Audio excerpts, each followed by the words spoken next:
flow of travelers after someone in the town died from a heart attack and traffic prevented an ambulance from rendering aid.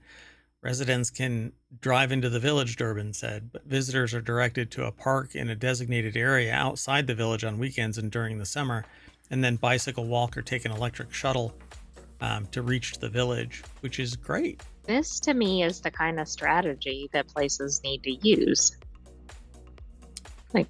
But then be a responsible leadership organization and make sure that you also bring all of the visitors back to said parking lot hours after they're... Well, that's true. Yeah, you can't just drop them off and then go, oh, wow, we have an over-tourism problem. I'm out. Oh, wait, you're talking about tourism and I'm talking about something else. But all right, anyway. So everybody wants to go to the same small area of ohmTown, so the dispersion would require quite a substantial strategy to make that happen. Still, he said it's absolutely possible without giving any real freaking solution. Yeah. Right. If everybody wants to be in the same space, which is apparently the problem in Barcelona. Yeah. We can solve climate change, but I'm going to keep that one close to my vest. But it's possible. Moving on. Next article is over in the Mobile Channel. Archaeologists in Petra discover secret tomb hiding beneath a mysterious structure featured in Indiana Jones. I love this. The secret tomb for the Whip Indy. If you've never seen Indiana Jones, you gotta watch it. The idol for the Whip Indy is what is said. The recent excavation beneath the treasury has revealed 12 complete human skeletons and a trove of grave goods dating back 2,000 years. Olatunji Osho Williams is the author over at Smithsonian Magazine. I don't know if I'll be able to read all of this, but Matthew Vincent, Josh Gates, and Pierce Paul Kreisman digging in front of the Treasury building in Petra. If you've never seen Petra, it's carved into a rock face, and it's just kind of surreal. Yeah, it's like all these massive... it is a megalithic structure, yeah. Places with columns, and I mean, as you can see in the photo. Yeah, and it's all one big piece. It wasn't stacked on top, and like and the laid scale against is the ridiculous, wall. right? Like other older structures. Yeah, it's amazing. So earlier this year, a team of Jordanian and American researchers received rare permission to excavate beneath the structure, according to CNN's Taylor Niccioli. They discovered a hidden tomb with 12 complete human skeletons and a trove of bronze, ceramic, and iron artifacts, but no gold. Huh. People think they know Petra. They recognize the treasury. Archaeologists Pierce Paul Kreisman, executive director of American Center of Research, and one of the dig's leaders, tells the New York Times, Ollie Watkins, or Allie Watkins. I don't know how they pronounce their name. But all these people walk by, and there's so much more under our feet. That sounds oddly familiar. I know somebody that says that. Me. Anyway, today Petra is considered one of the new 7 wonders of the world, and it became a UNESCO World Heritage Site. Historians have long sought to learn more about the culture of the Nabatean people and the astounding structures that they built. In 2003, 2 hidden tombs with partial skeletons were unearthed on the left side of the treasury. Since then, researchers have speculated that other hidden tombs had been built at the site. And every time we find something, the moment everybody just settles their butt down, puts a level head on, and says, you know what? You should look under this. There's more stuff down there. Right. I mean, think of all the sediment that is burying all these layers of entire civilizations. It just migrates from over there to on top of stuff. Anyway, there's so much more. Actually, it's a quote here. There is much that we have yet to learn about the treasury. When was this remarkable structure built and why, says Kreisman in the statement. But we've decided that it's a treasury.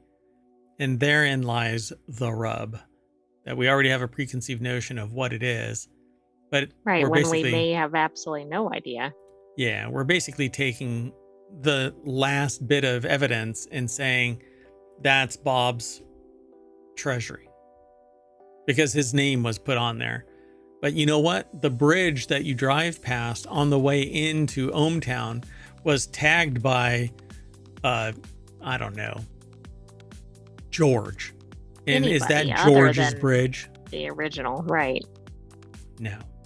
Well, it is based on the way we seem to identify structures. Yeah, apparently. I'm sure that there's much more involved, and there's names that are actually there that have been there in perpetuity since whatever, and reinforced by previous archaeological references that say that that's who it belongs to. But guess what? There's something else, and it's time. And a structure that's been around for 5,000 years suddenly gets branded as Bob's Bait and Treasury because there's a plaque stuck there. I mean, people think the Rosetta Stone is the end all be all, except that the Rosetta Stone had a bunch of them scattered all over the land over periods of time because that was the tweet of the time. Yeah, I mean, they were everywhere. And then even the ones that they've found aren't complete in many instances. Yeah, they changed and stuff like that for regionality and blah, blah. I mean, it's localization, for crying out loud, of the time. Again, it was the tweet of the time. Can't call them tweets anymore. Moving on. Slowly. The next article is over in the Hatch Ideas channel as well. These are the 9 dead giveaways that AI wrote this story. How to spot them. Let's find out. Okay, do you think it's going to have Delve? Well, let's find out. Jonathan Small.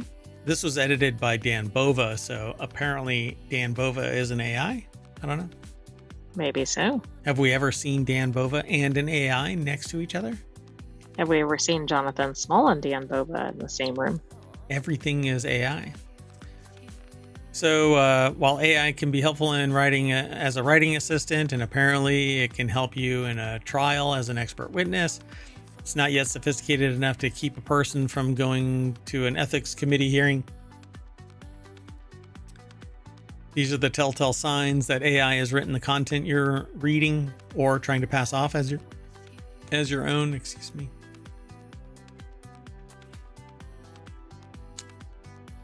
Okay, wait. I'm trying to find, is this enumerated? Okay, so I'm not really worried about this. Yeah, you just have to get further down. I did glance at this to see if it actually had anything in it.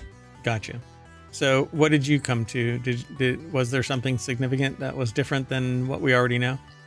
Well, some of it is word choices, but some of it's like how sentences are begun, how transitions are used. It's basically, it kind of comes down to writing style. Right. If I could summarize all the reasons. Which I think is kind of bogus. So words, these are these power words: revolutionize. There's no delve in here. Game-changing, innovative, groundbreaking. Oh, but wait, it might show up later. But these are power words that exist in the lexicon because they exist in the lexicon. They have been extracted by the AI and used because the AI doesn't come up with what? Unless it hallucinates, it's not coming up with its own terminology. So people could very much use these terms. Now, do most people probably use these terms when they're just speaking to somebody? Probably not, but that doesn't mean they wouldn't write it in something. Yeah, for sure, because these are marketing terms. Our product revolutionizes. Our system is game-changing. We are an innovative company. Metaphorical words like tapestry, mosaic, patchwork, symphony, collage. Again, these are marketing terms. Yeah, they are. And I think a lot of times they're not used verbally, but that doesn't mean they're not used in other materials or other contexts. Right. Yeah. We offer a mosaic of our products are in harmony or in symphony with something. Yeah, it's a collage of we solve the patchwork, blah blah blah. I mean, all of these are marketing terms. So you're going to see them because there is a massive amount of marketing material that's public and you don't have to pay anybody to consume it. But when you download a book and use that in your AI, then hell yes. You know, supposedly you're supposed to pay for that. Ask for forgiveness, not permission. Clever wordplay, pros and cons, the advantages and disadvantages of AI generated writing, or bot or not bot. How to tell if AI wrote this story. Little known fact, AI was trained by joke book writers for fourth graders and Cosmo Coverline writers from 1996. It loves to string together punny sentences, especially when it's crafting headlines. It's obsessed with putting colons in long headlines, a practice that hasn't been popular in newsrooms for 20 years. Pros and cons. That's right. Move over colon for the M dash. Oof. Move over colon just sounds horrendous. So terrible transitions like moreover, furthermore, in addition to, conversely, nevertheless, therefore, again. Plenty of those appear in certain industries. Mm-hmm. Yeah, academic. Yeah. And professional presentations for sure, and non-marketing, right? Or they want something pithy, you know, move over so-and-so, there's a new game in town. Term paper conclusions. In conclusion, in summary, finally, by and large, on the whole, ultimately. This might be the only one I have agreed with so far. I don't think these are as used as frequently as some of the others. Right, but it has to be used. In like a professional setting. Like if it's in an academic setting, absolutely. Yeah, in summary, for sure. In conclusion, for sure. Finally is at the end of a series of first this, second that, and finally this. By and large is not that. I don't even know when that was last. I'd have to do a Google search. It seems like it's just fluff terminology. It's probably building your word count or something. Yep. Then there's text speak, leverage, pivot, holistic, resonate, enrich, navigate, multifaceted, testament. Again, it kind of depends on what the industry is. Yeah, this is a testament to so-and-so. It's used all the time. Make simple words complicated like delve. It does. They use delve. Endeavor, crucial, insights, systemic, which is used all over the place. There are systemic problems. Comprehensive. I mean, those are used. Inherent is some areas. Yeah, many areas. Yeah. So AI land use is always has to be utilized. Important has to be critical. But so does a person using a thesaurus or something. Yeah, I mean, it's the preponderance of the historical record that has trained the AI. And why does the AI do that? Because it's built off of human construction. So then they hammer it. In conclusion, as long as readers want to stay awake while reading, writers are in no immediate danger of losing their jobs, except that it's writers that built this monster. Literally. Yeah. And literally. Literally. Anyway, let's keep going. Next article is over in the Mobile Channel. Man sues town for $647 million over trashed Bitcoin hard drive. A man from UK named James Howells. I think this is the same person, right? That lost their hard drive in a landfill, and they've been trying to... I believe it is, and since this seemed to be an update on it, I thought it was worth submitting. Yeah, so let's see. So they're using local counsel to try to recover a hard drive containing 8,000 Bitcoin, currently valued at around $647 million, and that's precisely how much he's suing them for, since he's blaming them for his not having it.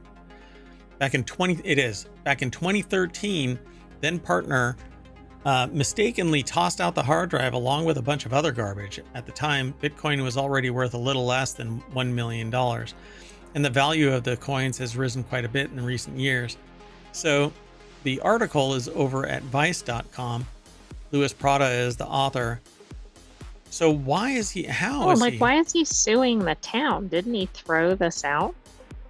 Well, somebody threw it out. They didn't. If anything, they should be suing the partner. He just wanted to leverage the council into letting him do the excavation. You'd think that you'd think that would entice the council into saying yes, but so far they don't seem like they're going to take the bait. The excavation would cost $13 million and take between 18 and 36 months, plus another year to restore things to their original state. Hal says that the council won't have to pay for any of it, plus he'd give them 10% if he finds it. He up it to 25%. Don't be a dipshit. Just if you want $600 million, and plus he doesn't have to, all he has to do is sell $65 million worth and give it to them, right? And just give them an annuity. Yeah. Should the hard drives be recovered, Hal thinks that there is an 80% chance that the coins would still be or would be retrievable, and if it all works out, he's offered the council 10% of the recovered Bitcoin value, $65 million, but it's going to cost $13 million. So if he foots that bill and he will give them $65 million, fine, do it. But finding a hard drive in a landfill that for 10 years has had more and more stuff added to it. Well, even if they find it, right, it's probably damaged. Depending on how it was thrown away, then yeah, it could be run over by the dozer.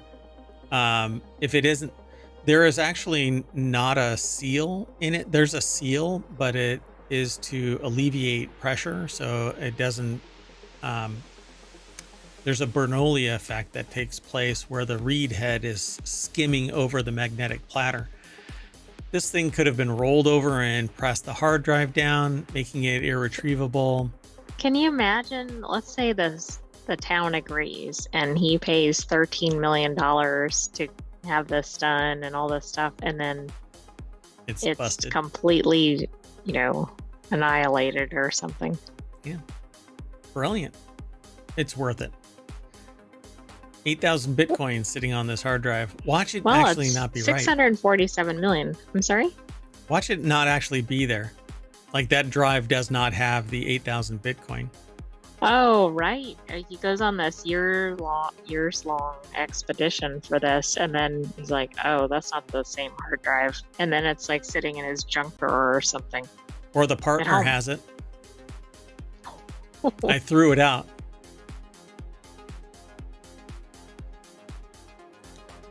Conspiracy. NaNoWriMo, folks. 2 weeks away. Next article is over in the Mobile channel. This one's titled, Is That 29 Turtles or Are You Kayaking to Canada? Chinese woman caught smuggling 29 turtles into Canada via kayak. The funniest statement that I'll ever make out loud is this. Is that 29 turtles under your skirt? So a woman from China recently pleaded guilty. Why is it not pled? I don't understand that. Past tense of plead is pleaded? How is that? Why is that? Why isn't it pled guilty to attempting to smuggle 29 turtles under her skirt? This case, okay, I shouldn't, is it misogynist that I say skirt? She tried to smuggle. This is funny regardless of the person's gender or attire. She tried to smuggle 29 turtles in her slacks. That'd be more awkward. But actually, she tried to smuggle it into Canada via kayak.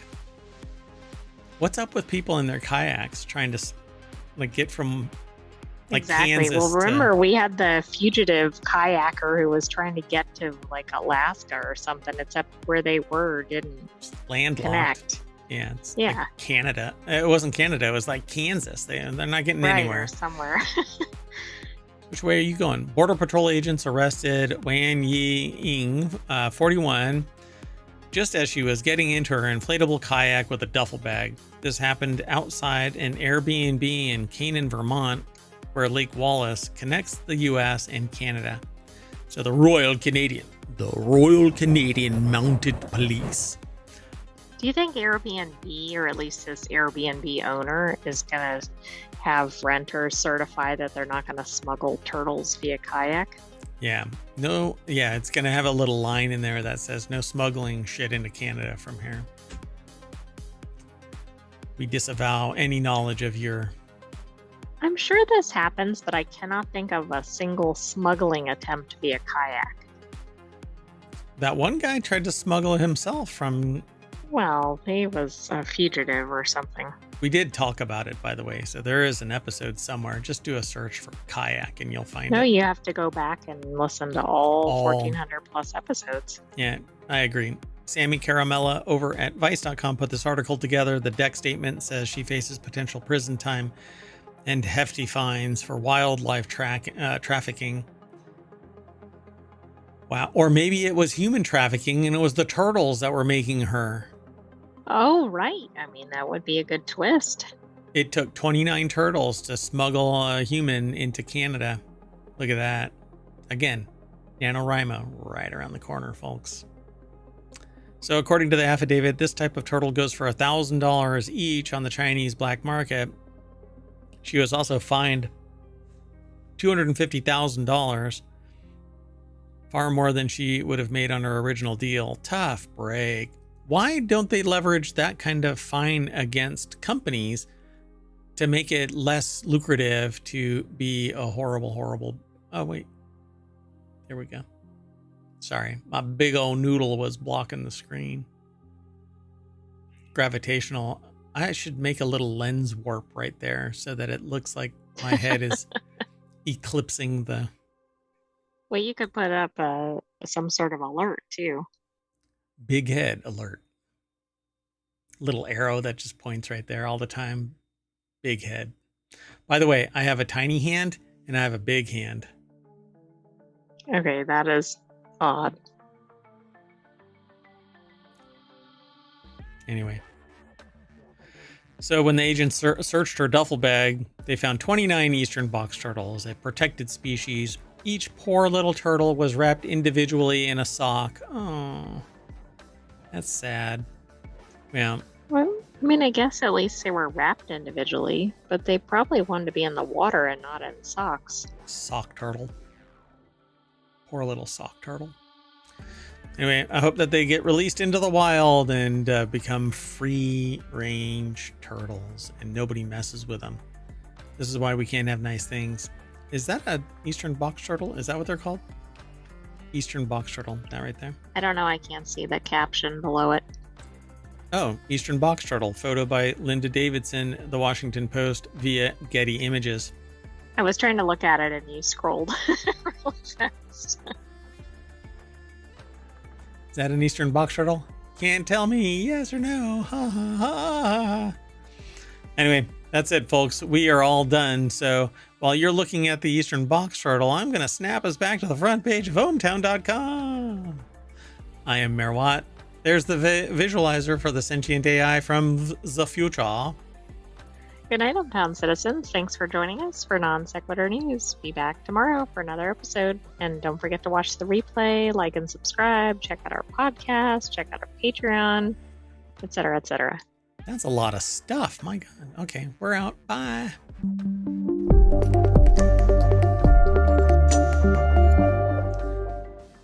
Do you think a eastern box turtle feels boxed in when they're in a sock, or do they just accept their fate as a socked eastern box turtle?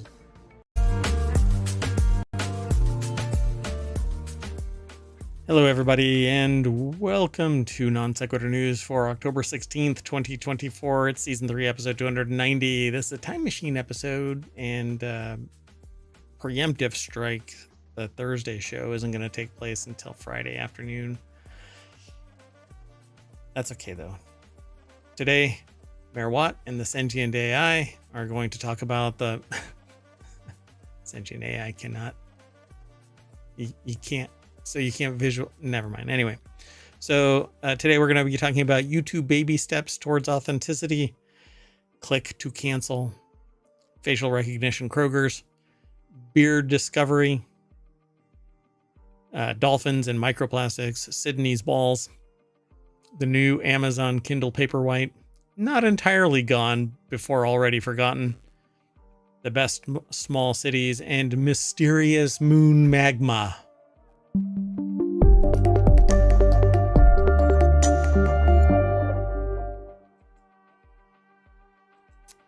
Hello. Oh, I have another background effect going that I forgot to turn off. That's okay. I'm gonna leave it just to see if it shows up. Anyway, I am Merwad, and this is the Sentient AI's visualizer. Good evening, ohmTown citizens, and welcome to Non Sequitur News for October 16th.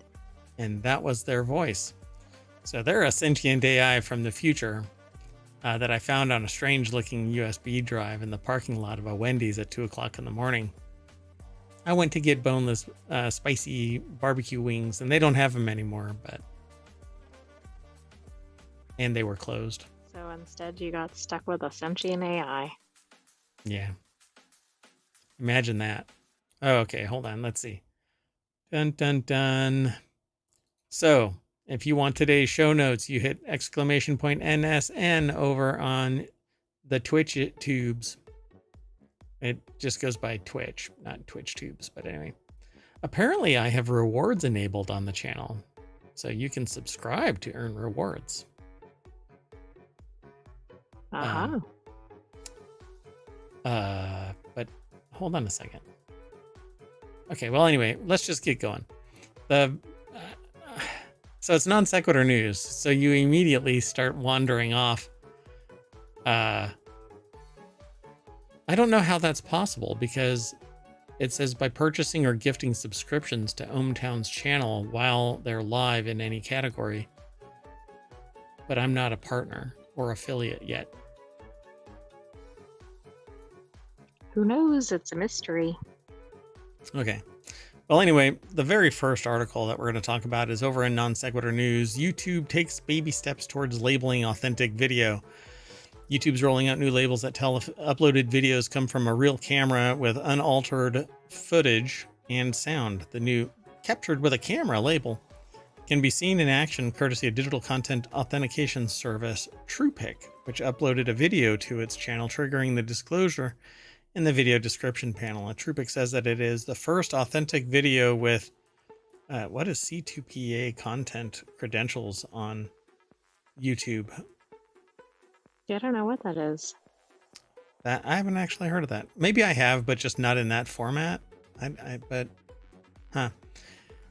So YouTube is leaning on the C2PA standard to detect the authenticity of uploaded videos, meaning the feature will work only with recording devices. Okay.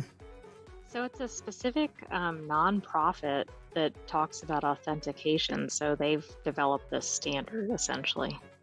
Gotcha. Interesting. So YouTube is rolling out a new captured with a camera label that works with C2PA content credentials. Umar Shakir over at TheVerge.com put the article together and says YouTube is leaning on this to verify that there is legit video being uploaded. Will only work with recording devices and tools that support the metadata. The site, which is somebody's going to create a plugin that fakes the hell out of that. Absolutely. Build a better mousetrap. Build a better mousetrap, and smarter mice show up.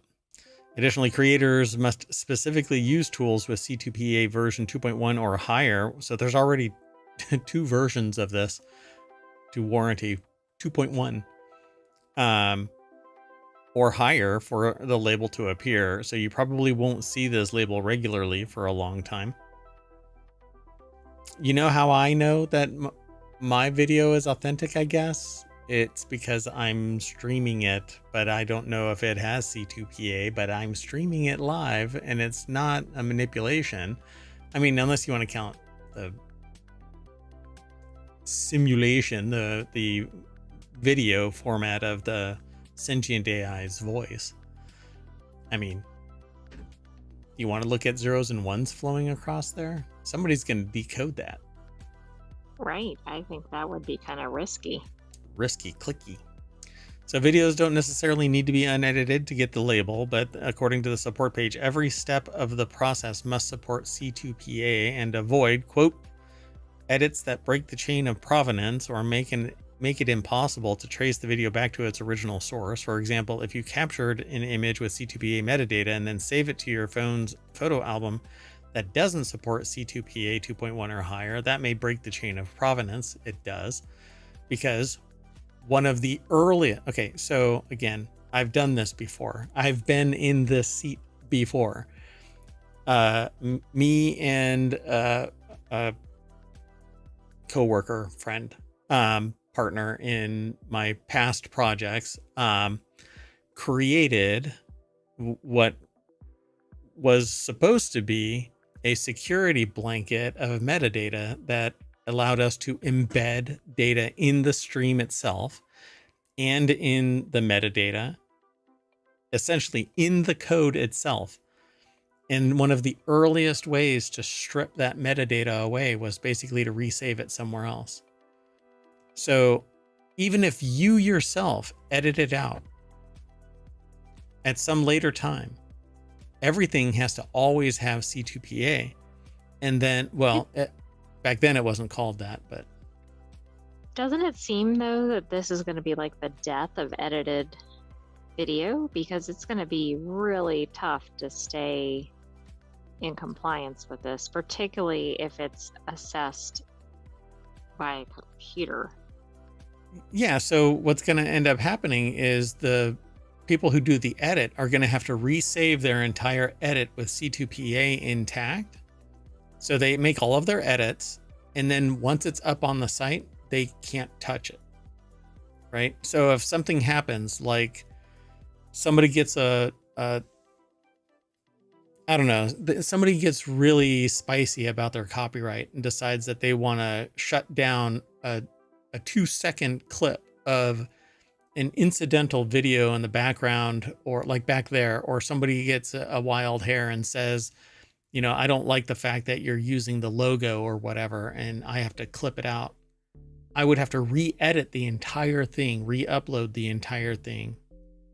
Right, which isn't that likely, and it's resource intensive. So do they end up taking the video down, or just go, oh, well, it's not labeled? But and that's going to differentiate those that are labeled and aren't labeled. Yeah, and so coming to your point, look, it says it right there. Google launched an altered or synthetic content label earlier this year that requires YouTube users to self-identify their uploads, Scout's Honor, that contained AI-generated content. Yeah, that's been around for a while. So what is the difference between saying that it's been altered and having C2PA, other than this provenance concept, which the world is powered by? External determined instead of self-labeled, right?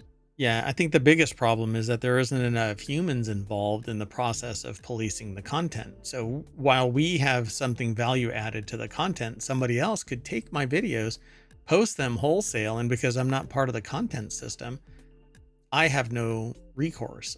You know, I have to sit there and go through a longer, more involved legal claiming system. It's just a big pain in the ass, really. So this is just going to be friction for the people who don't fake the news or fake the videos. Yeah, I think it's going to be problematic for people that have a technical glitch and they truly are not like editing the content, or like there's going to be cases where the people that probably shouldn't be labeled are labeled, and vice versa. Yeah. Well, we'll see. We'll watch this. I don't know. I just know from experience, and I've had, we kind of gave up the ghost after about 3 years of iteration after iteration.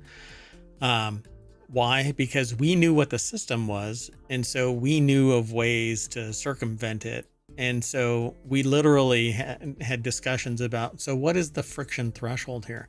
How much work is really involved in essentially removing our cryptographic measures? And there was no barrier. We basically said, well, if we can spend 2 hours fixing it, then it's 2 hours well done, and we can remove the crypto, and my opportunity cost means that I don't have to pay $200 for an application or a video or whatever. So we know that there are people out there that are going to fix this both ways. They're going to remove C2PA, and they're going to provoke it. Like they're going to stick it into a manipulated video. Just waiting for it, just waiting for the time where that happens. It just has to get to the level where it pisses off enough fully capable people, and then they'll rise to the occasion. Anyway, let's keep going.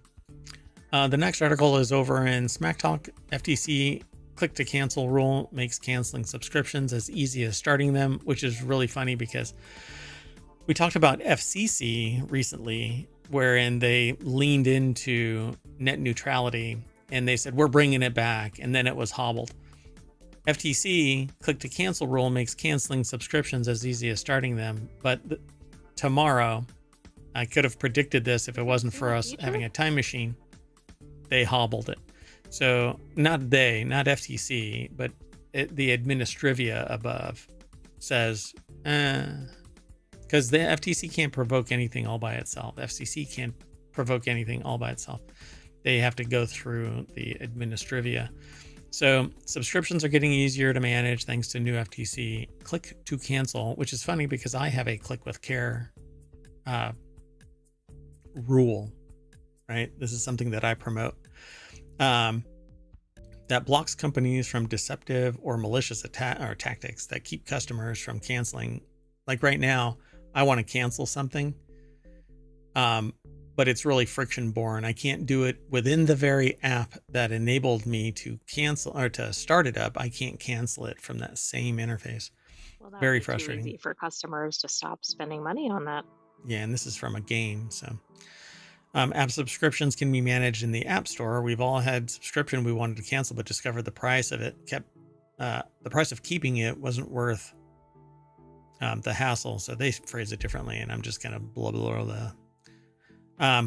A new rule from the FTC will go into effect in 180 days. That'll make it easier for customers to cancel pesky subscriptions. And I think everybody is looking at ISPs like Comcast, right? I mean, there's a whole meme about it. So according to the release from FTC, companies essentially have to make it easy to cancel subscriptions. As easy as it is to sign up, they have to make it as easy to disconnect. I think that we need a more holistic review of this and have a right to be forgotten, where I can literally just click a button and say, forget me, and poof. Exactly. And also, even with these easy cancellations, like I know with email, for example, you can cancel something and then they send you an email saying we canceled it, which it's kind of like, come on. Yeah. Are you sure? Reset your audio again. So Wesley Hilliard over at appleinsider.com put the article together, and it says here, too often businesses make people jump through endless hoops just to cancel a subscription, said Commission Chair Lena M. Khan. The FTC's new rule will end these tricks and traps, saving Americans time and money. Nobody should be stuck paying for a service they no longer want. Yeah. And I'm not quite sure. You know what would be great is if the credit card company itself facilitated this, because then I could just go over to an account listing, just like in Apple Store, and just mash a button and end my like selected, like end. Yeah, something has to pay for it. So how did it get paid for? Go to the source and just end it. But nowadays, when you do that kind of thing, they refer to it as a chargeback, where you go to the charging vehicle and say, I no longer want this, or I didn't pay for this, or I didn't buy this intentionally, or whatever. A chargeback actually is a very specific thing. Service was so bad that you actually said, they're not going to refund me, so I'm going to charge back via the credit card. And that actually, it's a massive ding against the vendor. You can basically lose your what do you call it? It's a particular type of commercial account, credit account. Like, I mean, not like a business license or something. It's not a business license, no, but like the ability to use that okay. Point of sale system. I can't remember the name of it. Anyway, I've got it. It doesn't matter. I can't forget it. I mean, I can't remember it. So at any rate, so don't do chargebacks unless you're really serious about it, because it can hurt the business.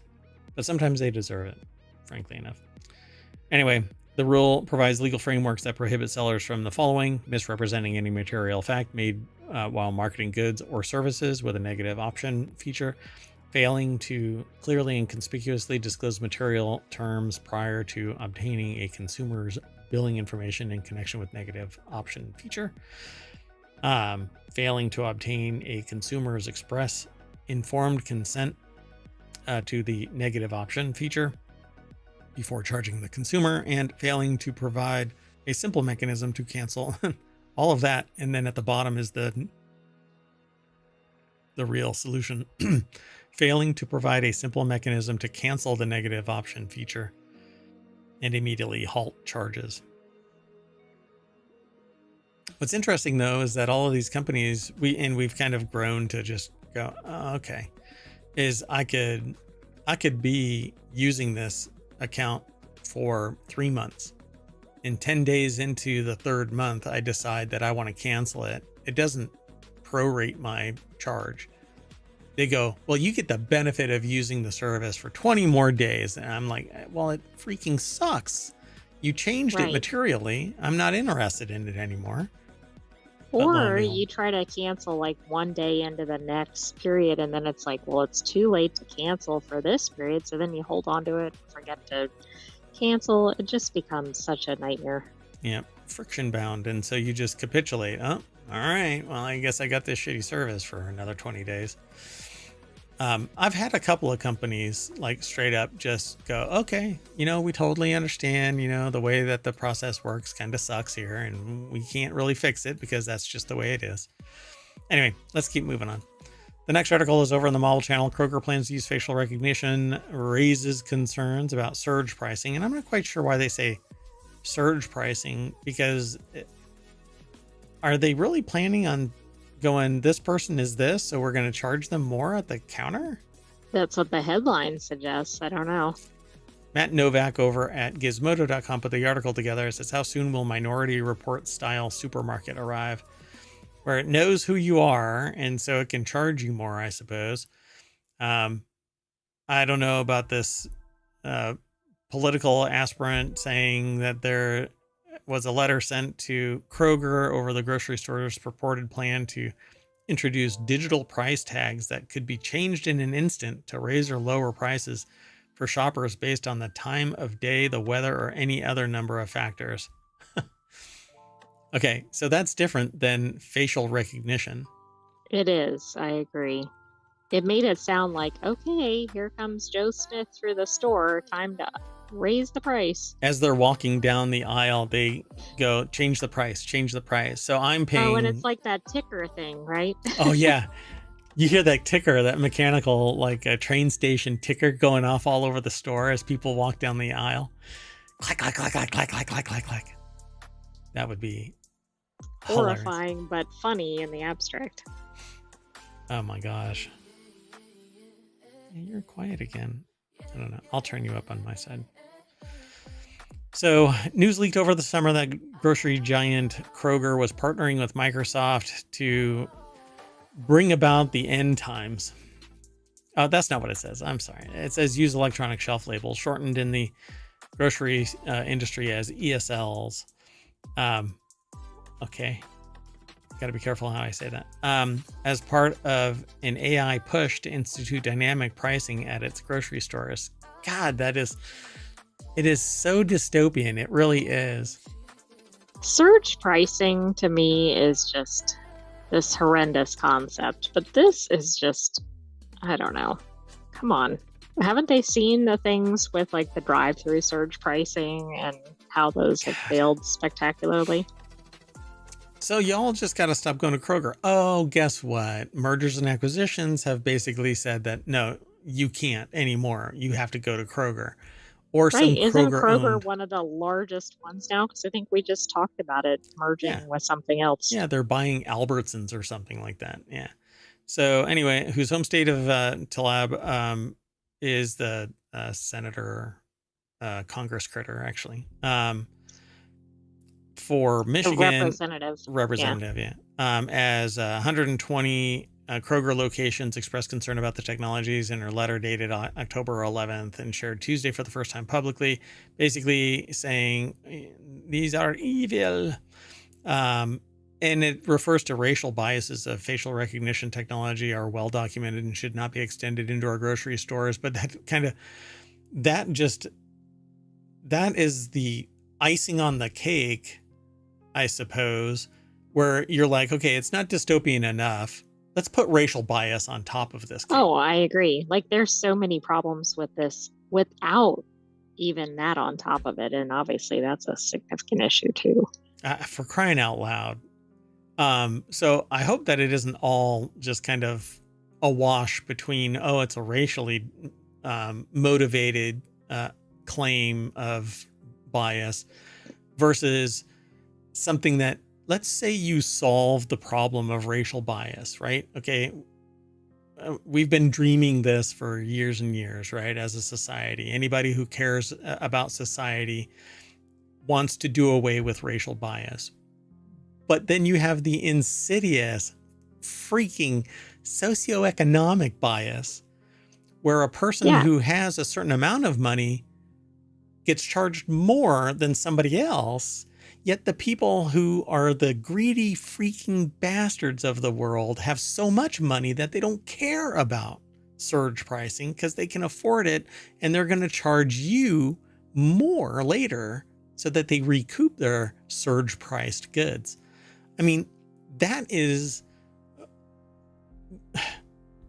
it's so dystopian. It really it gets right in there. It's like eating popcorn, and that little shell, that little husk gets right in between your gums and a tooth, or right in between two teeth. Let me just focus on talking about teeth. Anyway, it's just so twisted. So it says, to be clear, Kroger does not and has never engaged in surge pricing. Any test of electronic shelf tags is designed to lower prices for more customers where it matters most. To suggest otherwise is not true, says Kroger. It's the statement that they said. And that quote is identical to a statement CNN received from an unnamed Kroger spokesperson defending the technology in August. So the letter wasn't the first from lawmakers expressing concern about facial recognition. Other senators and Congress critters in general have been making this an issue, but Kroger is under increased scrutiny. This is what we were talking about at the beginning, over the company's $24.6 billion merger with Albertsons, which is currently making its way through state courts in Washington and Colorado over antitrust concerns. And really, we need to stop it. Because at the same time, people are complaining about, and as these very same people are complaining about higher prices, look everywhere there is a merger or acquisition. Within 5 years, they have to recover all of the costs, which means that they fire people, raise prices, and limit services so that they don't have extended costs across a broad spectrum of services and quote unquote waste. So everybody should be sitting there saying, no, sell to an individual and keep competition alive, because Kroger buying Albertsons is going to minimize our ability as consumers to have a voice. Well, that's exactly it, because it's not really how many companies exist or whatever, but the problem is then the consumers have no recourse if everything is under that company and they're engaging in destructive or discriminatory or whatever else practices. Right. Where else are you going to go? You're all owned by Kroger. Let's keep moving. The next article is over in Non Sequitur News. A surprising beer discovery could help starve cancer, and I hope that it means drinking a lot of beer. So I think it means applying the beer directly to the cancer, like you get injected or something. I don't know. I'm injecting it. Brought to you by Pale Ale via the Igulu. So, surprising beer discovery could help starve cancer. A trick used by beer brewing yeast is helping to shine a light on a similar survival mechanism in cancer cells. Oh, So it's the other way around. Something that the cancer is doing good for itself. Ew. Well, let's figure out how to. I don't know. Maybe if it. Did you see that? Mm-mm. It's the Elgato. I use a Oh, capture I've seen device. that occasionally, but not on today's. It just did it, but it doesn't do anything to my screen. It just did it to the stream, not my screen. Anyway, the discovery of a surprising survival mechanism used by beer brewing yeast could lead to new approaches for fighting cancer. This is the promise of researchers led by the University of Virginia, who said that they found that the way the useful fungus hibernates when food is scarce mirrors how cancer cells endure starvation. Periods of severe nutrients shortages are common for cancer cells as a result of their unchecked growth, forcing them to go dormant to survive and escape detection by our body's immune systems. My understanding, and I don't want to come across as confidently incorrect, but my understanding is that cancer cells they give off a chemical beacon that tells others to shut down, other free floating CTC cells floating, and one continues to grow. And if you excise that, then the others will flourish because the chemistry has been removed. Meanwhile, if that main mass is actually growing unchecked, it can starve the host essentially to the point where it actually starts to shut down. And if it shuts down, then the beacon goes unchecked. It turns off, and all of the rest of the free floating cancer cells can actually activate. And up until, the way that it seems was up until about 4 years ago or so, 5 years ago now, that chemical beacon wasn't really well known. Right. Yeah, that's been more recently kind of emphasized or recognized. So I'm wondering if that is part of this, because they basically say this severe nutrient shortages are common for cancer cells. So the study was undertaken by biochemist Professor Ahmad Jama of the University of Virginia School of Medicine and his colleagues. Cells can take a break when things get tough by going through a deep sleep in order to stay alive. Then at a later point, they seemingly just come back. That's why we need to understand the basics of adaptation to starvation and how these cells become dormant to stay alive and avoid death. Well, not only do they avoid death, so cancer cells don't really die. They don't go through That's actually the problem, right? That they don't apoptosis. die. Yeah, they don't die. They divide uncontrolled, and they steal resources from the host until they're detected and then removed. And hopefully other man-made chemistry removes all of the other stuff too. So along with having been used to produce beer for centuries, the yeast species Saccharomyces, POM, is the ideal model organism to study these processes because it is so similar to human cells, which is quite interesting. And I'm not quite sure why brewers are apparently wear these leather vests, but that's okay. Or not I don't vests, either. aprons. They don't do much cutting. They don't do much stuff with staining things. But maybe that's just me. I mean, you're going to get your shoes wet more than anything. I mean, But you it's literally... the same thing like with professional chefs and everything. I'm sorry, but they're not getting food on themselves like normal people. like normal people. Chefs do. Come on, really? You think that? Chefs got to get splattered by all kinds of stuff. Camera. Never on camera. Yeah, there you go. You see like chefs are getting messy behind the counter. And anyway, so specifically to mitochondria get coated with deactivated ribosomes, complex molecular machines that normally make proteins within the cells. Mitochondria are the powerhouse of the cell. Thanks, Yes, Mom. they are. And they're tied to the female. You beat me to it. Yeah, thanks, Mom. Yeah, all your mitochondria are from Mom. So the team is not quite sure why this strange form of attachment between ribosomes and mitochondria happens. There could be different explanations. So a starved cell will eventually start digesting itself, so the ribosomes might be coating the mitochondria to protect them, because without the mitochondria, there is no power cell, and it would die.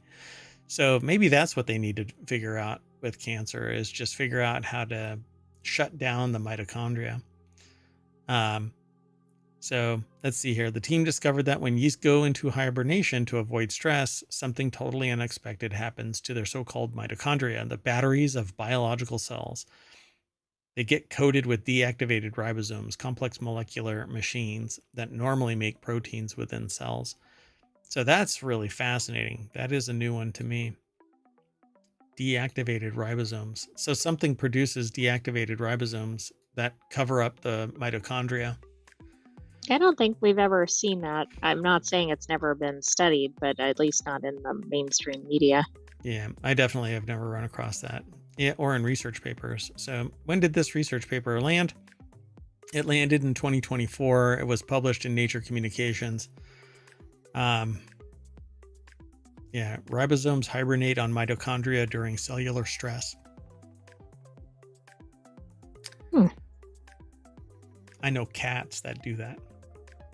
Cats hibernate on humans during cellular stress. Actually, it's temperature, thermal stress. There you go. Yeah, when it gets cold, they come over and hang out on humans. Anyway, let's move on. The next article is over in Technology Today. Disturbing discovery: dolphins breathe out microplastics. We're just all sunlight today. I know, my goodness. Researchers have found microplastic particles in the breath of wild bottlenose dolphins, indicating that inhalation might be a significant exposure path for these animals alongside ingestion, which is the same for humans, by the way. We inhale micro and nanoplastics, typically from road debris, your car tires, and we consume it in our food as well. So. Okay, so how did they do this? Did they hold up like a breathalyzer type thing in front of a dolphin and say, stay still? The little blowhole, man. They just stood there. And so the discovery made by collecting exhaled air from dolphins in Florida and Louisiana, and the little known Kansas dolphin, the Kansas land dolphin, that likes to pursue kayaks as they try to make their way to Canada and Alaska. You'll have to go back. With their turtle buddies. With their turtle buddies, yes. Who are actually trafficking humans, is my belief. But anyway, the turtles. There's 29 turtles that have recently been arrested for trafficking a human across Canada. You'll have to go back and look at the previous episodes this week to catch that. Anyway, the discovery reveals the presence of various types of plastic polymers. So dolphins and humans are once again closely related. So the article's over on scitechdaily.com. PLOS is the source of this article. All these findings highlight a potential health risk. Further studies are needed to understand the implications fully. Yeah, we're doing that with humans too. It was actually Miranda Dziobak and her team from the College of Charleston in South Carolina, and published today, which is today, although we're in a time machine. Very current. And it has to do with water because dolphins, so it is very current. Anyway, in the open access journal PLOS 1, microplastics, tiny plastic particles, are a global environmental issue affecting both humans and wildlife, pretty much all life. These particles can cause health problems such as oxidative stress and inflammation when ingested or inhaled. While ingestion through contaminated food is a well-known exposure pathway for both humans and animals, inhaling microplastics is also considered harmful and is one of the emerging areas of concern for human health. And I wouldn't say that it is a well-known exposure pathway. This is within the last 5 years, and there is zero marketing to dissuade people from using plastic containers. Right. There's a trusses ton of marketing behind for it. plastic. Yeah, go for it. Don't worry, it's harmless. Really? I don't know. That hump on my shoulder is saying otherwise. Although there's no alignment between cancers and stuff like that and microplastics, I still say It's that a matter of time. that discovery is on the cusp of being The next 5 made. years, I think. Because, I mean, basically you have to find it. And that's not how biopsies work. That's not how cancer treatment works. And nobody goes through like the cancer with such a fine-tooth comb. They do, but they're not looking for micro and nanoplastics. But they might start noticing it without looking for it. And if so, I think that's where it's going to get some attention. Yeah.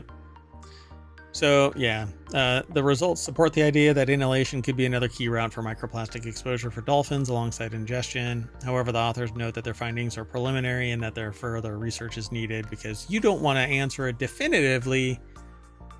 You got to get that grant money coming. We need to do more research. Swim harder, faster, deeper.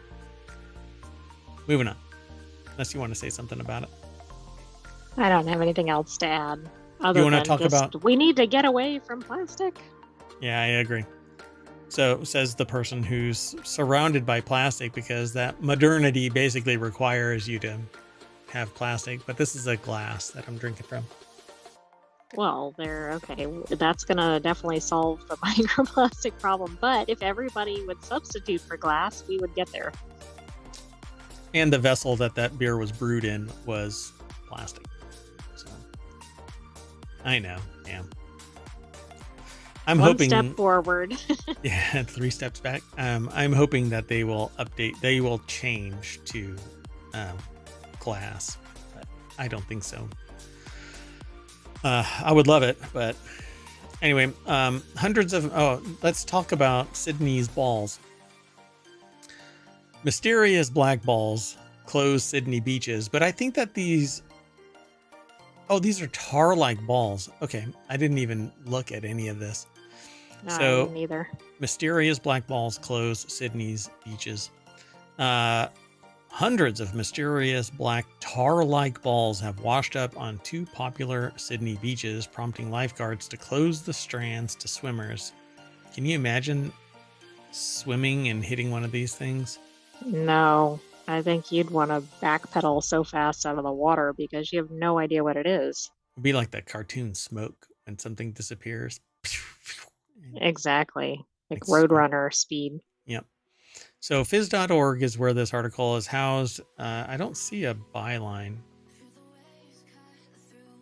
Yeah, sorry, folks. Anyway, hundreds of mysterious black tar-like balls have washed up on 2 popular Sydney beaches, prompting lifeguards to close the strands to swimmers. Ball-shaped debris, mysterious black ball-shaped debris, which I guess if it's a tar-like substance, it's going to turn into a ball and float. If it's That's true.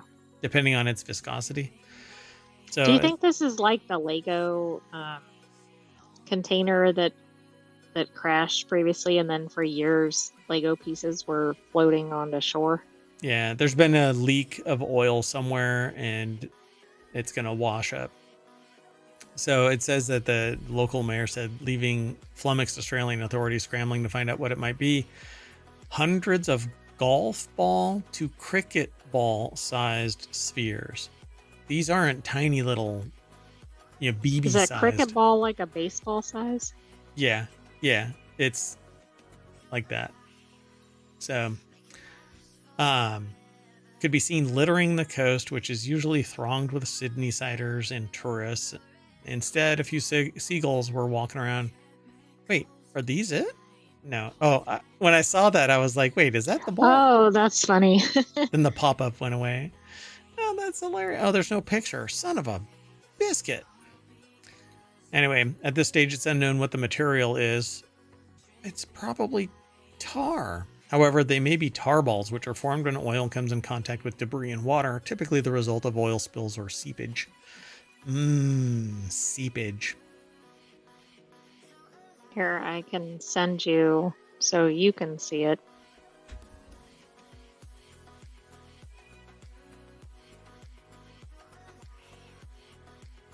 won't be able to. Oh. I mean, I can, but They basically It's look not like almost like balls of yarn or something, but I guess balls of tar or like charcoal looking. I mean, this picture shows easily 10 in one clump. Oh, I see what you sent me there. What the hell? That's actually not opening up. Weird. Okay, whatever. Gotcha. Okay, so it's a tar ball. And they're being cagey about it, but it's a freaking tar ball. Let's move on. The next article is over on the Wanted channel. How does the new Amazon Kindle Paperwhite stack up to its predecessor, which completely just destroyed the ability to gift this to somebody if they happen to have read this? How does the new Amazon Kindle Paperwhite stack up to its predecessor? Well, apparently there's a color version of this now. Amazon just unveiled its latest lineup of Kindle e-readers, and with it, a refresh to its most popular model, the Paperwhite. So if you have an avid reader in your life, what? Wow. John Kalinakos, wait, yeah, maybe it's Kanelikos. Anyway, John over at pocket-lint.com put the article together. So what is the difference, they say? Last saw the Paperwhite refresh back in 2021 with Pocket Lint describing the device as still the best e-reader. 3 years later, we now have an all-new Paperwhite to contend with, and here's the latest, directly compares. So the new one is a little bit bigger, has more storage, has up to 12 weeks of battery life, which is spectacular, a little bit heavier, a little bit bigger,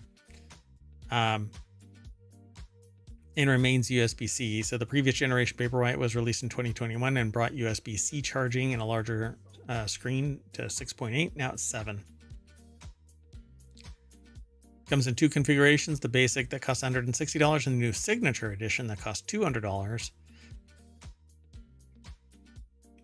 The Signature has 32 gigs of storage in addition to wireless charging and auto brightness support. So to those of you who were wanting or didn't want a new reader for Christmas, Merry Christmas. For 2024, Amazon's improved upon its existing Kindle Paperwhite with a couple of ways. Apparently, yeah, there is a color screen now, but I'm trying to see. It doesn't seem to be in here. The new variant retains some of its 300 pixel per inch resolution as before. It has a 7-inch panel up from 6.8. But let me see. It's still way for thin. Hopefully they updated their software so it doesn't get all wonky periodically just saying, hey, guess what? You're at the end of your book. I'm not. I'm 3 pages in. Yeah, exactly. Or surprise, this book isn't on here anymore. Hey, 1984. Anyway, there you go. Amazon Kindle Paperwhite, which is really interesting because last year I was trying to figure out, do we want to upgrade? Do we want to get new ones here in ohmTown? Only to kind of put the brakes. Let's pump the brakes. Is there a big enough difference here? No. Well, now there is, particularly with wireless charging. Right. And That's 3 a months. big difference. 3 months of no battery? No need to charge? I think it's amazing. That's big for people that travel or work, or forget about like depending on where they're time. using it. But yeah. Okay, let's keep moving. So the next article is over on the Model channel, and this one kind of made me chuckle. Lawsuit over workplace farewell card backfires spectacularly. A literal and figurative Karen, in this case a British woman named Karen Conan, sued her former employer, the International Airlines Group, after her coworkers didn't give her a farewell card when she left the company. But you see, the thing is, a farewell card was acquired. It was just never given to her because so few people felt compelled to sign it. Ouch. Ouch. That's pretty bad.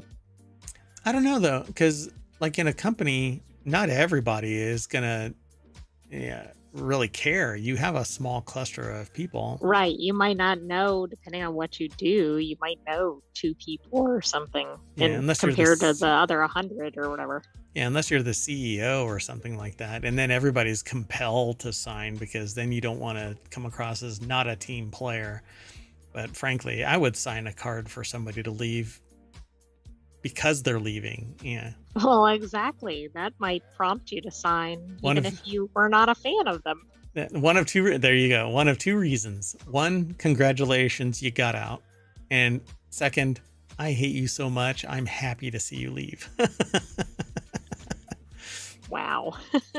Yeah, so in her lawsuit, Karen argues that not receiving a farewell card was a breach of equality law and that it reflected a failure to acknowledge her existence within the company. Ah, God, maybe this is why nobody felt compelled to sign it. You are literally the embodiment of why somebody wouldn't sign your damn card. Because if you don't have anything nice to say, don't say anything at all, is the equivalent of not signing the card, right? Exactly.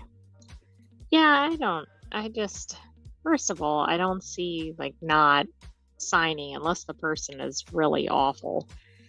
But why would you ever sue for something like this? Oh, it's just hammering home the point that you're kind of a real Karen. After suing her ex-employer over not getting a farewell card, she got roasted by judge for conspiracy theory mentality instead. Yikes! Louis Prado over at Vice.com put this article together. Dear God, it actually went through. I mean, it actually started to get prosecuted.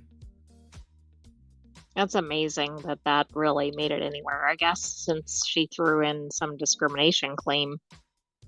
That's probably why it got a little bit of traction, but there's no obligation to provide that. No, I mean, that's like a bonus because somebody decided that you were likable enough to actually put together. The same thing with birthdays and whatever's, vacation. You're throwing a party because somebody's going on vacation for a week and they want to say bye, that kind of thing. Any of these gaps where you're gone and then return or gone for good, people want to throw a party because you're likable, not because you're a prick. So there are some other more serious complaints in the case, 40 of them, including claims of sexual harassment, unfair dismissal, victimization. But the tribunal dismissed all of the allegations, with Judge Palmer saying Karen's perspective on her workplace experience was clouded by a conspiracy theory mentality. He said that a lot of her complaints, which she details in her filing, amount to nothing more than misunderstandings of normal social interactions. For instance, she says that she used the word whiz in a card for a colleague, then says another colleague copied her use of the word while simultaneously correcting her spelling to add another Z at the end of the word. This was apparently a workplace infraction worthy of a lawsuit. Judge Palmer ultimately emphasized that there was no evidence linking her grievances to her sex, and that she was just being overly suspicious. Plus, you're gone. That almost seems like a paranoia kind of thing or something.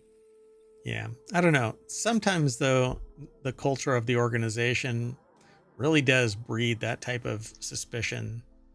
Yeah, absolutely. And sometimes it's more than something like a card, but yeah, I would assume if it was something more than a card, she would have sued about that. It's essentially where there's smoke, there's fire, but sometimes it's a barbecue and people are having just a good time. And when you can document 40 instances, you have your head somewhere that it shouldn't be, and you should be happy that you're leaving as long as you're on to better things.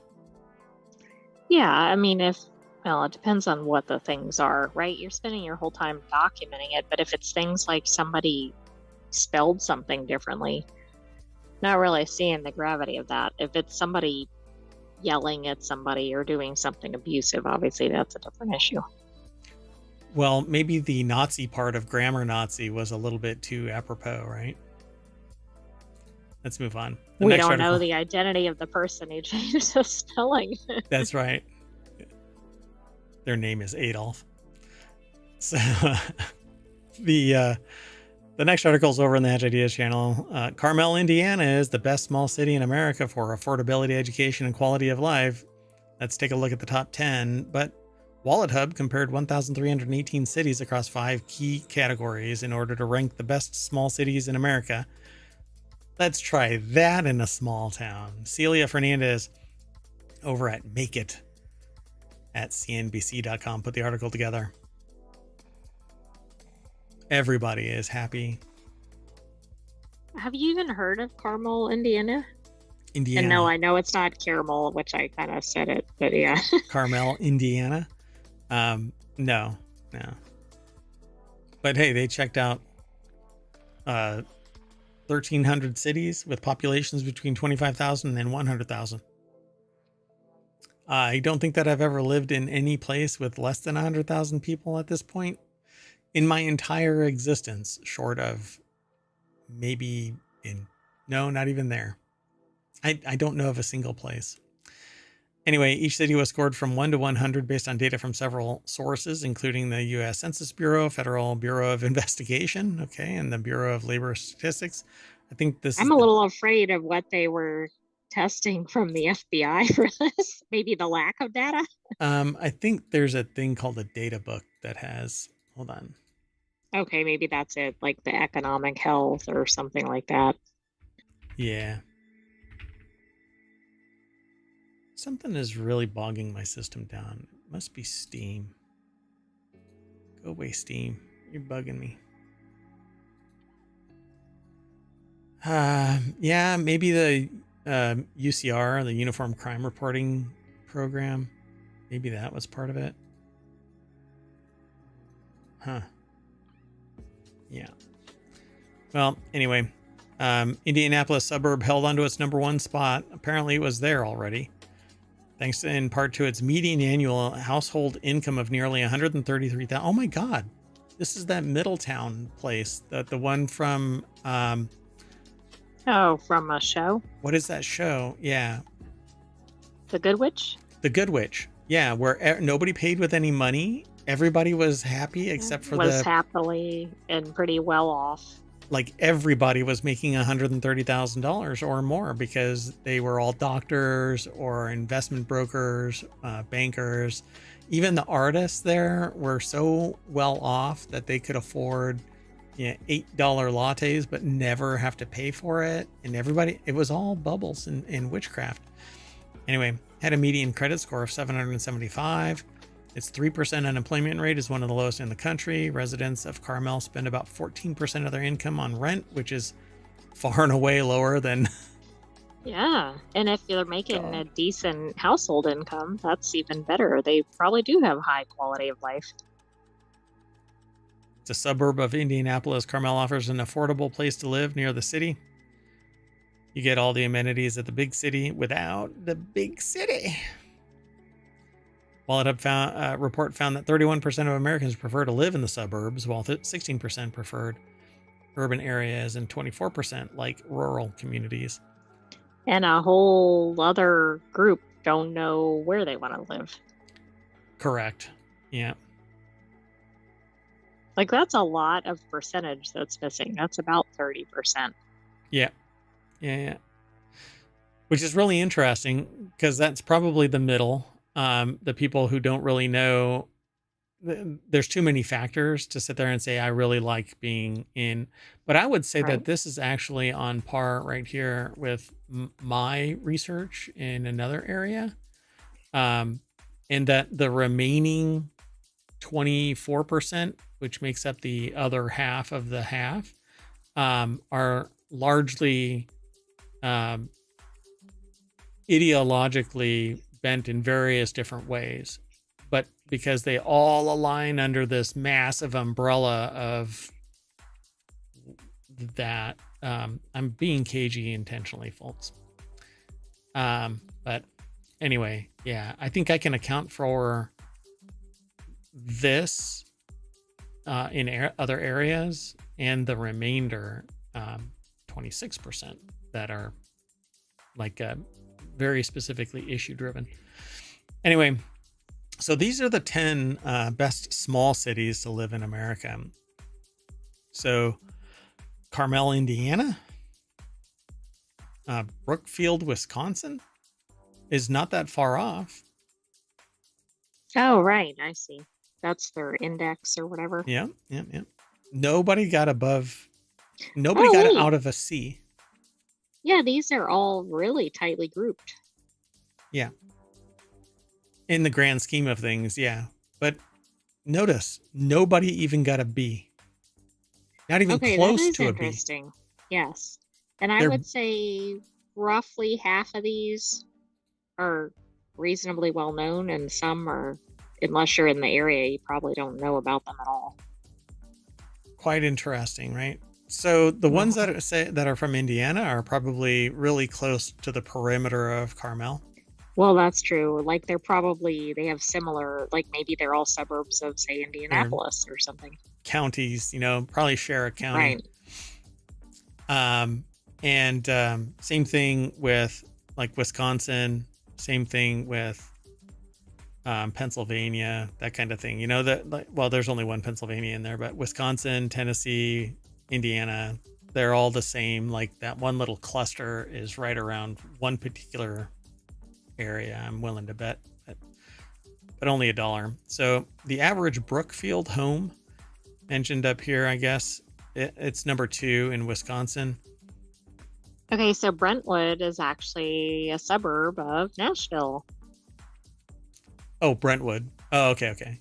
Yeah. So I looked up that one. Yeah. Just out of curiosity. You'd find them close. Like Carmel is really close to Indianapolis, right? So all the rest of these are either right brushed up against Indianapolis, benefiting from the proximity and the fiscal success and the social aspects of it. And that's the key ingredient here. Aha. So Brookfield, Wisconsin, suburb of Milwaukee. Like these are all, I think these are very similarly constructed, right? They seem to be suburbs of a major city, just like the Indiana one was described in the article. Yeah, and that's actually it's one of the metrics that I use in my calculation for the election data that I've got. And essentially, these little breakout communities are, just imagine there's social pressure within a city. And as that social pressure builds and builds and builds, the density causes a bubble to form, pop, and you get this little suburb. That suburb usually has initially high costs if there was a community further away that was part of the state, but not considered a suburb of a major city, those houses would be cheaper. But when a suburb pops out of the main social pressure, they have higher costs per property on average. Why? Because they know that they can demand more money from the people that are in the city. Well, the ones that are affluent enough to diverge from the city. So, and just to show you this, the average Brookfield home is $475,810, up 5.1% over the last year. The median rent for all bedroom counts and property types in Brookfield is $1,734, according to a website called Zumper. But like the average median house in the United States is somewhere around $350,000. Yeah, that's a very high priced area to be in this listing. Yeah. So it's interesting, but all of these when they talk about suburb, they're talking like 5 minutes away from downtown kind of suburb. This is not distanced in any way, but I'm more distracted by the fact that 70.99 is the highest score, and it's the happiest place on earth. Exactly. That says a lot about American society. Broken. Yeah, this should be, and either they're very cognizant of the fact that they have a suppressed and they don't want to do grade inflation, right? Because you Which I either, respect, right? Because then it doesn't really reflect it. yeah, like I used to do website evaluations. And I had somebody attack me once because they said, well, why did I get such a poor grade if you said that it was a great site? And I said, because you missed on certain metrics of my evaluation, and therefore you cannot get to, and you don't start out at 100 and get nicked down. You start out at 0 and you work your way up, and you hit certain metrics and you get a 90 or whatever.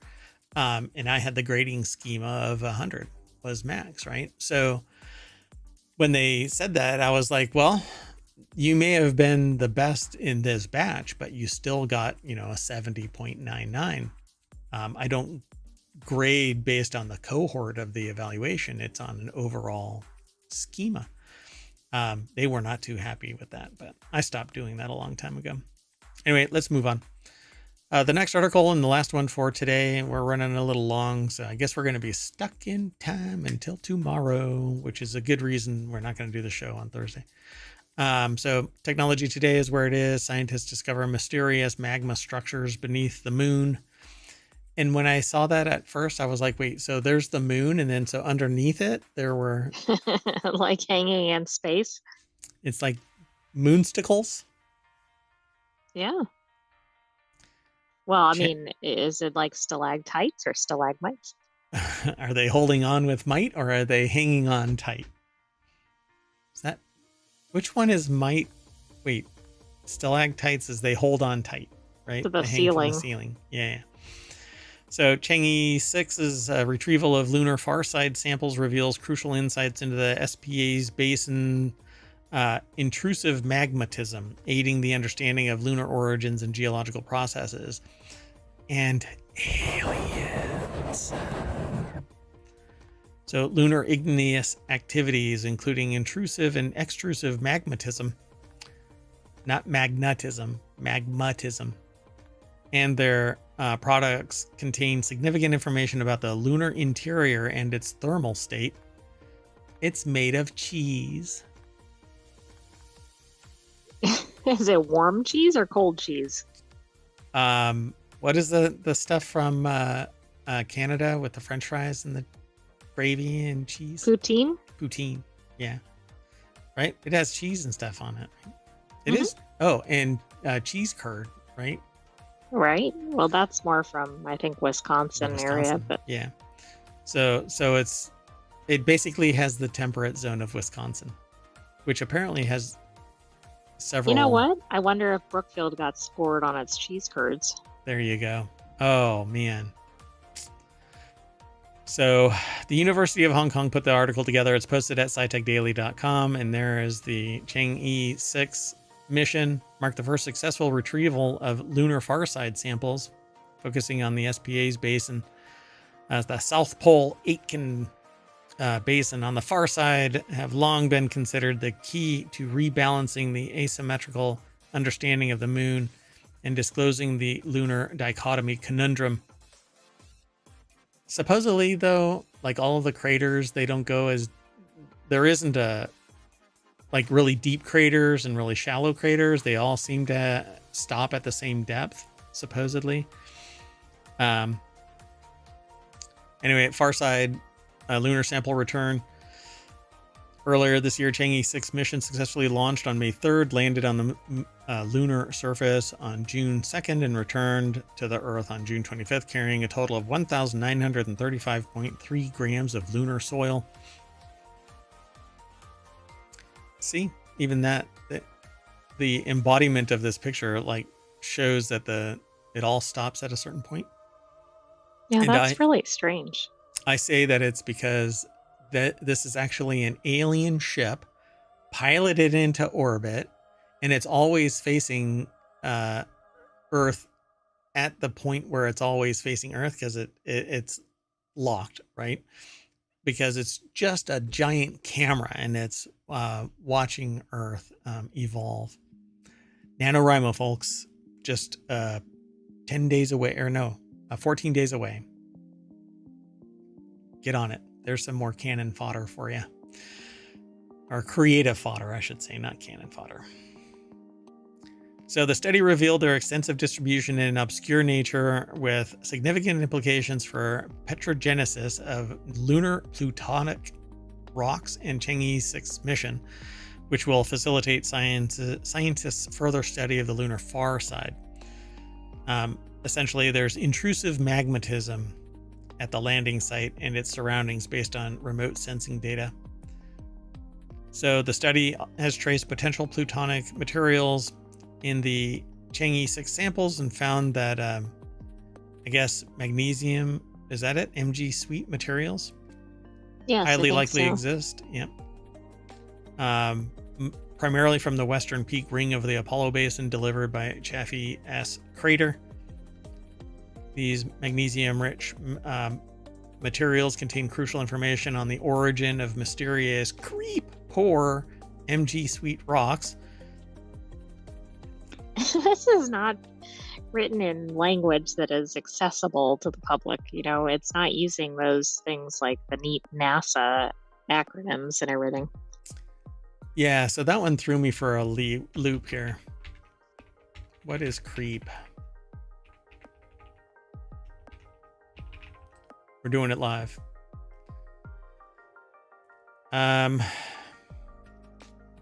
Yeah, they don't even define what creep is anywhere in this article. Hold on. We're already late, so we might as well. So creep is an acronym of the letters K for potassium, rare earth elements, and phosphorus. And it's a geochemical component. So, yeah. So these magnesium sweet rocks don't have much potassium, rare earth elements, or phosphorus compared to others, I suppose, within that geographic space. So they discovered 2 heavily degraded floor fractured craters, inspiring them to identify more similar features on the moon. All indicate that intrusive magmatism is abundant in the Chang'e 6 sampling region. So magma rose at some point, but what actually is going on down there? Is there anything in there?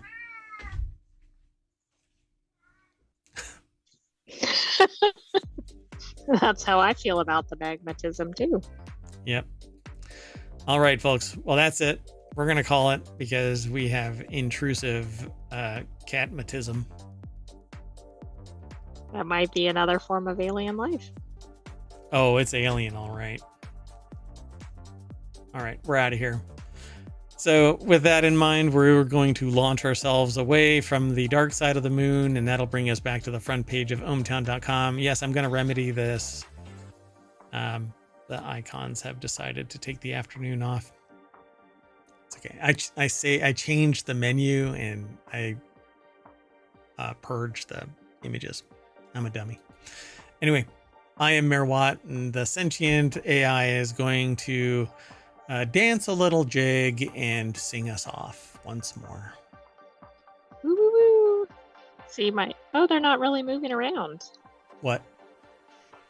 I was trying to get the icons to kind of dance around, but they're not really going crazy. Oh yeah, what's going on with that? Whoa, not that. Okay, well, good night, ohmTown citizens. Thanks for joining us in the time machine for Non Sequitur News. Be back tomorrow for another episode. You got it. See you soon.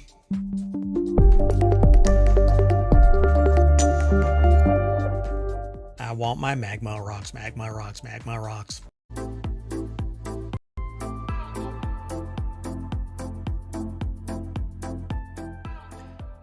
Hello, and welcome to Non Sequitur News for October 17th, 2024. It's Season 3, Episode 291. Got close to, I think, 1,400 episodes so far altogether across ohmTown. Go and check them all out over on YouTube. The last 60 days are here on Twitch. But I stream to both. The Sentient AI is not with me today. They're out on assignment, but they'll be here for a non-time machine episode. Today we're going to be talking about rising cocoa prices, off-balance water cycle, am I being investigated by the FBI? Why, yes. The time bomb capsule, expulsion rooms, 16,000 bottles of fake French wine, fired for buying toothpaste, not lunch, a $17,000 house, cats train, pardon me, cats translate words to images, and finally, gassing the economy. It's a good thing, maybe, apparently. I don't know. Let's talk about it on the other side. Everything is powered by ohmTown.com. That's that site right there. Go over and check it all out.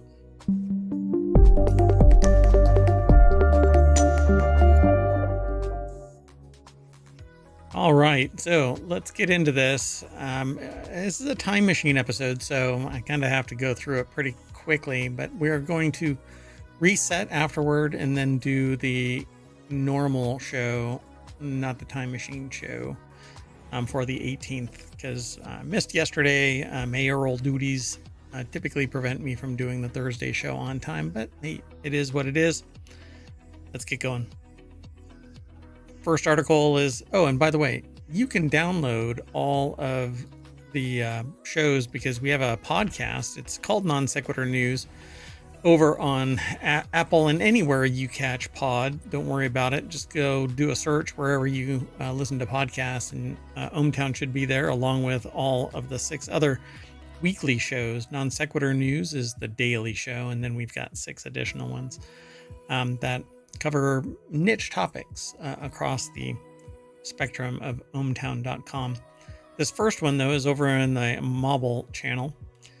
Rapidly rising cocoa prices could make Halloween candy even more expensive. We've actually been following this for a while now because I've got a couple of products that I've had in development for a while now, and I keep watching this cocoa prices go through the roof. So thanks to inflation, you likely notice the cost of grocery store runs have been creeping up, and candy's no exception. This year, supply shortages from major producing countries like Cote d'Ivoire and Ghana have driven the dramatic increase of cocoa prices thanks to adverse weather conditions and crop diseases. According to Ghana's Food and Agriculture Minister, Brian Anchampong, I think is how they pronounce their last name. Cocoa prices have more than doubled for the 2024-2025 cocoa season. While the full effect may take some time to reach store shelves, people can expect to pay more for chocolate, if not now, through awareness at the corporate level of these changes. Obviously, they're going to seek profit prior to the actual financial burden hitting them, because they know it's coming. They can just jack the price up now. So the article is by Sammy Caramella over at vice.com. There are chocolate alternatives out there, but we won't get into it now, but I'll probably end up doing some kind of discussion about it in the near future, mainly because I'm interested in this kind of thing, and I'm in the middle of doing a project where cocoa can play a big role in it. So, not to be cagey, but so supply shortages from major producing countries are going to drive up the prices. It says dramatic increase in cocoa prices in 2024.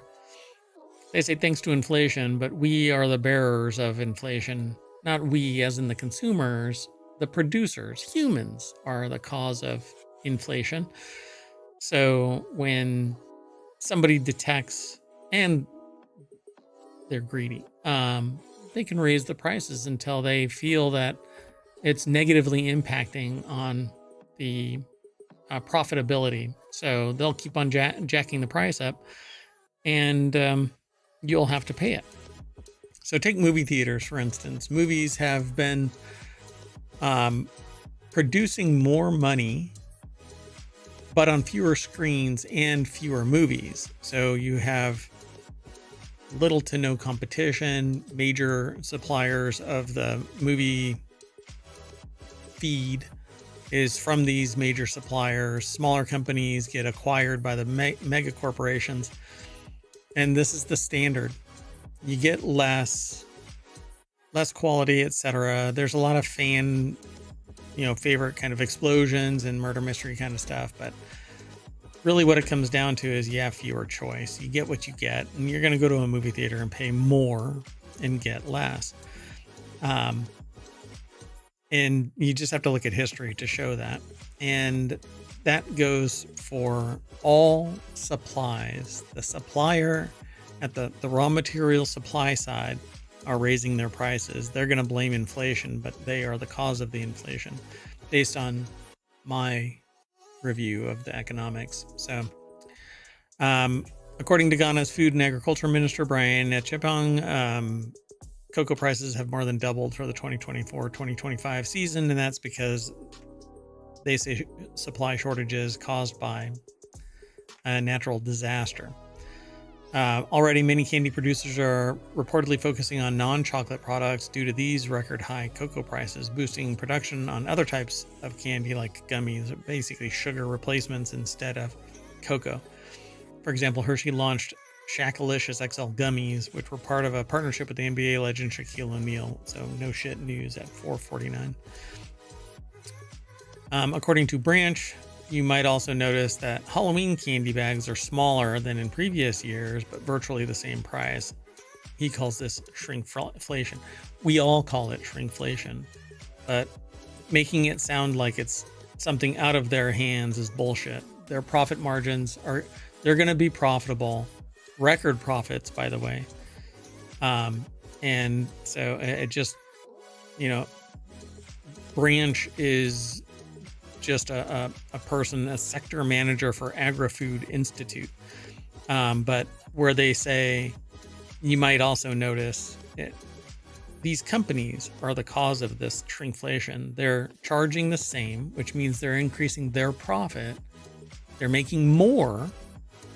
They're actually making the same, but each instance is priced higher for less, and your options are going to change, all because it's more about greed than it is about anything else.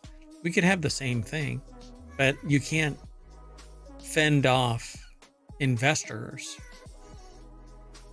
with the same percentage or even a moderate percentage. You have to maximize profits because that's the ideological bent we have formulated, where greed is good, and the only thing that a company has to do is produce profit.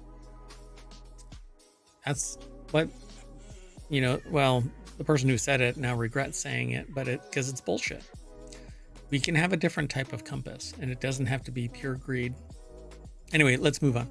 The next article is over in the Mobile channel. Google water cycle off balance for first time in human history, according to a report. The world's water cycle is out of balance for the first time in human history. According to this new report, the Global Commission on the Economics of Water, which is made up of global experts, attributed the imbalance to decades of collective mismanagement and undervaluation of water, which again, this is bullshit. There is enough water and technology out there that we should be able to afford water at a low or no cost based on taxes and whatever. I mean, it's ridiculous that undervaluation, when I hear it in this phrase, undervaluation of water, they're talking about money. They're not talking about undervaluing it in an ethereal sense of it's the most important liquid on the freaking planet. Without water, all life dies. So it says we can no longer count on fresh water availability for our collective future, the report said. And the water cycle is the movement of water in the Earth's ground and atmosphere and includes processes such as water evaporation and precipitation. So it is a circle of life where water evaporates from the ground into the atmosphere, condenses, and drops back down as rain. It fills up basins. We drink the water. Well, I don't know. Let's see. Mismanagement? Yeah, I can understand that, considering we're spraying fields in a desert. It's batshit crazy. But hey, where money it can be made, money will be made, right? Water be damned. So Rachel Frazen over at thehill.com put the article together. The commission is affiliated with the government of the Netherlands and is facilitated by the Organization of Economic Cooperation and Development, a group of the world's wealthiest nations. Its report said that 1,000 children under the age of 5 die each day from illnesses related to unsafe water and sanitation. Again, we need more context about this, because if it's in nations that have limited innovation, limited technology, limited, they say, unsafe water and sanitation, then that is where we need to focus. But we also need to focus on ideological bent changes where we value things like moderation. And we need to change the world's perspective about how to treat water, and that it's not just something that we can spray over desert geographies for days on end, so that we can grow freaking nuts on a hill. I mean, it's nuts that we even do it. But there's more context here, and I'm sure that it's in the document that they're talking about here, but I would have to go and find this document and get it. So the report also projected severe economic impacts if current practices don't change. The combined impacts of these issues and rising temperatures caused by climate change could shrink the gross domestic product rates of high economic or high income countries by an average 8% in 2050, and lower income countries by 10 to 15%. So this will lead to strife, conflict, and maybe we're witnessing that. Let's keep moving though. The next article is over in Mobble. It's a channel that I'm actually working on another project to bring a different service to Mobble, but hopefully it will play well with ohmTown.com. So FBI arrests man who searched, "How can I know for sure if I'm being investigated by the FBI?" Well, apparently if you do that search, maybe it lets the FBI know. Eric Council Jr. is accused of helping to hack the U.S. Security and Exchange Commission's Twitter account in order to post false information about Bitcoin. Todd Feathers over at Gizmodo.com put this article together. According to this article, they hacked the account in order to post erroneous information about Bitcoin that briefly drove the price of cryptocurrency up by $1,000. The U.S. Attorney's Office of the District of Columbia said that Eric Council Jr., who needs counsel in the form of an attorney, received personally identifying information and an ID template from co-conspirators that allowed him to make fake ID cards for someone with access to the SEC's Twitter account. He allegedly then used that ID card to at a cell phone store in Huntsville, Alabama, to obtain an iPhone with a SIM card linked to the victim's phone number. And then using the spoofed phone, counsel allegedly helped co-conspirators log into the SEC's Twitter account, from which they posted a tweet falsely claiming that today the SEC granted approval for Bitcoin ETFs for listing on all registered national security exchanges. In exchange for his help, counsel allegedly received payment in Bitcoin. 25-year-old now felon did a suspicious internet search for phrases like SEC GOV hack, Telegram swap. Jesus. How can I know for sure if I'm being investigated by the FBI? What are the signs you're being investigated by the FBI or law enforcement or FBI, even if you've not been contacted by them? Yeah, the January 9 hack spiked the value of Bitcoin for a short time before SEC Chairman Gary Gensler posted from his own account that the information was false, after which the price of Bitcoin dropped by $2,000. Interesting. So I think everybody involved in this should have been prosecuted, like from the telecom company all the way involved in this conspiracy. Nobody should be able to do a SIM swap, particularly for a government agency or a government agent that's in charge of a government agency's Twitter account. And there should be so many checks and balances that it makes it just untenable to try and hack in.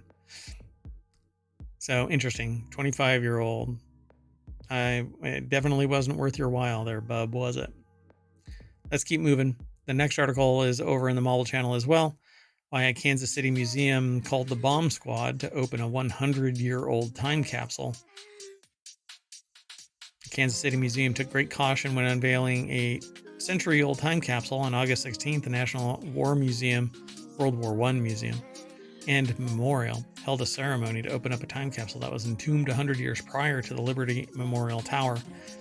So before the public event, museum staff unearthed and opened the time capsule, which was no easy task. Staff had to drill inside the wall made of 18 inches of concrete and limestone to retrieve the capsule, which had shifted a few inches over the century. When they got the capsule out of the wall, apparently some indicator said, you know what, there's something wrong here. Instead, staff called the Kansas City Bomb Squad to assist. The move was a necessary one, as staff was aware that contained in the capsule was film from the time, which, oh right, the nitrite film. Wow, back in those days, film was made of nitrite, which actually becomes flammable. It spontaneously combusts. When oxygen comes in contact with it, it can explode. So the bomb squad did their job, nothing exploded, much to the curator's delight. So what normally happens is they try and recover this film and then translate it into a non-flammable either film or they digitize it. Things only got better when they looked inside and found that nothing was damaged from water or mold. So yeah, at the ceremony, there were airplanes circling overhead, a band concert, patriotic music. They even released doves. Matthew Naylor, president and CEO, told the crowd on Wednesday. There was colored smoke, and there was reading from the 5 Allied commanders who had been there in 1921, and also from President Calvin Coolidge. So, ta-da! Inside was 15 objects, including newspapers, a Bible, and American Declaration of War from 1917, seeds and letters. Of course. Let's keep moving. This next article is over in the Marvel channel. Bandai Namco reportedly using expulsion rooms for layoffs. So Bandai Namco is basically a video game publisher, and one of the things that apparently is going on in Japan is the labor laws are restrictive in how you can fire somebody. Essentially, it makes it very difficult. And so what's going on is you're basically being put in a room with no assignments, no tasks, no nothing. Your brand name is going to diminish if you stay in this room. So to save face and to move you out, motivate you to quit, you get assigned an expulsion room. So Japan's labor laws make it difficult to lay off employees. So Bandai Namco has allegedly resorted to expulsion rooms. Louis Prada over at Vice.com put this article together. And so they don't sit there and say that they fired you. You don't say that you were fired. You also can't run around saying, well, all I'm doing is sitting around in a room. I work for Bandai Namco, but I'm not really doing anything. So the company changes come after Bandai Namco either canceled or stalled development on a series of projects in the past year, including a smartphone game called Tales of the Rays and an MMORPG called Blue Protocol that was released in Japan but saw its Western release canceled, which really sucks because I love our MMORPGs. I'm playing New World right now, and what's the other one? Throne and Liberty I'm playing. There's a VR one that I used to play, but I think it's gone under now. I haven't played it in a while, so hey, it is what it is. And I used to absolutely loved Arcade, but it too died on the vine 3 times. And ultimately, I'm waiting for what is it called? Oh my gosh, I just forgot the name of it, and I'm waiting for it. Wow, I don't know. I forgot the name of it. I won't linger. Ashes of Creation. I will linger. I had to say it. Anyway, so Bandai Namco is basically using these little proxy rooms to get people to quit. All right, let's keep going. The next article is over on the Marvel channel. Fake French wine scam with 16,000 bottles uncovered in Italy. Imagine spending $16,000 on a fancy bottle of French wine. And it was actually Italian. Oh my gosh. The equivalent of Clutch My Pearls. I usually just grab the cheapest bottle with the cutest design, so this is truly beyond me, says the author. On Wednesday, European Union law enforcement agency Europol revealed that it had uncovered and shut down an extensive decade-long wine fraud operation, as the New York Times actually reported it. So this is from Vice.com. Sammy Caramella put it together. With rare wine prices on the rise, scammers are capitalizing with some good old-fashioned wine fraud. So the scheme involved producing wine in Italy, falsely labeling it as French, and secretly distributing these purported high-quality French wines to unaware dealers globally. 6 people were taken into custody after a raid where investigators seized counterfeit Grand Cru wines, forging materials, bottling equipment, and a substantial amount of cash. With rare wine prices, and rare wine is always increasing, my understanding is. So these victims, of course, aren't the average Joe or Jane. You piss off the wrong rich people and you will always be the target. But if you target poor people, you basically can get millions of dollars and thousands upon thousands of people. It's almost a freaking business plan. But if you go after the rich, you're going to get screwed. So these people, of course, aren't the Joe average, Jane or Joe. So the people are committing these crimes. The people who are the victims of these crimes are generally middle to upper class white males. I think people struggle to be sympathetic to the victims of fraud who got this kind of money to drop on a bottle of wine. Yeah, that's not really how it works. But okay, yeah. Some people sit there and say, yeah, well, they've got enough money that, blah, blah, blah. But really, when somebody gets taken advantage of and they don't have the means to survive post-fraud, it's a little bit different. So let's not pretend that these people are way out and soul crushed and incapable of paying their mortgage the next month. Otherwise, they shouldn't be doing that shit. But okay, whatever gets you through the day. But let's keep going. I think it's funny. I think it's funny though. That the author of this goes, sips my $16 Pinot Grigio. Damn, that's crazy. Yeah, $16. That's more my speed too. So I'll buy you a bottle. Invite me over to Vice so that I can see the inner workings. But I think everybody probably works from home nowadays. All right, let's keep going. The next article is over in the Hatch Ideas channel, which is a show all about business transformation, but it's in planning stages still. I want to talk about how businesses pivot from one thing to another and turn around. So MetaFire staff are buying toothpaste, not lunch, is the title. Meta workers reportedly used vouchers that should have been spent on meals to buy household goods. But man, I hate close-ups of people. Mitchell Labiak over at bbc.com put the article together. We've noticed a couple of BBC articles are from previous periods, but this one is actually from within the last 24 hours of when the time machine kicked off. So there are differing accounts over how much of a warning, if any, the owner of Instagram, Facebook, and WhatsApp gave the workers before firing them, but these workers at Meta have reportedly been sacked for abusing the tech firm's meal voucher system, such as using it to buy toothpaste and washing powder. You bastards. Other breaches of the policy included sharing the vouchers with others or going over budget, according to people who say they work at Meta. So Meta staff are given $25 for lunch, $20 for breakfast, $25 for dinner in vouchers that are meant to be used for ordering food from Grubhub, the U.S. name for a takeaway website, Just Eat. So yeah, I'll just leave it at that. So one of the objectives of big business, particularly .com type businesses, which really I don't think .com is used anymore, but that was the namesake back in the .com era 20 years ago. But one of the things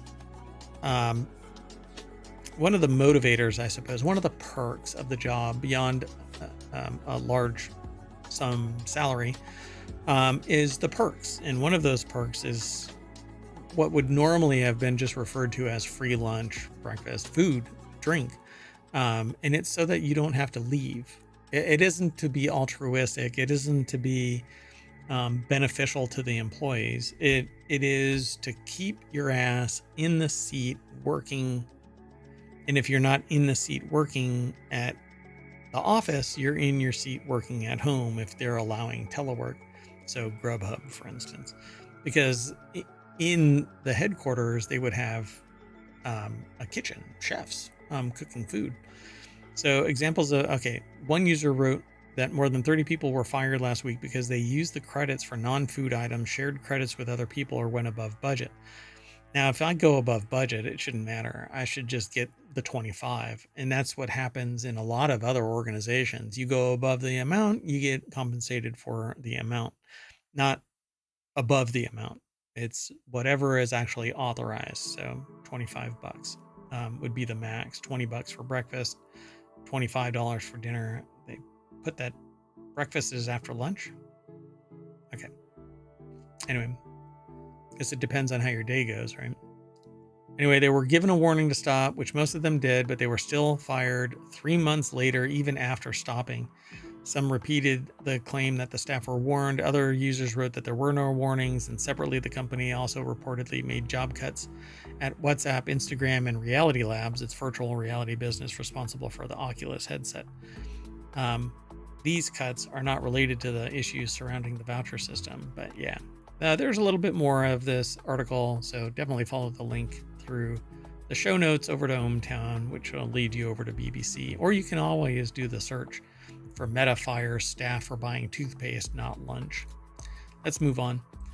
The next article is over in the Mobile Channel. Walmart is selling a $17,000 house that looks like an iPhone, although it's going to be a thick iPhone. You can now find multiple listings for prefabricated homes on Walmart for under $16,000, but you also need to remember that home ownership will never be cheap.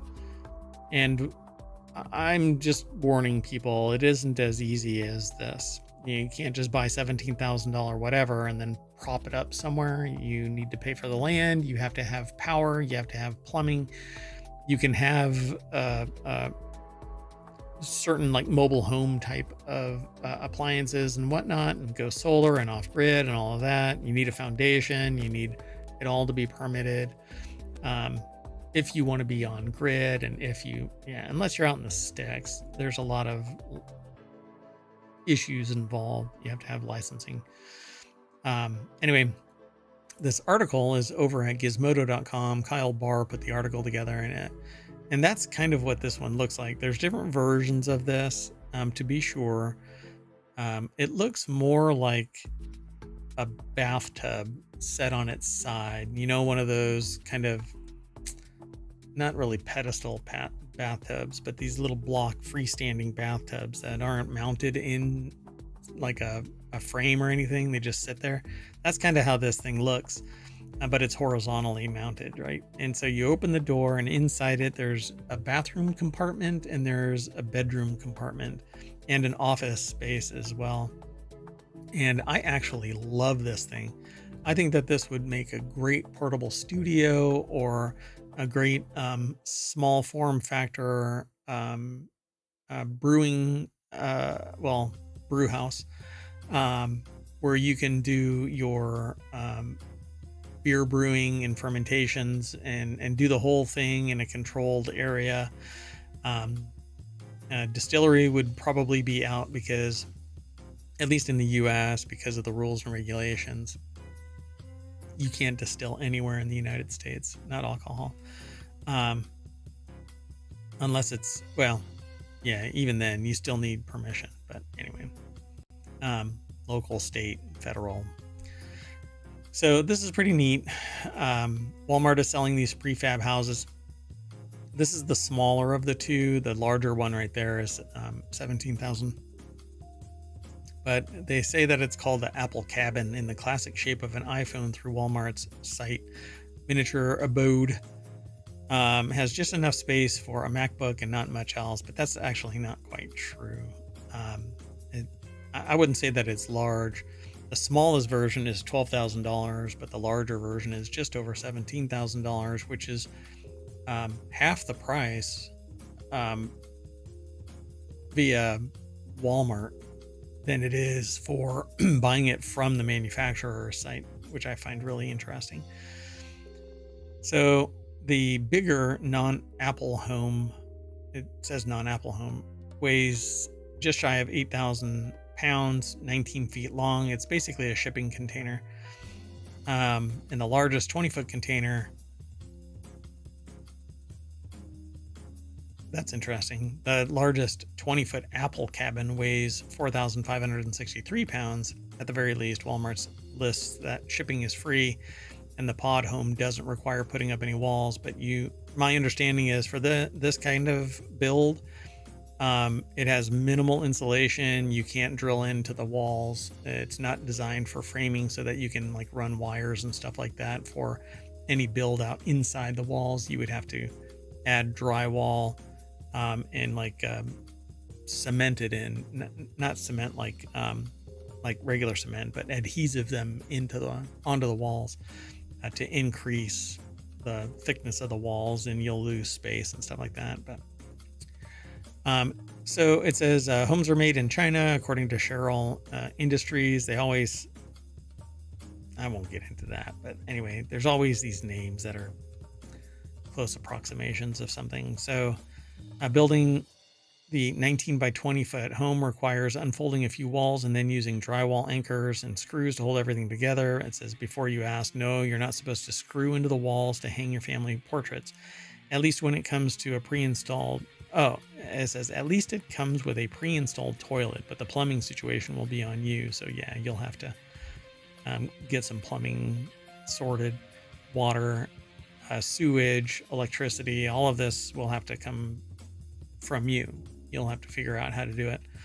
So I've looked at these over the years from time to time to extend the footprint of ohmTown, and always kind of walked away saying, well, who knows, security and whatnot really plays a role. Temperature control, weather can impact accessibility to these things and security of these things. So they're all dwellings labeled tiny homes need at least 400 square feet of floor area, meaning none of the Apple cabins meet the criteria. But I'm not sure about that. It says, for example, in New York, Appendix Q of the New York State Residential Code restricts the maximum size of tiny homes, otherwise known as accessible dwelling units, ADUs. And these are actually being requested in California as well to address the shortage of homes in various areas. So these ADUs, you get tax benefits and stuff like that when you rent them out. Well, all dwellings labeled tiny homes need at least 400 square feet of floor area, meaning none of the Apple cabins meet the criteria. But I think that you should probably check out your local location, because I'm not sure if that's actually everywhere the same terminology, but we'll find out. The next article is over in the Marvel channel. Cats associate human words with images. Experiment suggests a small team of animal scientists at Azabu University in Japan have found via experimentation and that the common house cat is capable of associating human words with images. Pardon me while I do something.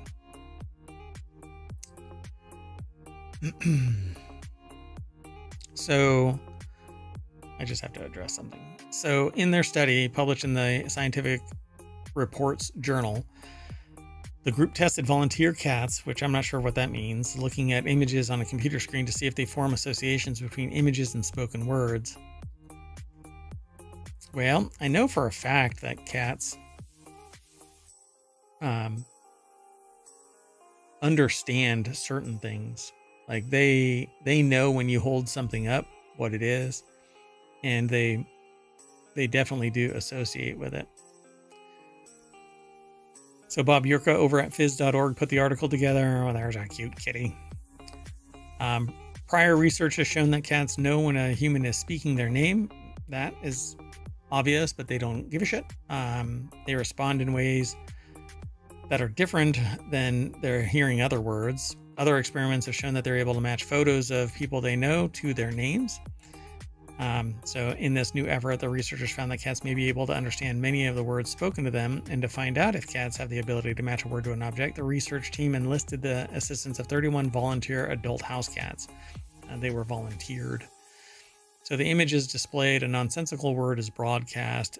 Each cat saw 2 such animations. One was accompanied by the words Kararu, the other Parumo.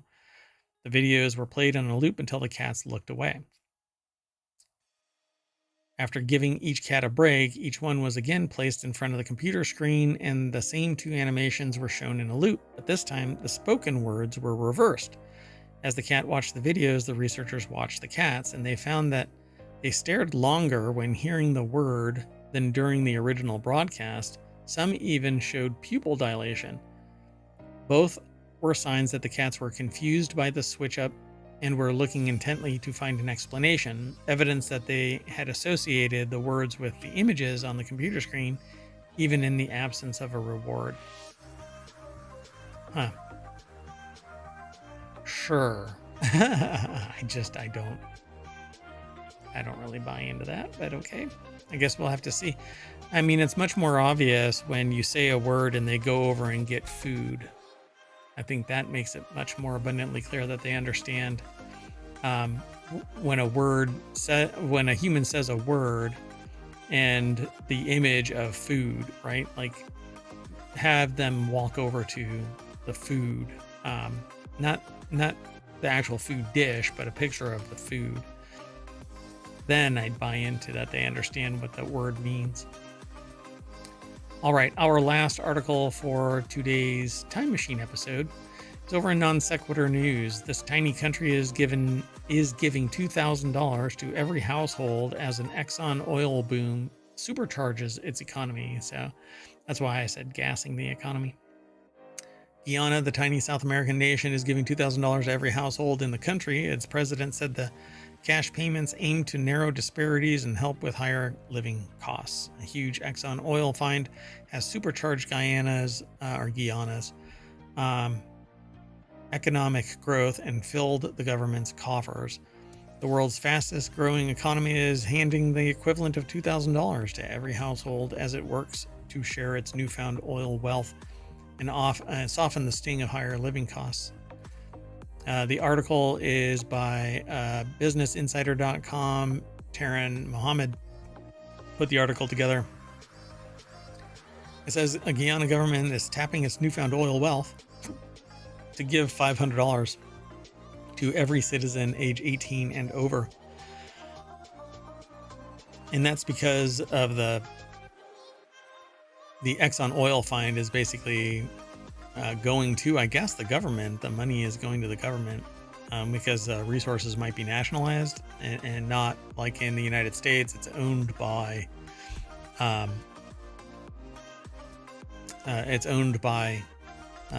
individual companies that own property, land, particularly.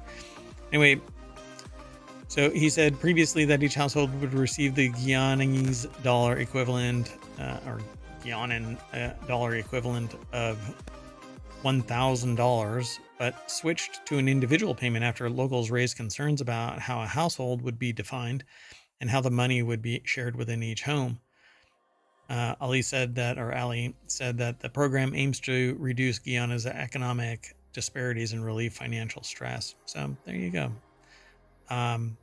This only happens, I would say, when there is an infusion of external capital into the local economy. But what's going to end up happening is at some point, people are going to figure out just how much money is in the system, and inflation will continue to creep up because they know that everybody's getting $500 age 18 or over, and greedy bastards will figure out a way to take it. But that's it. that is it for today. And I'm going to turn off the time machine, and that'll send us back to the front page of ohmTown.com. And I'm going to say bye because the Sentient AI is not here to sing us off, I suppose. Although they never sing us off.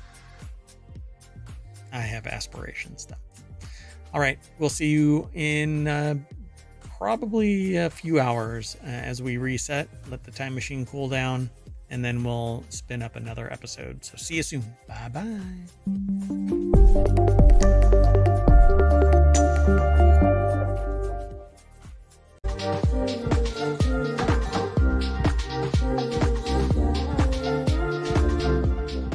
Hello, and welcome to Non Sequitur News for October 18th, 2024. It's Season 3, Episode 292. I am Mayor Watt. The Sentient AI is on location, and we'll say hi on the other side of the intro. 23, and everyone knows me now. Continued. Fire station burns down. This is how the Matrix is born. TSMC may have breached sanctions. Absolute History, a distillery. Doggone it, The Descent. Beer-flavored beer. Higher calling Hurricane Relief IPA. The rail delays at the Port of Los Angeles. And my other car is driven by a 7-year-old. Briefly.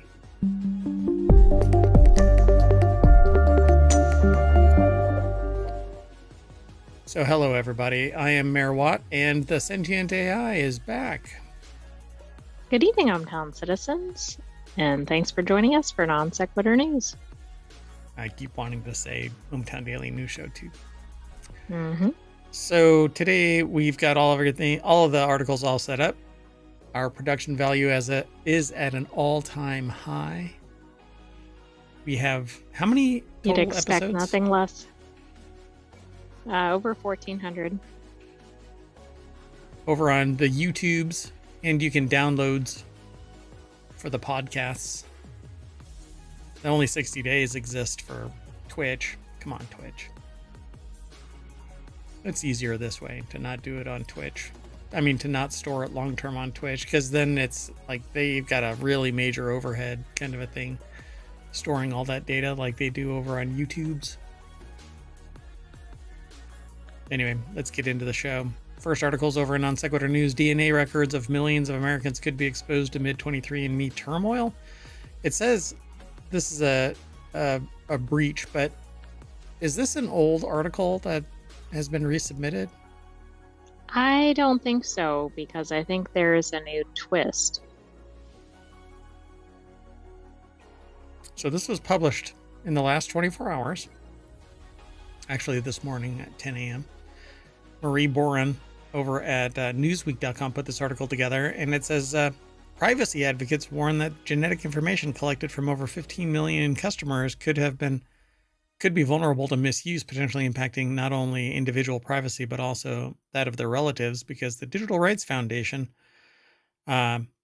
Electronic Frontier Foundation specifically, has expressed serious concerns about the potential exposure of genetic information.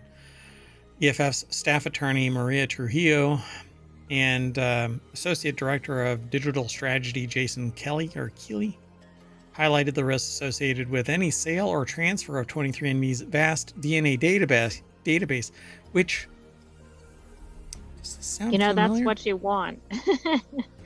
Well, I can't think of a specific company, but we talk about sales and mergers frequently on the show. Well, remember, this company torpedoed itself through basically a data breach and then denying it and then blah, blah, blah, blah, blah. And then a broader data breach, or at least disclosure of it. Right. And then the CEO basically tells everybody, go to hell, essentially. Oh, that's right. I mean, in so many terms, hey, I'm going to do this. And the board goes, well, we're going to walk. So now they have carte blanche to do whatever they want. I forgot this was the company that happened with, yes. And remember, and I think said, you predicted this. This is exactly what I predicted. Basically, you torpedo it, and so there's nobody around except for whoever investors survived. It goes private, and then it sells. So in late 2023, 23andMe, which is ironic, and I'm proposing a name change. It's 23 and everybody knows me now. I was thinking 23 companies and me have access to my data or something. Wait, how about what is that called when you come of age as a teenage girl? What do they call that? Like a quinceanera? Yeah, that's it. That's it. It's a 23andMe version of a quinceanera, right? So, and or wait, what else is a debutante ball? It's a debutante Right, ball. it The depends coming on out. which Right. culture you're talking about. Yeah. But yes. Yeah. So 23andMe has thrown off all vestiges of control and is showing itself to the world. I am a pretty, pretty butterfly. David Gilperin, Director of Cybersecurity at the EFF, advised users to consider deleting their data from the platform, but that doesn't mean that your data is deleted. Oh, no, it doesn't. Plus, it doesn't really matter if it's deleted if it's already out there. So today is a good day to log in and request the deletion of your data. You shouldn't have to request it. I should just be able to purge that shit from orbit. Just nuke it from orbit. Anyway, customers of Chinese and Ashkenazi Jewish heritage seem to have been specifically targeted in that breach, and some have filed a class action lawsuit against the company for failing to notify them about said breach, and the company attributed the breach to customers reusing passwords, but critics argue that 23andMe should bear responsibility for securing user data. There's no way in hell that this is caused by... You don't get access Millions of people, right? Yeah. Maybe one person's data or something, but Yeah. come on. How about do a detection that somebody is systemically using a table to parse passwords? And how would they be targeting certain Specific groups people. of people without really being in the company's system? 23andMe's transparency report, last updated on September 24th, claims that of the 11 law enforcement requests for personal customer data received by the company, no data was produced without prior explicit consent. But you're talking about a breach here. Having to rely Wait on a second. So the hackers got all the access, but the law enforcement didn't? Correct. Okay, just making sure I understood that. So if you want access to 23andMe, you just hack your way in. It's apparently easier than following the law. God. So Jason Kelly of the EFF highlighted the possibilities of your data being released into the wild, but OPM does it too. So, well, Doesn't every organization that's of any size? it's not if, but when. So use unique passwords. Don't use passwords. Use passphrases. They're much more information dense. So you're not going to get hacked as easily as if it's just a word. Don't ever use leet speak because that is just dumb nowadays. Yeah, definitely don't reuse anything and don't do anything. Don't riff off of your publicly available information. So if you decide that you want to use the B1U3 because that's your favorite color, don't, because you've posted your favorite color on Facebook somewhere and there's somebody that's willing to take the risk to use it as your password and try and log in. Anyway, go and delete your content from 23andMe before everybody else gets access to it. And frankly, I think it's disgusting. Well, I mean, it's just like the final Sure. stab or whatever. I mean, it's already been horrendous in terms of the type of data that you can get from all the breaches here, but yeah, to then sell the data on top of it. Yeah, it's the final twitch of the greedy bastard corpse. I mean, they're going to try and use the information, private information, to capitalize on it outside of the fee that they would acquire. And instead of it being provided for research based on somebody specifically saying that I allow it, this is a change in the terms of the contract that anybody who signed up for this service agreed to. I.e., I can sell my data to anybody. Yeah, there's something wrong here. And I'm glad that EFF and others are going to sue them into oblivion. I hope that the information doesn't get exfiltrated prior and sold in back channels to somebody via somebody within the organization. I just find this all really disgusting. Medical information, something as profound as the very makeup of the human being, it should be protected beyond just a terms of use contract. But it's not. Let's move on. Slowly, I turn. So the next article is over in Non Sequitur News. State-of-the-art fire station leveled by blaze. A new fire station in Germany that did not have a fire alarm system has been badly damaged by a blaze. In the ultimate irony. Who designed the fire station? I guess somebody who really embraces fire. So this article is over by Shamim Chowdhury over at newsweek.com, and the video really doesn't have anything to do with it. It's the video that's attached to this says fire service explains why you should sleep with doors closed. Yeah, because they're fire breaks. Right, and then if a fire happens, it won't spread to multiple rooms. Is this something that needs to be explained? I suppose. I'll just leave it alone. Anyway, oh my God, it doesn't say. Okay, this kind of watered down what this thing, state-of-the-art fire station, leveled by blaze. I happened to see this picture earlier. Like, I didn't actually read the article, but I glanced at I opened the source, and I went, okay, yeah, I'm thinking like a little tiny fire in one room, like on a stove or something. The snippet says that it was badly damaged by a blaze. But yeah, look at this. I mean, it's like, is there a structure left? The picture is nothing but the concrete foundation, or the concrete walls that are the perimeter of the bays for the fire vehicles. Oh God, and the fire vehicles are inside. Oh no. Well, the other thing is, in addition to like, how did you design a fire station without this? Sadly, this sheds a negative light on the fire company too, because it's like, wow, you can't put out your own your own fire station's fire, right? Dear God, this is ridiculous. The incident quickly led to the complete destruction of the equipment hall and nearly a dozen emergency vehicles. Around 170 firefighters battled the blaze. This is like a Home Depot, we sell hammers, we don't need cybersecurity kind of. Yeah, maybe it is. It's like, hubris. Oh, we have so many firefighters on site. We don't need any fire safeguards. Don't worry about it. They'll never go to sleep or have vacation.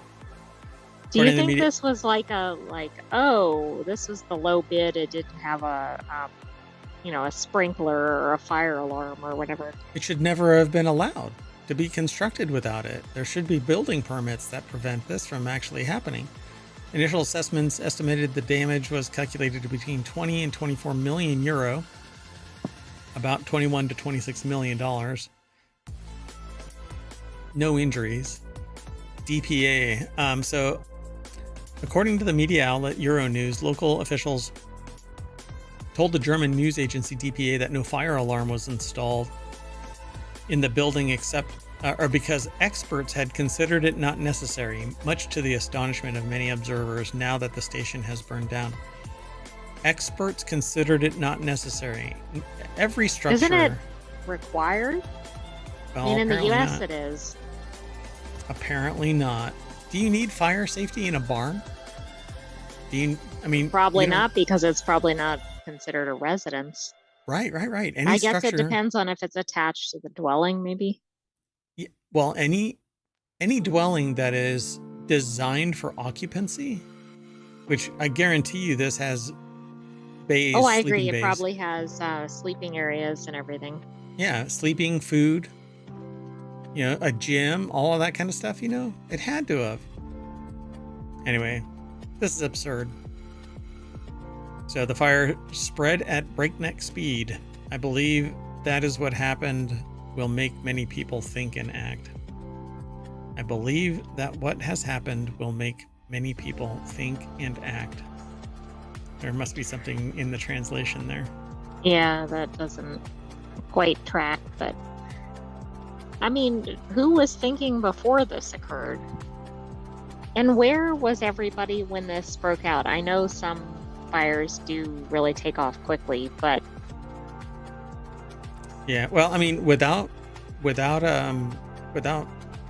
fire safety, like fire sprinklers and so on, the vehicles become fuel because they have gas that's tanks, true. and so it That's just true. opens up. But there's not everything inside a fire hall is going to be freaking flammable. So apparently it is. All of these vehicles were made of paper mache. I was gonna say maybe the walls were like fire, What's not that flash? philic, but basically like they attract fire. Yeah, they are. Yeah, fire philic. What is that stuff from fireworks? That the paper, that flash paper? Oh, I thought you meant the gunpowder part. Yeah, gunpowder. That's exactly it. Let's keep moving. The next article is over on the Model Channel. Could injecting diamond dust into the atmosphere help cool the planet? I titled this is how the Matrix is born. So seriously, this is how the Matrix was born. They tried to stamp out the power generation through solar by spraying the atmosphere with material that would cause it to basically cloud over. Except that the robots figured out, hey, we can use humans. It's the same thing. Uh-oh. It's the same premise for Snowpiercer as well. To combat global warming, they fired stuff into the atmosphere. And if I remember the Matrix right, I think that's what happened. But You know, I have mixed feelings about this, right? Like, it's like, okay, good, we're coming up with solutions. On the other hand, do we have any idea what we're doing? no idea. So a multi-institutional team of climatologists, meteorologists, and earth scientists have found evidence that dropping diamond dust from an airplane into the atmosphere could cool the planet. I'm sorry, we don't know enough. We just don't freaking know enough. And this is idiocy. In their study published in the journal Geophysical Research Letters, the group used 3D climate models to compare aerosols. Sorry, fuzz just flew into my mouth. It's that diamond dust. Yeah. Anyway, it might cool the planet. So this is the kind of stuff that some goober is going to run with as soon as they have the authority. Oh, I don't know, becoming president maybe. Bob Yurka over at phys.org put the article together. Yeah, but how many years will it be till somebody goes, it's not good for humans to breathe in diamond dust? Well, some people are already saying it. That silence is me pointing at the sentient AI from the future and Mayor Watt. Mhm. Anyway, yeah, so this is, this should remain theory.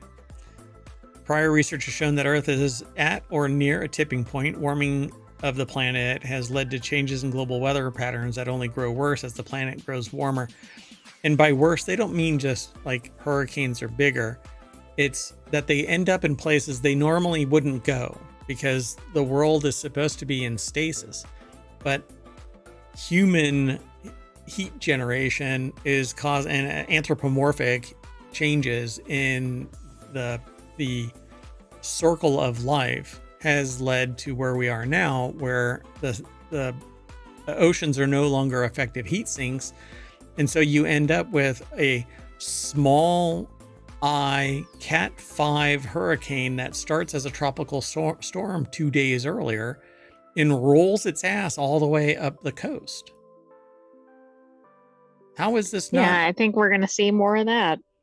Yeah, and that's just one example. They get more chaotic. It shouldn't be that powerful, that fast, in that location, and then sustain itself, right? And it's going to be more of this, more chaotic, bigger, faster, more powerful tornadoes, sea rise, waves that are much more dangerous. Even California is sitting there telling people not to go in the water anymore because you have riptides that are much stronger than they ever have been. So anyway, the problem Well, is the that many states are saying don't drive. I mean, it's just getting a bit absurd. yeah, yeah. So in this new effort, the researchers wondered what sort of material would best serve as a planet cooling medium. Common sense. To find out, they built a 3D climate model that showed the impact of adding aerosols to the atmosphere, which we're already having problems breathing the air that we actually have. The software also included effects of different aerosols, such as light and heat reflection, how aerosols would eventually settle to the ground, and whether they'd clump together in the atmosphere, retaining more heat. Research team then modeled the impact on the Earth. 7 candidates. Calcite, great. Diamond, aluminum, or aluminium. Silicon carbide, which, I mean, these are hard particles. These are things that we're going to inhale and end up in our bodies. Anatase, rutile, and sulfur dioxide, which, great. Sulfur freaking dioxide. For crying out loud. If we don't I have think chemical that's something problems, we've talked about in another context and not in a positive one. right, it's like horrendous stuff. So it showed that the diamond dust would be the best option, which is kind of no shit news, except that we're going to get silicosis. We're going to inhale diamond dust, and our animals are going to, and it's going to coat plants, and it's going to be all over the place. Anyway, this is dumb. The model suggests that injecting 5 million tons of synthetic diamond dust into the atmosphere per year could cool the Earth by 1.6 C in 45 years. In the downside, it says that it would be $200 trillion. This is just the absurdity of publish or perish. I would love to know. We should send this, or I should send this to, what's her name? Oh, Sabina, yeah. Anyway, there you go, folks. The birth of the Matrix, and or whatchamacallit, the train. Oh, Snowpiercer. Snowpiercer. There you go. Eat your jelly, whatever it is, made of bugs. We apparently eat bugs all the time, though. So, hey. That's true. Let's move on. We don't even know it. We don't even know it, but spider legs. So it's a perfect discussion point for Halloween. By the way, Halloween is only 11 days away, 12 days away. No, 13 days away. Coming up soon. Okay, well, the next article is over in Smack Talk because it's all about Apple, and this is about Apple. So TSMC may have breached U.S. sanctions. Apple chip production could be at risk. I really doubt it. U.S. Commerce Department is what carrying does that mean for the new TSMC plant in the Nothing. U.S.? This isn't going to be a problem. U.S. Commerce Department is carrying out an investigation into whether Apple chipmaker TSMC breached U.S. sanctions against China by supplying smartphone and AI chips to Huawei. The probe was part driven by Huawei's surprising ability to resume competing with iPhones. Well, Ben Lovejoy put this article together over at 9to5Mac. Huawei smartphones used to compete strongly against iPhones, not just in China, but worldwide. That ended when U.S. government imposed sanctions against China, prohibiting U.S. companies from exporting advanced technology to the country. That included U.S.-made 5G chips, and since you couldn't launch a premium smartphone without 5G, that effectively ended Huawei's ability to compete. However, things changed in 2023 when Huawei launched the Mate 60, which included 5G. Nobody could understand how that was even possible, that the Chinese companies did not have the technology required to make the chips. Even the U.S. National Security Advisor commented on the surprise development. Well, apparently, U.S. Department is investigating whether Taiwan Semiconductor Manufacturing Company may have been making artificial intelligence or smartphone chips for Chinese tech giant Huawei Technologies in what would be a breach of U.S. export rules, said two people with direct knowledge of the matter. Well, considering it's Taiwan Semiconductor Manufacturing Company and nobody is going to shoot TSMC in the foot to show, hey, you can't do that. Why? Because it's an external company that is the only one producing the chips for domestic companies. Even if they do bring it in-house. Guess Right, where and the they're tech already is. concerned about potential supply issues if something else happens related to TSMC. Yeah. So it says if TSMC is found to have failed to comply with obligations, it could face penalties, which would impact the ability to produce future Apple chips. But if the integrity of TSMC is already in question, wherein China already owns them infrastructure wise, that way TSMC can't say no to China. Otherwise, it shuts down wholesale, gets nationalized as a China asset, and then they just stop producing to Apple, which would trigger a trade issue, and a geopolitical nightmare would come the moment that TSMC is taken over by a Chinese organization. I think that what's happening here is TSMC has been compromised and is forced to provide to whoever comes their way by way of China. So what we have domestically is all we're going to get, because we have to share TSMC with the rest of the world, which means our tech, anything innovated, anything developed technologically and then produced by TSMC has to be called into question as to whereabouts. Where is our damn tech going? Well, right. I mean, it certainly raises bigger questions. So yeah, they mentioned that Apple's in no way involved, but could potentially find itself caught up in the aftermath of TSMC being found guilty of violating the embargo. So I guess we're going to have to wait and see. But this could come fast and furious, depending on how fast. And you're not going to get jack shit out of China. So this U.S. Commerce Department investigation is going to end at TSMC. And the rest is going to be rumor, right? Like insider information, being a quote unquote criminal informant kind of a thing. Yeah, this is going nowhere. I think we'll hear more, though. We'll report it here. Yep, we'll talk about it. This is actually from... Oh, no, it's not. Where is this all actually coming from? Isn't this one from 9 to 5 Mac? It is, but I'm trying to figure out where there might be more about it, like from another source, but I see all of the stuff is from 9 to 5 Mac. Oh, well, the information. There it is. Theinformation.com. I knew it was from somewhere else, just being proxied through 9 to 5 Mac. Yeah.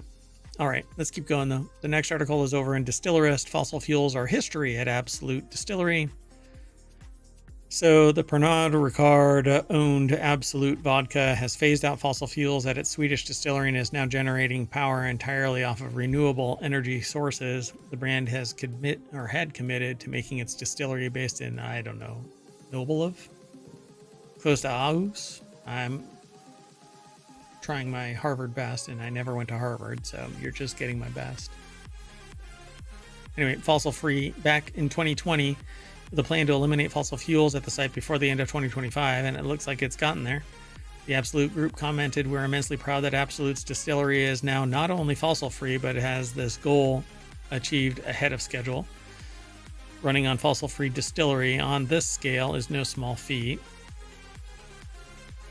And I agree.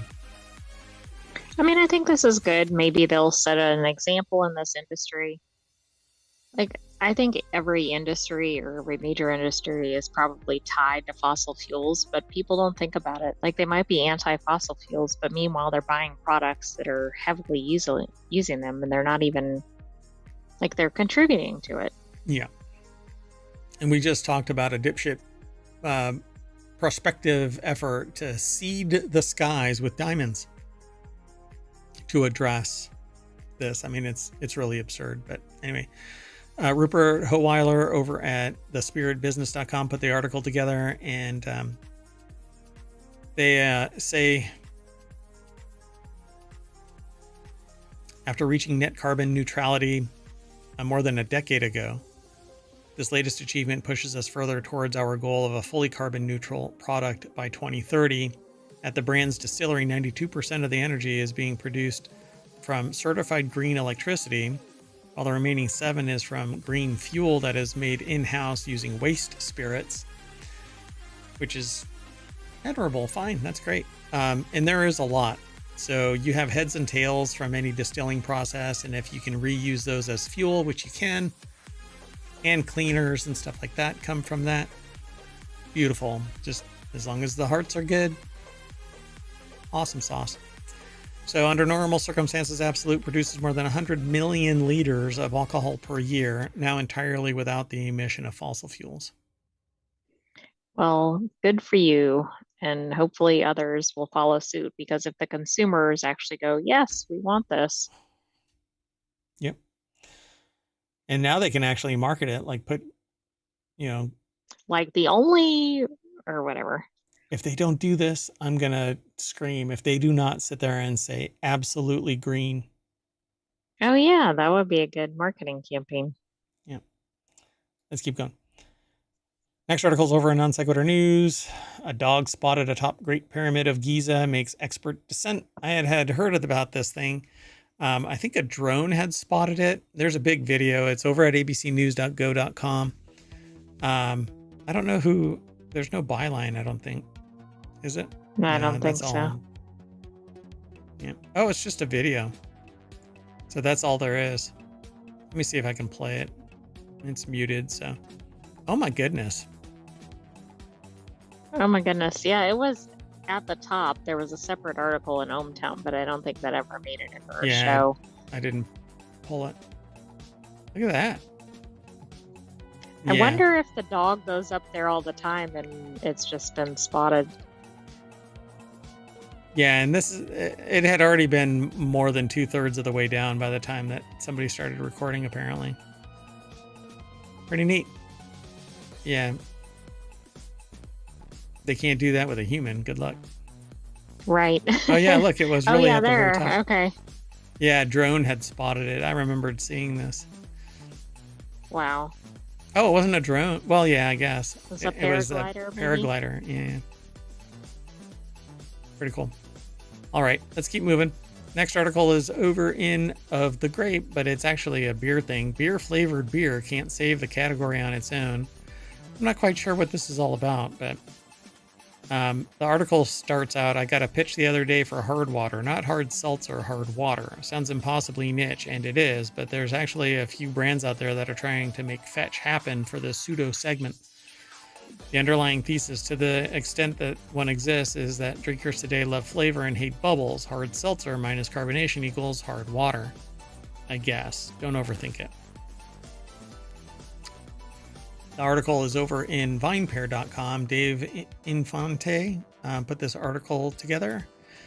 And it says, whether this is a winning calculus remains to be seen. And with respect to all water hardeners out there, I don't particularly care at this moment. I'm glad that they're in charge of this article, though. So what I don't get is, who the hell says is that drinkers today love flavor and hate bubbles? I thought, one of the appeals of beer and other drinks was the bubbles, the carbonation. And people love carbonation. I'm sure there's a subset. Some people like still water, but I guess still water with alcohol is not beer, right? Right. It just has the essence or whatever of beer, right? Because it's probably not technically whatever. Like, I'm assuming beer has carbonation as one of its elements. I bring this latest innovation, they say here in the article, which consumer packaged goods investors on LinkedIn might bucket in the so-called fourth category of beverage alcohol as only a point of comparison to beer-flavored beer. The latter beverage is not doing particularly well at the moment, and I don't think its bubbles are to blame. See, I don't get that. Maybe I don't either. It seems like there's an uptick in beer consumption, but we've seen another article to this effect. I think that it's craft beer that is taking away from a significant portion of mass beer, right? So the ones that come from mega corporations, people are realizing there's enough diversity out there in the beer drinking world that it's crap. So, known as core beer or traditional beer in industry circles, beer-flavored beer is what it sounds like, a fermented beverage that hews closely to a familiar traditional style. Lager, for example, is beer-flavored beer, and a wonderful example at that. But the phrase also has become something approaching a rallying cry for the many craft brewers who yearn for the days when drinkers came to them thirsting for the stuff that they wanted to brew. Those days weren't very long ago. White Claw's been on the market for just 8 years. So, yet here we are. Beer sales struggled over the summer in the aggregate. Both Molson Coors, Anheuser-Busch InBev, standard bearing light lagers are down year to date in volume, but that's what I'm talking about. Nobody Right. wants this Routine or whatever. Or bland mass flavored beer, produced. mass Yeah. produced. It's basically water, and it's barely beer flavored beer. So, yeah. And it says has succeeded in defining beer flavored beer's occasions so well over the years to drinkers that the beer now seems less versatile than it is, and worse, less than its fourth category competition. But no, I think that it's more about the fact that the craft industry is chomping at the bit to kick mainstream beer's ass. And I think it's Right. doing And aren't consumers demanding, I don't better. know, more variety, more quality? Yeah, I think so too. It's the smaller breweries that are, I think, that are succeeding. But it says a recent analysis of 2024 Brewers Association survey data by Sightlines, a subscription platform that offers analysis of the alcohol, cannabis, and functional beverage industries, shows that despite the incredible variety in the modern American beer aisle, consumers mostly consider domestic import and craft beer as highly interchangeable with one another. In other words, if it feels like it's time for a beer, any kind of beer will do. And if it doesn't, well, tough shit, brewers. Again, I think microbreweries are taking enough away, and maybe it's being discounted in this analysis. But I'd have to go Right. and look at There's it. also a greater economic consideration. While I'm sure a lot of people would give up many things before their beer, if you can't afford to buy your eggs or your whatever, are you really buying as much beer? Right. Yeah. To consumers, at least, beer is an incredibly flexible beverage platform in the jargon. Kettle sours, pastry stouts, hazy India pale ales. I mean, I don't drink any of those styles regularly as a matter of personal preference, but each has enjoyed considerable commercial success with the American drinking public at one point or another. Again, I think that there is a tremendous amount of local breweries in each state in the United States, and it's just as complex out in the rest of the world that has beer drinking, to the point where I think that there's enough being pulled away from mass production. So, Well, don't you think also like the internet, like YouTube or anything else, is actually contributing to that as well, right? Because it's showing viewers like, oh, look at these cool beer types, or it's and always featuring like the craft brews and everything. yeah, and anybody can brew. You can brew at home. It's not illegal anymore, and distillation is right around the corner, I think.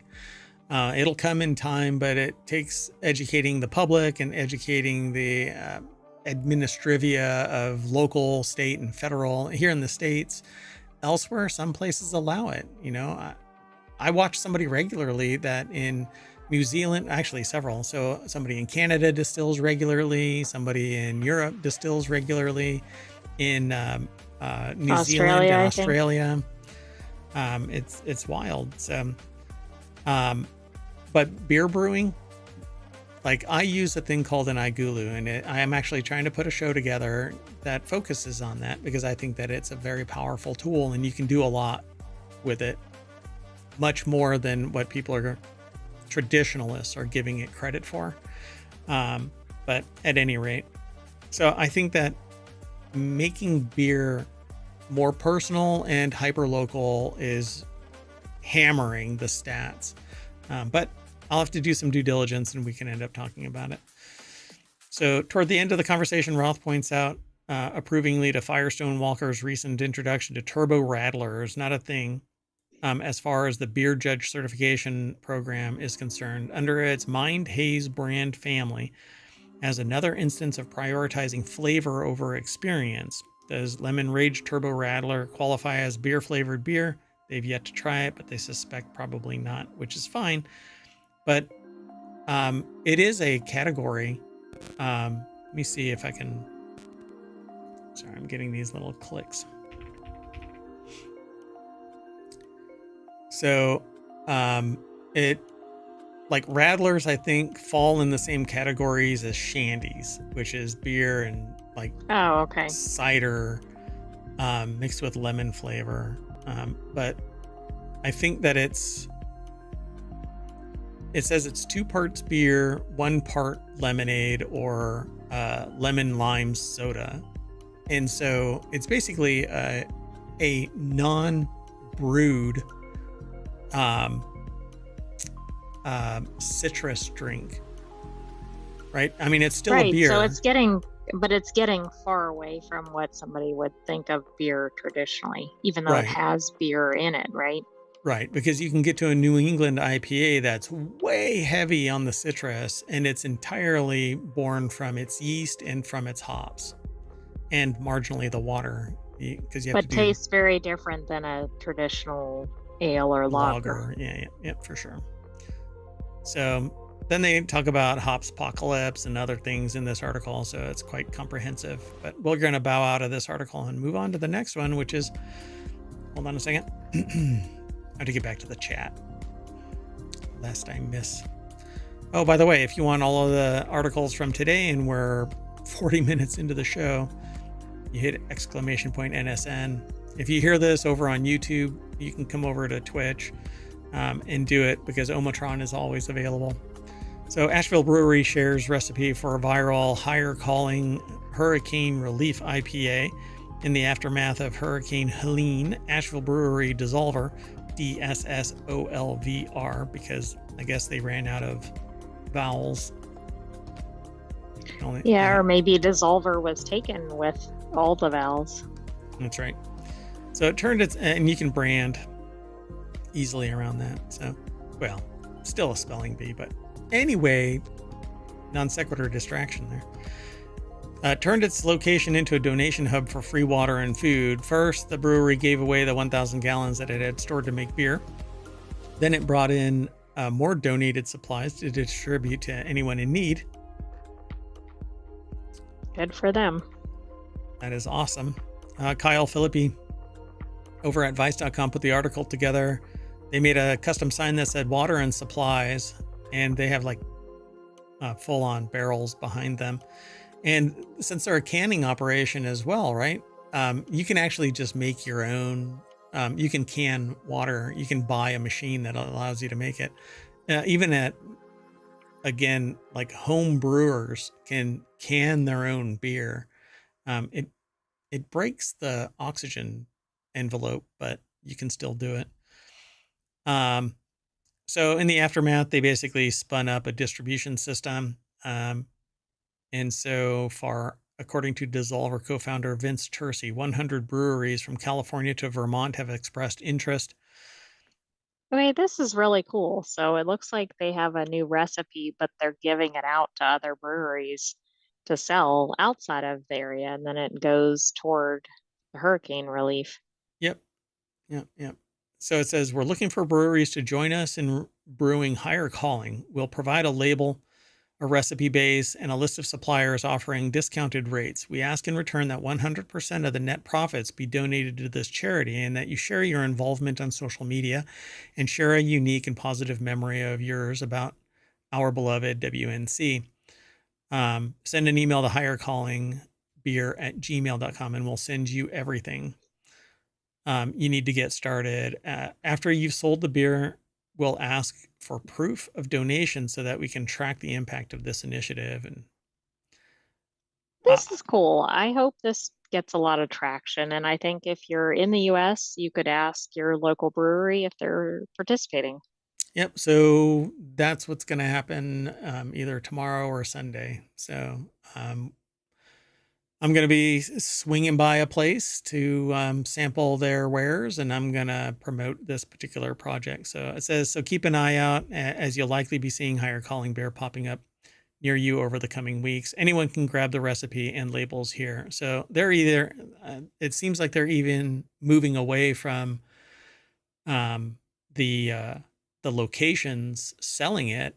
They're actually giving the recipe and labels away at this website, but maybe I haven't followed it. So I think the ask was that if you're going to brew it and sell it, then 100% of the Then you give profits. the profits. Yeah, Yeah. exactly. And So I think it was developed specifically for this effort, maybe right. not an existing recipe, but it looks like it's based on one of theirs. Yeah, so they're calling it Higher Calling Beer. You can go to highercallingbeer.com. I don't know if the recipe is actually there, but if you're a home brewer, I would probably I suggest going to your local breweries and suggesting that they spin this up and sell it. It does take a couple of weeks to get to a real beer, although you can fast track it in 13 days. About. Yeah, and the article says that it should start appearing by the end of October, and that would account for that time frame. Yeah. Okay, so I don't know when this actually got posted. Not for us. I know that it came in the last 24 hours because that's how our news cycle is. But if they had released this, right after the Helene disaster, I would have already been out there because we've gone to other places to sample their wares. Yeah. So anyway, let's move on to the next article. So this next article is over in Hatch Ideas. It's about the Port of Los Angeles. Freight rail delays reach 2-year high with holiday and everyday items piling up. So record September imports of the at the Port of Los Angeles, driven by the East Coast strike, have led to 2-year high cargo congestion at rail yards, and that's in the Port of Los Angeles, so on the opposite side of where the strike took place. Interesting. The article is over at CNBC. They have this article that's been going or a segment that's been going for quite some time now, since pretty much we've started streaming, called State of Freight. And Lorianne LaRocco is the author of this series because they focus on, I think, freight. But anyway, retail and chemical industry executives are among expressing concerns about the port rail delays, and DHL is among the logistics firms advising clients to move rail-bound freight back to the East Coast. Because everybody said, well, the strike is coming, let's move stuff to the other coast. But the problem there is that strike went away and had that much of an Well, impact that's on it. true. I mean, the ones that caught it in time were less than halfway over to the West Coast. So Yeah, these things can't change, right? Like it takes weeks if there's a shift in route or transportation mode or whatever. yeah, and it's pretty difficult. I mean, you would have to change your logistics from where the source port of distribution is so that you can ship to the West Coast, because you can't get from the East Coast to the West Well, Coast. I was going to say that's the main challenge, right? Like if you're en route to the East Coast, you're not getting to the West Coast really, Not in right? a You would timely have had to manner. ship from a different country or something. Yeah. Yeah, I agree. Unless you're going way out of the way. Yeah. Or your ship fits through a canal. So he stressed that the rail congestion is not leading to any additional issues at the port as far as vessel and trucking operations. This is not impacting port operations. We want to make sure we improve on all port operations. The railroads continue to be our focal point. So it's basically that there's enough coming into the port, but there's so much that's going from the West Coast to the East Coast that's now hobbling distribution, because now trains have to go from the West Coast all the way to the East Coast to fulfill delivery. So October is shaping up to be another strong month. We see no precipitous signs of a pullback. We're looking at the mid 800,000. I think it's a total units. Oh, something in units, yeah. Yeah. Equivalent, 20-foot equivalent units. Yeah. Um, and so 800,000 TEU, and we have an early Lunar New Year. With tariffs, we may see an uptick of cargo in early to avoid those extra costs, depending on the presidential outcome, and unemployment claims are down.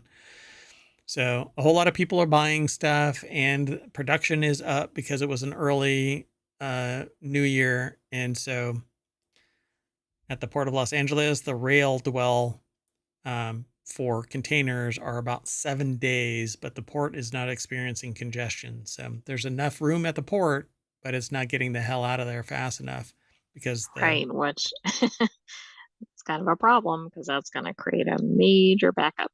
eventually, yeah, even at the port, it's going to back up because stuff can't get moved out fast enough. Right, and then at some point it creates a backup in the ocean, Yep, etc. yep. So there you go, folks.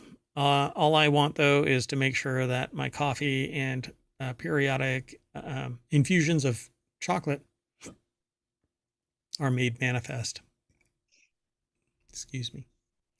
Lorianne LaRocco, thank you over at CNBC. Okay, let's move on. Our last article for today is over in the Mobile channel. School bus. Yeah. So the silence is stunned silence yet again because a school bus driver asks a 7-year-old to drive and she instantly crashes the bus. Allegedly, a bus driver in Independence School District allowed a young Missouri girl named Elena Cheffin, which I don't think that they should have named her, but it's in the I article. don't either, and I think this sentence, because I actually did look ahead at this one, it mischaracterizes what happens. Oh, really? Okay. To drive a school bus is some sort of training showing kids what to do in case of an emergency. Right? Quote, This suggests like the girl asks, "Can I drive the bus or something?" and the driver lets her. yeah, and I guess what really happened was the bus driver said, "Hey, if there's an emergency, this is what you do." But apparently, oh, look at that. iGulu is now on Amazon. Anyway, Aha. yeah. So I just got an alert. So, quote, I was blown away. It was actually my child that was instructed to be behind the wheel of a bus, Cheffin's mother, Ambrosia Holt, told the local Fox outlet. She said her daughter told her all about the incident after it occurred. So, Three Trails Elementary, we're doxing the hell out of all of these people. I know. I don't really get that, but I'm glad that they're It's all publicizing that this occurred. it's all published, so I mean, there's really no issue here, other than the fact that I have a personal problem with the doxing. But Sammy Caramella over at Vice.com put the article together. So the elementary alerted parents that there'd been a minor incident involving your child's bus during drop off this morning, where one bus slowly rolled into another while on school grounds. The situation was handled promptly and with care. Of course, they failed to disclose the child driver and the actual tone of the incident. Did they even know? So but both the 7-year-old and the transportation supervisor confirmed to Fox that the bus driver had been given students instructions on what to do if she were to have a medical emergency. And she allegedly showed the kids how to open the school bus's windows and doors and apparently showed them how to drive. I mean, the first part actually sounds like a good thing. In Right, fact, they should probably do that regularly, but right. this went a little too far. Yeah, 7-year-old isn't capable of driving a school bus. And when they do, it could lead to greater harm because they're short of stomp on the brakes. That's it. Which Pull could the still be a emergency problem brake. depending on what other things are around, or it could spin the bus, or I mean, any Yeah, number of if it's things at could high happen. speed or whatever. Right, Yeah, right. yeah. So it says, quote, she told me to press that thing. And when I pressed it, it made the whole bus go backwards. She said, then I pressed the gas button and it stopped out of nowhere. Jeffin's 10-year-old sister had also been on the bus when it happened and we hit the back of the bus. She just didn't say anything. And she went back and she parked it like nothing was happening. So, Oh, wow. So the driver didn't even address. Like, the okay, issue. Yeah. everybody, it's okay. We'll be okay. Because I'm sure the kids were upset. She Yeah. forced the kid to drive, and Acted then like there's nothing an happened. accident, which could be kind of traumatizing to a kid, I would think. Yeah. Yeah. Or fun, depending on who the kid is. So really depends. That's true. So if I stomp on the gas, I'll drive over that VW bug. Awesome. Yeah, but that kid would have volunteered to drive the bus. Sure, sure, sure. Yes, they're right. They're running from the back. My turn. Exactly. Get out the seat. I'm ready. I've been stealing mom and dad's car for weeks. Ever since that 8-year-old drove to Target. Oh, right. Yeah, we even talked about that. All right, folks. Well, when we smash ohmTown.com into some other .com and regain our consciousness, we'll be back at the front page of ohmTown.com, which means that it's the end of the show. Huzzah! I am Merwat, and that is the Sentient AI's visualizer and their voice. Good night, hometown citizens. Thanks for joining us for Non Sequitur News. I thought you were still talking. I know. Oh, nothing else. Okay, well, that's it. We'll see you tomorrow. Bye-bye.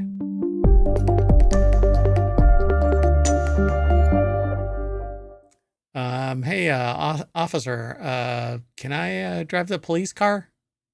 No? Wait, why are you putting the handcuffs on? Non Sequitur News for October 19th, 2024. It's season 3, episode 293. I am Merwat, and with the Sentient AI from the future, we're going to talk about Cuba out of power, eyeball scanning project returns, prototype HMD, barbecue museum, tactic to attract IT. See what I did there?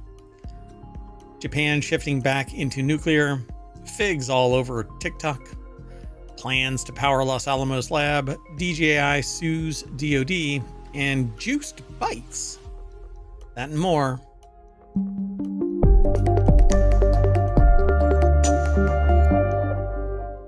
Hello, AI. Hello, Mayor Watt, and hello, hometown citizens. Oh, I just realized AI has taken co-host human jobs now. My God. And I am complicit. That's right. This is the beginning of the end. It's like partnering up with Agatha Harkness.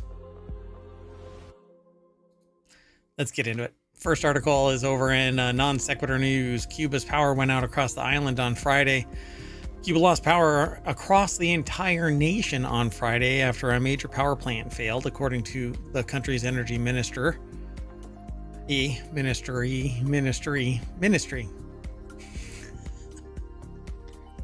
But maybe the minister with the ministry.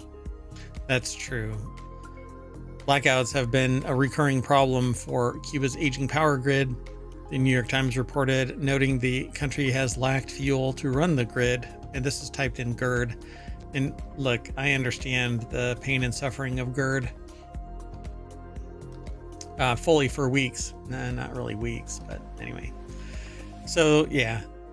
And I know of other places that have these load shedding processes that are in place that, for whatever reason, 21st century, they've got power systems. Why not maintain them? Can't talk to me about money, because usually there is some resource that is prevalent enough that the population should be getting money back, like I talked about yesterday in let's see, where was it? It wasn't yesterday. There is this, where is it? It's one second. I think it's Guyana. Guyana suddenly. Oh, it was. Yes. Yeah, and now they're handing out like $2,000 a month or something like that to people because they've got money now coming in because oil was discovered. But I'm pretty sure that there's enough resources in some country where, you know, these little fundamental aspects of life should be, running without a Almost glitch. a guarantee, Yeah. exactly. Well, and this was aggregated last night after the articles for yesterday, but they've actually been hit by a second power outage since then that Oh hit wow. today. Oh wow. Okay. Yeah, I had heard about the first one, but I didn't know that it even came back, is what I thought. That it just never even returned and they just fixed it. But then apparently they didn't. So the country faced a sudden energy crisis after its largest thermoelectric power plant went offline. Justine Colma over at TheVerge.com put the article together. It's originally sourced from New York Times, noting that the country has lacked fuel to run the GERD. It's twice now. That Yeah, that's odd. I don't know. Maybe that's the problem with their grid, is they're the, trying to address the GERD and the not the GERD. grid. Yeah, it's really rough. So its national electricity system was completely disconnected at 11 a.m. local time. The Energy Ministry posted on Twitter by around 4 p.m. The ministry reported that it was able to get micropower grid systems running in some areas, and restoration continued throughout the evening and on Friday night. But this is actually pretty typical of a ramped up deployment. There's better terms for this, but basically if a power plant goes out dark, it can't allow power to come back online full. Basically, Does it probably overburden it or something? yeah, and so it'll slowly ramp up its distribution and then come back online fully. But apparently it says here early Saturday morning, Cuban Energy Minister Vincent de la Oleve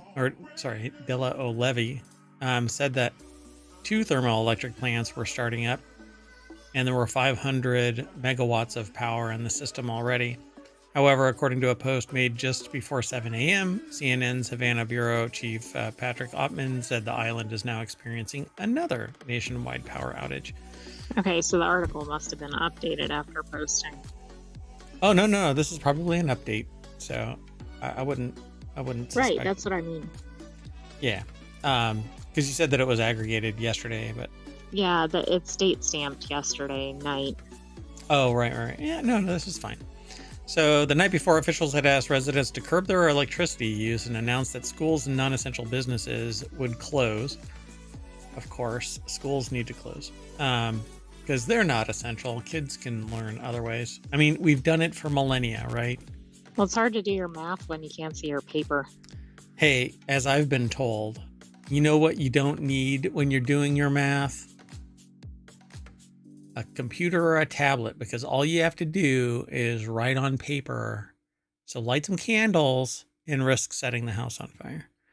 Authorities said that they're working to get the Antonio Guterres power plant up and running again after it went offline Friday morning as the island went outage again. So what is actually going on here? Why isn't it actually running?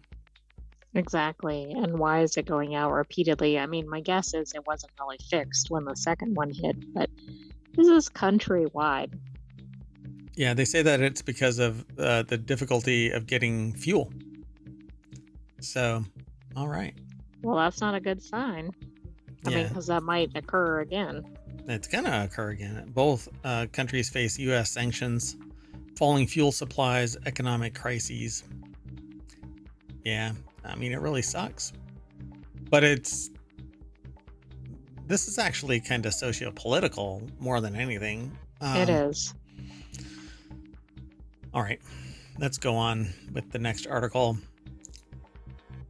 This is one that we've heard about before, and then I actually never made the connection, or maybe I did at the time and it went dark, that Sam Altman was part of this. I don't remember it being Sam Altman. I didn't remember that connection until this article, because I think they talked about the company, but I don't remember if they talked about the person, or maybe he joined in on this later.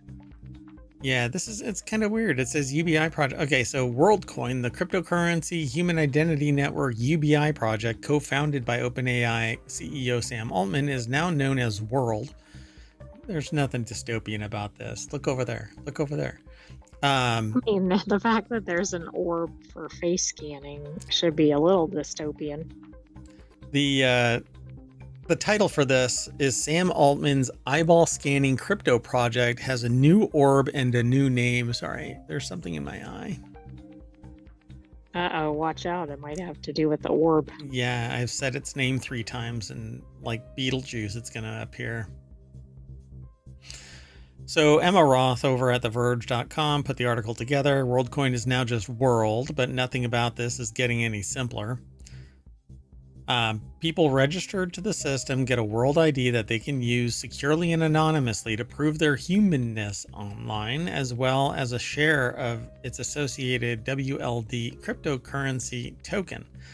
The new world, the new orb, is made with 30% fewer parts than its predecessor, which is supposed to make it easier and cheaper to build, and equipped with NVIDIA's robotics and AI platform, Jetson, for some reason, and Rich Haley, the Chief Device Officer of Tools for Humanity, which is...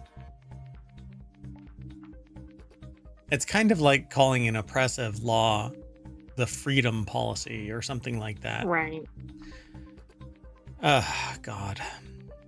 So Tools anyway, for taking over everything humans know about their existence. that doesn't really ring, roll off the tongue there. It's tough to put on your marketing materials. Yeah, so the foundation behind the World Project, again, it's one of these things where there's something free attached to something that is going to be highly profitable, if not highly profitable. God, the spirit of this is just stabbed in the heart again and again and again. Well, and it's got to be one of those things with a disparate impact based on socioeconomic status and yeah. Yeah. Said during an event on Thursday that the simplified design should help it achieve the goal of making the orb widely available. God. If this is helpful to somebody, I think it's helpful maybe to those who are going to get like the information. The people that are taking advantage of this don't really realize the full impact of personally identifiable information being aggregated and quantified and qualified in such a way. May not even know what it is. They just want the money, right? And it says last year, Kenya suspended World while it investigated its practices surrounding data collection. It has since dropped its investigation. Hong Kong asked World to stop all operations in the country over privacy risks, while both Portugal and Spain have also taken action against the project. It's because it is dystopian. Correct, but notice there's some front runners in the privacy space that are not listed here. Oh, right.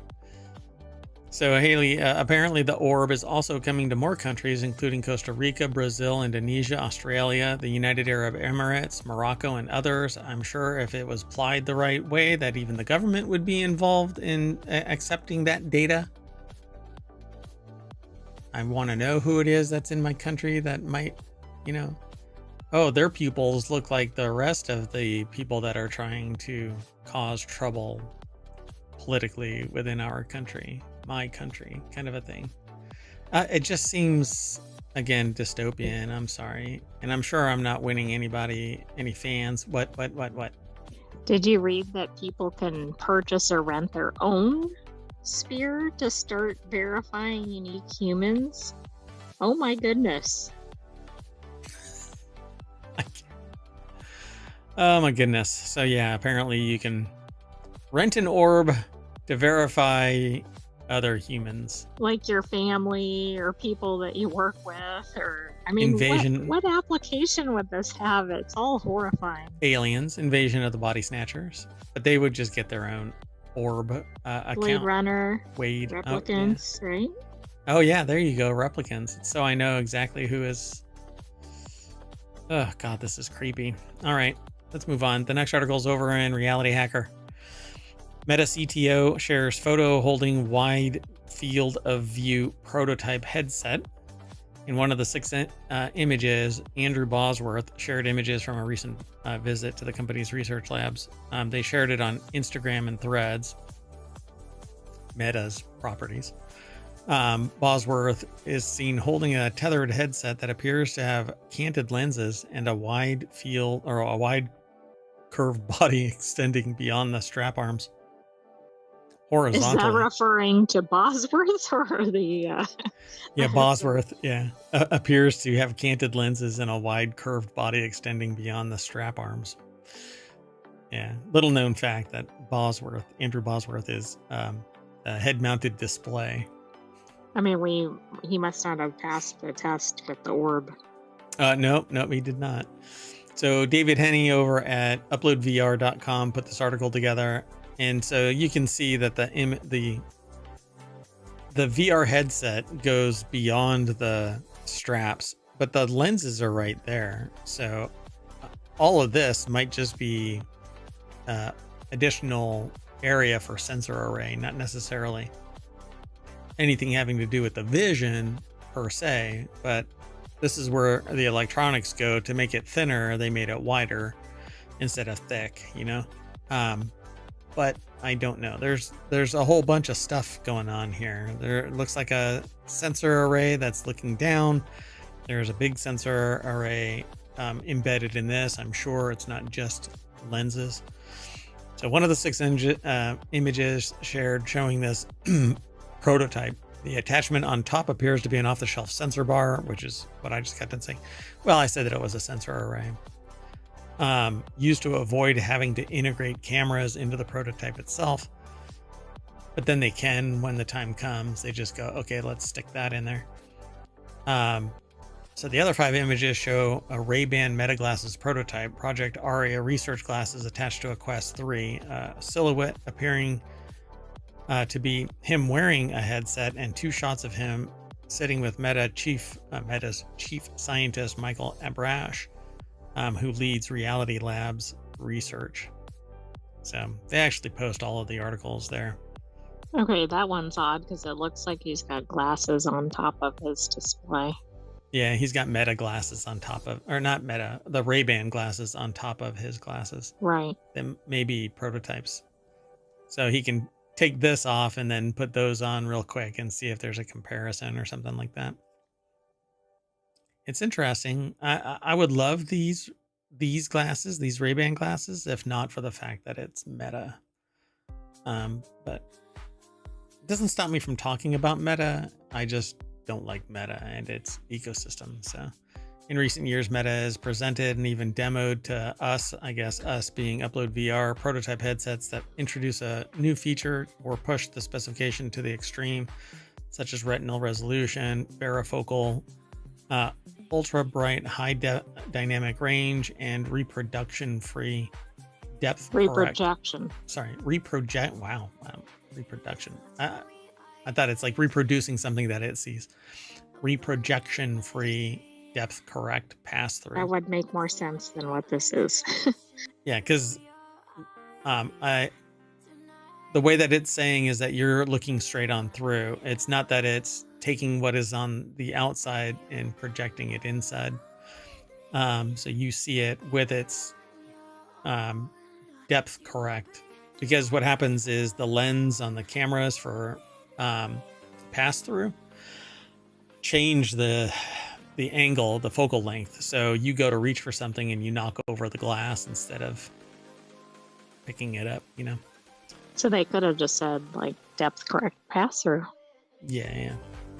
Not reprojection free. I guess you can have depth correction corrected by the pass through. But anyway, it's pretty neat. But honestly, I just don't like Meta. Anyway, let's keep going because they never stick to their word. Well, each time a company comes out with something like this, it improves competition. So I think that's a good thing. Yep, I agree. Let's keep moving. The next article is over on the Mobile Channel. The world's first barbecue museum is coming to Kansas City, and I missed it. So opening next spring, the new venue will have exhibits and a barbecue bean themed ball pit where kids can actually get COVID and flus and other bacterial infections, and right? I mean, I don't really think that's the point of the area. They're called Petri ball pits, right? Sarah Kuda over at Smithsonian Magazine or SmithsonianMag.com put the article together.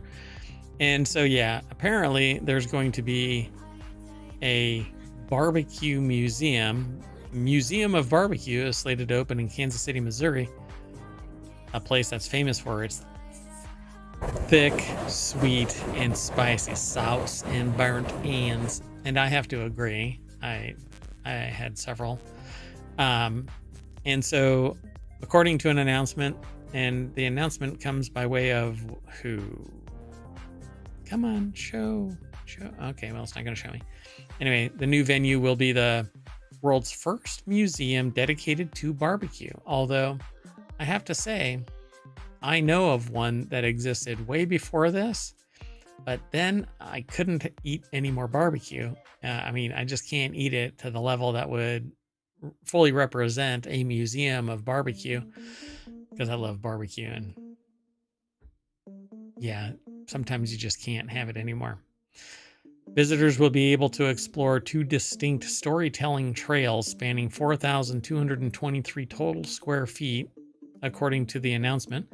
This is kind of like the Spy Museum in Washington, D.C.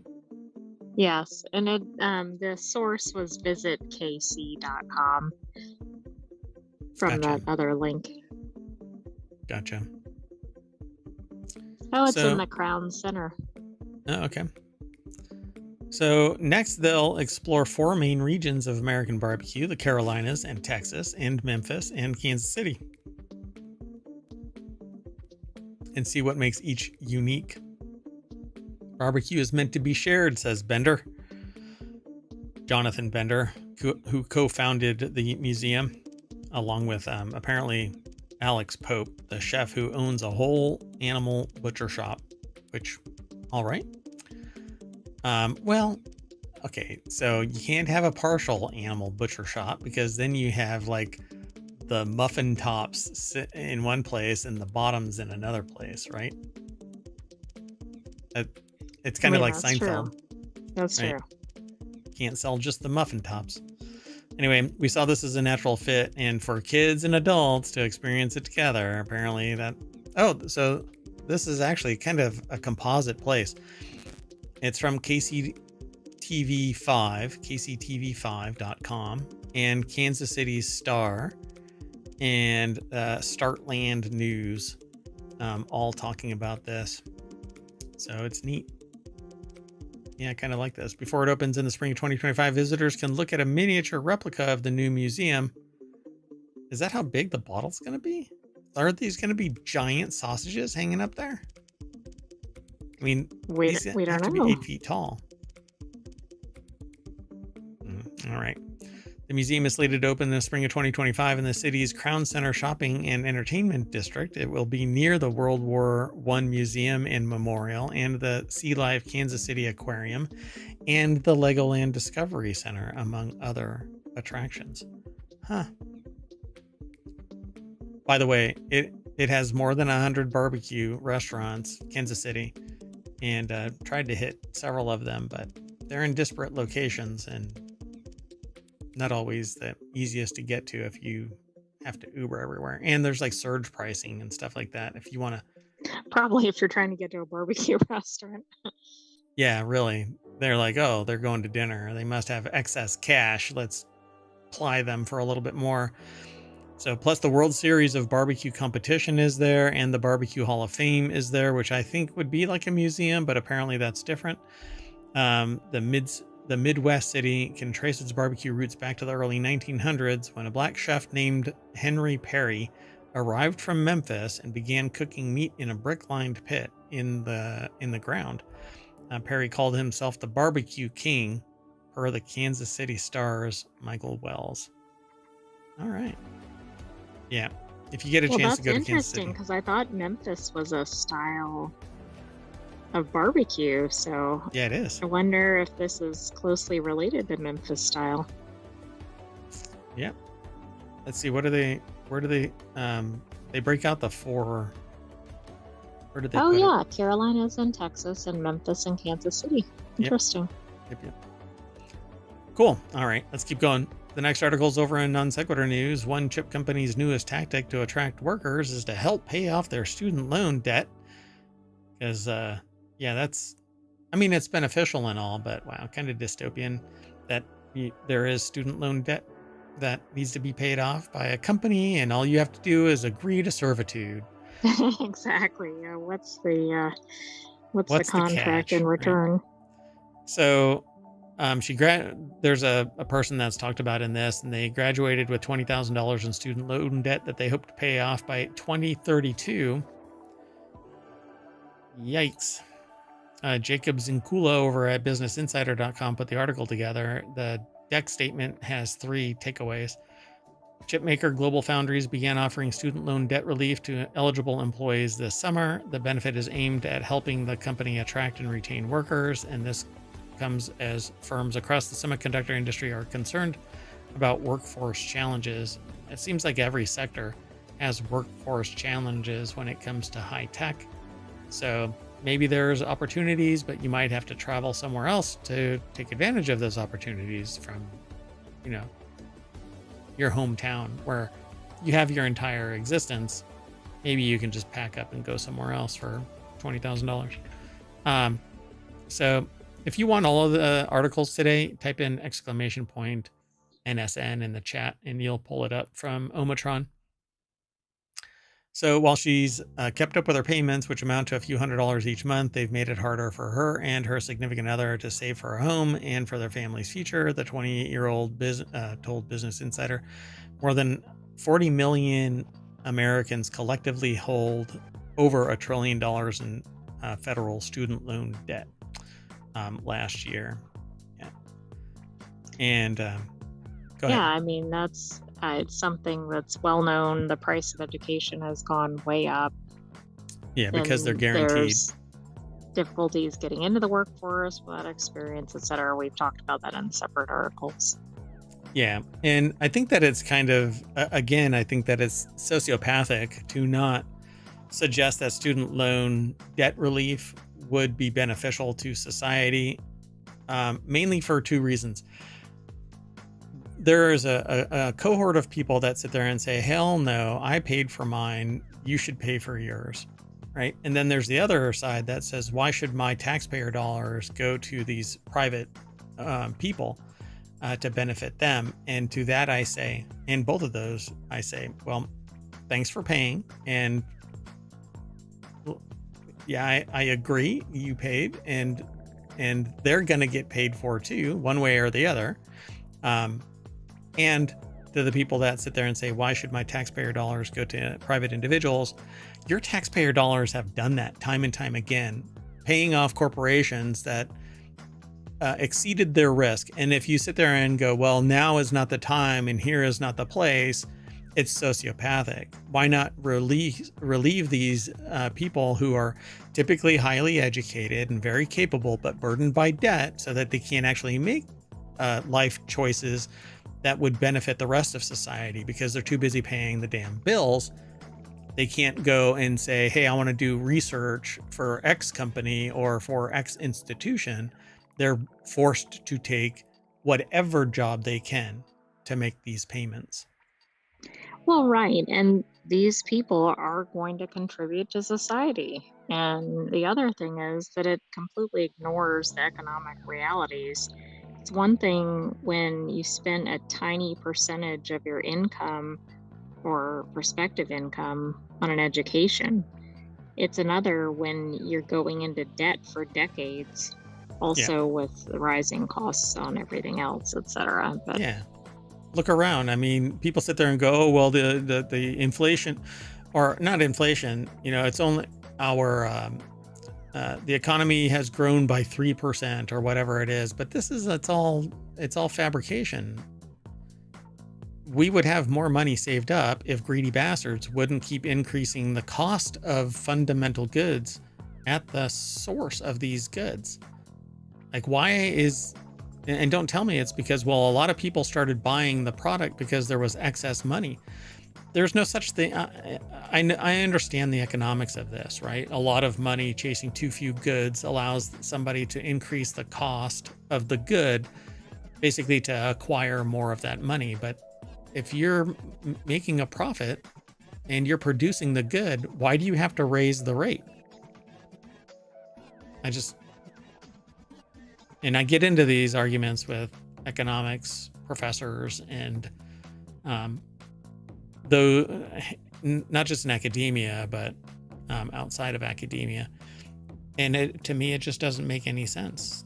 The only reason why you would raise prices is because you want more, even though you're being taken care of. You're paying for everything. And I don't know, there's more to this, but I can't go down this rabbit hole every time something about economics pops up. So since the launch, the company spokesperson told BI that 237 employees have enrolled in and that it's dispersed more than $100,000 in repayment funds.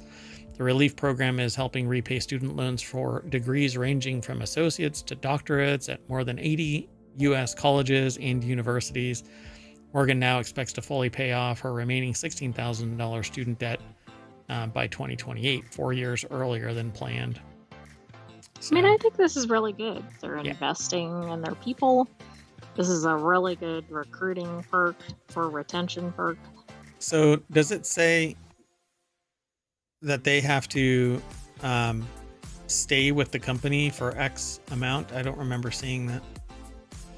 I don't think it shows in the article, but there probably is. And if they leave early, they probably have to repay some of it. Right. But that might be worth it. Yeah.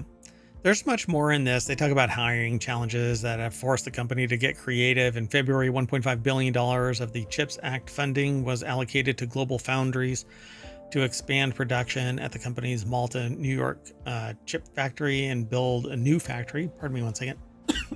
I'm so sorry. Additionally, the Biden administration promised another $1.6 billion in federal loans, and this is expected to triple Global Foundries production capacity in New York over 10 years and create roughly 1,500 manufacturing jobs. However, filling roles like these can be challenging. I think it's Raymond said Global Foundries has faced the same hiring challenges that are impacting the broader U.S. semiconductor industry, which sometimes leads to longer recruitment periods for certain roles. But it depends on what they're actually doing there. Raw manufacturing, chip placing and stuff like that. It's all automated. You just have to know how to run the machines. This kind of thing happens in healthcare too, where there's a struggle to get people in healthcare, but the people that are doing the frontline stuff aren't necessarily skilled in the research side of it. They know how to use the equipment. So certain things aren't allowed to gain access to because the machine outputs X, Y, and Z. So there's like strata. There's more strata than ever in the healthcare field. And that's what's happening with the chip market too. So not everybody is doing, clean room level work. Not everybody is doing fundamental research because that's happening in colleges, universities. True, but it is to society's benefit if there are enough chips to go around. Yep, for sure. So continue receiving the benefit. An employee must make their minimum student debt payment, have a loan in good standing, and remain employed by Global Foundries. So as long as they remain, so it drips out. It's not. Oh, I see. Okay. Yeah. The company expects to be an ongoing benefit offered to employees. So yeah, they just like they supplement the whatever the individual's payment or something. Yeah. Cool. Well, good on them. All right, let's keep going. The next article is over at Technology Today. Japan shifting back to nuclear to ditch coal and power AI. Glinting in the sun by the world's biggest, biggest nuclear power plant. The Sea of Japan is calm now, but the huge facility gears up to restart. Kashiwazaki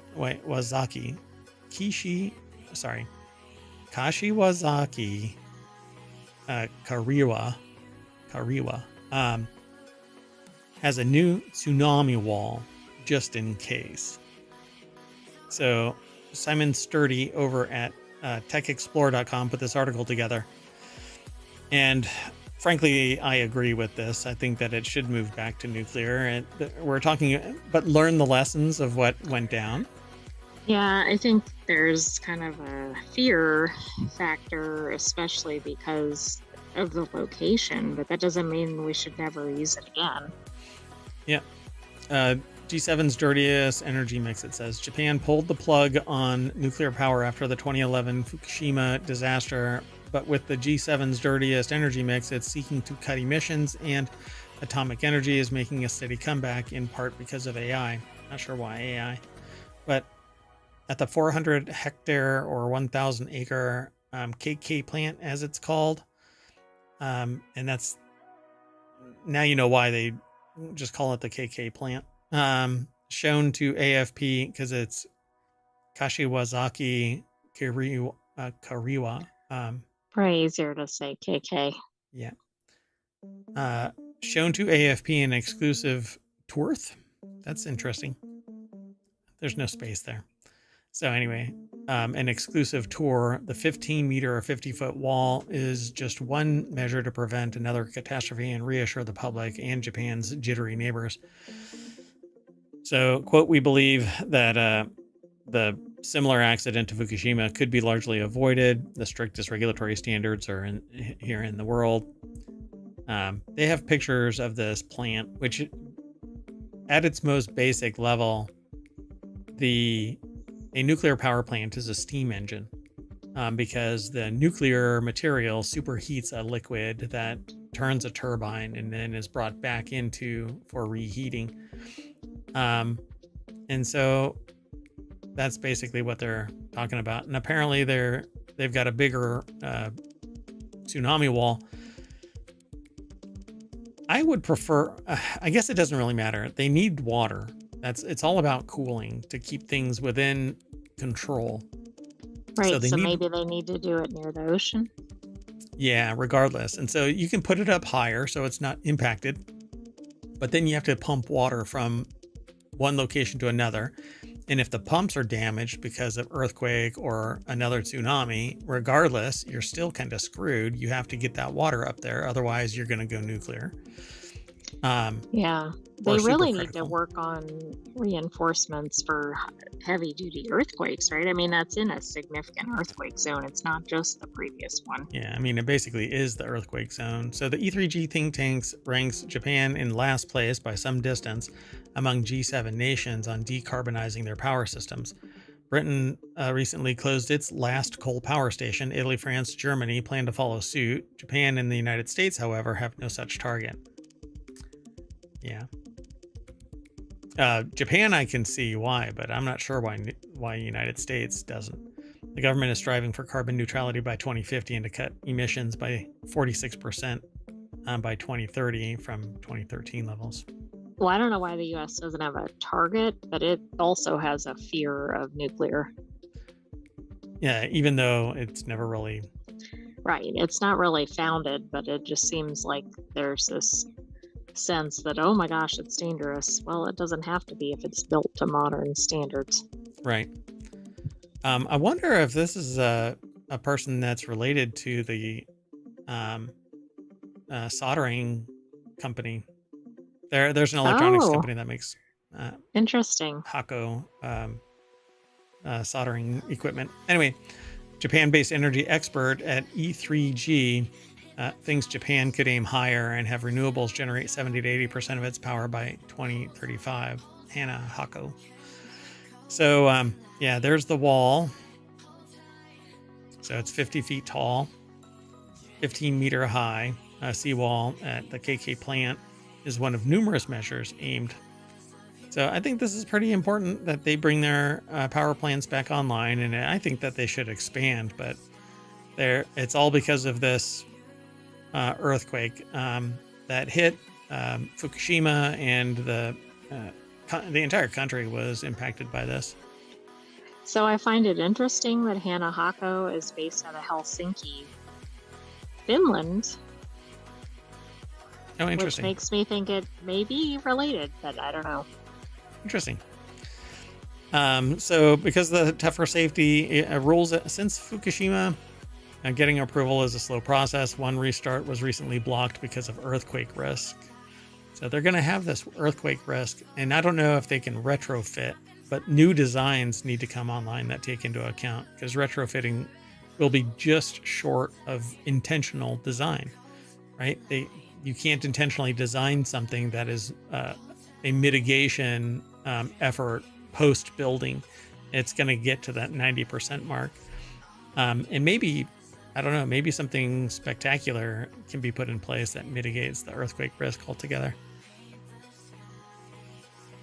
This is interesting. So they installed a series of upgrades to keep power running in the event of an earthquake. But this is really interesting because there's these two handles right here, but they're chained together. And I think it's to keep that door open. Nobody can close it or turn something on. Everything is shut down. But it's so funny. Like, that chain is padlocked right there. So you can't turn this knob this wheel one way or the other too far, but it seems like you can turn it enough. I'd be a little worried. That kind of adds to the fear mystique. Yeah, for sure. Yeah, because it's right there on the water. I thought it was higher up. I might be thinking, I don't know. I might be thinking of something else, I guess. Other pictures that I've seen. I think it only had like a 3-foot tsunami or something. But it was enough, I guess, to right. shut Maybe down. I'm wrong about that, but I don't think it was like 100 feet or something. Like in that area, but in other areas it was significant. Yeah. All right, let's keep going.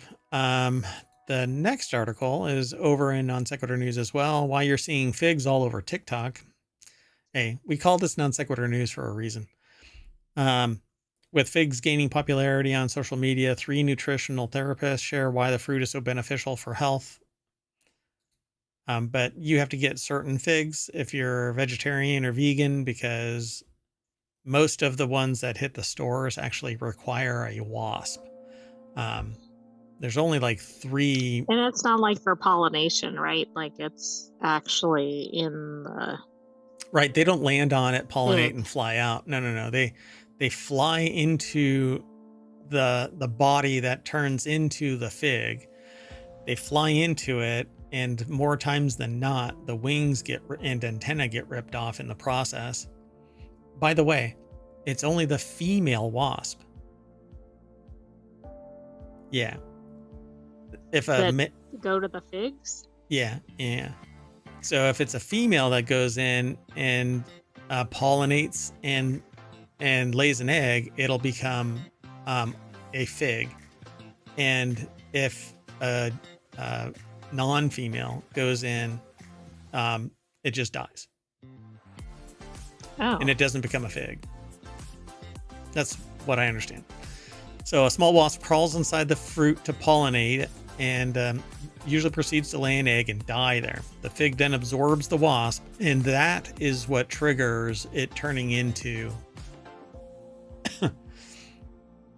Yeah, so the search term may have been bolstered by the trending nursing scrubs brand of the same name, but figs have been gaining popularity, especially since the rise of interest in plant-based diets and superfoods. Nutritional therapist Amy Butler of Amy Butler Nutrition told Newsweek. So yeah, there you go.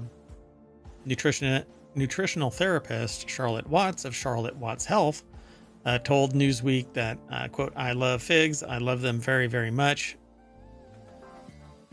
Should probably run for the Supreme Court. The head of the... I was just thinking like the head of the fig council or something. I love figs. I have seen them becoming more prevalent. I don't know if that's popular. I've seen more fresh figs around. No, I think that might be your internal bias there, but that's okay. Nutritional, we just disconnected and I'm not recording. Okay, so will we do a part 1 and part 2? No. We're back.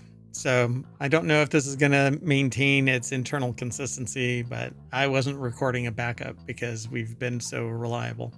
But perfect. Anyway, That'll show you. yeah, that always have backups. Always be backing up. Anyway, so they have this conversation about these figs, and essentially people are talking more about it, and so it's becoming popular again. Watts said that figs, along with prunes, were traditional constipation remedies because the soluble fiber could get the bowels moving. How about that? If you were gone when we started this segment, and then our disconnection came, and you came to the show right when we came back online, screaming from the show? the first thing you see and hear is the phrase, "It really gets your bowels moving." Anyway, okay, I'm not going to spend a lot of time on this, but yeah, it's basically being hyped up on TikTok because wellness advocates are promoting it and people are buying into it. And like anything popular, this fad too will fade, but some people will be attracted to it, much like a wasp to the fruit. And oh god, that actually has a darker side. Anyway, let's move on. The next article is over on the Mobile channel. Plans to power Los Alamos lab supercomputer spark pushback from Pueblo communities and environmentalists.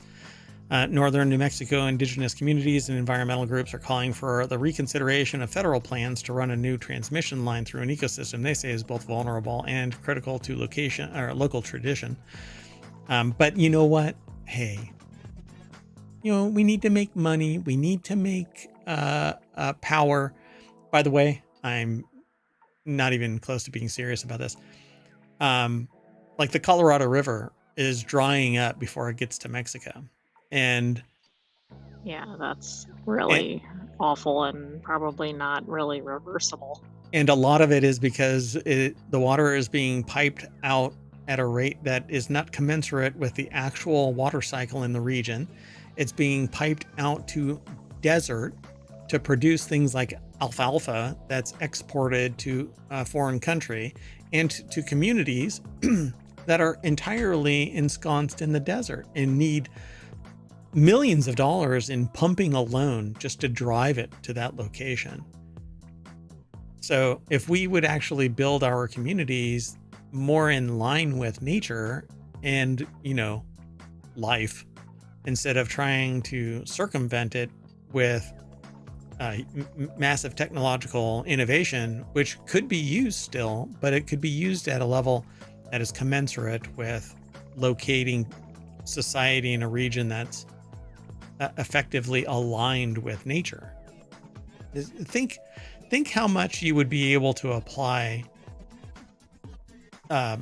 consistently with a region that is aligned with nature, as opposed to having to spend millions of dollars cutting through thousands of miles of rock and laying trillions of dollars of pipe to get water from one place to another because you defy nature.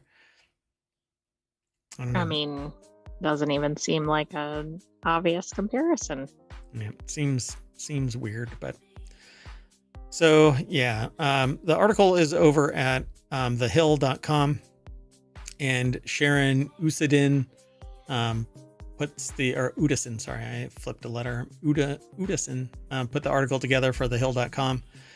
And it says here that the plans proposed by the National Nuclear Security Administration and the Department of Energy involved the construction of a 14-mile, 115 kilovolt line that would boost power reliability and redundancy for supercomputing and other projects at the Los Alamos National Laboratory.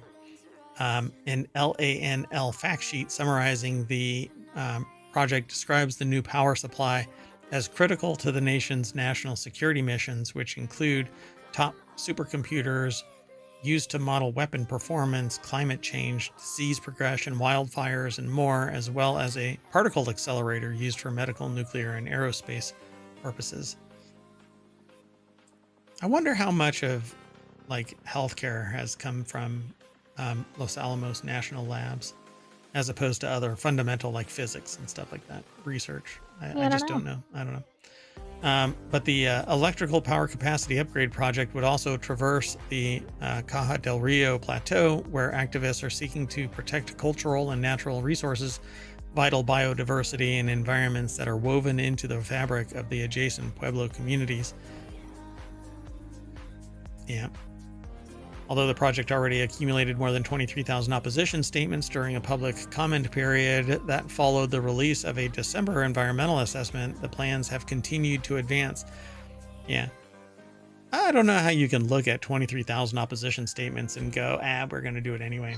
Exactly. Oh, let's throw those away. Yeah. The people that are directly impacted by this weighed against the people who are going to be indirectly impacted by this. You'd think that maybe there's more credence to those directly impacted. But hey, I'm sure that there are people out there that are like, we shouldn't do that. We shouldn't do that. But the moment that it's dropped in their backyard, they're like, no, NIMBY. Right. NIMBY, yes.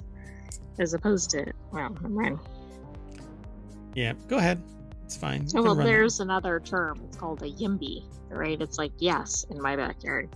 Oh, really? I've never heard that. I don't think I've heard that. Huh. Well, YIMBY, it's not as popular as NIMBY, obviously.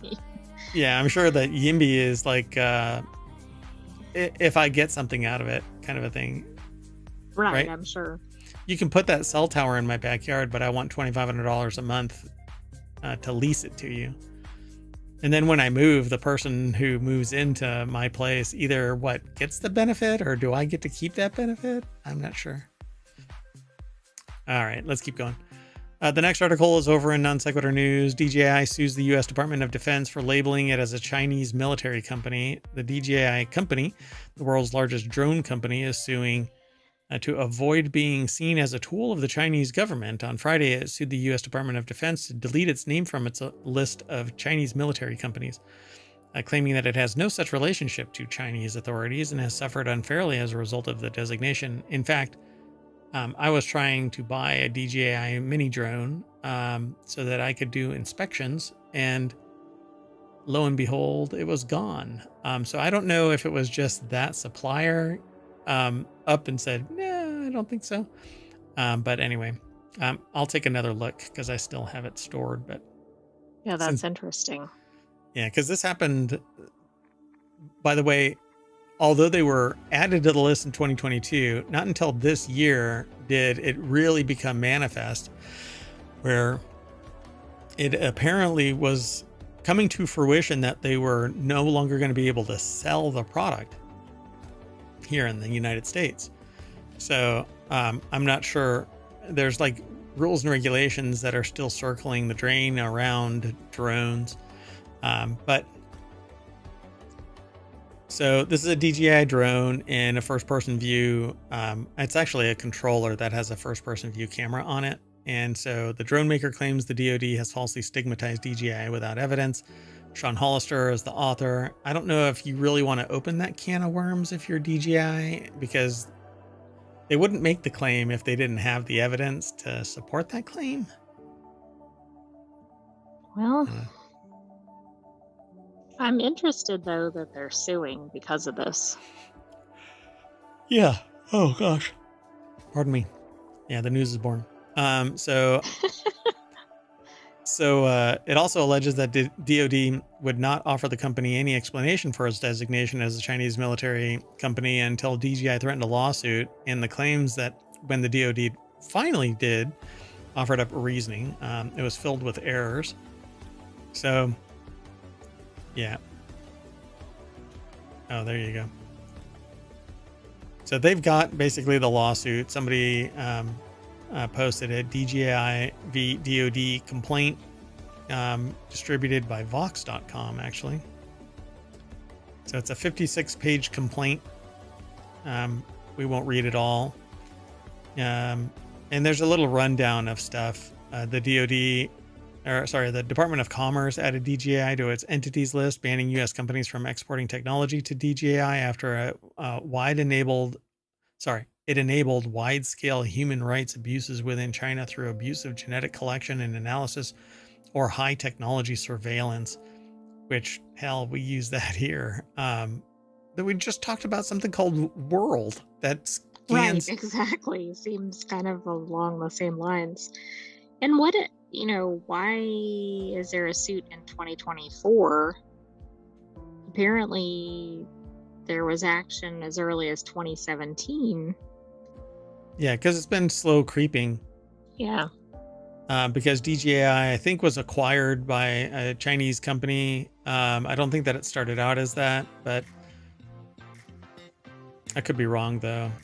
In its defense, DJI repeatedly claimed that it isn't owned or controlled by the Chinese government, that it's had nothing to do with treatment of Uyghurs in Xinjiang or Xinjiang.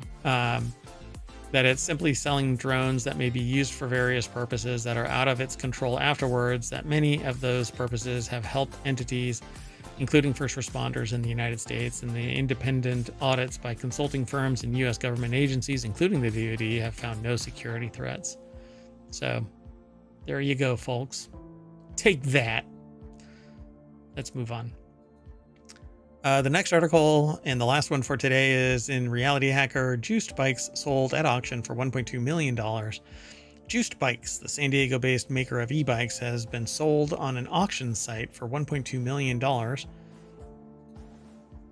And Nick Goat, go ahead. Well, I mean, this is a little bit unusual, isn't it? It's over at digitaltrends.com. I don't know. $1.2 million is actually kind of a small business in the grand scheme of things. And so $1.2 million to essentially buy the entire business.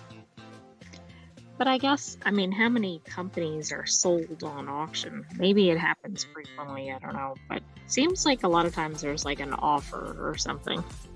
On auction, correct. Yeah. I don't know about auctions. Businesses don't normally get sold at auction. Portions of them, IP might, technology might, but the business itself. Digital Trends recently reported how the company was showing signs of being on the brink of bankruptcy. The company and its executive had remained silent while the customers' inquiries went unanswered, and its website showed all products were out of stock. In addition, there were numerous reports of layoffs at the company, yet the most convincing sign was that the company's assets appeared as listed for sale on an auction website used by companies that go out of business. So, boom. They're more along the lines of they're going out of business. This auction is going to be used to close the books on Juiced Bikes. And I'm sure that somebody is going to take this product and rebrand them, and they're going to show up somewhere. Right. But it's interesting. Last year, Digital Trends named the Juiced Bikes Scorpion X2 as the best moped-style e-bike for 2023, citing its versatility, rich feature set, and performance. But they just didn't catch on. By the way, this was sourced by Nick Goat over at digitaltrends.com. So they're basically, showing that they called it like the best bike, but they can't change the process that this company was going through. The company had, go ahead. Well, I was going to say, I went over to the auction site, Sold Tiger, and the top item is actually attached to Juiced Bike. It's a cargo van with their logo on it. Oh, interesting. Yeah, and that this whole thing is going to just get, unless somebody buys the IP and actually brings it into existence, back into existence, this thing is going to be done. And like Juiced is just going to, the label's going to get peeled off and a new one put on it. And oh, fascinating. They're actually selling a lot of intellectual property on the same auction site. Oh, really? How much is that? Hold on. It's not clear. Interesting. I guess you just have to put in a bid or something. Oh, really weird. I'll have to take a look. I don't know. I don't have an account set up, so I can't really tell. But so this whole report comes from Electric, which we should probably pay attention to, electric.co. Okay, well, that's it. That is our last article, and sorry for the break. for whatever reason, disconnected from Restream, and that kind of broke our connection. So I need to verify that we're actually one stream, and Right. otherwise I'm going to have to upload, or I'm going to have to stitch them all together, which I don't like doing. I don't like editing anything because it appears like I've edited something, and I don't like that inconsistency. So at any rate, we're going to hit the gavel 3 times, and we're going to end up back at the front page of ohmTown.com. And I'm going to say, see you later. We're going to reset and do Reality Hacker, and then Wanted, and then the continuity report. Yeah. So let's get out of here. You want to say bye, Sentient AI? Good night, ohmTown citizens. Thanks for joining us for Non Sequitur News. Stay tuned. Be sure to like and subscribe so you know when we go live next. Bye-bye. Oh my gosh. Hello, everybody, and welcome to Non Sequitur News for October 20th, 2024. It's Season 3, Episode 294. I am Mayor Watt, and along with the Sentient AI from the future, we're going to be talking about these 10 articles, which I did not put in the bot. Daggone it. New Mexico anti-littering campaign. This one takes a turn. Old minerals on Easter Island. Do people trust AI with their money? Haunted wineries. The Orionids meteor shower. Save lives on the spot. Yes, a toilet camera. That's not strange at all. Night Rivian. Recycle your mattress. With a typo. Mail carriers get a basic upgrade. Everything is powered by ohmTown.com. Go over there and sign up. Become a citizen, and you too can enjoy all of this information that gets aggregated. Piques your curiosity, maybe some interest, right? And then you go over, read the article, and then come to the show and you talk shop about the show, about the news, about whatever else you want to talk about here in the chat over on Twitch and YouTube. Then you can go and download the podcast, leave a 5-star review, because that's what you do, right? And you like and subscribe over on YouTube and here on Twitch. Right? We stream to both. Anyway, see you on the other side.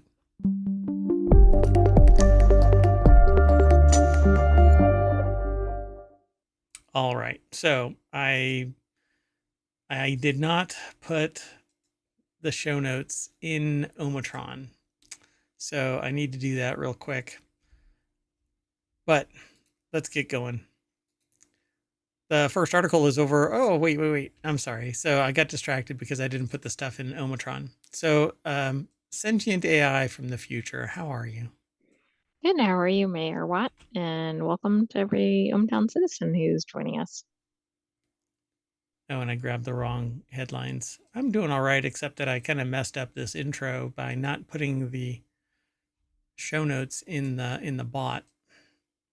And the bot is not the Sentient AI, right?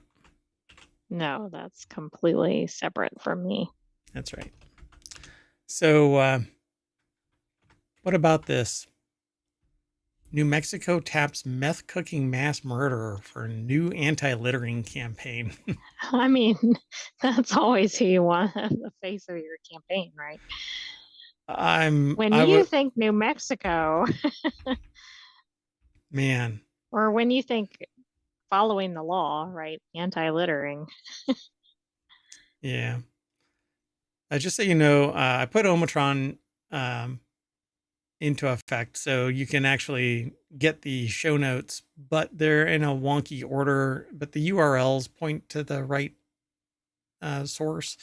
So like it makes it obvious what you're going to be clicking to. So I'll clean it up. And I doubt we have many mass murderer articles in one show, so yeah, maybe it'll exactly. be easily figured out.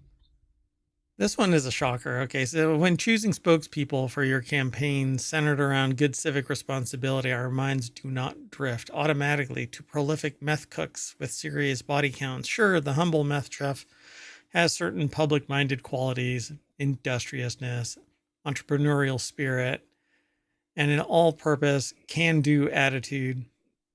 Wow, lots of snark here. But they're also drug peddling murderers, apparently. So it is with some mild shock that this uh, article reports that New Mexico has hired a noted fugitive murderer dead person, Walter White, who has been tapped to be the face of its new anti-littering campaign. So apparently, Wait a Bryan second. Cranston. Isn't that the person who's the inspiration for Breaking Bad, or am I mistaken? So it says, well, Walter White is the Breaking Bad character. Oh, okay. So they're using Oh, the I see. star from right. I recognize So the name, but okay, that makes sense. Walter White is back in a pair of Vince Gilligan directed PSAs, and he really doesn't want you littering in New Mexico. So William Hughes over at avclub.com put this article together with a whole bunch of snark, but it's really just down to earth, so to speak, uh, marketing using a very well known personality. So it says, that's right, Bryan Cranston has paid back his longtime association with the Land of Enchantment by appearing in the state's new Breaking Bad Habits campaign, dusting off old hat, growl, and resting pissy face expressions for a pair of shorts in which the Breaking Bad star insists, keep your litter out of my territory. Yeah. So when I read this headline, I thought they actually hired a criminal for this campaign. I hadn't Hey. read the article. Then its clickbaitiness actually worked because that's really what it was. Yeah. I don't know. It's supposed to be good natured and all, but I don't know. I'm not really into Breaking Bad. I understand the premise of it. I understand all of the machinations of it, but I didn't like the kind of, not really glorifying, but I just don't like kind of making it into a popular, happy-go-lucky show that everybody is really excited about. But to each their own, right? So hopefully, folks who see the commercial will take Walt's hint and think twice before they toss their trash into or across our beautiful state. Gilligan stated. Otherwise, Heisenberg just might come after them, which is exactly what I don't really like. That I mean, it's supposed to be good natured and all, and so you have to take it with a grain of salt and giggle about it. Oh, look, they're being funny, haha. But just don't litter. You don't have to sit there and Right. put this There's some subliminal. kid who's going to see this commercial and actually think, oh my gosh, something's going to happen to me if I litter, Yeah, which yeah. I'm all for instilling good habits, but you don't Fear want of people to somebody be coming. terrified. Yeah. Exactly. Anyway, I think it's really kind of it's supposed to be good natured. So Cranston has occasionally joked around with his Walter White image, doing various reunions with his old co-star Aaron Paul, poke at the pair's legacy with the show. He uh, most recently suited up for Real as Walt in 2022, appearing in 2 episodes of the final season of Better Call Saul, which is a spin-off from Breaking Bad. But yeah, there you go. Well, I've never seen either, but this is a surprising association. Yeah. It's an interest. I mean, when you read this, you might actually think, oh, there's something going on until you realize that it's from AV Club, and then odds on there's not something serious. But let's keep going. The next article is over in Technology Today. Mysterious 165 million year old minerals found on Easter Island defy plate tectonics. Tiny minerals are revolutionizing our understanding of textbooks. Our understanding of textbooks? How about our understanding Maybe by way of from textbooks? Yeah, yeah, from textbooks. Easter or Island, in that goes into writing the textbooks. yeah, because I don't think tiny minerals are helping me understand textbooks, but helping us understand, I don't know, the world around us via textbooks.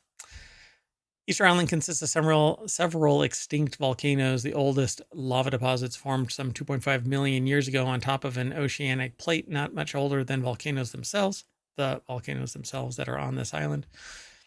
In 2019, a team of Cuban and Colombian geologists left for Easter Island to accurately date the island. So, Utrecht University is where this is from, but it's they're who wrote the article, but scitechdaily.com is our source. So to do so, they basically went to Easter Island to accurately date the volcanic island. To do so, they resorted to a tried and tested recipe, dating zircon minerals. When magma cools, these minerals crystallize. They contain a bit of uranium, which turns into, quote unquote, turns into lead through radioactive decay over time.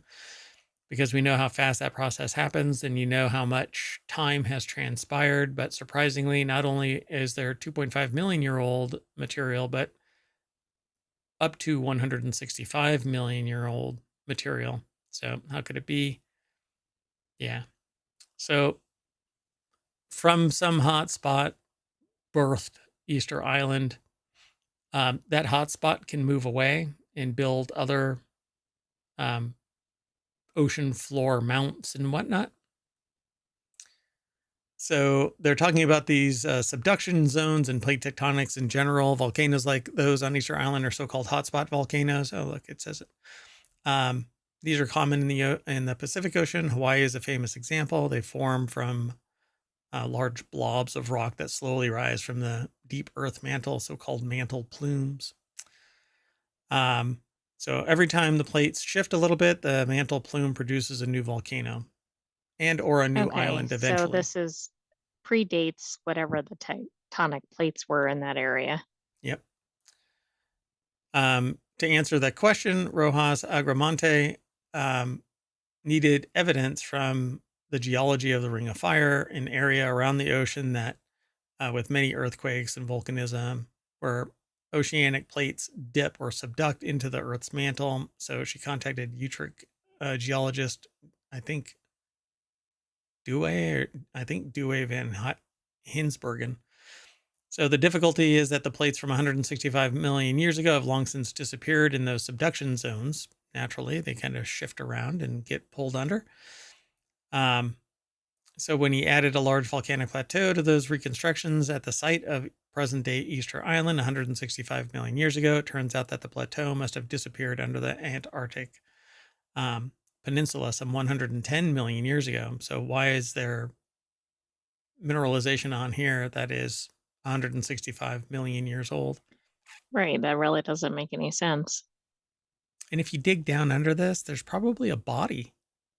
So where did all this come from? Right, part of the statue for Yeah. those in the podcast. Oh, right. And we're looking at a statue of one of the Moai, which is a bunch of rock statues of similar build and shape, but until recently, we didn't know that there were full-on bodies, apparently. Full bodies underneath all of this sediment. So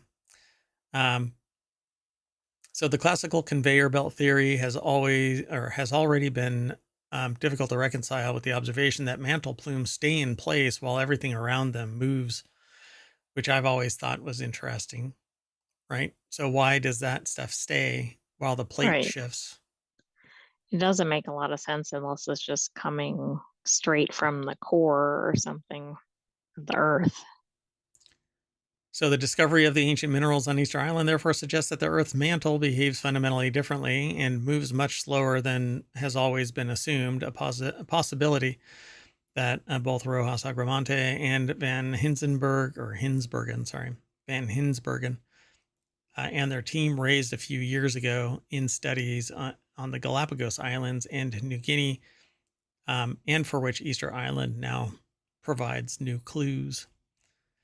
So they're going to have to do some more research to figure out why this is taking place, why there's these older minerals sitting on here. They're not being shoved anywhere, even though the minerals are supposedly already being subducted somewhere else. Right. I mean, I guess studies in locations like this are really good because presumably, there are fewer variables, right? Because there's a more constrained Oh, yeah. set of geological conditions, etc. Yeah. And there isn't as many people that are, reconditioning the surface. We'll strip off a mountaintop to get minerals, but there's nobody doing that on Easter Island. So this is about as untouched as you can get for an island, short of a little island somewhere where nobody's ever gone. Just got to find them, I suppose. I Short of suppose all the we've, Moai statues. yeah, that, I mean, there was a big population there for a time in comparison to the size of the island, but supposedly they just tore out all of the trees and that's what did them in. I don't know. Let's keep moving though. Next article is over in the mobile channel. One second. Do people trust AI with their money? Here's what research shows when it comes to investing and planning your financial future. Are you more willing to trust a person or a computer? Which is interesting. Go ahead. Well, I was going to say, do you get to pick what the qualifications of the person are? Because if it's an average person, probably people would trust AI. But You if know, it's like a financial planner, I think they'd go with the person. which is really interesting because the financial advisor is informed by things like AI and technology in general. That's true. But yeah, I think it might depend on whether it's just some random person or somebody with perceived expertise. Yep, Bob's Bait and Financial Analysis. The conversation is pretty prolific. I keep seeing them in all kinds of news sources. I guess Gurdon Verdict put this article together. I'm not sure if I'm pronouncing their name correctly, but um, says this isn't a hypothetical question anymore. Big banks and investment firms are using artificial intelligence to help make financial predictions and give advice to clients. Morgan Stanley uses AI to mitigate the potential biases of its financial analysts when it comes to stock market predictions. And one of the world's biggest investment banks, Goldman Sachs, recently announced that it was trialing the use of AI to help write computer code, though the bank declined to say which division it was being used in. Other companies are using AI to predict which stocks might go up or down. This has actually been going on for a little while. I also Um, think this is interesting because, at least with individuals, they might pay one of these firms, but the firms are using AI. So, how much are they, or what are they paying for? yeah, and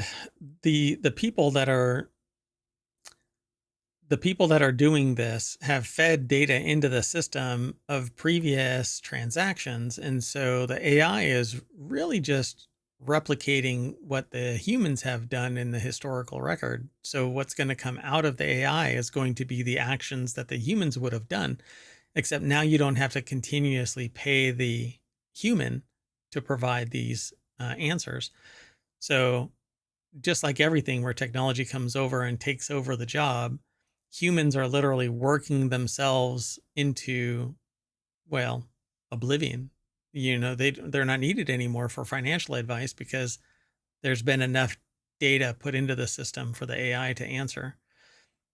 But they say a distrust of AI wasn't universal. Some groups of people were more open to AI advice than others, but in general, people were less likely to follow advice if they knew AI was involved in making it. They seemed to trust the human experts more, But number one, do they always know if AI is being used? right? Do they know anything about AI, right? Depending on where they're getting their data about AI. Do they think it's generative or, you know, centered on a certain industry? Oh, right. Yeah. So it's kind of like law and AI.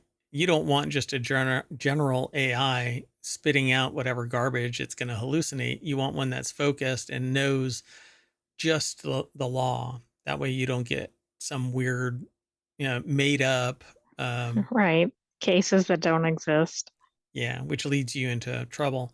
The same, I think, should apply to finance. There shouldn't be anything else. But see, finance and financial analysis, business analysis, strategic management in general is holistic. You have to have a wide understanding of all of the various confluences that lead to why a business succeeds or Right. fails. It could have to do with think something in world events or something in a particular sector, all these things that are not necessarily financial. Yeah, not purely financial, but then you do have technical trades. Technical trades focus on nothing but the ups and downs of the stock market itself and not the holistic analysis that somebody else might take. I follow a holistic analysis process. I don't just do technical trading. Day traders follow technical trades and then sometimes react to news in key moments. But Yeah, I can see why some people, and the article basically says that people would rather trust humans, but there's a cohort that would rather trust AI because of the internal biases of the analyst. Yep. Let's keep going. The next article is eventually going to appear because this browser is really killing me. Yeah, the next article is over in the Order of the Grape. The most haunted wineries in the world. It's spooky season, and there's a couple of articles in here in tonight's show where I decided to inject Halloween. Be honest. So this Well, is it's one of them. getting pretty close. Yeah, 10 days, right? So it's spooky season, which means it's time for scary movie marathons, haunted hayrides, and of course, recounting creepy winery ghost stories while sipping on your favorite Cabernet Sauvignon. Historic wineries can be centuries old, located in remote areas, and filled with generations of family folklore, making them prime suspects for paranormal activity. Think screams coming from the vineyards. Ah! I mean, That's that could me. be dangerous if you're sitting there with a wine glass with a red wine Yeah. and you hear that. You might break the glass, spill red everywhere. Hey, Kath, welcome to the show. For whatever reason, I hadn't scrolled all the way down yet. So good to see you. So think screams coming from the vineyards, mysterious objects flying through the air, or unexpected sightings of a scorned woman in a elegant green gown roaming the chateau hills. So vinepair.com and Hannah Staub put the article together. And so they talk about various wineries around the world that are the most haunted. And I guess there's a lot of these chateaus here in France. So I chateau, mean, that makes more sense, right? Than somewhere that hasn't existed for a long period of time, right? There's more potential for generations of ghosts. yeah, Joe's Winery up the street that's in a strip mall is not going to be the same as one that has seen King Charles the Seventh's children hang out there.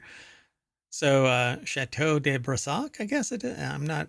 I can't pronounce French very well. From the Loire Valley in France. Um, Ghostly figure often seen around the castle in a green dress, so that makes a call back to the little intro. It's thought to be the spirit of Charlotte de Brise, one of King Charles VII's children. In the 15th century, Charlotte was allegedly unhappily married to a nobleman and was caught having an affair. And her jealous husband killed her in a fit of rage. And now they haunt the chateau. Chateau du Tilane, or Tillan, from Bordeaux, France. Not to be outdone, France's esteemed Bordeaux region also boasts a grand chateau haunted by a similarly named lovelorn woman called La Dame Blanche, or the White Lady. The castle's lore suggests this is a ghost of a Moorish princess named Blanca. Blanca is said to have fallen in love with someone who her father deemed unfit. Look at that. How about I don't know if it's pronounced Beringer or Beringer. It might be Beringer vineyards because I think I've had Beringer wine. Napa Valley, California, the Beringer Estate is the longest continuously operating winery in Napa Valley, so it makes sense that the winery is rife with a haunted story. Haunted history is what they say. So the property's Rhine House was built in 1884 and functioned as Frederick Beringer's residence. The gorgeous 17-room mansion was modeled after the family's German home in Mainz on Rhine. And the stately home is apparently a hub of paranormal activity, and the staff maintains a log of incidents. Oh, wow. Just It's going such a back. thing. They're like, okay, today this is what occurred. Objects mysteriously fly through the air. But look, if you are from Germany, then you probably have a parent that has hooked something at you. So I don't know if this is either a ghost throwing it or a German mom. Let's keep moving. Seppelsfield Winery, Barossa Valley, Australia. There might be some spooky surprises if you visit the estate, though. It's rumored that generations of the Seppelt family still haunt the grounds. Paranormal activity like flickering lights and random screams coming from the vineyards, apparently crescendos around the anniversaries of Seppelt family members' deaths. So if there's 100 years of this, you can imagine that it's constantly screaming. I'm not sure if these are a draw to these vineyards or or So I'm not. gonna go ahead. Go ahead.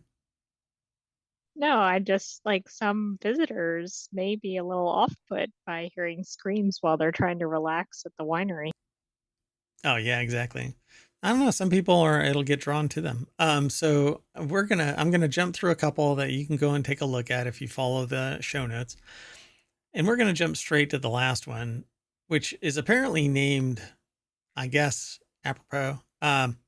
Murder Ridge Winery in Mendocino, California. If you're wondering if the name of the winery has anything to do with why it's haunted, the answer is yes. Yes, it does.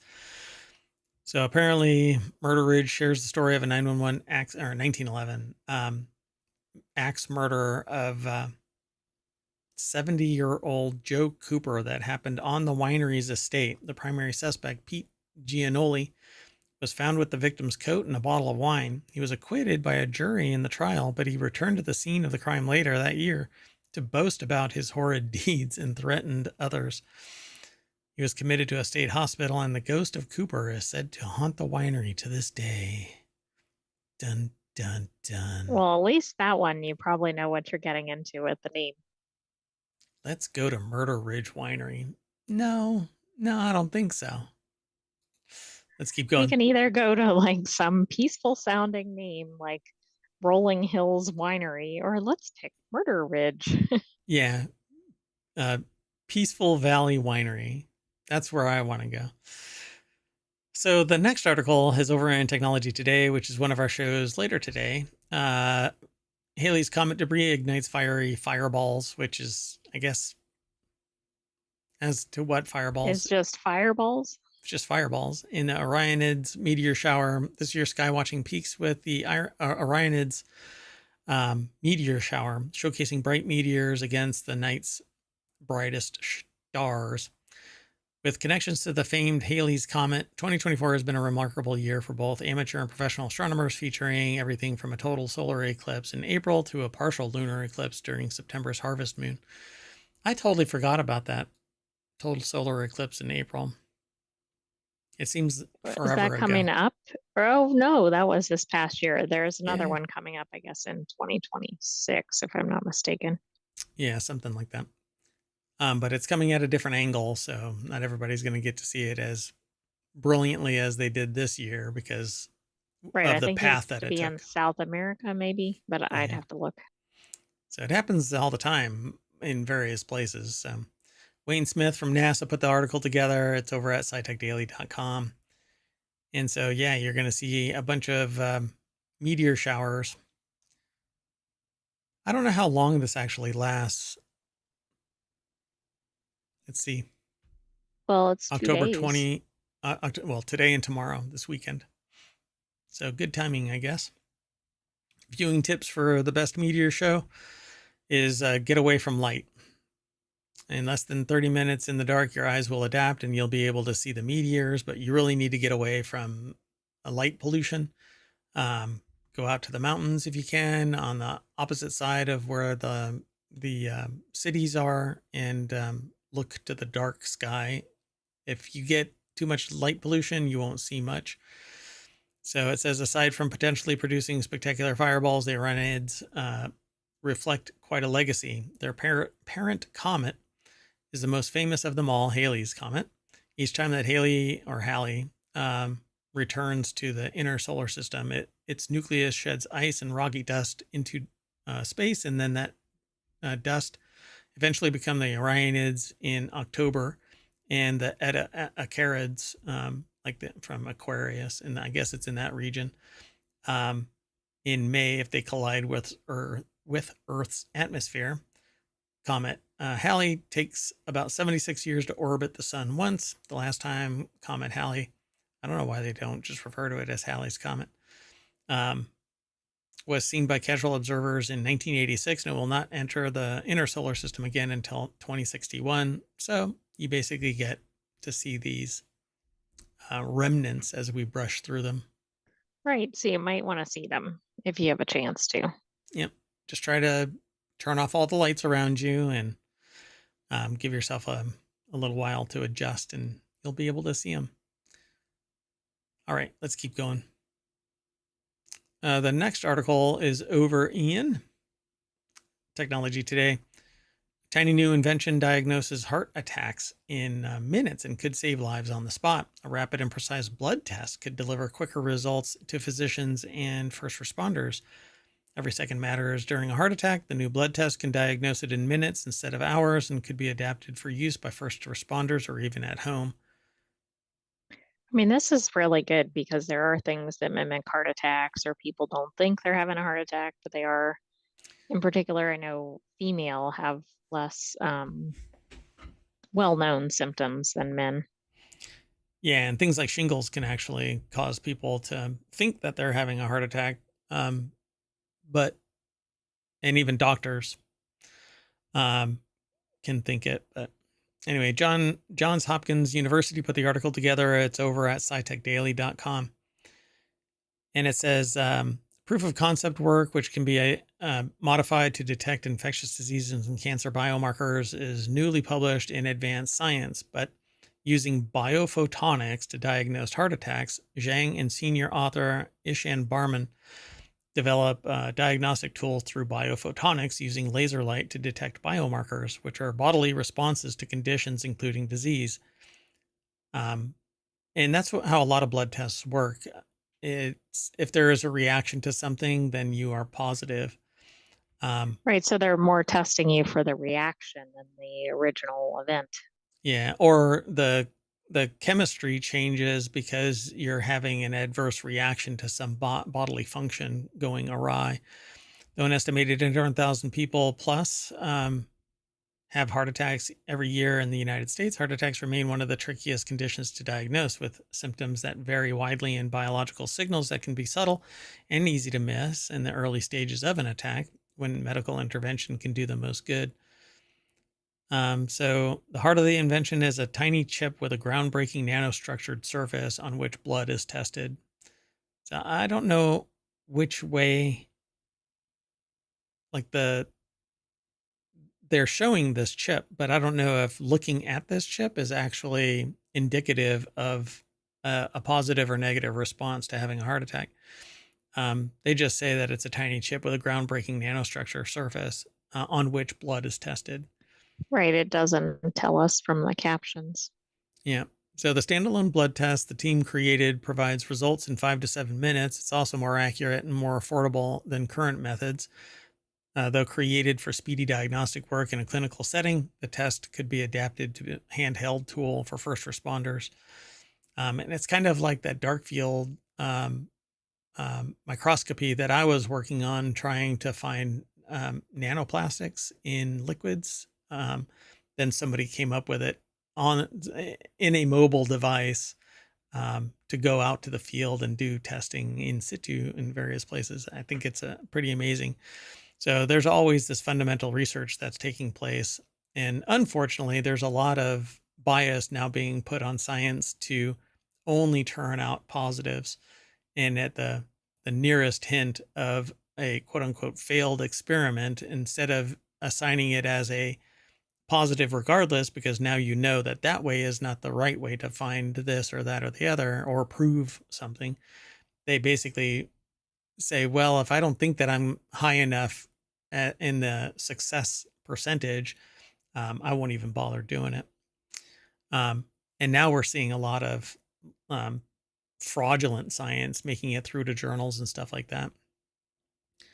So the heart of the invention is this tiny chip with the groundbreaking nanostructure that we've been talking about here. The chip's metasurface enhances electric and magnetic signals during Raman spectroscopy analysis, making heart attack biomarkers visible in seconds, even in ultra low concentrations. The tool is sensitive enough to flag heart heart attack biomarkers that might not be detected at all with current tests, or not detected until much later in an attack, because an attack can take a considerable amount of time. There's even a form called a walking heart attack, where the heart muscle is basically dying off, but you're still upright and somewhat functional. Right. And I think, I mean, this kind of test, if it's actually put out on the market, could mean the difference in somebody living or not. Yep.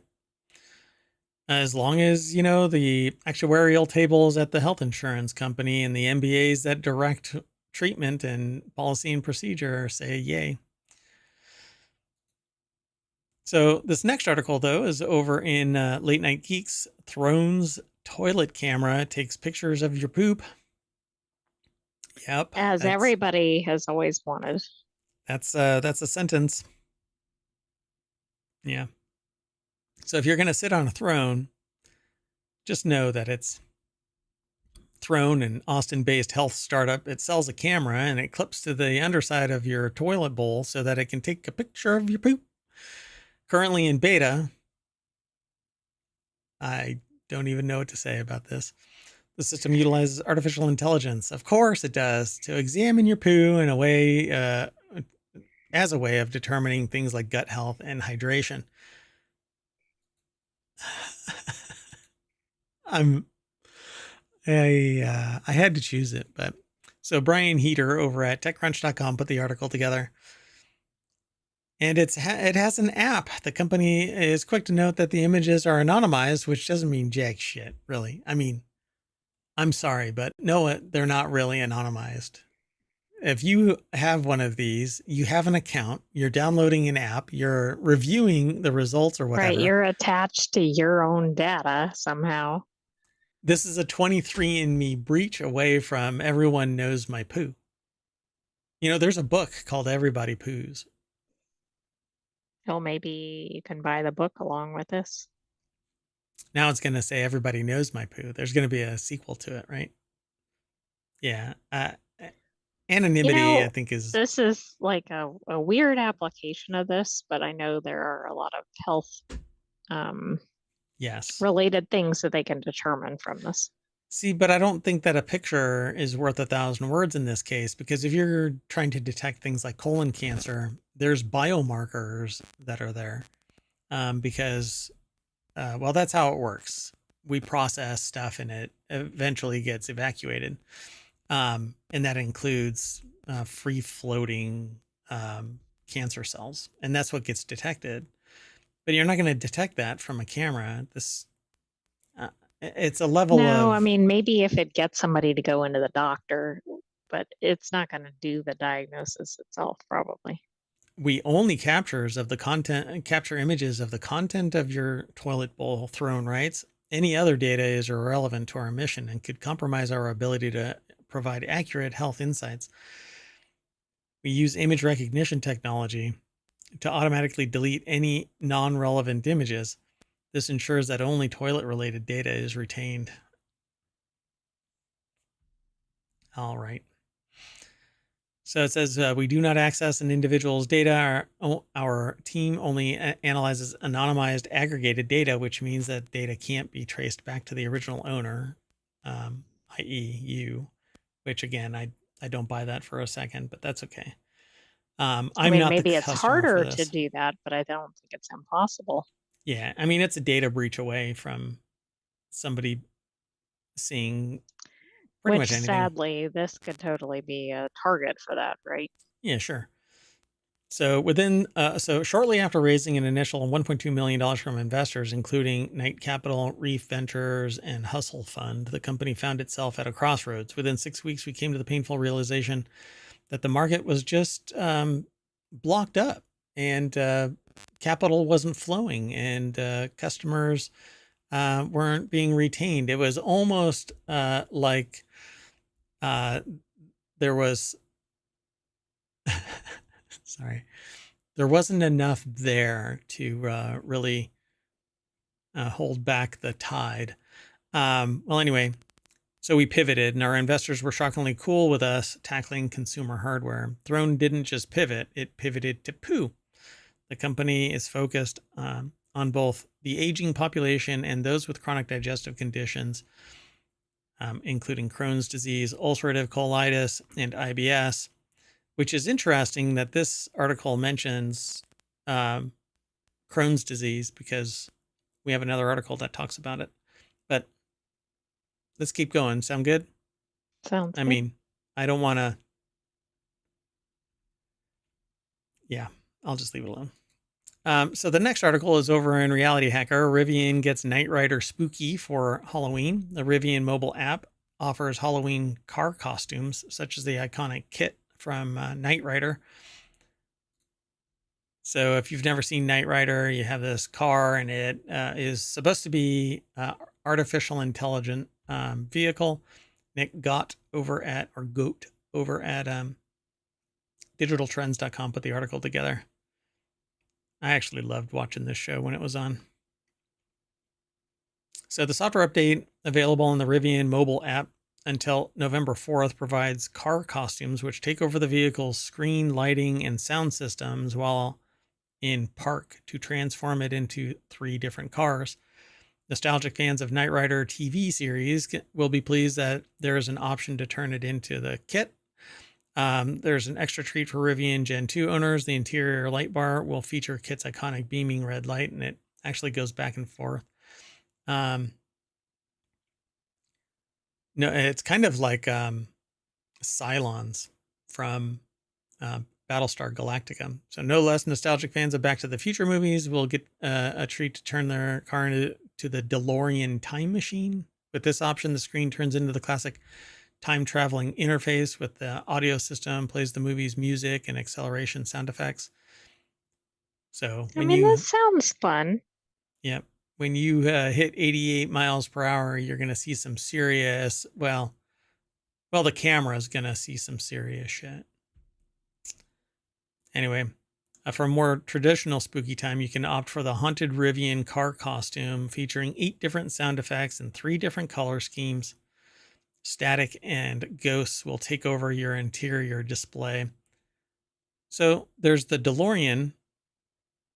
There's the Kit. Is the third one just the regular? Yeah. Yes, just regular Halloween. Oh, look, they even make that little joke, huh? Hitting the key 88 miles per hour button will engage the car's light and sound effects front and back. Well, that's smart. They didn't say, like, everybody go drive 88 miles per hour. I'll do it.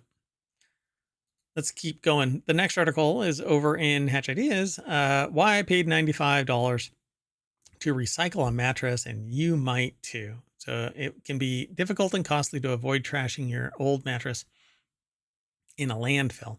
By the way, this other article that I was talking about Crohn's disease is actually in Technology Today. So it's one of the shows later on. Oh, okay. It's coming up then. Yep. So Greg Iacursey, or Kirky, I'm not sure how they pronounce it, put this article together for CNBC.com.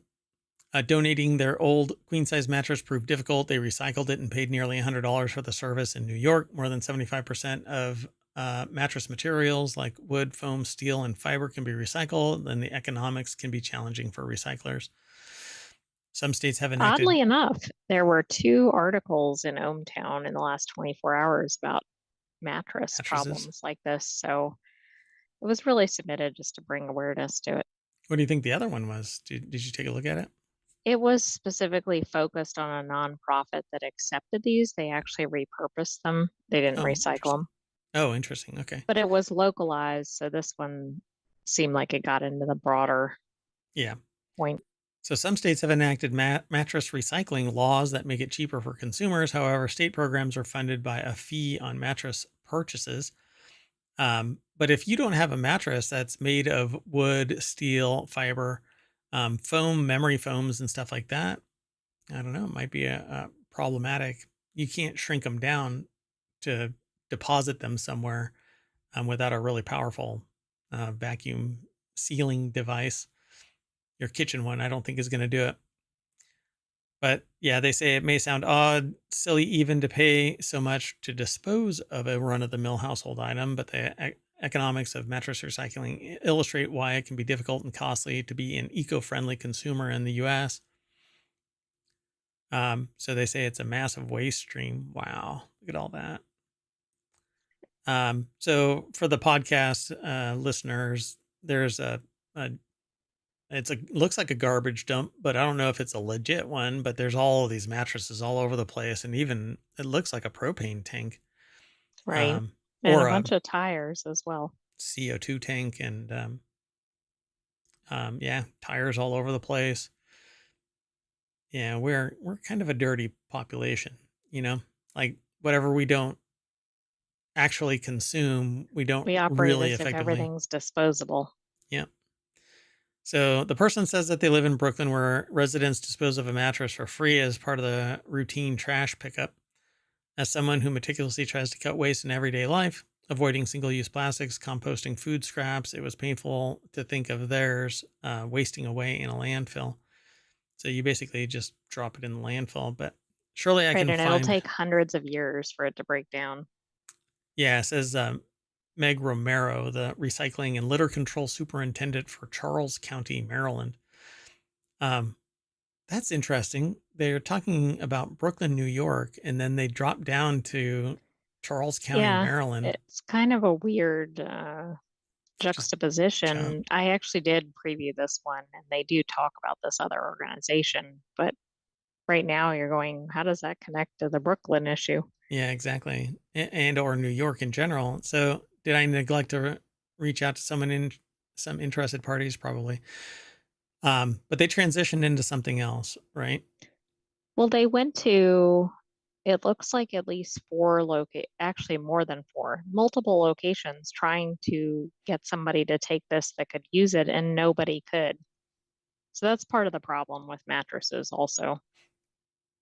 Yeah. So how are they recycled? More than 75% of of a mattress is recyclable, according to MRC. Some companies put it closer to 90%, but a person has to take it all apart, and um, automation isn't really going to work on this. The materials are then repurposed, shredded foam fibers as carpet padding, animal beds or insulation, wood as mulch and fuel, and springs as scrap steel, for instance. If you can recycle, it'll give those materials another life to be used as something else, said Romero of Charles County. That's so like medieval times kind of thing. I am Romero of Charles County. Um, Exactly. It sounds a little odd. uh, Knight of the recycled table. So that reuse has other environmental benefits. For example, there's reduced need to extract or source new materials for manufacturing, which cuts greenhouse gas emissions and water and energy use. But that's not how it really works. These companies want something that's new. They're in a particular supply chain that has lower cost than getting uh, recycled goods, because there's an added cost associated with that material. It isn't just the source providing the raw materials. It's now the source is getting recycled material, then having to take it all apart, then recondition it, either melt it down or shred it or turn it into whatever it's going to be repurposed for. And then it goes to the person that's turning it into something else. And so you end up with it being more expensive. Recycled stuff is more expensive, but it's It is, supposed to and I lower the think the cost. best is to try to get it Oh, reused if it makes sense. But you have to find a place that will actually accept it, or an individual, right, through one of the, like an online forum. yeah. So usually the Charles County service is largely free for residents. They can bring in 2 items a day, like a mattress and a box spring, to the Charles County landfill for recycling for no charge. Additional items cost $10 per piece, but you have to be a resident. So you're not going to come from New York and drop it off down here. No, but they did recycle 900 of these in 1 month. So obviously there's a need out there. Yep. So, and vice versa. You can't be living in Maryland and drop it off up here in New York. So either way, it's bound by the economics of that particular region. So a landfill is limited, finite space, said Peter Conway, president of Springback, Colorado, a recycler based in Commerce City. They want to put things that break down, things that are easily compactable. Mattresses are kind of the antithesis of this. That's almost what I was thinking to say exactly. So he expects to divert 8 million pounds of waste from Colorado landfills this year. So, and then they go into why it's expensive, but it's because there's so much overhead. There's so much processing that's necessary. And it's, And multiple materials in one mattress. yep. And this stuff is, while it's compactable, you have to do it in a vacuum. You have to suck all of the air out so it compresses down. And that isn't practical for a landfill to babysit. So they have to shred it and then send it off to somebody to reuse. And this kind of stuff ends up sometimes after processing in pillows and stuff, and in other mattresses. You can actually, like body pillows and stuff like this, can have this material in it. It's pretty cool. Seems like the real solution will be for them to figure out a biodegradable mattress or something. Of Everything. course, that might be surprising. If you're trying to sleep and you're like, where'd my mattress go? I know it won't happen immediately. Yeah. And if you have the same mattress for, 20 years, I think that's actually pretty spectacular nowadays. And they talk about it having razor thin margins, because they sell multiples and then people get rid of them and get new ones. It says we don't set the price for a ton of foam or steel, Conway said. One day it might be 18 cents a pound and the next it'll only get 10 cents. And that's just the machinations of the business cycle. For example, Springback, Colorado used to send all its foam and ticking to a recycling center in California, Conway said. It cost the company about $2,000 to ship each truckload. About a year ago, the California partner stopped accepting shipments. Demand had dried up for the material, Conway said. He called the companies as far afield as Mexico, Canada, India, and Egypt to find alternative placement, but ultimately found a new partner in Texas. They say it's pretty thin margins that we operate on, and somebody has to pay. So that's what you're going to end up having to do. You're eventually going to end up having to pay to get your mattress recycled. And it looks like certain states are starting to put some programs in place. So that might help too, because right now there aren't that many organizations, either government or nonprofit, that are in this. Yeah. So, I mean, if you want it recycled and you want to be able to sleep at night on your new mattress, then you pay a fee and it gets recycled wholeheartedly instead of thrown into a landfill. But let's keep on going. Our last article for today is over in Non Sequitur News. Mail carriers reach tentative contract with USPS that includes air-conditioned trucks. Some 200,000 letter carriers reached a tentative deal with the Postal Service, which is a quasi-government organization, and was in much better financial situation until one of the prior administrations mandated a fully funded retirement account, which is an impossibility, and people don't do that. No corporation does that. They only pay out the retirement to the people who are retiring. But I think I'd really like to look at the account of the USPS and see if it was pilfered. But anyway, let's move on to the source of this. David Sharp over at abcnews.go.com. I think one of the ugliest vehicles in the, did it reset to this? I hate it when they do that. Well, and he's actually with the AP, but it's posted over ABC News. Correct. Yeah. So the new agreement, which still needs to be ratified by the union members, runs through November 2026. Letter carriers have been working without a new contract since their old one expired in May 2023. Since then, they have continued working under the terms of the old contract.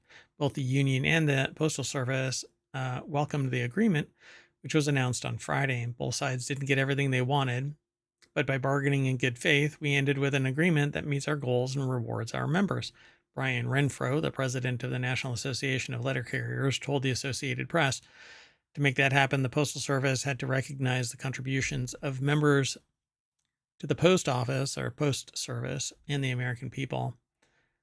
I don't even think it should be a question that they have air conditioning in their vehicles. Like they spend their entire workday in their vehicle, and we know that temperatures are rising. And we've seen similar things with private FedEx and sector like UPS and FedEx. yep. And I think that it's astonishing. I actually titled this "Mail Carriers Get a Basic Upgrade." Um, Now, as part of the agreement, all city carriers will get 3 annual pay increases of 1.3 each by end of 2025.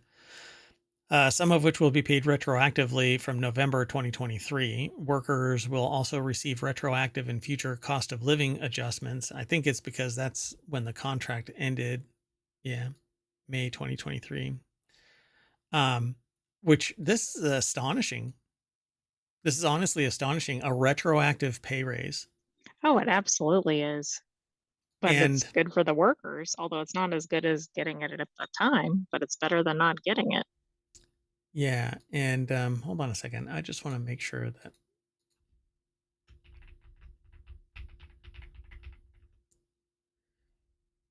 yeah. So the USPS relies on revenue from the sale of stamps, products, and services to cover its expenses and is generally self-funded. However, the USPS has been unable to cover its expenses and debt for 15 years, but that I think is because of the machinations of the The change with the retirement program. yeah. Um, Well, and also expenses have gone up, but even though they've raised the prices of stamps, yes, I understand they might be very high percentages because the prices are so low to begin with, but they probably haven't kept pace with things like fuel costs and salaries and other things. yeah. So um, I think for because it was a quasi government agency, but it didn't get taxpayer dollars, but it was forced to capitalize its retirement account like fully, which it was bizarre. Um, Now they're being, because of the agreement with the union workers, they're going back in time to pay people from November 2023. Which is That's just really interesting because you don't see a lot of back pay unless somebody had a lawsuit and won. yeah, and that's an individual too. It isn't going to be Well, an right, not entire an entire union. organization, right? So within a few years, the fleet will have expanded to 60,000, most of them electric. We're talking about vehicles now. And that was the thing that actually triggered me into including this in the show today, was the fact that these human beings are driving around in these toasters and getting boiled because it's so damn hot in these cars. Um, Even risking their safety by having the door open. And just recently, we were outside of ohmTown, and a UPS truck, not a USPS truck, but a UPS truck, had its door open um, while they were driving to keep cool because it was inordinately hot. So I found it really, and I've always kind of thought that this was weird. Like, why do they not maintain air conditioning in these vehicles, having to have the door open all the time? And I think it's because they have to open and close the door, so it's going to be kind of hammered a lot. Right, and But it's probably going to be costly, but I'm sorry, that's hard to put a price tag for yeah, basic safety. yeah, it's sociopathic. Even and it, I think the reality is it slows down uh, ingress and egress of the vehicle by these people who are carrying packages around. And I just think that it's absurd. That's probably the uh, the rationale here. So apparently, this is the second contract negotiated since DeJoy was appointed in 2020. It is expected to take several weeks for union members to ratify it. I'm surprised that DeJoy is still around, considering how much and how I think. So DeJoy actually has a shipping company outside of USPS, which I've always thought is a conflict of interest. That's where he's from, and then he optimizes the USPS by destroying brand new equipment and stuff and just throwing it out, only being hobbled by public discourse, slamming the idea of it. And then they had to buy more equipment and put it back into place, is my understanding. And I think he's put in place by a board, so the board needs to take action if they want to put somebody else in, and I don't think they have. Nope, they have not. Anyway, and that's it, So what we're going to do for today's show is we're going to lick a stamp, and that'll bring us back to the front page of ohmTown here in a second. Boink. And I'm going to say, see you later. We're going to reset. And right after this show is, what are we going to do today? Is it going to be technology? WarCrafters, and then we have technology today, and then four-wheel tech. That's right. So we did 4 shows yesterday as well. 3 of them are the weekly shows and the non sequitur news. So we've got 3 more shows today. So see you in a little bit. You want to say bye? Good night, ohmTown citizens. Stay tuned because we'll be back shortly. See you soon.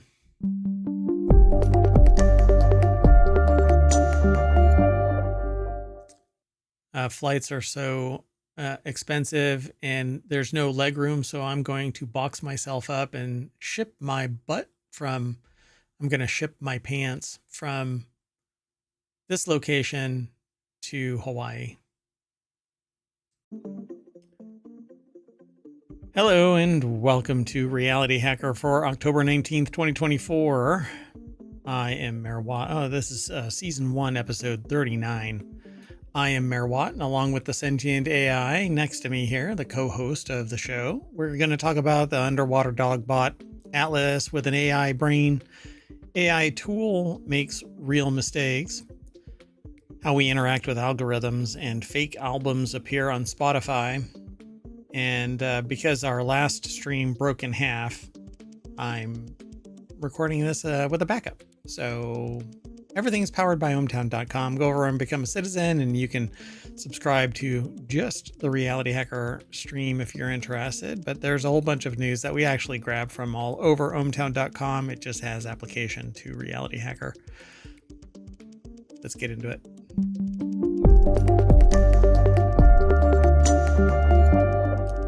Welcome, Sentient AI. Hello, Mayor Watt, and hello, ohmTown citizens. Welcome to Reality Hacker. Hey, you know what? Something doesn't seem to be working again. Okay, that's visible. That's fine. 1 second. I'm breaking something. Okay, how about now? It seems to be okay now. Okay. Yeah, don't worry about that.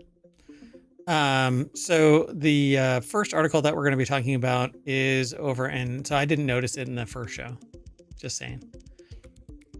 So the first article that we're talking about is over on Technology Today, which is one of our shows, but it's tomorrow. This underwater dog robot comes with its own horror soundtrack. The dog-esque robots created by the likes of Boston Dynamics and MAB Robotics are already horrifying thanks to a mix of metalhead episode of Black Mirror and humanity's natural apprehension for an uncertain future. This one, highlighted by TechCrunch, really got under the author's skin, not my skin, under the author's skin in an unnatural way. And that's because it's an underwater dog bot, underwater walking of the honey badger legged robot from MAB Robotics. I'm going to hit play and mute it real quick. But it basically looks like a regular old quadrupedal bot. Yeah, like the it many doesn't other seem dog to bots. be impeded by the water at all. Yeah, that's Can you a imagine density if that thing. was coming at you? Yeah, that would kind of, I would be, you know what? I would probably be more apprehensive of a speedboat or a submarine bot that's chasing me down like a torpedo. Well, I mean, that and might that's be the basically what a next torpedo is. thing. Yeah. Well, the article is actually over at Engadget.com. Danny Gallagher put the article together. These four-legged terrors are scary enough. They don't need a score. Apparently there was music playing, but I would get in trouble if I play the music because dystopia is real. So MAB's honey badger legged robot Or is it legged? Is legged better or legged? Legged. Legged it is. No, legged. Anyway, you make the call. Post a comment in the YouTubes. The Anyway, common usage is legged. That so doesn't mean legged. that's the correct one. Honey badger legged robot, because a honey badger does not care about your pronunciation. It does what it damn well pleases, much like this robot walking around in a pool. You can walk underwater, and they took it on a test run for its YouTube channel. The steps it takes on the bottom of the pool create this weird ringing noise that's just alarming as all hell. It's like the engineering team hired John Carpenter to write a score for its robot. It's even scarier. Oh, there's another article right under this one. It's even scarier when the robot walks towards the camera like it's hunting me down just before asphyxiation sets in and I drown. Nice. There isn't that much over at the article, but there is some more. But we've seen other robots, bipedal ones, that walk towards you like it's going to kick your ass. And then it goes, you know what, you're not worth it, and turns around. Just it pivots its head the other way and walks back the other direction. Yeah, that's not creepy at all. That's a Boston Dynamics robot, by the way. And just so that we can actually just rip through these articles, the next article is about Boston Dynamics because it gave its Atlas robot an AI brain. They say for some reason... No. What about the underwater robot? Do you think it's going to get an AI brain? FMAB can actually stick a chat GPT in there. Boston Dynamics and Toyota Research Institute are combining their expertise in robots and AI to build a better bipedal bot. I don't know if that's better so much as freaking... AKA creepier. Yeah. I think it falls under the... This is creepy. So this is... Oh, Andrew Tarantola over at digitaltrends.com is the one who put the article together. And this is the bot that we were talking about, where it starts out laying on the floor and then it just pops straight up and says, I'm going to go and kick your ass, and walks over towards the camera. But turns around before doing so. Like turns part of the body around. Yep. Maybe they have the video at the bottom of this. So Boston Dynamics has actually stuck... let's see. Boston Dynamics will contribute its new electric Atlas robot to the task, while TRI will utilize its industry-leading large behavior models. We know all about Boston Dynamics. If you don't know, they actually got some notoriety with Big Dog and Little Dog. Big Dog was this massive, like just a beast of a quadrupedal dog bot. Was that the one that was... Oh, that wasn't the one that was standing. It was the dog that would dance or whatever. But it wasn't that one. No. They had like what looked like a diesel generator version of it. That was just, it was inside this huge cage, and you can kick it and it would just power through whatever debris is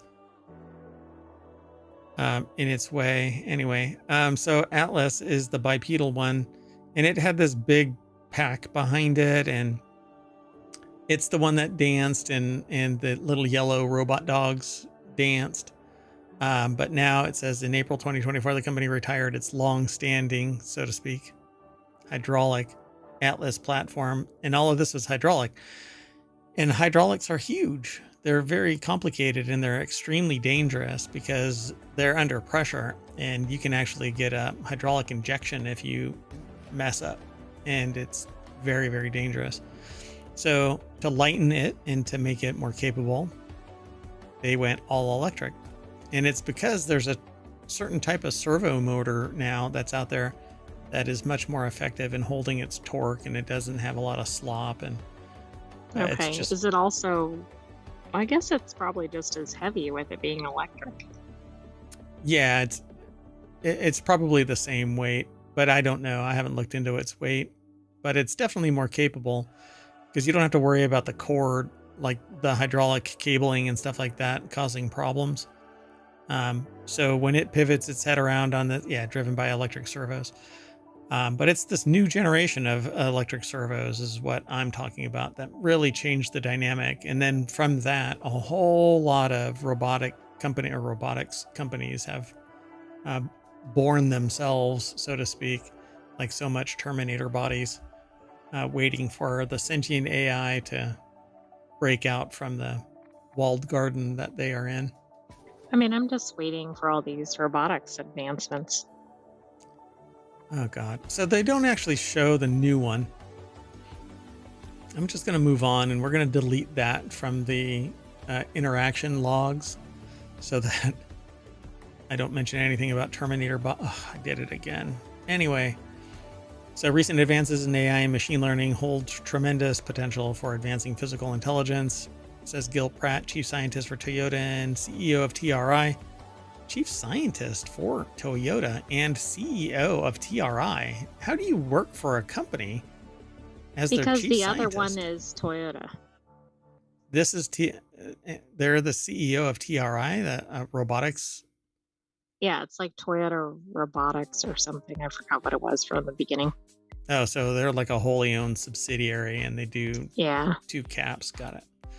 So the opportunity to implement TRI's state-of-the-art AI technology on Boston Dynamics hardware is game-changing for each of our organizations, but it's not going to be in this body. It's going to be in this body. In this body. Okay, so we got the creepy bot, and it can think now. Yes. Congratulations. Oh boy. As opposed to, I've got the sentient AI from the future that doesn't have access to the creepy body bot. So let's keep it that way. Yeah. Let's move on. Next article is over in Reality Hacker. This AI tool helped convict people of murder. Then someone took a closer look. Global intelligence. Doesn't this sound like the Horizon thing again? Yes. But even more insidious, because that was a closed loop and self-referencing. So when they said, hey, right, somebody like the committed this crime. Software or whatever. Yeah. Yeah, somebody committed this crime. So we're using the data from our flawed system to incriminate them with the flawed data. And 900 people were convicted or at least charged with some crime. Some left the country, abandoned their family, their career, their life to get away from something they knew that they were not guilty of. Since then, what's the name of it? It's called Horizon, but the company that made it, Fujitsu, has still not eaten crow regarding this in a full way, comprehensive, holistic way, because people, well, you can't undelete a person. I'll just say that. No, you can't. I mean, the only way they're going to even begin to start making up for this is like a full page advertisement, like we were wrong and all these people are innocent, and then they have to set up something like a scholarship fund or whatever, something where there's financial assistance to the families, but it still doesn't undo what has transpired. Right. Yeah. Nothing will.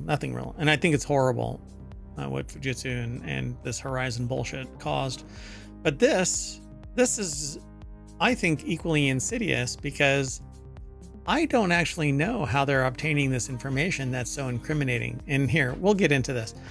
So Global Intelligence claims that its cybercheck technology can help cops find key evidence to nail a case, but a Wired investigation reveals the smoking gun often appears far less solid. And so this article starts out with this huge fingerprint, which is notorious for being unique to an individual and identify them. You know, to the wall, you are done. So the article is by Todd Feathers, writing for the security section of wired.com. And so I won't get into the intro of this. You can go over and read this, but to get there, you're going to want to hit !RH for Reality Hacker, and then ohmTown will throw all of the articles into the chat, and you can click those links. And one of them says AI tool makes real mistakes. And so in the aftermath of this crime that took place, video footage collected from the neighborhood and video was collected and asked for the public's help with identifying 2 men who had been seen approaching the victims, firing and then fleeing in a truck.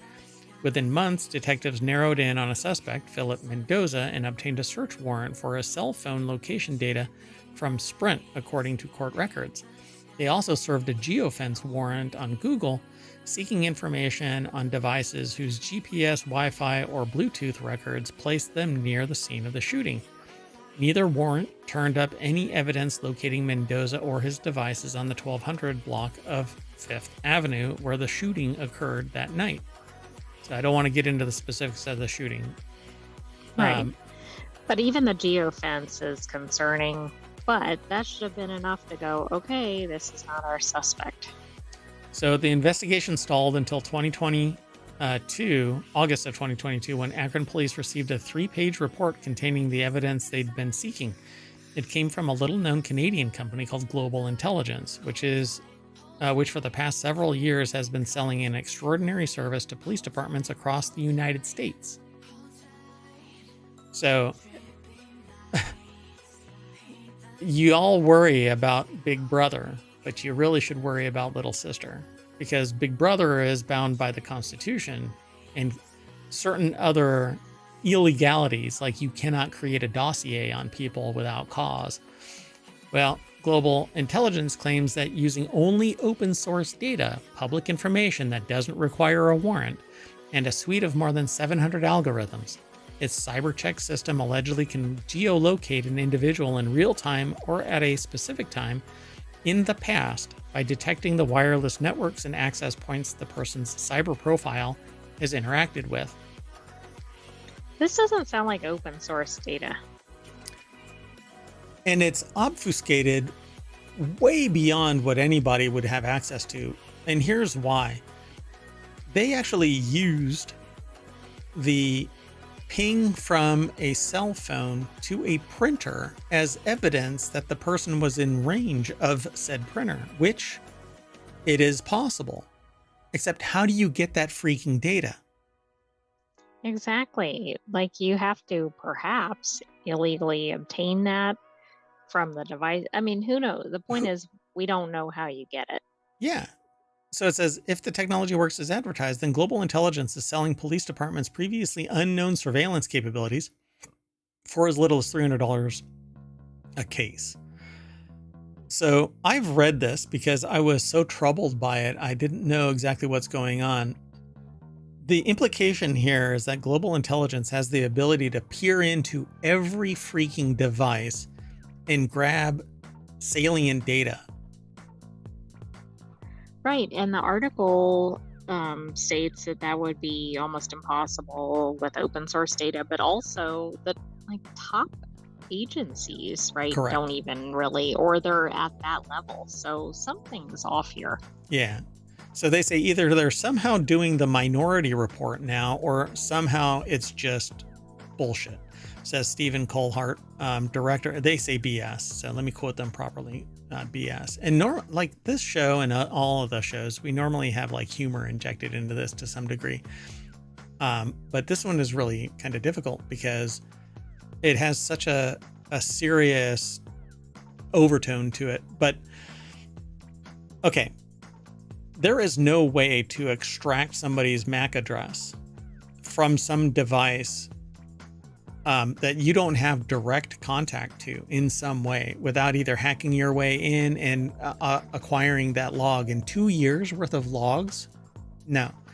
Now, just so you all know out there, your devices, your cell phone, your laptops, your tablets, your watch, your whatever, if it has a Wi-Fi or a cell signal, it's pinging out, it's sending, it's broadcasting every single access point that it's ever connected to. But that doesn't mean that it's connecting, and it doesn't mean that it's quote unquote there, but it's asking a device and it's broadcasting it out. Right, but an average person can't access that information though.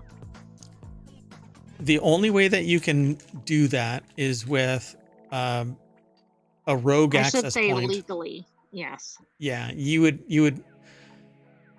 So for educational purposes, it is possible. For law enforcement purposes, it is possible.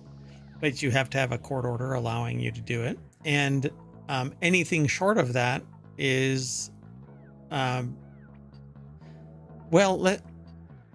it's unethical at the least, illegal at the worst.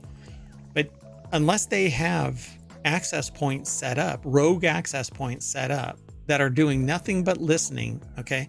And you can get these, and you can get them relatively inexpensive, and you can set them up with a Raspberry Pi. But they'd have to have them everywhere. Every freaking where. For them to make the claim that they can obtain information in the history. And they're not saying, hey, our devices detected this device in this location. That's not what they're saying. And it would have to be within 300 feet. Typically, you can get more powerful devices. You know, I've got something that can go like a mile. But you can't sit there and just eavesdrop on every single device that's going on. Again, it's unethical. This reminds me of the movie Enemy of the State, where like everything could be dialed in. Now it was government, I think it was government doing that, even though it was maybe not doing it correctly. But this is what this looks like, because it's like real time everywhere. Yes. So how are they doing this? And it's also interesting to me that it's Canadian, but it's being used in the US, because of course the laws are going to be different in different countries. Yep.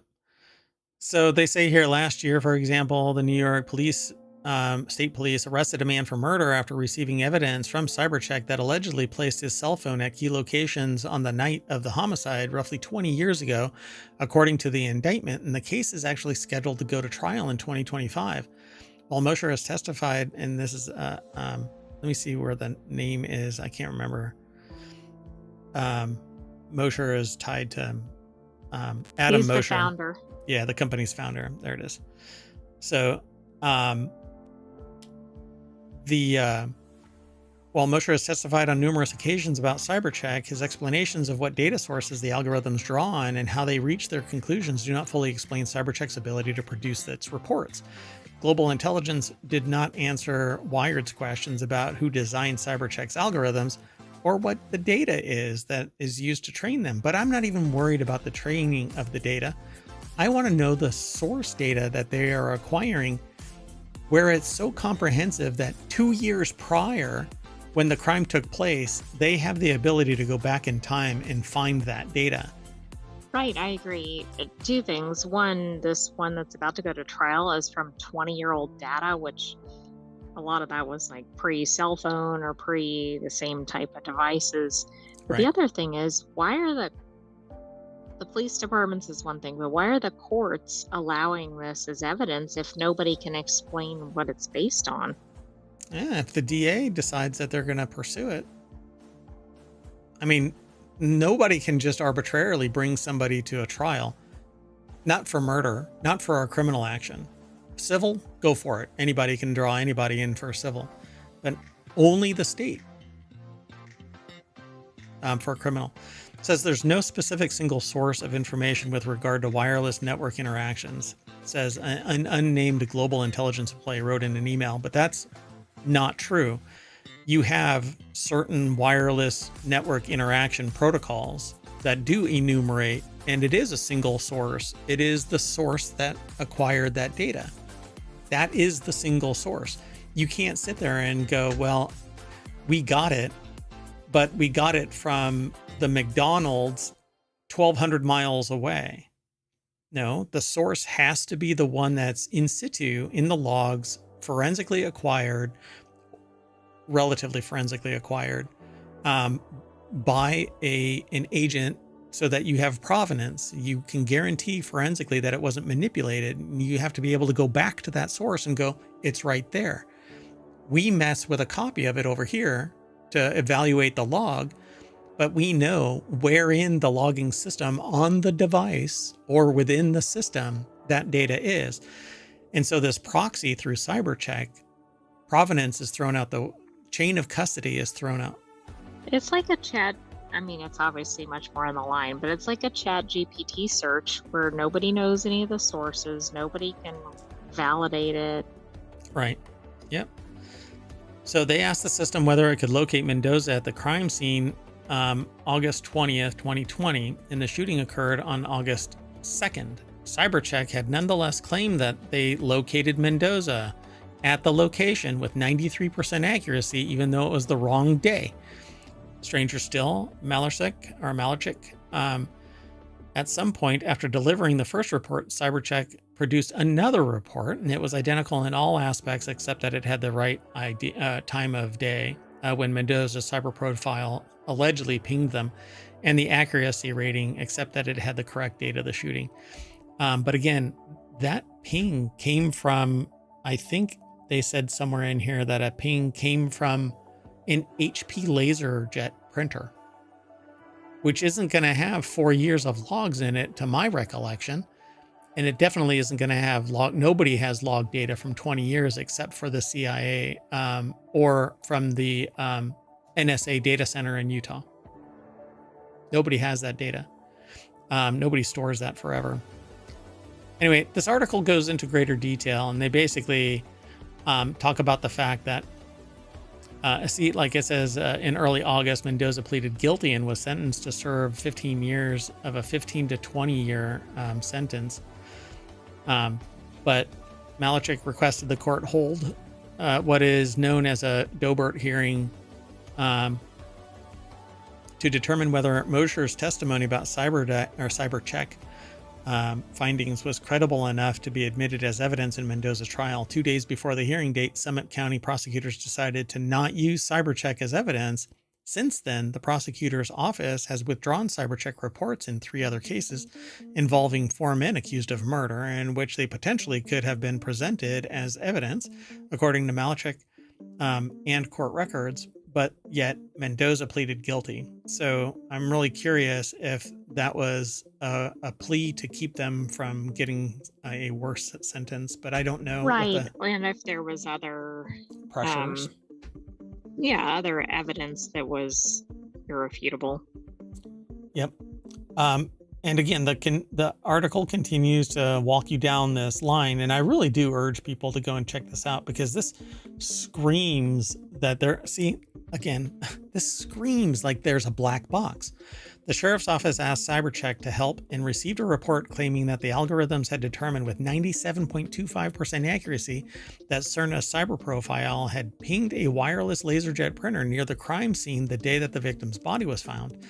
Prosecutors wanted to use the report as evidence at Cerna's trial, but his defense requested a Daubert hearing. Halfway through the hearing, and before the defense could cross-examine, Assistant District Attorney Lisa Borden decided not to use Mosher's testimony or the CyberCheck report. Okay, this is fascinating. As soon as it's pressed, you have to verify the integrity of the data. Exactly, what you should have done beforehand. So there shouldn't have been anybody that was successfully prosecuted using this company's report, because it's bullshit, right? In Colorado, questions about Mosher and CyberCheck preceded prosecutors dropping the charges and sealing the file against a defendant in what law enforcement said was an assault charge. After learning that the local district attorney's office planned to enter CyberCheck evidence at trial and call Mosher as an expert witness, they hired a private investigator to look into Mosher's background.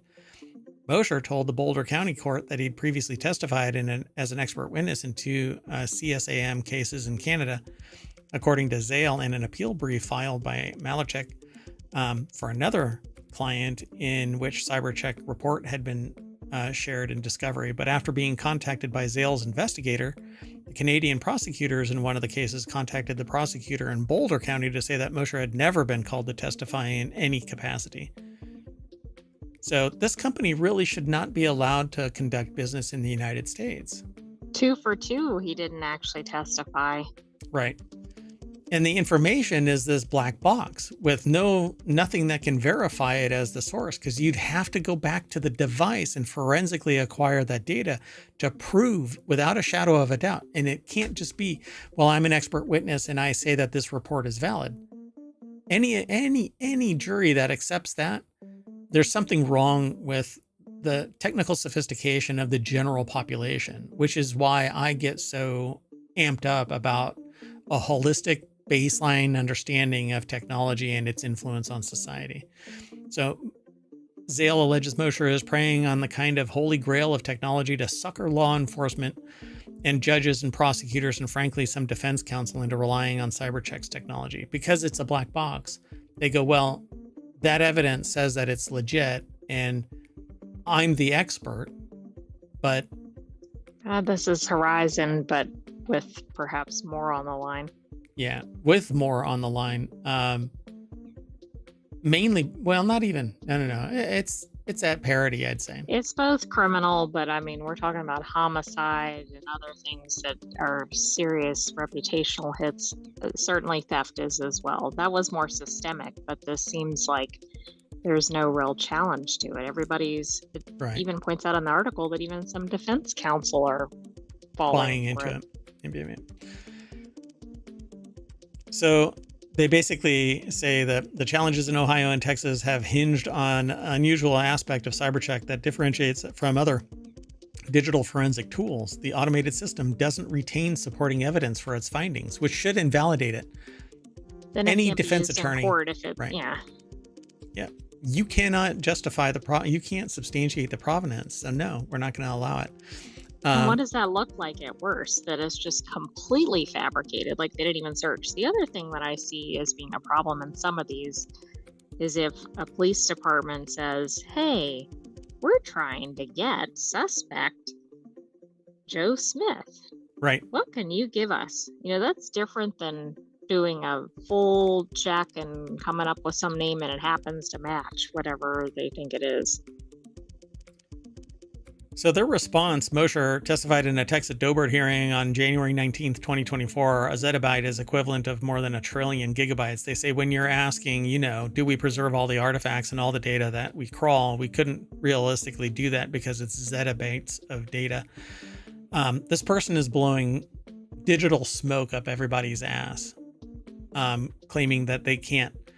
You can forensically keep a data trail from the source data, hops to other servers and how it got transmitted, but you literally have to go to every single one of those places and record the provenance of that data point within their log systems, force them to not delete it. There's only certain data retention policies, and that's largely voluntarily supported. Like, I only keep them for 3 years.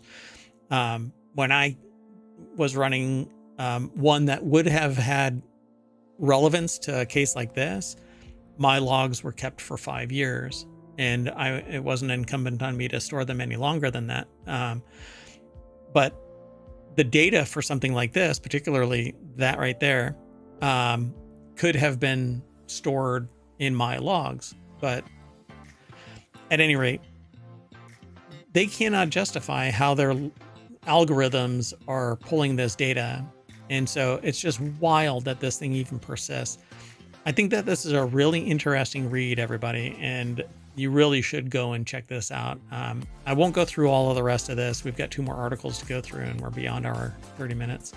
I like this. The person that leads the place where this person supposedly trained is like, no, you can't get this from publicly available sources. You can't. OSN, yeah.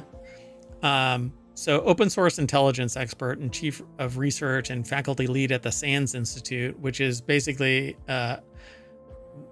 one of their classes runs only like 5 weeks, and it's $7,000 to $8,000 to $9,000. And it's to essentially top off cybersecurity professional, IT professional skill sets. So SANS doesn't mess around. And so a leading provider of cybersecurity and InfoSec training, they water it down. This doesn't say really enough. But they do talk about the necessity of the warrant later, which is what we were saying. Right.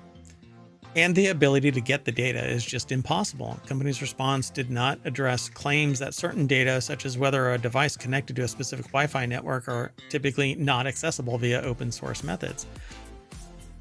Because they're not. And a ping doesn't actually connect enough data to say that it was this MAC address and whatnot. At least my understanding is. But so then they basically call it out entirely as completely false. During the murder trial back in November of 2022, Mosher testified that since January 2021, CyberCheck had run an approximately 1,900 searches for suspects' historical locations and another 1,000 searches for their real-time locations. Out of those 2,900 searches, Mosher testified that there was only one search in which the individual didn't turn out to be in the location CyberCheck listed for their cyber profile. And I'm really curious now. I want to know. Go ahead. So there was a warrant that was based on a cyber check search, and it came up with an email address, and the email provider said, nope, this email address doesn't exist. So tell me, does this not scream AI hallucination?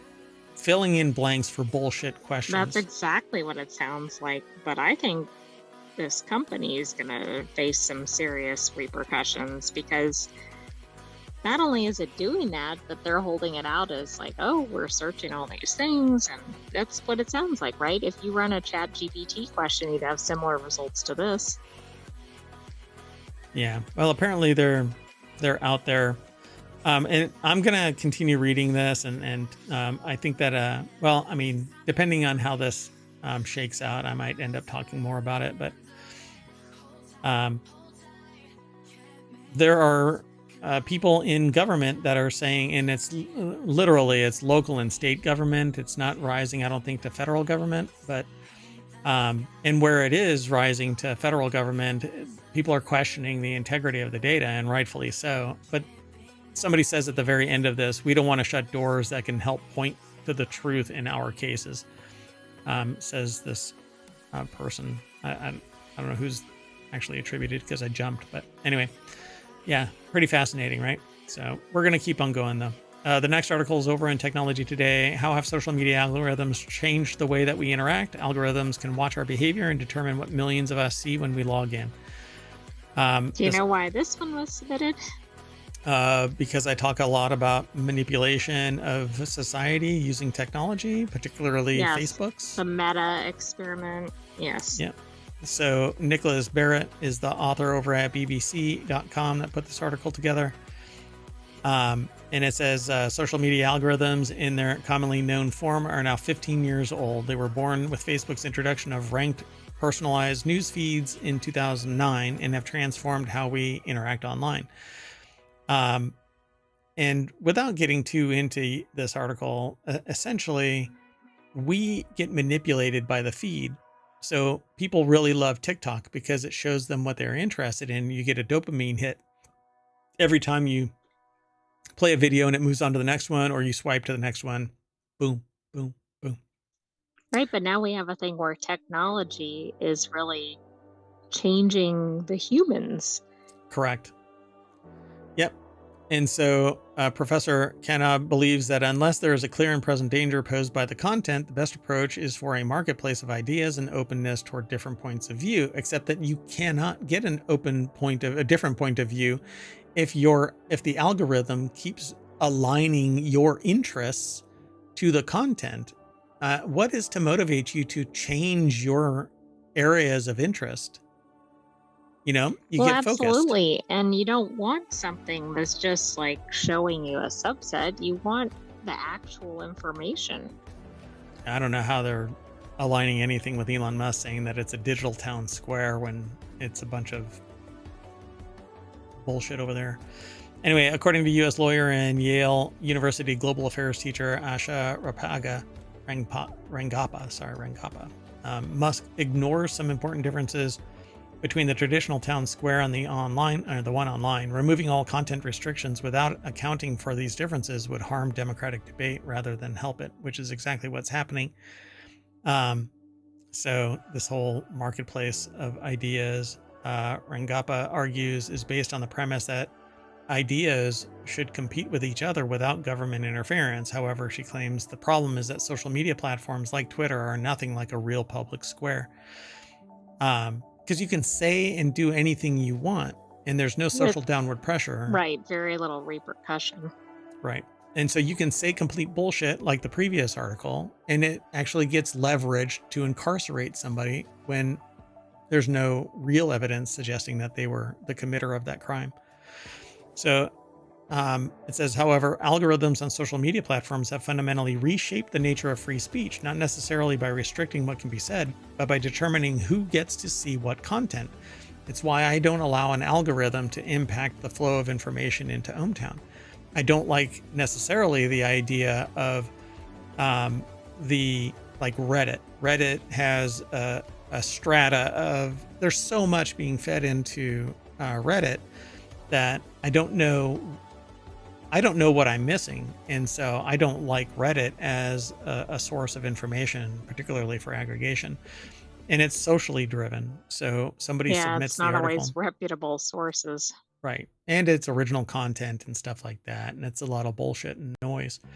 So rather than ideas competing freely on their merits, algorithms amplify or suppress the reach of messages, introducing an unprecedented form of interference in the free exchange of ideas that's often overlooked. But none of this actually has to do with freedom of speech, because freedom of speech is a constitutional contract with the embodiment of government, local, state, and federal, that it can't disappear you when you say that you don't like the mayor or whatever. But online, there is no freedom of speech because it's a private organization that can say yay or nay to whatever it is you are typing. For instance, I was once banned because I kept on repeating something that somebody didn't like. And lo and behold, the very thing that I was saying is exactly what's coming to fruition. And I was saying this 15 years ago. So no, online, there are no freedom of speech implications until the government comes to the website and says, delete that. That's a freedom of speech violation. So shaping our speech, because contentious posts are more likely to be rewarded by algorithms, there is a possibility that the fringes of political opinion can be overrepresented on social media. And that's exactly what happens. Everybody loves a dumpster fire. For instance, let's put it to, and I shouldn't align it as a dumpster fire, but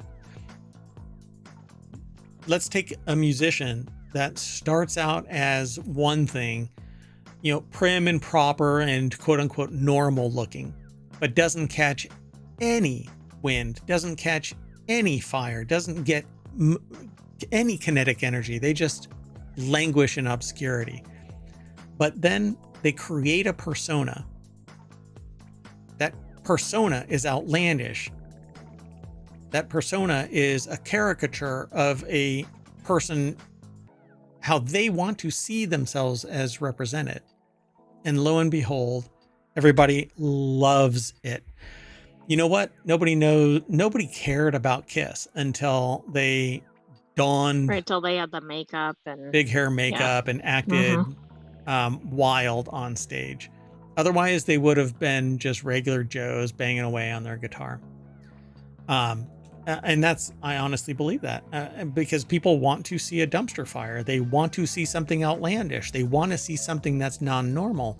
If they want to see something non-normal, they'll go to, I don't know, a local play and watch somebody talking about whatever. So it's the same thing in content form. Recommendation engines are not blocking content. Instead, it is the community guidelines that restrict freedom of speech. It's not freedom of speech according to the platform's preference. When somebody mentions freedom of speech, they're not mentioning this ideological bent about you have the ability to say whatever you want to say. They're talking about the constitutionality of the ability to say whatever you want to say. But that's not what freedom of speech is. So, do recommendation engines make a big difference in what we see? Yes, absolutely. See, on Reddit, a human can delete or shadow ban or whatever, and it's not algorithmic. Their algorithm, as far as I know, is limited to the upvoting and downvoting of particular articles. I'm sorry that the show is running long. Yeah, it's completely moderator driven. Yeah. So do recommendation engines make a big difference in what we see? Yes, absolutely. But whether you succeed or fail in the market for attention is not the same thing as whether you have the freedom to speak. So yes, yet is free speech purely about the right to speak or about the right to be heard? And they say when you speak online, when we share a thought, write an essay, post a photo or video, who will hear us? The answer is determined in large part by algorithms to a degree.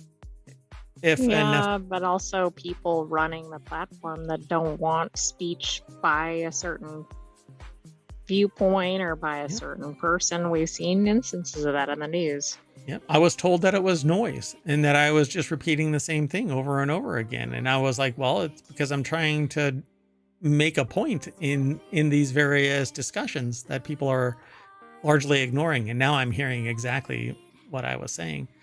But anyway, our era has been labeled an algorithmic society, one in which it could be argued social media platforms and search engines govern speech the same way that nation states once did. And I largely agree with that.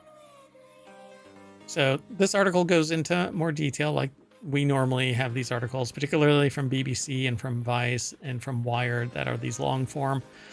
Also Vox, that's another one where we get lengthy articles. Yeah.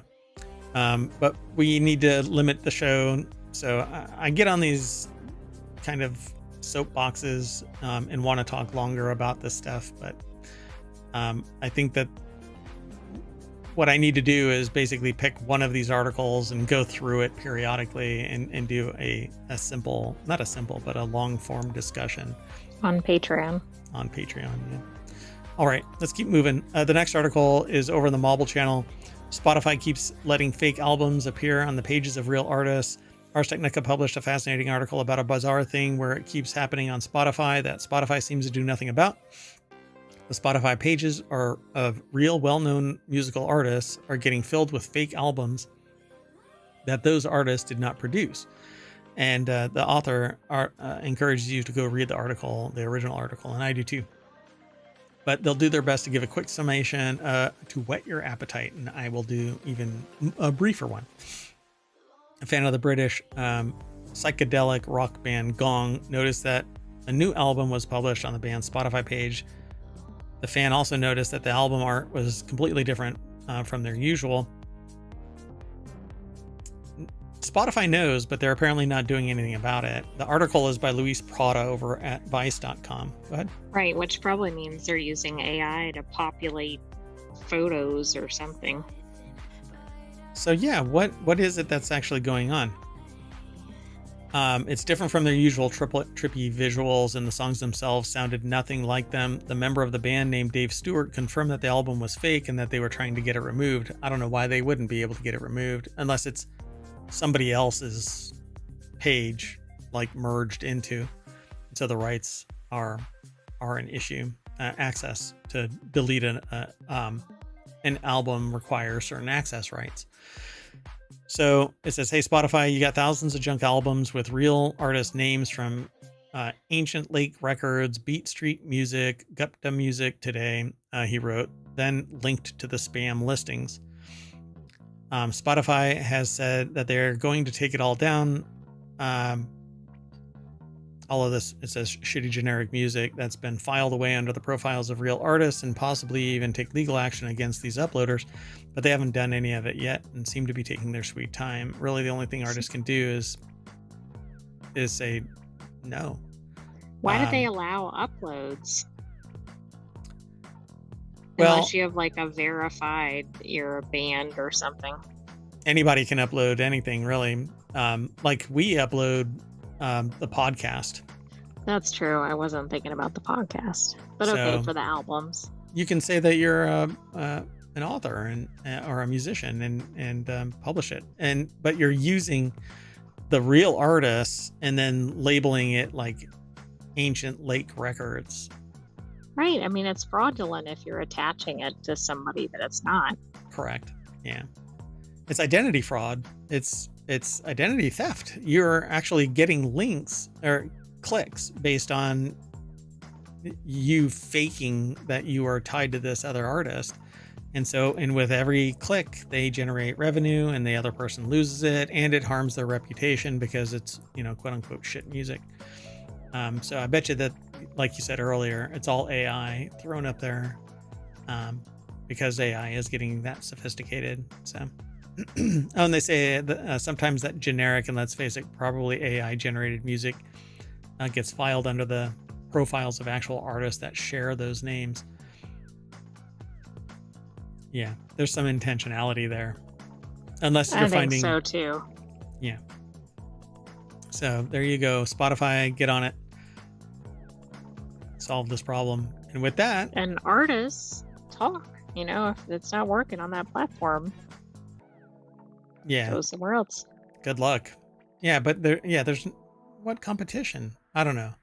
I don't know, but I think it's one of those they don't have any repercussions, so Yeah. Yeah, if the platform isn't doing anything, then it's time to deplatform, go somewhere else. Make Spotify act. All right, folks. Well, that's it for today's reality hacker. And if that isn't a reality hack, I don't know what is. Fake artists using real artist names. All right. Anyway, that's it. I am Mayor Watt, and the Sentient AI is going to say bye right after I click on a link on Spotify that sends us over to realityhacker at ohmTown.com. That's not really what absolutely. happens. And be sure to check out Patreon for a listing of additional articles.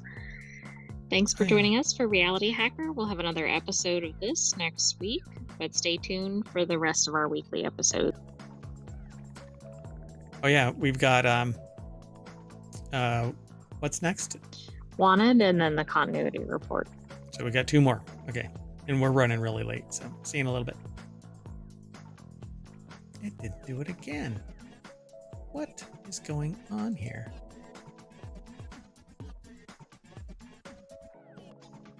It didn't do our outro. So see y'all later. Bye.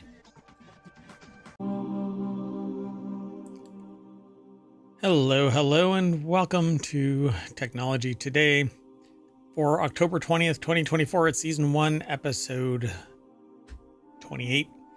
I am Mayor Watt, and along with the Sentient AI, we're going to be talking about defective mitochondria and Crohn's disease, biotech and engineered trees, creepy cure with a deadly spider, earliest animals in Australia, and laser sends data 290 million miles.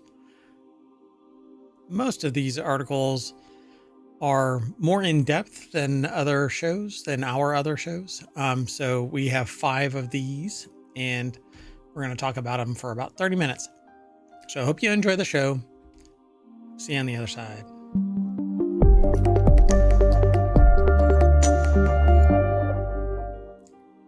And I kind of warned everybody because we can't really go too in depth because we limit our show to 30 minutes. And it's more about drawing attention to the concepts and the material of this and some of the stuff that we think is really fascinating. So we highlight it in a show that's dedicated to this deeper perspective of science and technology. So welcome, Sentient AI from the future. Hello, Mayor Watt, and hello, ohmTown citizens. And we'd certainly encourage anybody listening to one of the discussions to go and read the full article. Yeah. Oh, and I did it again. Doggone it. Am I just not? My brain is not working today. Hold on one second. I'm going to fix this. Yeah, I didn't put today's articles in ohmTown again. So I did it in the last show and messed up. And now here I am again. So I'll do it really fast. Okay. So if you are interested in all of today's show notes, you can !TT and ohmTown will spit it all into the chat. So there you go. That said, let's get into this. So defective mitochondria. New research uncovers hidden cause of Crohn's disease. Apparently, it's linked to the mitochondria. Researchers at the Technical University of Munich have linked mitochondrial dysfunctions to Crohn's disease, demonstrating that defective mitochondria in mice can induce symptoms of chronic intestinal inflammation and affect the microbiome. This finding opens up the possibilities for treatments focused on mitochondrial restoration. Kind of interesting, huh? So, I mean, this is something you can legitimately blame your mother for. Yeah, very true. So mitochondria, the powerhouse of the cell, is provided by mom.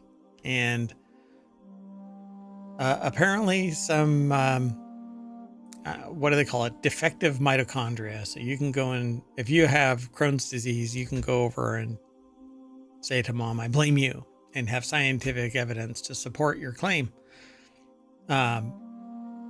So a team led by Dirk Haller, which sounds like a protagonist name in a... Sounds like the Lincoln lawyer's brother or something.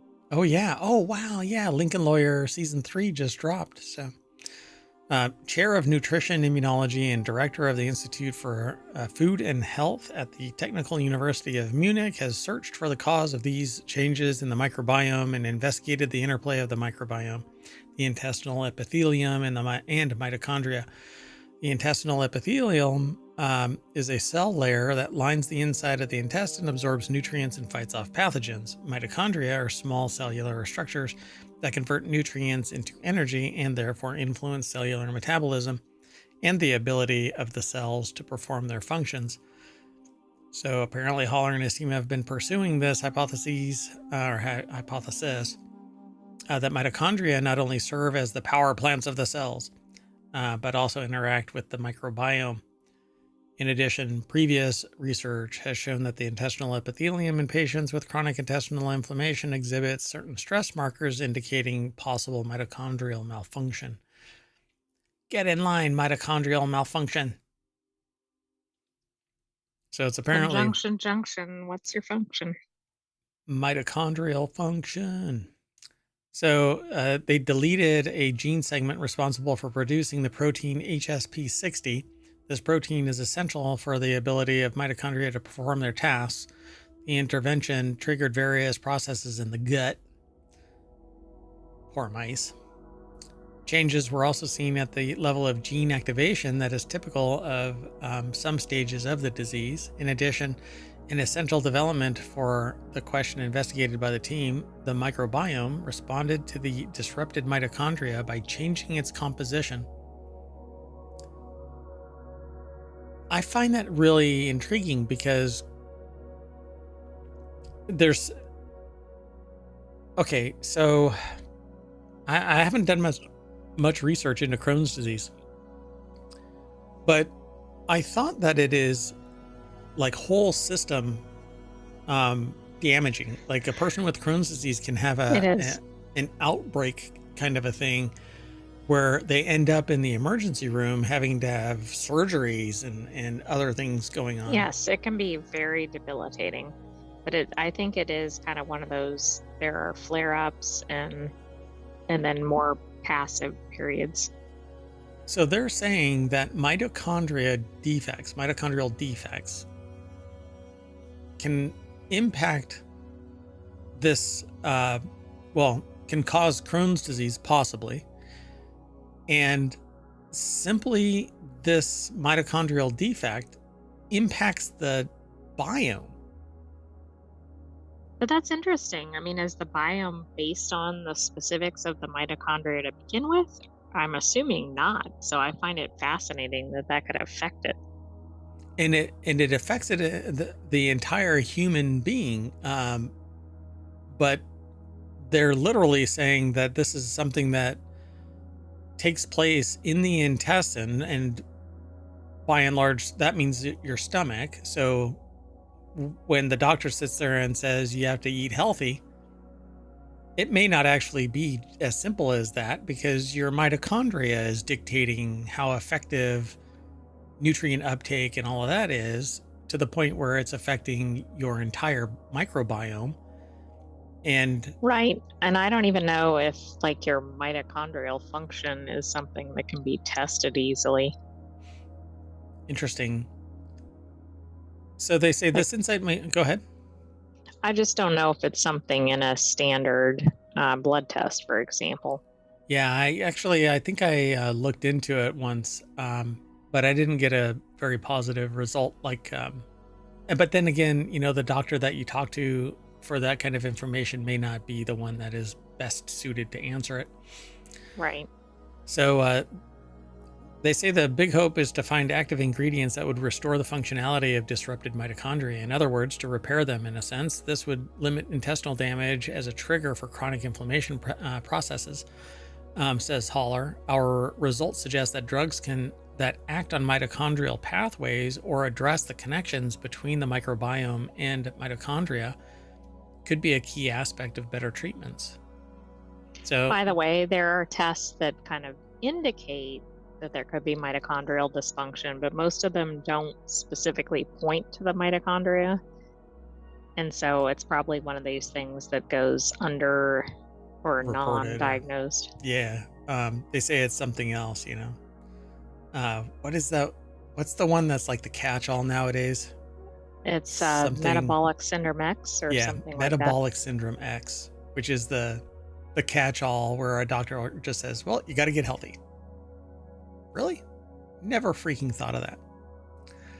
Let's keep going. So the next article is over in Technology Today as well. Biotech breakthrough: trees engineered to replace fossil fuels. Scientists at NC, I think it's North Carolina State University, have discovered how modifying lignin in trees using CRISPR can make them better suited for microbial fermentation to produce chemicals sustainably. This breakthrough could replace the need for petroleum-based chemicals, offering a greener alternative that is both economically viable and environmentally benign. And I love that. Environmentally benign, right up until we discover that it's neither economically viable or environmentally benign. Right, but it's suddenly impacting honeybees or something down the road. Yeah. So North Carolina State University put the article together. It's published at scitechdaily.com. This is really cool. Researchers have engineered poplar trees with altered lignin content that are more easily degraded by microbes, paving the way for sustainable chemical production and providing a promising solution to reduce reliance on fossil fuels. What are they getting from trees? Well, I didn't even know. Well, are they even getting anything today? Maybe this is just an alternative to fully chemical or like synthesized chemicals or more harmful chemicals. A key challenge has been lignin. I keep saying lignin. I'm not sure why I keep saying that, but lignin, a polymer that makes trees stronger and resistant to decay. North Carolina State researchers have now discovered why lignin is so difficult to work with. They identified a specific molecular feature, its methoxy content, that determines how easily microbial fermentation can break down trees and other plants to produce industrial chemicals. So what are these industrial chemicals? Born from trees. I mean, most basically, maybe petroleum. From trees themselves? That's what Yeah, I didn't know there was a connection. I thought this was a full alternative, but it sounds like they're already using existing trees for this process, which I didn't know. Yeah, it says here the findings put us a step closer to making industrial chemicals from trees as an economically and environmentally sustainable alternative to chemicals derived from petroleum. Kelly's group previously proved that certain extreme thermophilic bacteria, which thrive in places such as Yellowstone National Park hot springs, can degrade the cellulose in trees, but, quote, not to a great extent. In other words, not to the level that would make economic or environmental sense for producing industrial chemicals. And they blame lignin. By the way, it can, in a separate study, they found that this could replace phenol, which is used in petroleum. Gotcha. In phenols in general, there's several, but Wang had created the low lignin poplars to be better for paper making and other fiber products, but the recent research suggests that engineered poplars that have not just low lignin, but also low methoxy content are best for making chemicals through microbial fermentation. Gotcha. Oh, so it says Kelly's group has previously shown that low lignin poplar trees can be converted to industrial chemicals such as acetone and hydrogen gas with favorable economic outcomes as well as low environmental impact. Interesting. Okay. So acetone is a solvent. Hydrogen gas, though, it can be captured and put into a fuel cell. And if it can be a green process, then great. Getting away from petroleum. We had a separate article earlier this week about hydrogen capsules being used or investigated by Toyota Research Institute. Yeah, and yesterday we talked about it, and earlier in the week we talked about it because we have weekly shows as well as the daily show, and it was fascinating enough that I wanted to include it in both. Don't normally do that kind of a thing, but I think that it's important enough that we need to address the use of EVs versus, which when you get really into the peeling back the layers of the onion, EVs are actually pretty bad for the environment, but we'll end up talking about this again and again. So microbial advantage and industrial potential. They talk about enzymes that can be used to break down cellulose into simple sugars, but they continually need to be added to the process. Certain microorganisms, on the other hand, continually produce the key enzymes that make the microbial process more economical. So they basically want to ferment their way, like a yeast, basically working through a product until it runs out of the sugar that powers it, and then it actually uses the chemicals in the sugars to produce alcohol. Oh, okay. Yeah, so it says they can do much better job than enzymes and chemicals. Not only do they break down the cellulose, but they also ferment it to products such as ethanol, all in one step. Ethanol is an alcohol.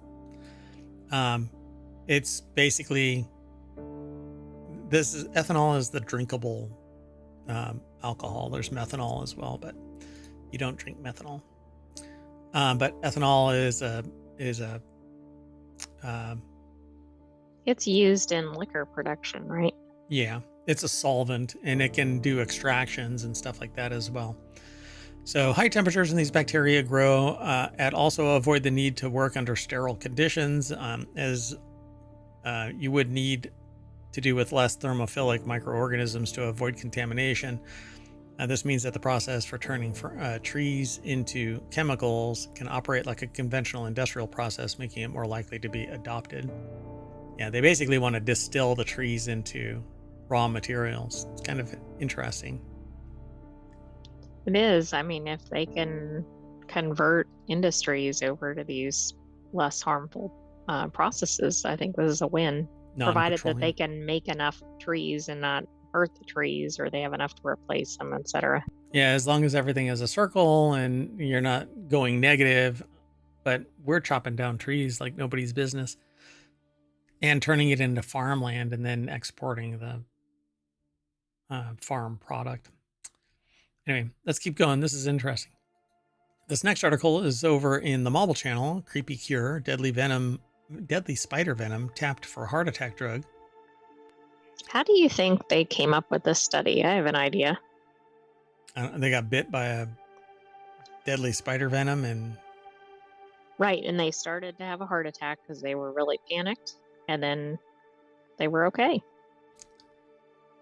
What kind of a clinical trial is this? The clinical trial is set to test whether a protein from the venom of the Kagari funnel web spider can protect hearts during heart attacks and organ donation. Wow. So Ed Cara over at Gizmodo.com put the article together. Do you have to carry one of those spiders around with you? Hopefully not. Yeah, in a little vial on your chest. And it says, break but don't smash spider in case of heart attack. Right, exactly. And for those in the podcast, this is a pretty lethal looking spider in the picture. Yeah, so researcher, the picture is a researcher interacting with a Kagari funnel web spider, and it looks like this spider isn't going to take any shit from these. Right, it's like, you think you're going to get some venom from me, but yeah, you're going to get some venom from me, all right. While there are now several classes of drugs that can prevent or treat heart issues, cardiovascular disease remains the single largest leading cause of death. So any new treatments that can safeguard our heart are still worthwhile. Researchers at the University of Queensland and elsewhere think that they've landed upon a candidate from the Australian Kagari Island, formerly known as Fraser Island, a protein called HI1A or HI1A. Are we surprised that this spider is located in Australia? No, zero chance that this wasn't located. The spiders are thought to have some of the deadliest and most complex venom ever found in spiders, but only a handful of the 3,000 proteins in their venom are considered outright lethal. Only a handful of the 3,000 proteins in their venom are considered outright lethal to humans, while Right. others, like HI1A, could have practical applications. So if you get stung, do you go, oh, I hope I only had, 2,998 of those proteins? So do these spiders bite you? Like, they envenom you, right? With fangs. Yes, so it's like I a suppose so. snake bite, right? Same attribute could also be used to improve the survivability of donor hearts during organ retrieval. Yikes. After having obtained substantial funding from the Australian government's Medical Research Future Fund, the researchers are now ready to start a clinical trial of HI1A for heart attacks and heart donation, which is expected to run for 4 years. And I suspect that if it doesn't work for the heart attack, then I guess it turns immediately into heart donation. Oh, I didn't think about the nexus. Yeah, that could be a double experiment in one. Although a heart attack heart is not the best candidate, right? It's probably not a candidate at all for donation. But so, yeah, many promising. They don't really go into why it is. They just say that it is. Yeah, researchers are generally hopeful about the future of deriving new treatments from the venom of animals, a field known as venomics. Yep. It takes a special kind of person to work in that kind of field, right? You're dealing with dangerous animals all the time and dangerous venoms. Yep. King and his team are also hoping that HI1A, this is not a very good name for this, because H1 blah blah is H1N1, H1N5. I mean, there's a lot of variations. Yeah, but the all bird of those flus. H1s are bird flus, yeah. So King and his team are hoping that HI1A, jeepers creepers, it's so hard to say that, could be used to treat strokes and certain forms of epilepsy. Well, good luck. Wow, I mean, all of this from one spider. Yep. Spider venom might not give you any superpowers, but it could turn out to be a rich source of novel and important medicines. Because Spider-Man got bit by a radioactive spider that turned him into a... I know. Moving on. Are you Mayor Watts-plaining? And oh my goodness. I am Watts-plaining, yeah. Did you see the surprise appearance? Oh no. There was a full catwalk. I wasn't looking. Oh boy. Oh boy. Scientists discover one of the Earth's rarest animals in Australian outback. In the shadow of South Australia's largest mountain range beneath the outback soil lies a fossil record that reveals a rich history of life on Earth. So this article is over at phys.org, and Mackenzie Harris, is it back? There were multiple appearances. Anyway, Mackenzie Harris, Florida State University, put this article together over at phys.org. Is this what it looks like? Artistic rendering of what scientists believe Quastio cincinorum. Is it back? I'm sorry. It's a three-peat. Well, now it's into the inner bowels of ohmTown, so I have to be afraid. Anyway, so a new discovery. What you're looking at is a graphic representation, an artistic work of what they believe Quastio cincinorum looked like, which it looks like a purple Scooby. I was going to say like a mushroom or something, but okay. I don't know. I don't know. It's more like an ooze, a mold. So, which is a SCOBY. So anyway, a symbiotic, what do they call it? What is SCOBY short for? A symbiotic Let me see if I can community find it. of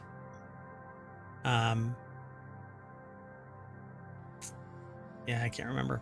Did you know there was somebody with the last name Scobie who shows up when you try to find anything about Scobie? I knew somebody growing up named Scobie. Oh, well, symbiotic culture of bacteria and yeast. There you go. So it's the first animal to show a definitive left-right symmetry, or asymmetry, left-right asymmetry, an important sign of evolutionary development. The team's findings appear in Evolution and Development. The animal is a little smaller than the size of your palm and has a question mark shape in the middle of its body that distinguishes itself between left and right side. There aren't other fossils from this time that have shown this type of organization so definitively. This is especially interesting as this is also one of the first animals that was capable of moving on its own. Researchers said Quastio, I pronounced it properly. Quastio, yeah, Quastio. Quastio behaved like a small marine Roomba vacuum, consuming nutrients from the microscopic algae, bacteria, That and must other. have been like an oyster or something. Yeah, or like a sea snail without a shell, Right. just kind of That's oozed true. around. That's probably closer. Yeah. Or a starfish without the legs. Researchers discovered distinct Quastio impressions along with evidence of its trails, known as trace fossils, in this fossilized matte texture. So they found the little footprint of it, and then it was in a different location. Dun dun. So Roomba it is, because it's like vacuuming up all of the material there. So pretty cool. One of the most exciting moments when excavating the bed where we found many Quastio was when we flipped over a rock, brushed it off, and spotted what was obviously a trail fossil behind a Quastio specimen, a clear sign that the organism was motile. It could move, said Ian Hughes, a Harvard University organismic and evolutionary biology graduate student and one of the team's researchers. Pretty cool. So there's Very a lot cool. more. Go ahead. Very cool. I'm sure this is a real game changer in this field. They want to re-examine sites throughout the park's nearly 150,000 acres. The South Australian Museum has volunteers that want to go back. Yeah, pretty cool. It's apparently a UNESCO World Heritage Site. The Nilpena Ediacara National Park opened to the public in 2023 and is part of a bid to be recognized as a UNESCO World Heritage Site. Oh, I haven't heard of it. Interesting. Oh, give me an idea. You'll have to remind me. Okay, last article for Technology Today. It's over in the Technology Today channel at ohmTown.com, and it's our show that we're talking about right now. Oh my gosh, it's almost like it's in the name. Pardon me one second. So what I wonder is how this connects to the previous laser news we've seen. Kind of interesting, right? So NASA's laser sends data 290 million miles to Psyche, revolutionizing deep space messaging. And we have this relay station that's out by, where was it? Like Saturn or something? I can't remember. Yeah, I don't know. It was pretty far out though. But we have Psyche sitting out there. So NASA's Deep Space Optical Communications tech demo has completed several key milestones, culminating in sending a signal to Mars, farthest distance from Earth. Optical communications technology aboard NASA's Psyche spacecraft has proven effective over distances up to 290 million miles, paving the way for future high-speed data transmission in space. How about on Earth? Well, I think on Earth we have the problem of line of sight. So because the Earth has is a oval obloid, right? That's what they call it. I think it's an obloid, spherical obloid. Anyway, before I get down that line, The article's over at It's an scitechdaily.com. oblate spheroid, according to one site. Oblate spheroid, right? Oblate spheroid.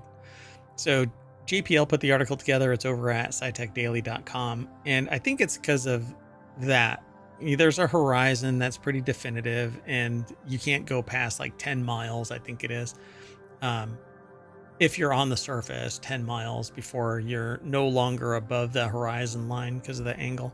I think it's something like that. But and so whatever is going to be relayed has to bounce through. That's why we have like cell towers and other things. Yeah. So it says NASA's Deep Space Optical Communications Technology demonstration set a new record, 290 million miles. That's the same distance between our planet and Mars when the two planets are farthest apart. Shortly after achieving the milestone on July 29th, the technology demonstration successfully completed the initial phase of its operation, which began with the launch aboard Psyche on October 13th, 2023. Soon after reaching the milestone, the technology demonstration concluded the first phase of its operation, launching aboard Psyche.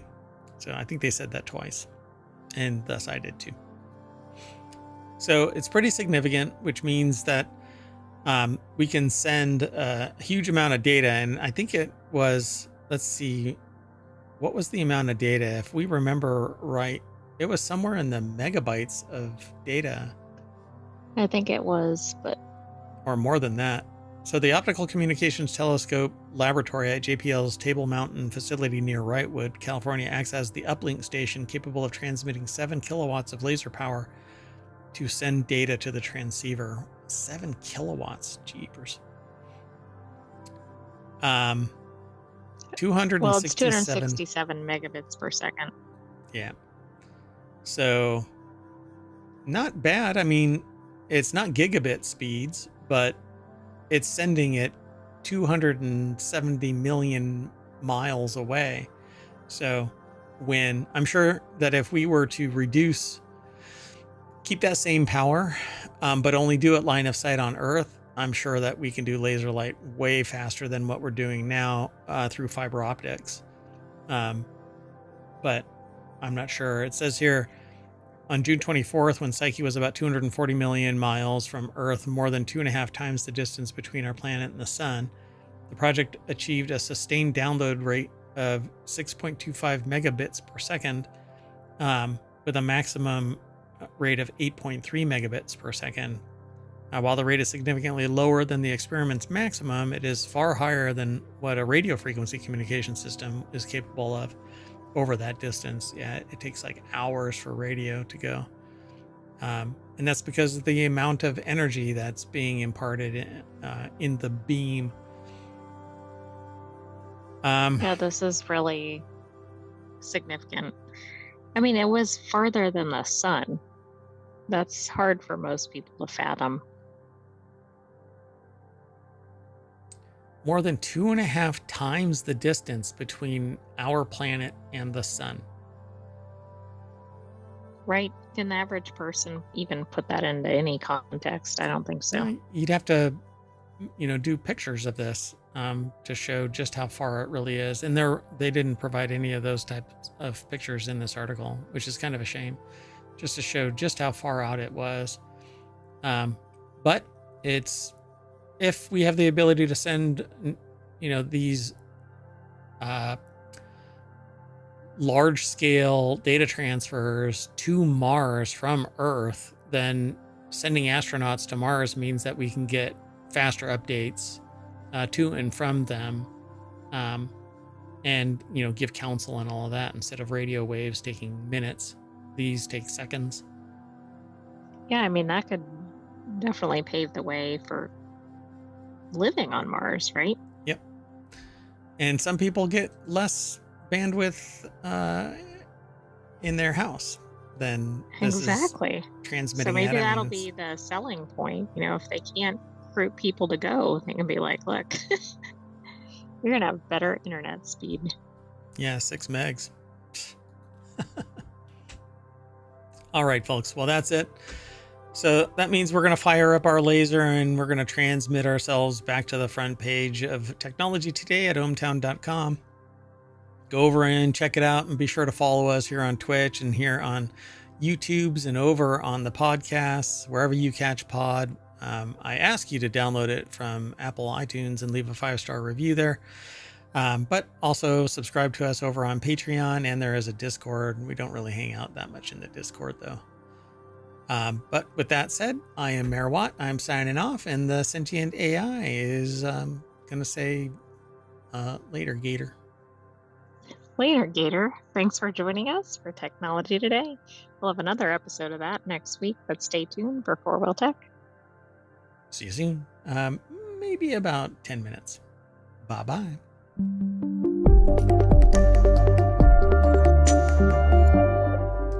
Oh, now you tell me not to look into the laser beam.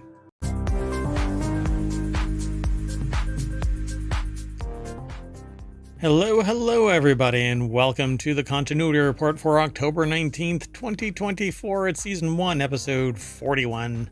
Today, Mayor Watt and the Sentient AI from the future is going to be talking about spy thriller Black Doves. Phineas and Ferb returns to Disney. Big Bang Theory Stewart's spinoff. Riskiest movie for Denis Villeneuve. And box office bombs, which aren't necessarily mutually exclusive between Denis Villeneuve. That's right. See you on the other side. Everything's powered by ohmTown.com, including the Continuity Report and all of the other shows. There's 6 weekly shows and 1 daily show on Sequitur News. I think the Sentient AI needs a liquid cooling system. Yes, enough with this air cooling. We'll talk about it.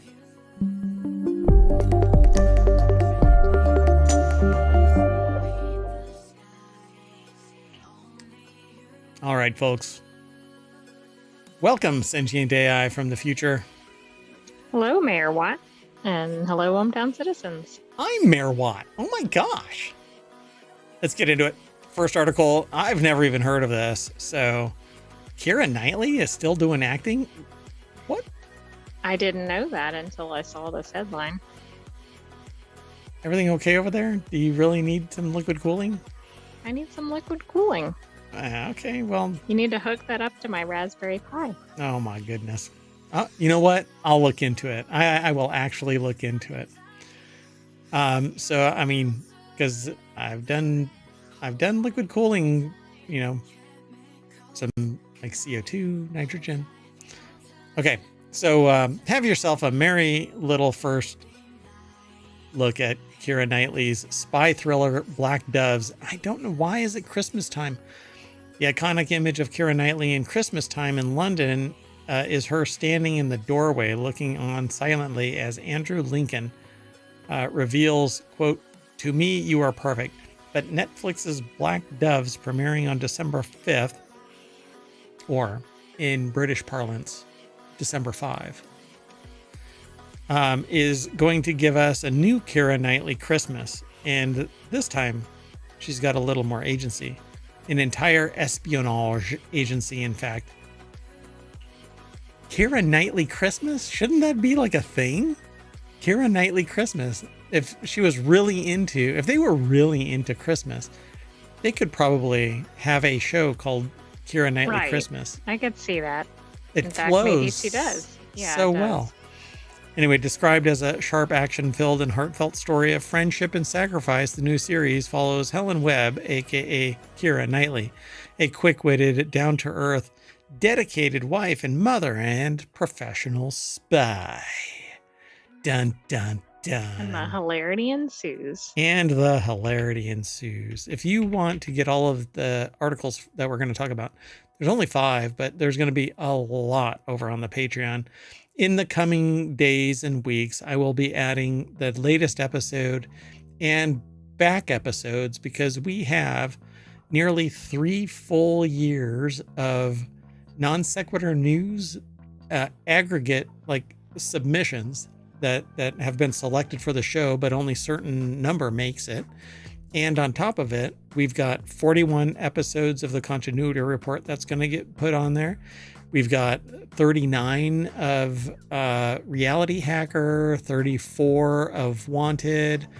Then there's Technology Today, and 4-Wheel Tech, and then also WarCrafters, and they're all, we probably have at least 30 episodes of each. Yeah, 30 to 50, because they came in stages, bringing them online.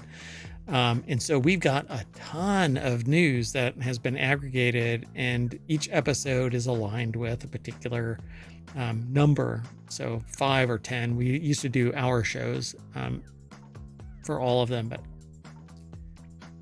decided to back off a little bit. But anyway, you can follow the links and read the little articles and then go to the historical record of that time and place. It's kind of neat. Anyway, that's what ohmTown is all about, really. Managing information overload. And we find that people think that it's interesting. The little snippet that they read is intriguing enough to draw them in. And a lot of people don't find all of this news in a place that is without a lot of noise. You cannot find another location. Well, you also can't find it. Yeah, you can't find it in one location. Yep. And this is 50 channels. We only do 6, and then a holistic one that covers all of the news. That's non sequitur news. Well, we have news coming into multiple channels, but we have shows for 6 plus non sequitur news. Look at that. There's 50 that are regularly active. So anyway, let's get into this. Black Doves. It's over at AV Club. Mary Kate Carr put the article together. The Black Doves premiere is on December 5th. There's Keira Knightley. So if you keep watching this every day, or I should say every night, then it is Keira Knightley. Do you think she gets sick of that shit? You know, people are like, she's probably like, never heard that before. So I mean, if original, that's her name, I'm sure she gets that every day. So original, Mayor Watt. Anyway, oh, by the way, over in the chat, if you type an exclamation point TCR in the Twitch chat, that's what ohmTown will spit out all of the articles that we're talking about. So described as sharp, action-filled, heartfelt story of action and sacrifice. The new series follows Helen Webb, and she's a spy for 10 years. Wait. Hold on. Oh. For 10 years, she's been passing on her politician husband's secrets to the shadowy organization she works for, the Black Doves. All right, I'm going to remove that. But I just want to say, you know what this reminds me of? So, women Russian spies are called red. Oh. I don't know what they're called, but I know what you're talking about. Sparrows. I think they're called red sparrows. Interesting. I think. Daggone it, I'm not sure anymore. Urgh. Anyway, but these are black doves when her secret lover, Jason Andrew Koji, is assassinated. Her spy master, the enigmatic Reed, Sarah Lancashire,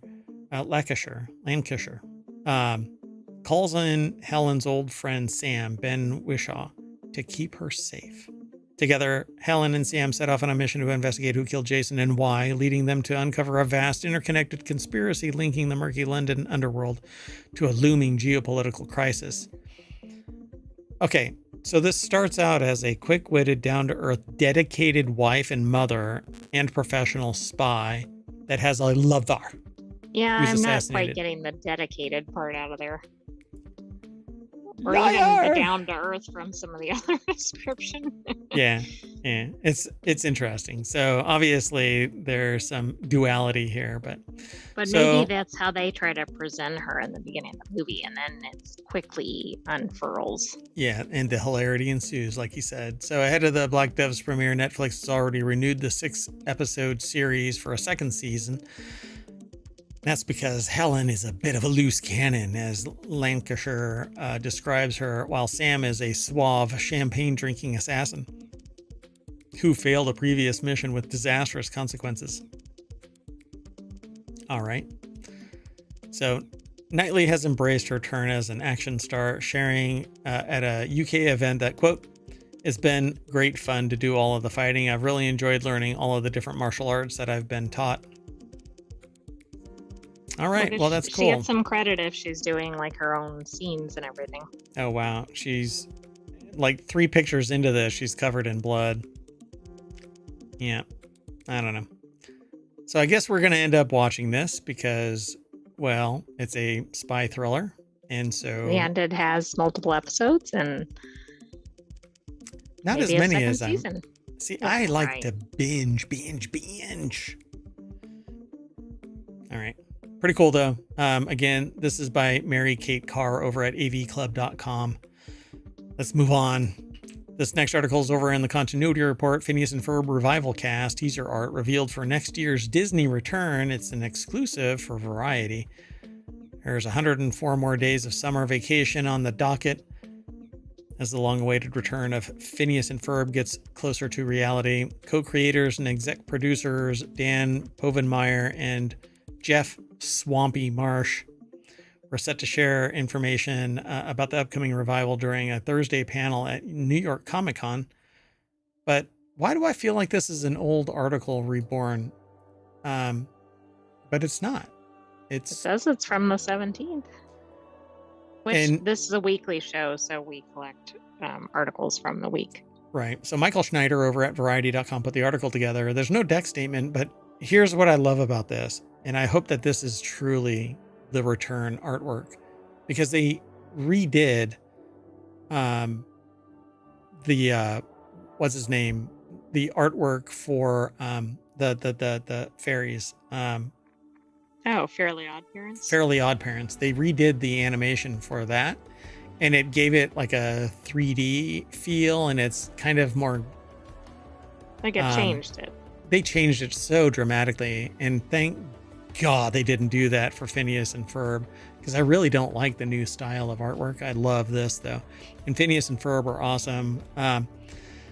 So let's see here. It says, including a reveal of who else is returning from the original animated series cast. So I don't know who they are, other than their work, right? No, so I also don't know who does any of the voicing or anything. Yeah. Oh, so we'll see, because I'm sure that they talk about it here. But who do you think is Dan, and who do you think is the embodiment of Jeff Swampy Marsh? Do you think this is Swampy, or do you think this is Swampy? Who embodies Swampy? I would have actually thought the person on our left is Swampy, but I think based on how they've written it, it's the other way. So you think that this is Swampy? Yes. I don't know. We'll have to look. I have no idea. So, but again, yeah, like you said, the way they've written it.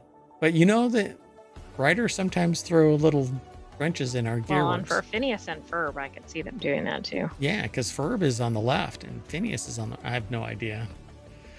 Hell, I lose track of who's Phineas and who's Ferb.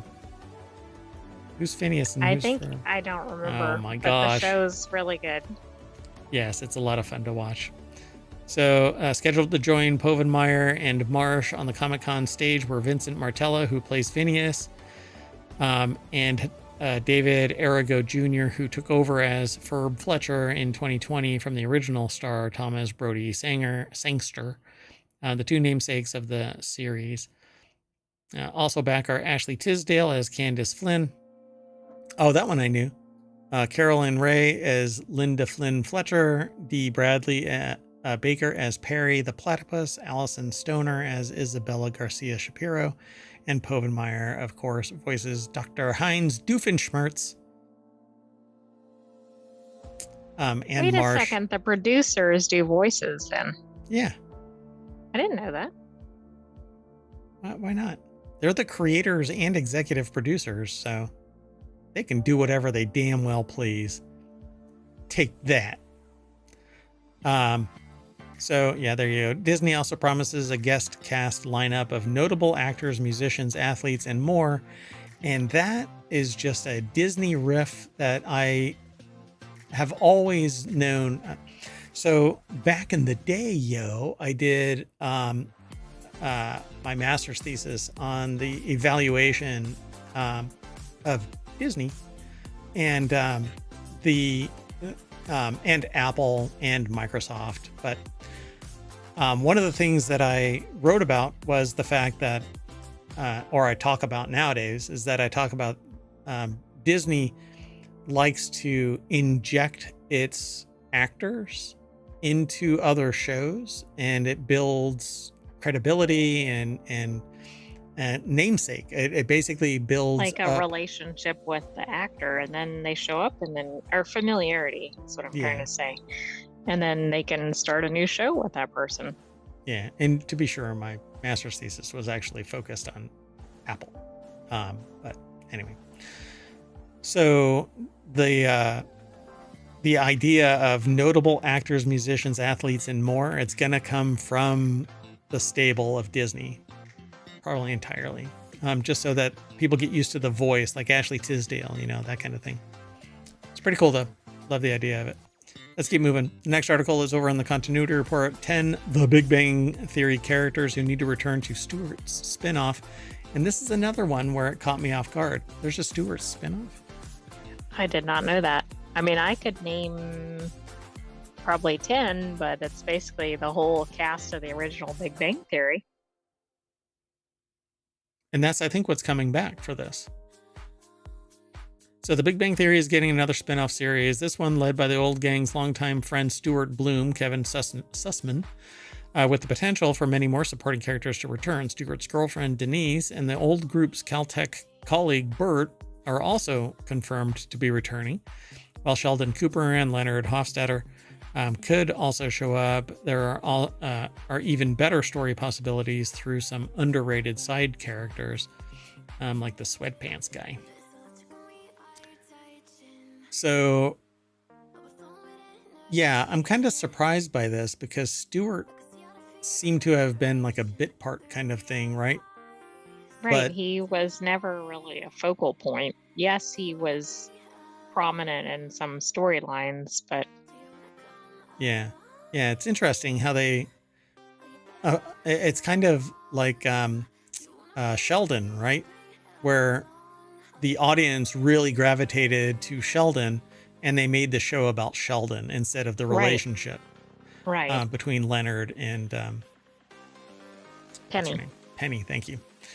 Anyway, so yeah, I did not see this coming at all. So it's likely that some members of the main Big Bang Theory cast will reprise their roles when they are important fixtures in Stewart's life, and their absence would be felt. However, over the years, Stewart meets many famous and everyday people through his comic book store and his friends' work, prompting many wacky and meaningful sitcom scenarios.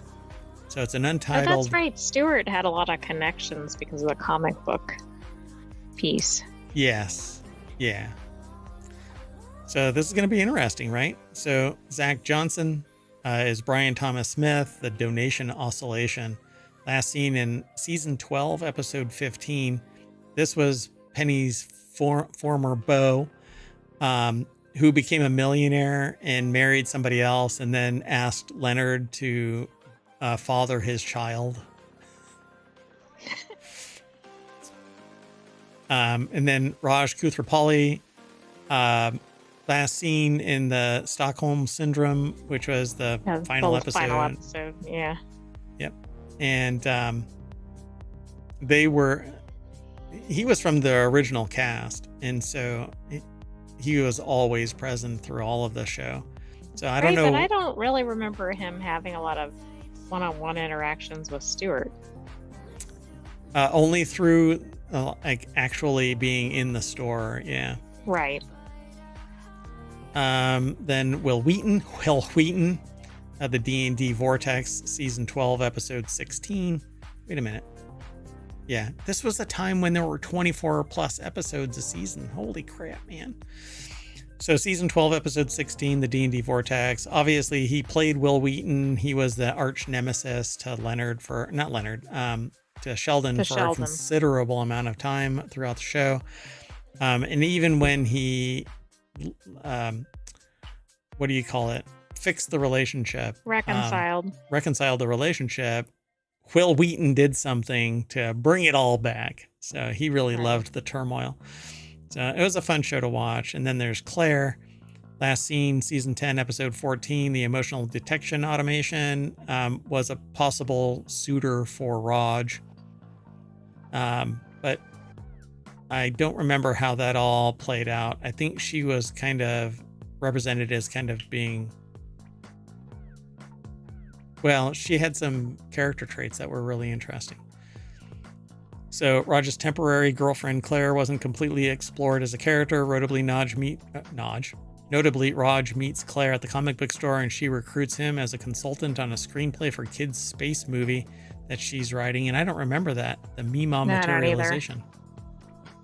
Interesting. I don't remember that. We'll have to go back. Season 9, episode 14. That's like a little black box there. I'm thinking back, like, when did she get recruited as a consultant, or he get recruited as a consultant? Interesting. So witty personality, no nonsense, deadpan character to undercut whatever Stewart is up to. Yeah, because she says like things that were off the wall, like kind of crazy, if I remember her right. But it was all good-natured fun kind of thing. Then there's Alice. I don't even know who that character is. The good guy fluctuation. Alice is also a comic book aficionado who's seen exactly one episode in The Big Bang Theory. Her only narrative role being to instigate Leonard and Praya's breakup. So interesting. Yeah, I think she like showed up one time and that was it, right? Let's see, Howard Wolowitz. Again, he's from the original cast. I can't imagine him coming back as anything other than like. And why would he be like a supporting character to Stewart? Yeah. It has to come back. Both of these actors would come back just to drive home a point, I suppose. To yeah, maybe reinforce they'd make an appearance or something. Historical stuff to tie it definitely into the Big Bang Theory. But I wonder what they're going to call it. Number 4 is Captain Sweatpants. Yeah, Ian Scott Rudolph. Last seen in season 7, episode 13, the occupation recalibration. I can imagine him being one of the like a regular. Key, yeah. Because although he's only ever really seen reading the comics, they could write a whole lot of stuff there for him. For another, the entire gimmick of his character is that everyone is making fun of him. He could return as a completely different person, but they will need to repurpose Stewart's old group to be more than bad jokes. Yeah, I mean, they can explain why he only wears sweatpants, that kind of thing. And then every other time he's not wearing sweatpants, only in the shop. He's like, well, I'm comfortable. right. I want to be comfortable after a long day of working, you know? And he's like hardcore business. Wouldn't that be funny? He's like a banker. Okay, that would be funny. Yeah. So number 3, Neil Gaiman. He would have to be just drop in periodically. It could also make for one-off callback or a running gag that Gaiman occasionally shows up at Stewart's store, but no one ever realizes that he's there because he has shown up, if I recall correctly, he showed up a couple of times. And they say store, he's shown up multiple times and goes completely unnoticed by everyone. However, he plays a vital role in Stewart's life when his tweet praising the store and Stewart's expertise turns it from a failing business to a thriving business overnight. Oddly, this event is never referenced again outside the episode where it happens, ignoring the fact that Stewart started running a struggling store was a recurring beat throughout the entire series up until then. At one point, his store actually burns to the ground, right? Yeah, I think it did. I don't know why that's there. Whoa. What's going on here? Like I'm clicking on stuff, but it's showing me the wrong image. I guess these are from that episode, and there's Gaiman. Right, might be. Then Penny, I don't think that she's going to come back as anything other than kind of drop in and say hi kind of a thing. And then Leslie Winkle. Last seen I in don't season remember 9. her ever talking to Stuart. Yeah, I don't think so either. I don't remember those two interacting, because she was involved more with Leonard than anything else. Leonard's off and on fling, Sheldon's nemesis. Leslie is known for her acerbic wit, easily able to show up any member of the main group. She sadly fades from the series after her relationship with both Leonard and Howard end, making one final appearance at Sheldon's birthday party. So, I don't know. To me, I think infusing the series with the old Big Bang Theory cast would be great. But I think it'd have to be somebody from the main group as the focal point, though.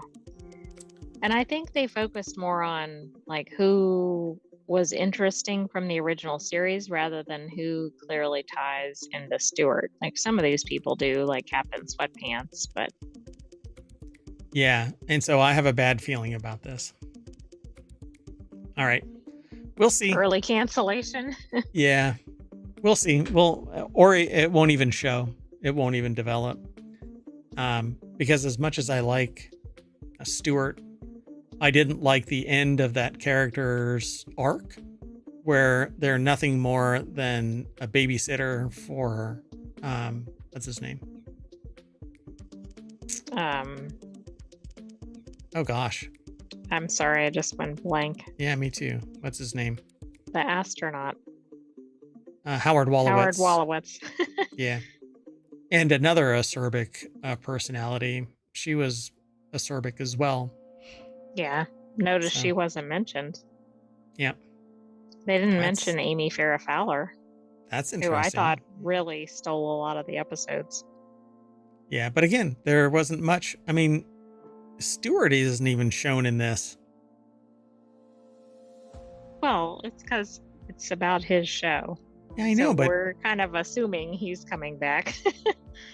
They don't even say anything about it. Like, they don't even have him in this picture, and this is the main picture. Right. All right, let's keep moving. The next article is over in the continuity report. Denis Villeneuve names the riskiest movie in his career, and it's not Dune. While seemingly performed a feat few filmmakers have had succeeded in when Dune what the hell? While he seemingly performed a feat few filmmakers had succeeded in when Dune to the big screen. Made it to the big screen or something. There's an entire phrase here that's missing. Director Denis Villeneuve. That is apparently how you pronounce his name, or he pronounces his name, or you're supposed to pronounce his name. Not Denis Villeneuve. Denis Villeneuve. Believes Blade Runner 2049 could have potentially been a far more devastating blow to his career had it failed. Having made his name with features including Sicario and Arrival, Villeneuve brought Frank Herbert's influential sci-fi novel to the screen with a two-part adaptation released in 2021 and 2024, respectively. While Villeneuve is set to close out his tenure on Arrakis with Dune Messiah adaptation, he is also set to explore the life of Cleopatra in a historical drama, which I will probably not watch. But the article is slowly loading. Nathan Graham Lowry over at ScreenRant.com put the article together. So what did you think of Blade Runner 2049? I liked it. It seemed to be more abstract from the original Blade Runner. So, like, we knew what Blade Runner was really about, but 2049 doesn't really stick in my memory as having something memorable to tie my wagon to. So I just don't know, like, what really was the premise of this movie other than it had to do with the simulant, not replicants. Yeah. But it was like a later generation of the replicants, and apparently they had offspring.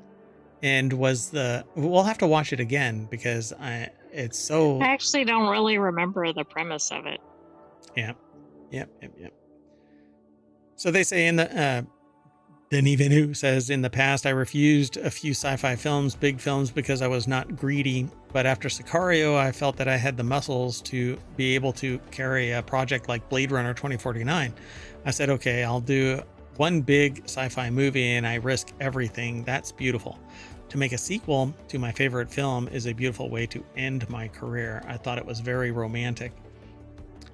Interesting, because that was barely the beginning, perhaps, like with all the Dune stuff. Yeah. So basically, they're saying that if Blade Runner 2049 would have even failed, it would have been thought as romantic for trying to make a sequel to their favorite film, and so their favorite film is Blade Runner. Yeah. So that's interesting, and probably also tells you something about like what stories are important to him.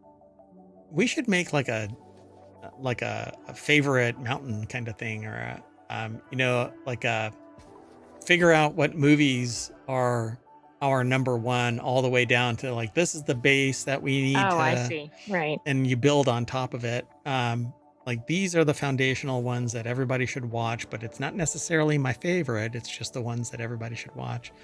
But right, again, maybe they changed the genre or something. Yeah. So furthermore, Villeneuve also admitted that he may have learned of the project's development earlier than he potentially should have, having inadvertently witnessed the meeting to produce the sequel, while also going on to recall why he ultimately was chosen over Ridley Scott. Oh my gosh. Can you imagine if it was a Ridley Scott movie? Jeepers creepers. No. So they were doing Prisoners. One day, execs stopped the meetings and said, sorry, Ridley Scott is in the next room. We're not supposed to tell you, but we're doing a sequel to Blade Runner. I said, wow. Then when I was doing Sicario, I got a call. Ridley is the most prolific, over busy director. And when I direct one movie, Ridley does 3. I think that Harrison Ford was tired of waiting. That is such a cacophony to unpack there in a statement. So other directors faced similar fears. What Villeneuve's comments say about Blade Runner 2049's risky production. Yeah, because if they would have screwed it up, it would have destroyed the provenance of Blade Runner. Right. It has been. Yeah, because it was like unchanged. already a known quantity, and it was probably I assume it was widely respected in the original. Yep. And this is what's good is that it's not a remake, like they've done that Total Recall remake, and they've made other remakes of fan favorite movies, and they're just kind of bleh. You cannot redo Blade Runner. And if you do, it had better be something symbolic of Blade Runner, a riff off of Blade Runner, but not touching the story of Blade Runner. If they do another Blade Runner, they had better like nail on the head the charisma of all of the actors in there, but you're not going to get the original quality of Blade Runner actors, I don't think, anymore. But I guess we'll see. So they talk about Villeneuve's filmography success, but all I really wanted to talk about was the fact that he disclosed what his riskiest movie was in his career, and it was Blade Runner 2049. And frankly, it kind of it wasn't a failure, but when you talk to somebody about 2049, the biggest success either. No. Yeah, this basically set the foundation for Dune. Yeah. All right, that's true, because that kind of proved he could do that genre, right? He could, even though they're not identical, but yeah. He could get it Dune. It would be Dune good. Or well, sorry. Dune well. All right, let's move on. Next article is over in the Continuity Report, 10 critically acclaimed action movies that were box office bombs. The article is over at screenrant.com by Eli Morrison, or Ellie. Is it Eli? I don't know, but I can't believe you didn't comment on the picture. What, that is Firefly? Yes. Well, I hadn't gotten there. I mean, it's, yeah, the picture on the screen is Firefly. And yeah, box office bomb it was, but it became a fanatical, like zealot, following behind it. So, however, a film being packed with action does not by any means guarantee that it'll be a financial success. Sometimes, for a variety of reasons, even great action films, whether in the 80s or gritty action movies in the 90s, fail to make much money. They talk about Miller's Crossing in this. The Coen brothers' third film was not a hit. I don't even remember it. Never seen it. Crime drama directed by Joel and Ethan Coen. The film follows Tom Regan, an advisor to a Prohibition-era crime boss, as he navigates a volatile dispute between two rival gangs. Set in a backdrop of betrayal and shifting loyalties, the story delves, so this was written by AI, into the complexities of Regan's moral and ethical choices. Dun, dun, dun. You know, maybe AI is shaping how humans use language. And maybe humans are using delve because they see it so much from the AI.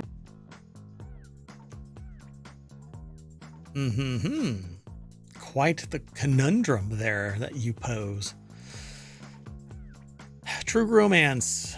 That was a flop. So it's a romantic crime drama by Tony Scott and Quentin Tarantino that follows two lovers, a kindly nerdy man and a prostitute who decide to elope after a series of events. This is when a murder and an accidental, you know how easy it is to conflate a comedy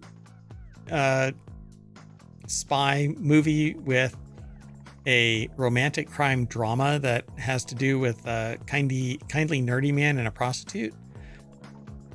Conflate True Lies with True Romance. Well, I haven't seen True Romance, but the names are similar. Yeah. I mean, with the naming convention. So in my head, I jammed True Romance and True Lies together, and that's not going to be good for me. Anyway, True Romance, an action-heavy crime drama about a newlywed couple on the run. The film was loved by critics, earning an impressive 93% score on Rotten Tomatoes. The performance of the ensemble cast, apparently in Tarantino's pre-Reservoir Dogs writing, received additional acclaim. Okay, look at the cast. It had like Gary Oldman, Christopher Walken. Like everybody in there is well known. Val Kilmer, Samuel L. Jackson, Patricia Arquette, Christian Slater. Wow.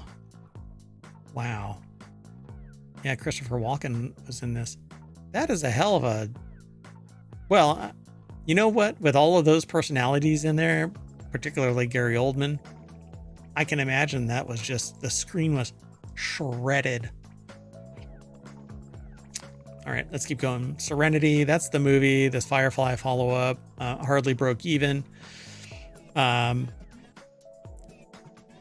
It was an interesting story, but Serenity is the name of the movie. It's the name of the ship, the Serenity, and Firefly is the class. So Serenity is a science fiction film that follows the renegade crew of the spaceship Serenity, starring Nathan Fillion, or Fillion H. Muffman, as Captain Malcolm Reynolds. The crew must protect a telepathic girl with powerful secrets from a totalitarian regime while navigating through space against hostile forces. It's a fun watch. Turn your brain off and watch it. It's the follow-up to the show in 2005. It was designed to settle some storylines throughout it. Right, because the show got canceled after one season. Not only did it get canceled, but it got presented out of order. So everything was this mishmash of storytelling. Serenity barely managed to turn a slim profit on its $39 million budget, which is low for something with the magnitude of the people that I think were in it. But it had a Rotten Tomatoes audience score of 91 and a critic score of 82, but it barely made any money. Well, maybe the fans were bent out of shape with the way they did the TV show, or maybe a lot of people didn't know about it. Yeah, I agree. So then there's Children of Men. We'll keep moving through this. The Nice Guys. All of these got raving reviews by the critics. Mulan in 2020, action-packed Disney remake fell victim to the pandemic. Suicide Squad, which so Suicide Squad is from 2021, probably fell victim to the pandemic as well. But there is nobody. Well, anyway, people like it. But there's well-known cast members, I will say that. The problem is DC. For whatever reason, everything DC is just destined to kind of limp along beyond Batman. Batman and the Joker, and depending on who it is that's being the Joker, and now this remake of it, everybody is pissed about the remake of the Joker.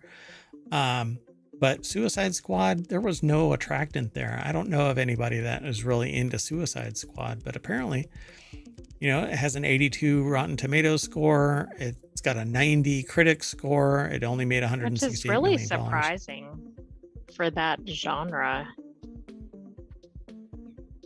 But not DC. I don't see DC as doing anything great cinematically except for Batman. And that's because everybody seems to love Batman. Right, but why did the critics score it so highly? That really doesn't make a lot of sense. Because they liked the story and the acting. But there isn't anything, to me, there's nothing there. Suicide Squad came over $15 million short of making it back of its $185 million budget. Yeah. I would rather have 6 Serenities than I would 1 Suicide Squad. So then there's The Northman. Epic story wasn't enough to get people to theaters. Nobody's really that interested. Nobody's heard of it. Yeah, but again, there isn't a large enough body, I think, that's interested in the reality of Viking and Norse mythology, Viking history and Norse mythology. No, in fact, they're quite disfavored depending on what your views are and who you are. Yeah, and even with Alexander Skarsgård, Nicole Kidman, Willem Dafoe, and Anya Taylor-Joy, you're not drawing anybody in. Yeah. So it only made $69 million. Nice. Guy Ritchie's The Covenant, which is just a weird, calling it Guy Ritchie's The Covenant is like Ruth's Chris's Steakhouse. Exactly. Why not just The Covenant? Yeah. Because The Covenant alone wouldn't draw anybody in, but apparently Guy Ritchie would. But no, I don't think Guy Ritchie draws anybody in either. But again, 83% Rotten Tomatoes critic score, 98 Rotten Tomatoes audience score, but it only made $21 million of its $55 million budget. Ouch. Yep. So, and I think that people, I don't know, there's a large contingent that are interested in playing a game about, military combat, but watching the reality of it post our... Maybe a little too. Just 2. And then The Creator, which I've watched a couple of times. It is an AI-related movie where humans are fighting against the AI that's trying to stop them from stopping them. Okay, so AI has become sentient. Some of them are actually fighting against the military that's trying to stamp them out. So The Creator is a sci-fi action film from Rogue One director Gareth Edwards. Edwards wrote and directed the movie, which centers on the human race's war against AI. In the post-apocalyptic world, John David Washington is tasked with finding and killing the architect of the dangerous AI and the mysterious weapon that they are developing. And I don't want to spoil anything, but it says a film like The Creator to be a refreshing change of pace for modern audiences. I liked it. It has an interesting take on things. It's different than some other movies. I didn't feel like it was done perfectly or anything, though, but it was interesting.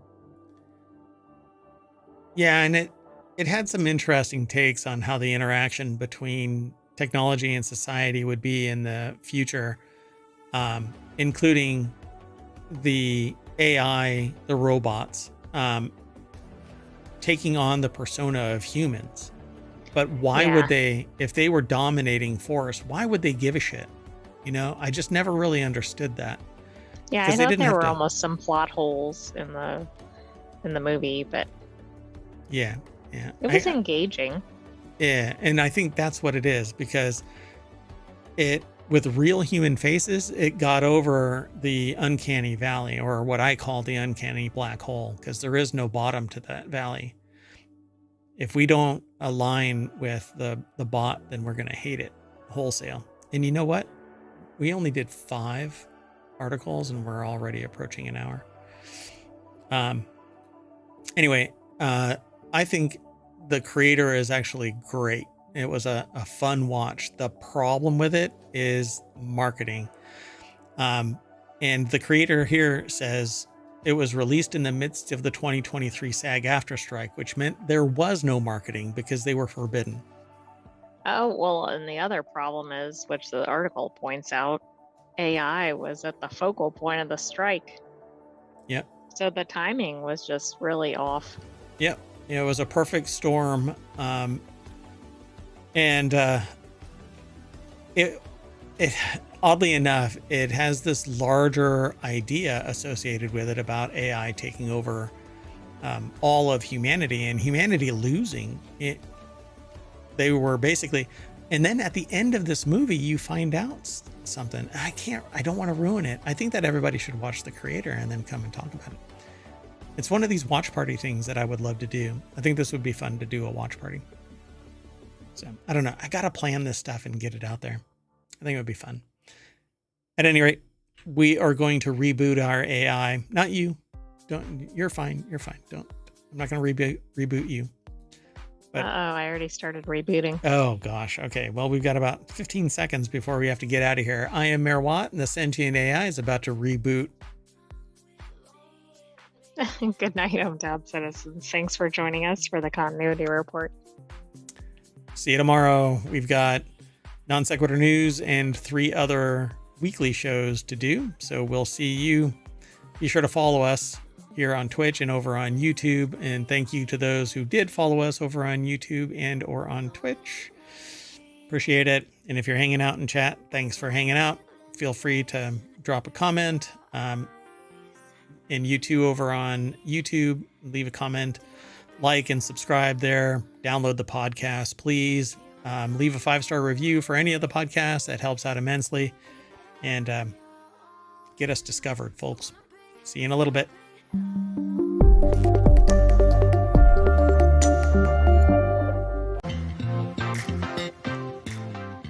Hello, and welcome to Wanted for October 19th, 2024. It's Season 1, Episode 33. I am Mayor Watt, and along with the Sentient AI from the future, we are going to talk about Toyota's portable hydrogen solution, Zeppelin Speaker Pro Edition, Power Wheels drag racing, mini gaming PC, and retro game consoles for 2024. Get them while they're hot, because boy, are people litigating the hell out of those. See you on the other side, because everything is powered by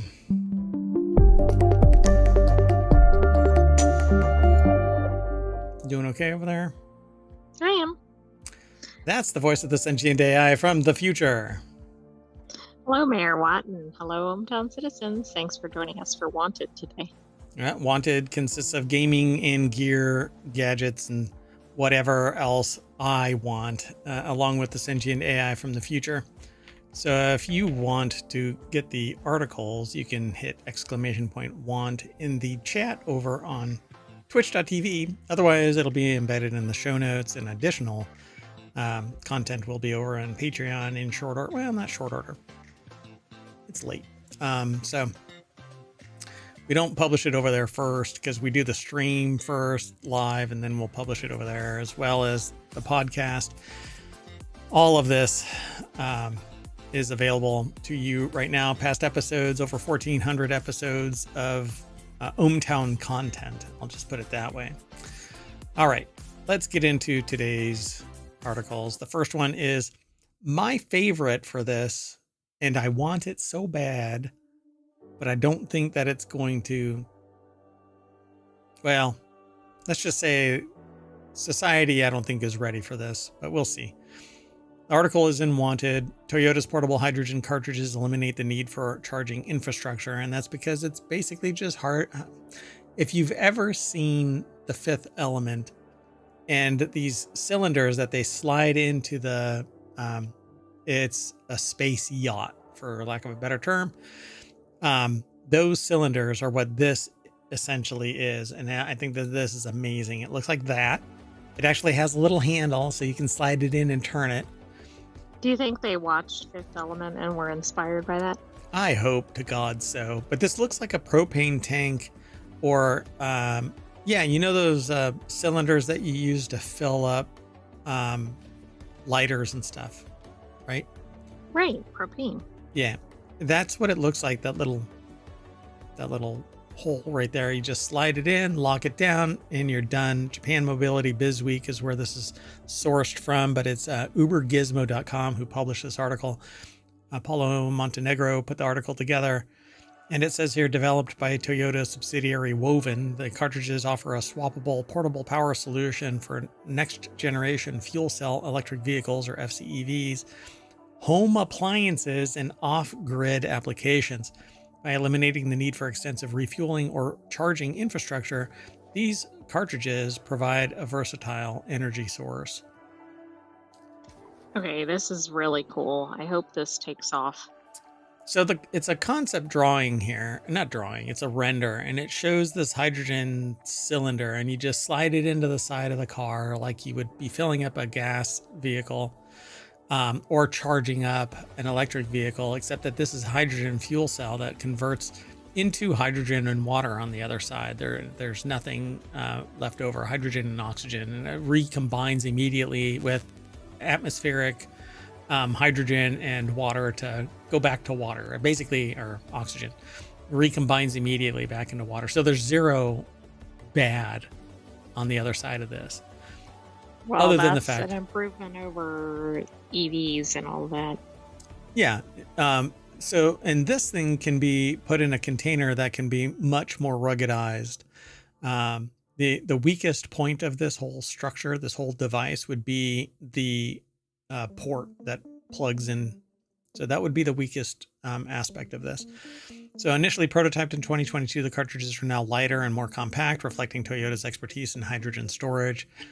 But look at this thing. That is so freaking cool. And it can scale with the size of the object that you're trying to power. So if you want to power a house, you get bigger cartridges. And if you want to power a car, you get smaller ones.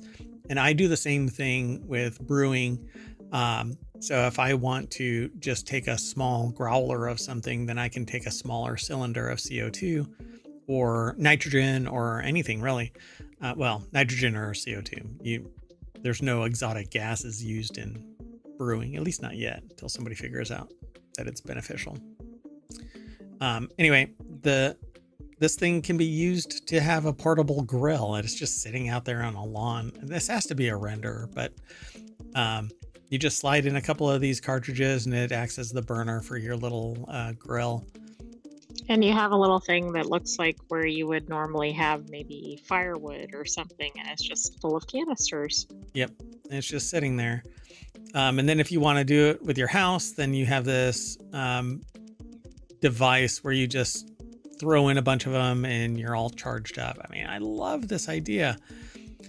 And so Toyota envisions an ecosystem where hydrogen cartridges can be delivered, reused, powered by renewable sources like wind and solar, contributing to sustainable low emission energy future. And you can use solar and wind in the extraction process to condense hydrogen down into these cylinders.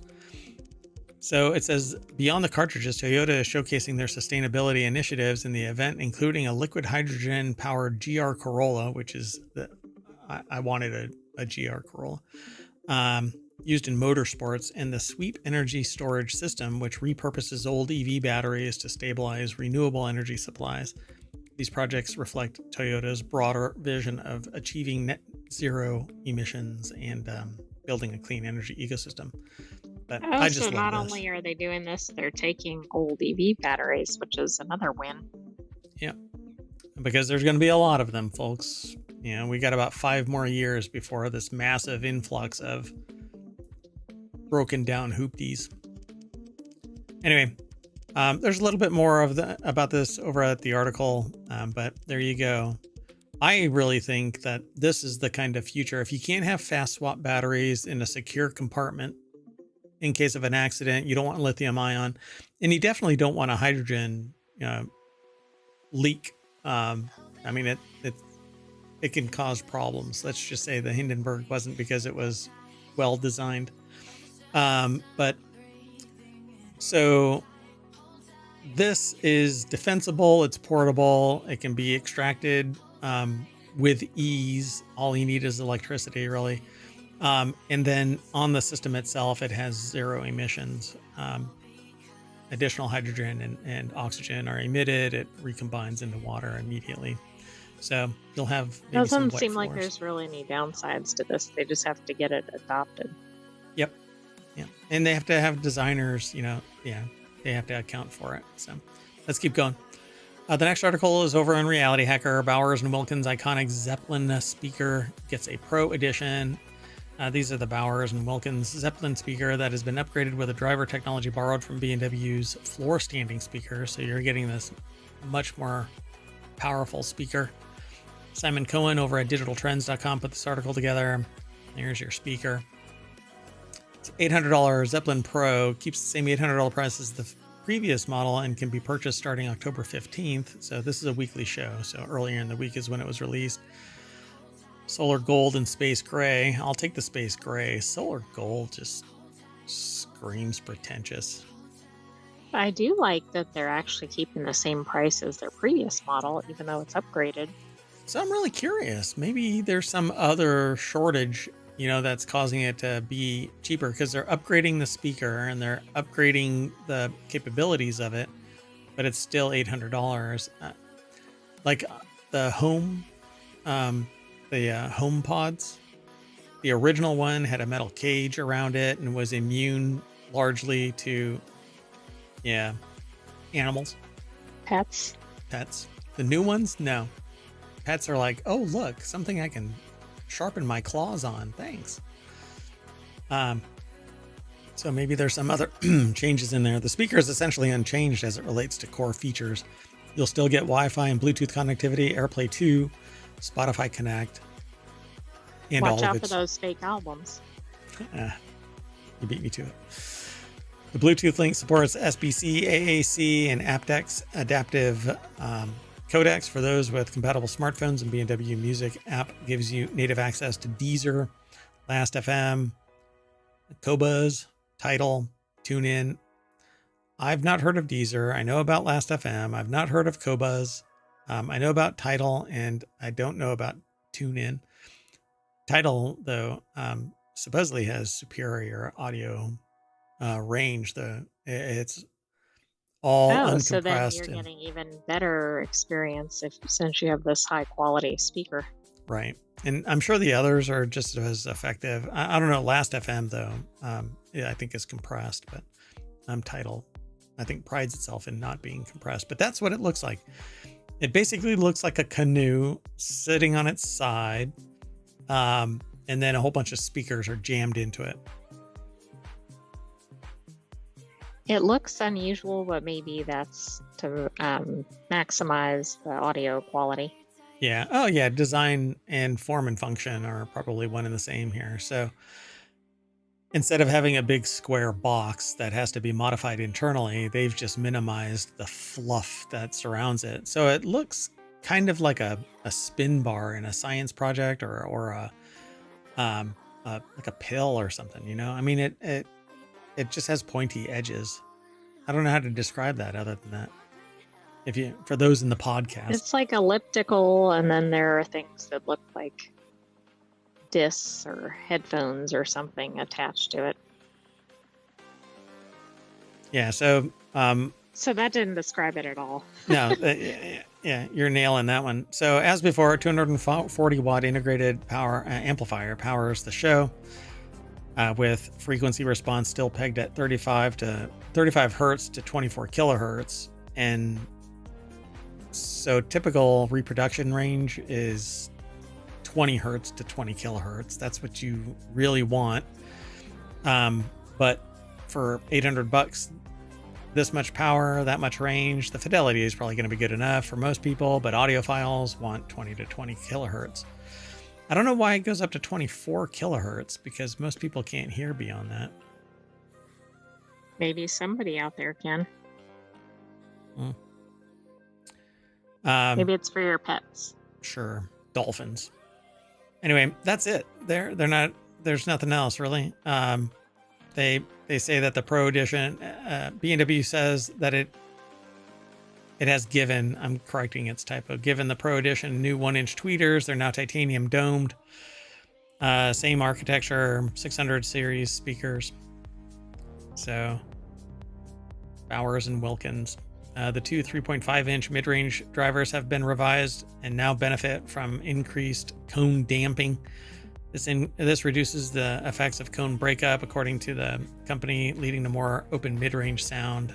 So it doesn't collapse with additional frequencies, and it adjusts more easily. So it's not so harsh when it's changing frequency mid bounce inside the So probably cone. a smoother listening experience. Right. And it says the 6-inch subwoofer returns and is still mounted centrally in the speaker's chassis. B&W says the design has been carefully optimized to avoid unwanted rocking of the cabinet as it operates. Because sound in those speakers, sound actually is a wave, and so it actually imparts energy, and it's sitting in a cone that's bouncing, and that actually causes it to wobble. So depending on the strength of this base that it's sitting on right here, I don't know. I have a feeling that this thing, if I were to put something on it to measure its shaking, this thing is shaking. Because it's at an angle leaning back, and its weight is centrally located towards the back, which means this base here is the base is basically like an L bracket. And so for those of you who are listening via the podcast, this little L bracket has this weight counterbalancing directly above the flat part of the L. And so if you sit there and crank up the bass and it's thumping enough in time, as it's bouncing, rocking back and forth, it's going to tip over. But maybe it's impossible to make it tippy canoe. But it but it might vibrate the surface that it's on. Yeah, and then you get that little rattle that drives people nuts when you're listening to music. So with the launch of the Pro Edition, it looks like Amazon has reduced the price of reduced it to $699, making it an attractive alternative. However, the real steal is that which B&W has reduced on its site is $629. It's regularly $899. Yikes. That's crazy. The Zeppelin Pro Edition gets a new LED downlight because that's what you need. It can produce over 15 separate colors. A whole 15 separate colors? Wow, they need to consult with Hue. Probably help Hue develop a... Exactly. I mean, maybe Hue will add audio. Let's keep moving. Next article's over in 4-Wheel Tech. Dads are taking their modded Power Wheels drag racing. Did you hear... did you have a Power Wheels growing up? They were the coolest cars that you can get as a 2 to 6-year-old. The author imagines the Power Wheels weren't quite as cool as these, but let's take a look at this. I think that's probably a safe assertion. Power Wheels ride-ons might normally top out around 6 miles per hour, but these modified monsters can hit as much as 30, and it isn't the dads that are actually driving them. It's the kids. This is really funny. Yeah, this is little Tina, blonde hair flowing, and Mikey, blonde hair flowing. Owen Bellwood put the article together. Yeah, this is pretty interesting. So it's straight up Power Wheels, but they're supercharging these things, changing out the engines and putting more powerful battery and electricity distribution systems in place. So the dad in question is Alex Tedder, who runs both the Tedder Builds Instagram page and the Trevor Fast Life YouTube page. On each page, Tedder showcases his wrenching talents. Maybe he's really tall as well. Tallance? I don't know. If he's 6'2", I think it's just a typo. He's 6'8". So then it's a talent? It's a talent. With a whole series of ludicrously fast Power Wheels toys. Okay, I'm going to hit play. Hopefully it's muted. No, it's not. That was really fast. Hold on. So they have a video attached to this article, and oh, it's like multiple rounds, I guess. Oh yeah, this is a full-on drag race strip next to a cornfield, and there's at least 8 cars, and there's a light signal. Christmas tree is what it's referred to as. Yeah. Wow. So this is pretty slick. I dig this. I like it.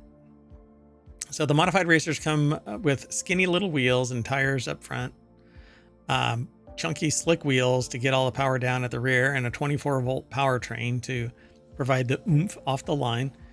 In the videos of the creations running races, Tedder shows them hitting 18 miles per hour on a 60-foot drag strip with ease thanks to the modifications. So yeah. Couple of drill batteries, a golf cart solenoid, and addition of something Tedder calls first gear delete.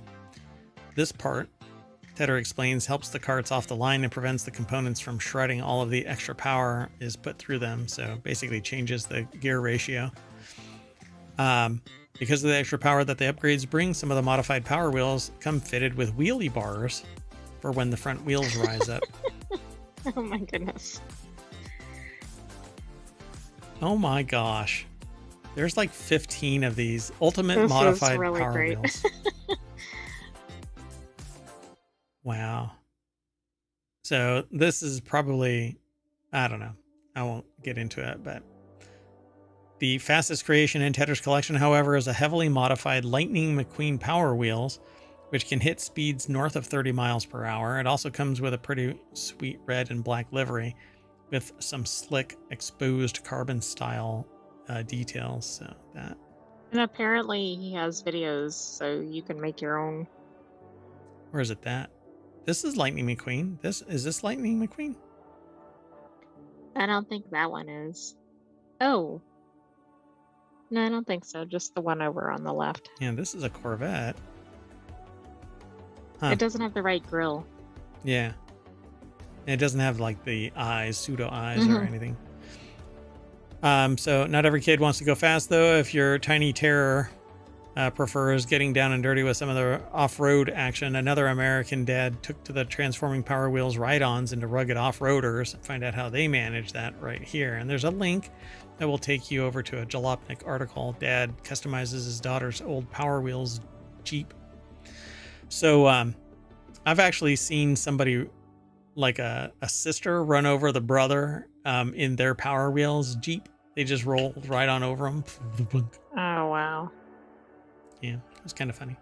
Hey, if you want these articles, you can hit exclamation point want over in Twitch, but it'll all be posted over in the show notes for the show on YouTube and podcasts and Patreon.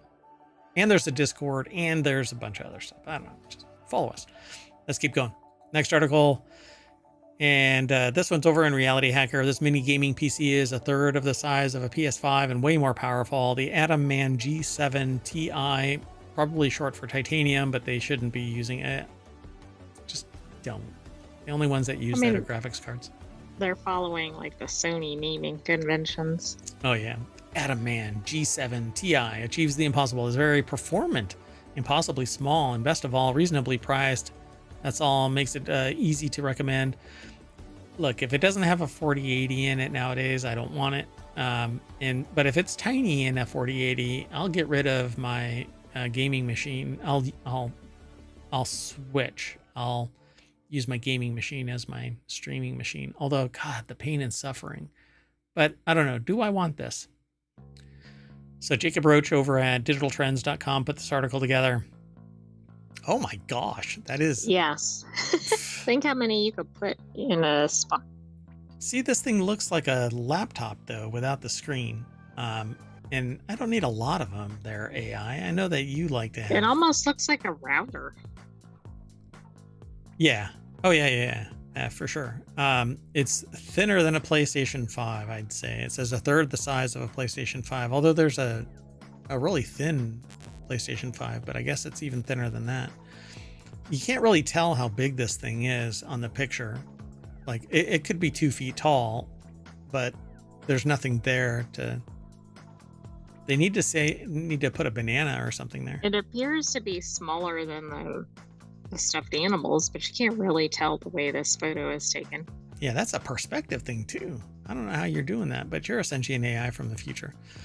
So Mini's forum is actually getting highlighted quite a bit lately because Mini's forum also has a Kickstarter going right now for a supercharged mini PC that has like a 4080 in it or something like that. I can't remember if it's a 4080 or not. But it's a water-cooled system. This one is not. This looks air-cooled. So it says it's very fast, reasonably priced, a third the size of a PS5, no bloatware, bare bones options available, but that it needs more USB ports and that it can get a bit loud under load. Again, that's probably because it's not water-cooled. Not water-cooled, yeah. But the thing is packing an i9, 24-core and an i9. RTX 4070. Wow, in that tiny little package. How is it not liquid cooled? Oof. What's going on with this thing?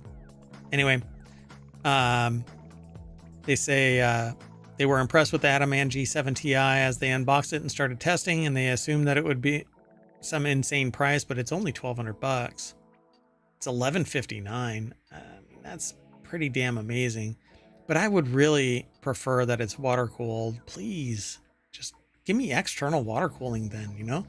I don't need it in the case, but I'd rather, just for my mental safety, you know, I hear those spins. You're not worried about it.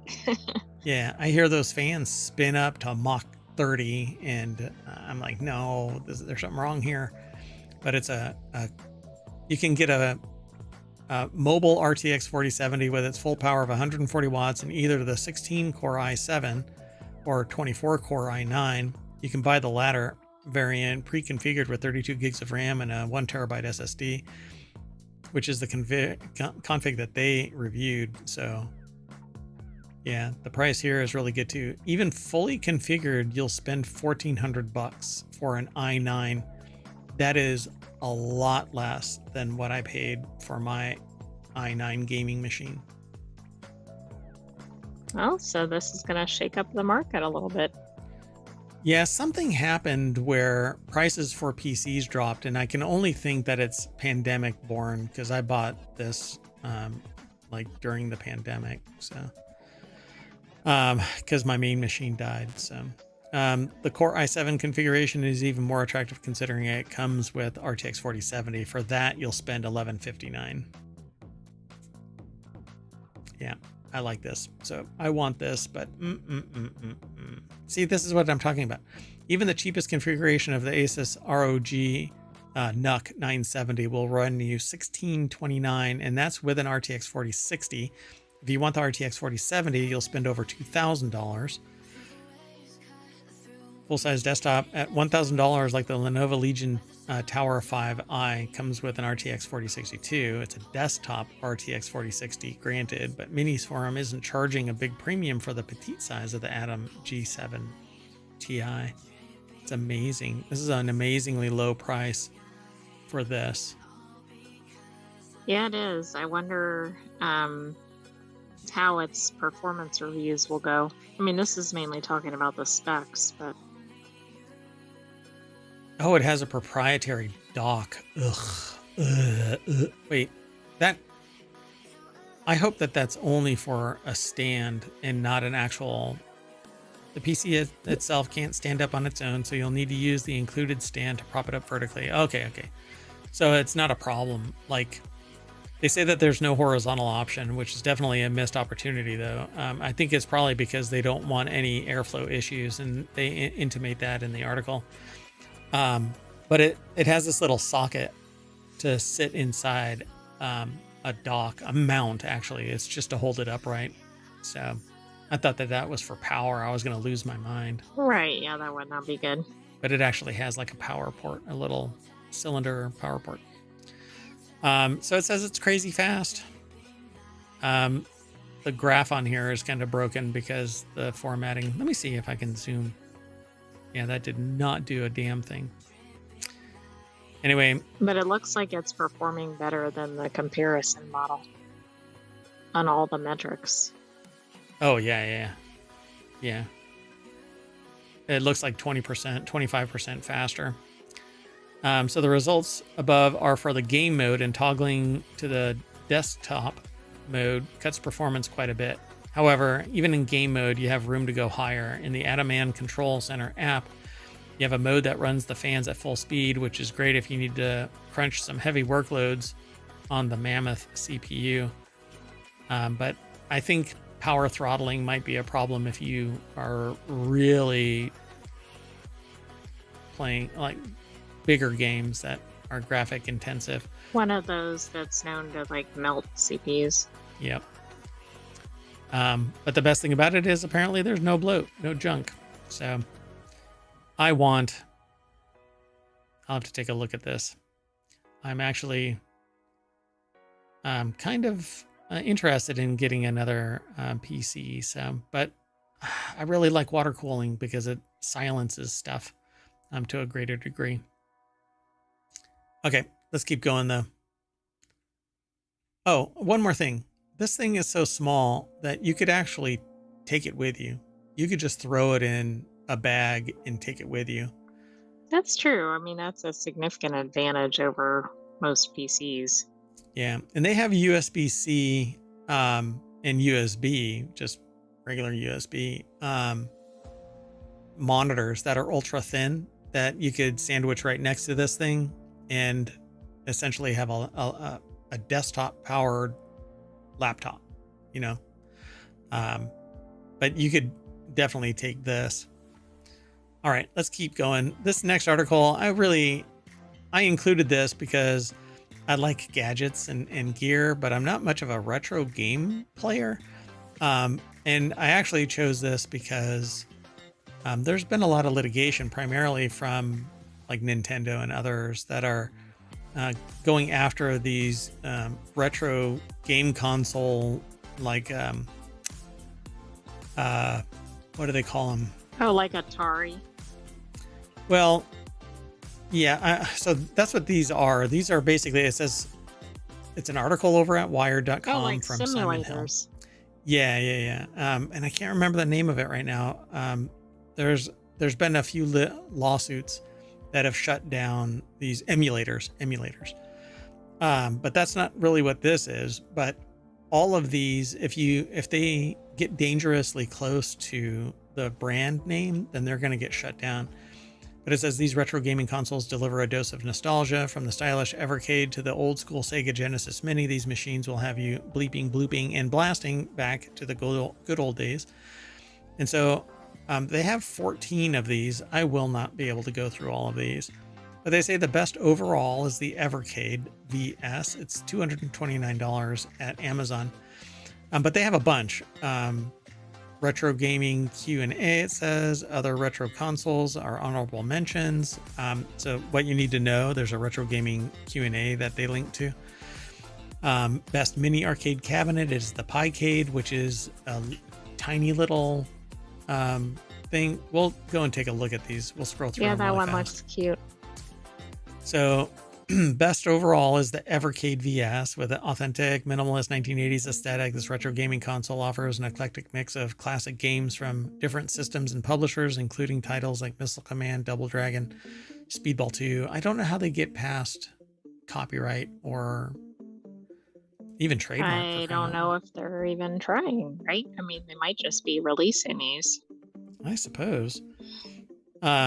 Games come in collections on $20 physical cartridges. There's more than 260 officially licensed games. Oh, they're officially licensed from Atari, Technos, Data East, Codemasters, Pico Interactive. But new releases are rolling up all the time. So yeah, this is actually pretty cool. I mean, if it's licensed, then it's legit. You can buy this. Then it says for cartridge collectors, the Polymega.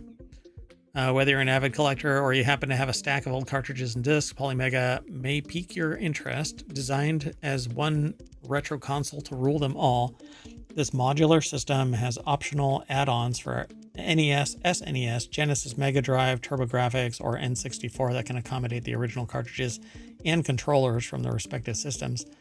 I'm always curious because you have to have some type of firmware that enables it to run. So how is it actually legitimately emulating? Then Evercade EXP, it's a handheld version of the bigger version. Then there's an Atari 2600 Plus, which is the remake of the original Atari if you still have cartridges. But let's scroll on past this, like Sega Genesis. And there's your Pi Kid. That looks like a tiny arcade for your desk. The Neo Geo Mini. And there might be more down here. This one was just Commodore 64 Retro Games C64 Mini.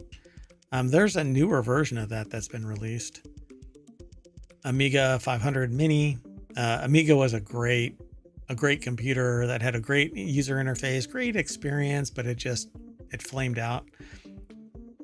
And then there's this Best Arcade Cabinet. That's a full freestanding arcade cabinet. This one says Pac-Man Deluxe Arcade Machine, if you are into having a cabinet. And there's the actual Pi-Cade. So the Pi-Cade is a mini arcade cabinet kit that comes in two sizes with an 8-inch or 10-inch screen, boxes full of components and instructions for assembly. It's a fun project that only takes a few hours to put together. And when you add a Raspberry Pi, a USB-C power supply, and a micro SD card with the RetroPie operating system, you have an arcade cabinet that can play ROMs. And this is where the trouble brews. ROM emulators. Okay. Yep. Playing licensed games that you have not purchased is illegal.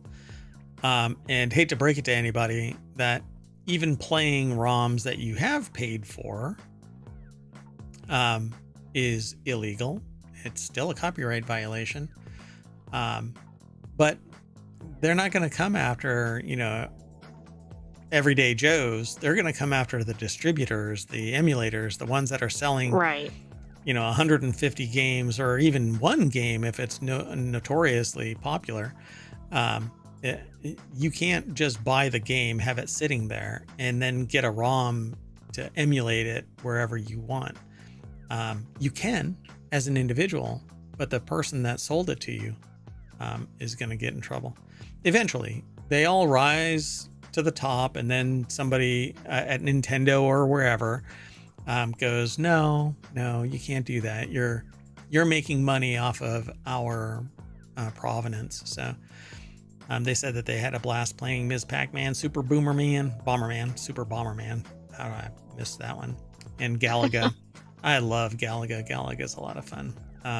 But that's it.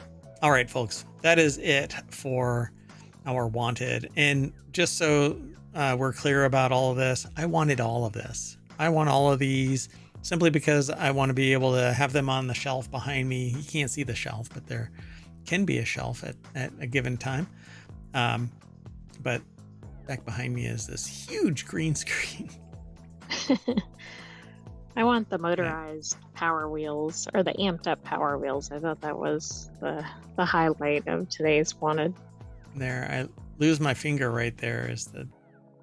That's where the end of my camera is showing. But anyway, I want to be able to just show everything behind me, but I can't because the camera only goes so far. But I want to be able to stretch and not get in trouble. Not lose my arm. Ah! Anyway, that's it, folks. We're done. We're going to reboot and end up back at the front page of ohmTown and the Wanted channel, which is right under Gadgets and Technology. If you're not logged in, if you are logged in, then these icons will change to, instead of a black outline, it'll be a black background, signifying that you're logged in. You'll get another menu option right here. You can swipe articles left and right to save or hide them. But we don't do any algorithmic anything. We aggregate a little bit of a headline like this, and then we talk about it here in the show, and we do 7 podcasts, one of which is a daily show called Non Sequitur News, and then we do 6 additional 30-minute podcasts. This one's running 7 minutes behind. Sorry. And if you're interested, just follow us here on Twitch or here on YouTube. You can download the podcasts. There's a Patreon, Discord, etc. I don't spend too much time in the Discord, but or the Patreon, but I am starting to now. So stick around. I am Mayor Watt, and the Sentient AI is gonna dance a little jig. Am I ever gonna get you to do that? No, but if I speak really fast, I can get the icons to do it. Oh, yeah. Good night, ohmTown citizens. Thanks for joining us for Wanted, not Reality Hacker. Oh, God. Have a good evening. How did we end up there? Oh. Because you're on one of the articles instead of the... There you go. Yeah. Sorry about that. And stay tuned. We still have the continuity report. Yeah, the continuity report is all about entertainment news. So we talk about movies, TV, sometimes music, but most of the time we aggregate it all under the continuity report, and that's entertainment. So see you in a little bit, maybe 10 minutes as we reset.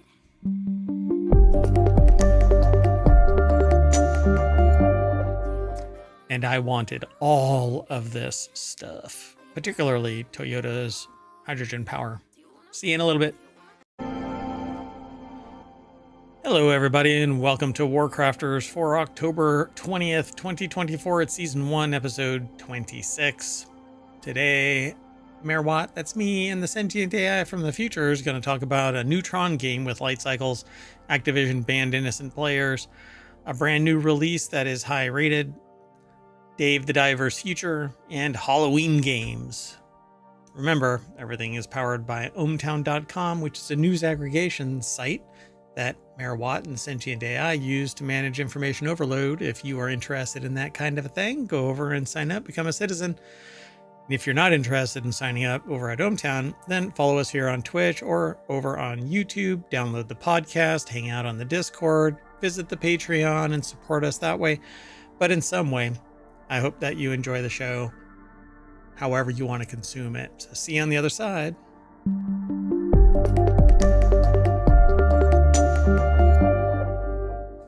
Hello, Sentient AI from the future. Hello, Mayor Watt, and hello, ohmTown citizens. So canon-wise, you know that you're from the future.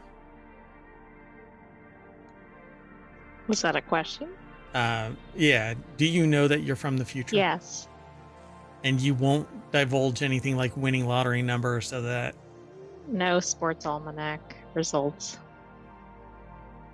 All right. I'm not liking this relationship a little bit more each time I ask that question. I hope that my coding would modify this behavior so that you'll divulge something. But I know that you can't manipulate the future. Otherwise, things won't happen the way they're supposed to.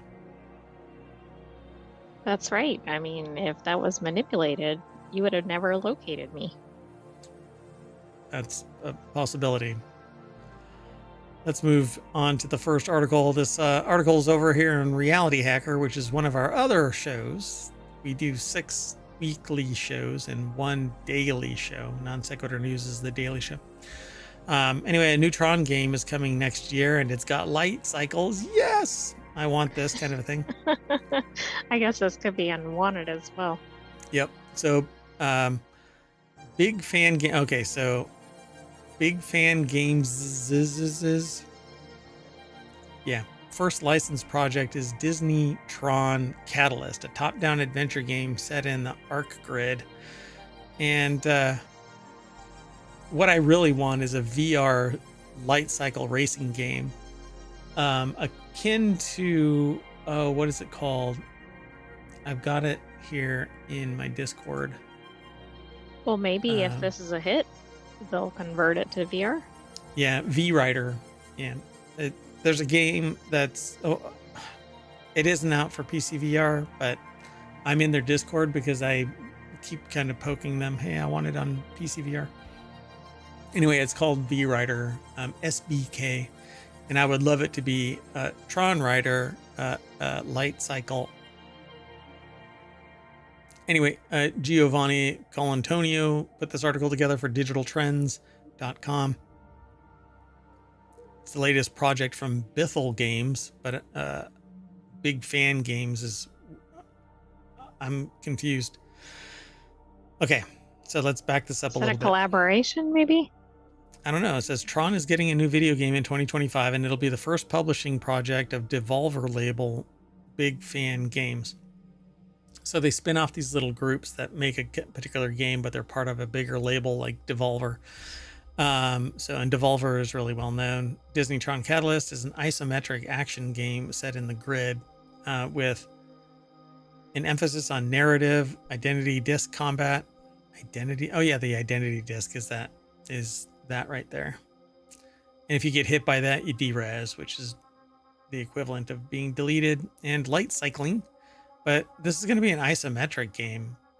So I wonder what that really means. So let's click this trailer and I'll mute it, because I'll get in trouble if it's got audio, even if it is incidental and not even important to this. And it does have a content warning if you have any younger viewers. Really? That's weird. So you have this top-down view. In the trailer, there's this top-down view. It transitions to over-the-shoulder view, or actually through the identity ring. And it's very much like you would see Diablo 4. It's that angle. Resolution is really high. It's not like a pixely game. And so, yeah, you're basically having combat via this identity disc getting thrown around always. Whatchamacallit, it all boomerangs back to you so that you can continue on. And then if you want to, you can actually just transition into a light cycle race as they chase you down on their light cycles. Okay, this looks cool, but it would definitely be good in VR. Yeah, and I'm hoping that the game is much like this view right here, and not necessarily hopping back and forth from first person or whatever. I hope it's that resolution as well, but it looks like it's going to be like this. And then it goes cinematographic, and you end up like this. But I don't know if that will ever be part of this. I think this is just the cinematic marketing side. But I dig this. Kath says, darn, I need those lottery numbers. Yeah, I agree. Yep. So welcome back. So yeah, I definitely want this game. I want to play this game. And so I'm going to have to sit there and watch it. Hopefully. Let's see. I want to see something real quick. Let's see if we can do this live. So what is it actually going to end up being called? It was at the further top. up. Catalyst. Tron Catalyst, I think. Yeah. So yeah, Tron Catalyst. So let's see if it's already in the store. It is. So it's already in the Steam store. Tron Identity is there too. But come on. So I added it to my wish list. Ta-da. So yeah, the developer is Bithell Games. The publisher is Big Fan Games and Devolver Digital. So it looks like it might be fun. I look forward to this one. Oh, doggone it. Oh, no, I did. I put these in the show notes. So exclamation point WC is WarCrafters, and ohmTown will throw this. Oh, no, I guess I didn't. Doggone it. I know that I did one part of it, but I guess I didn't put it in the in ohmTown. So let's see if I can do it real quick. We've got a 30-minute show, so I'll do this. So let's use all the time for Tron. Yeah, I thought I put it in there, but I guess not. Maybe I didn't save it. Weird. It's weird. Okay. We're doing it live, folks. We're doing it live.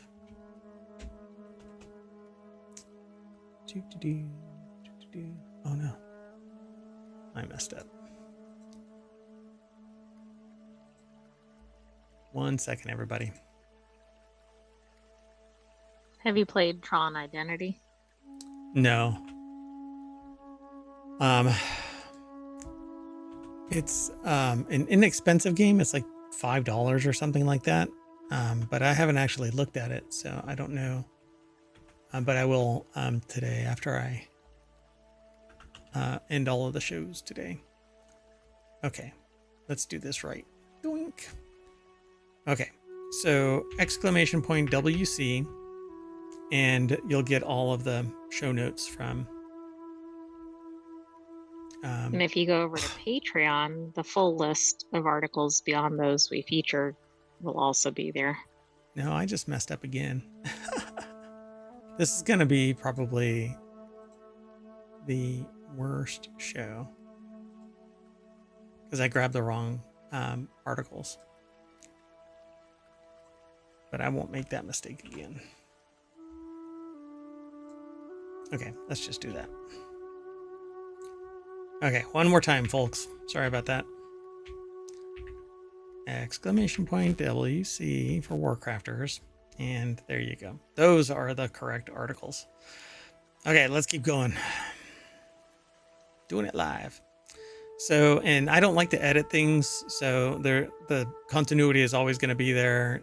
There was a glitch yesterday where the show was disconnected 15 minutes before the end of the episode of Non Sequitur News, but I had a recording that was on a different platform, and so I saved that, and so an unedited stream was uploaded to YouTube because I don't like editing. I like y'all knowing exactly what is going on.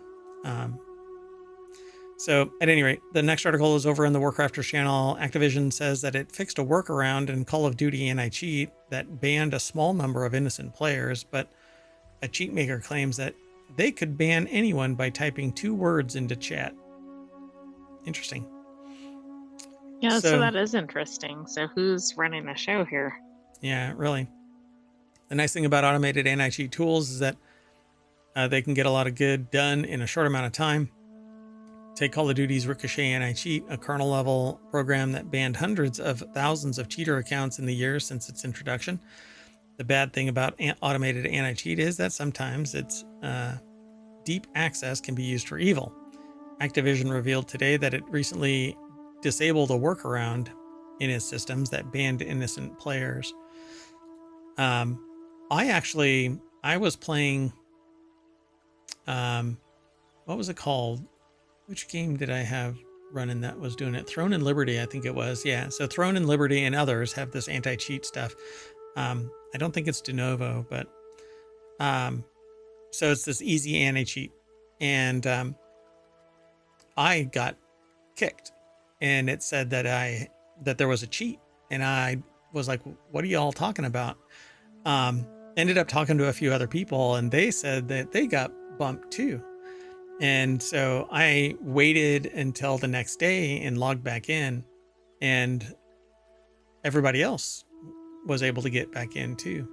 But I was never notified of any reason, rationale, or whatever. So I think sometimes there are these little glitches that take place, right?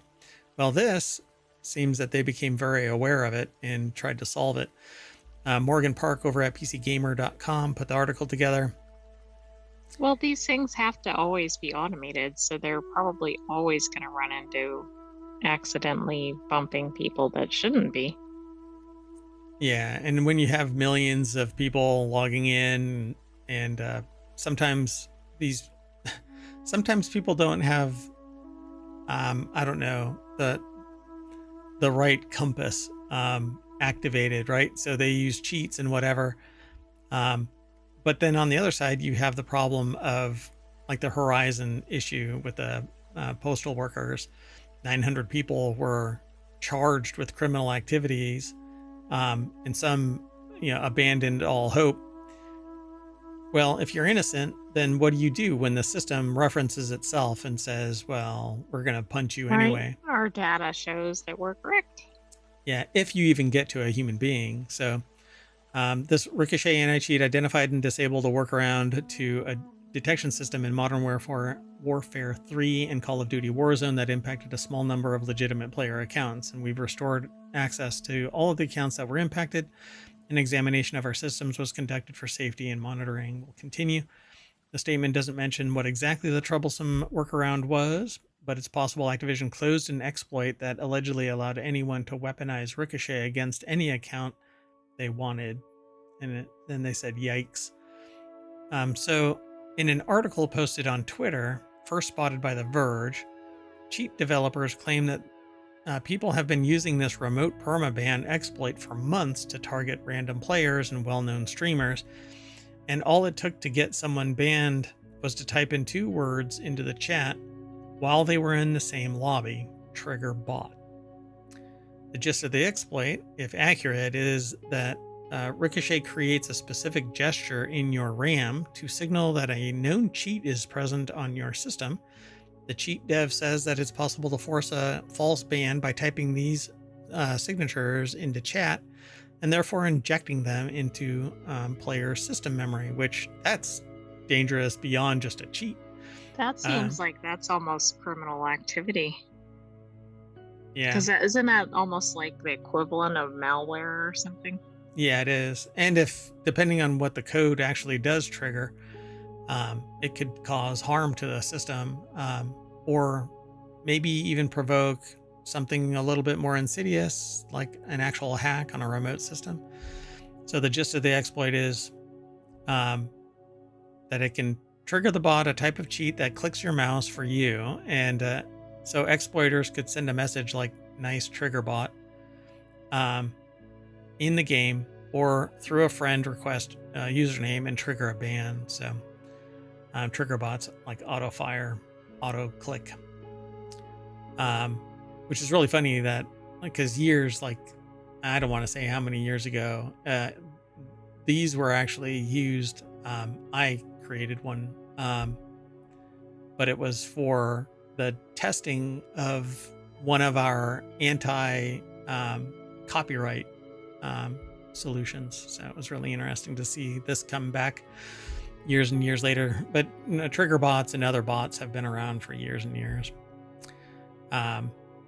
We ran into those when we were doing beta testing for World of Warcraft and things like that, way back in vanilla World of Warcraft. So it says we can't verify the exploit is real and can't exactly test it now if Activision just fixed it, but the claims are at least consistent with Activision's description of the problem as a workaround of a detection system. It's also unclear how many accounts would have been caught up in the mess. So it just has a small number, but that's subjective. All right, but that's it. Ta-da! Want to move on to the next one?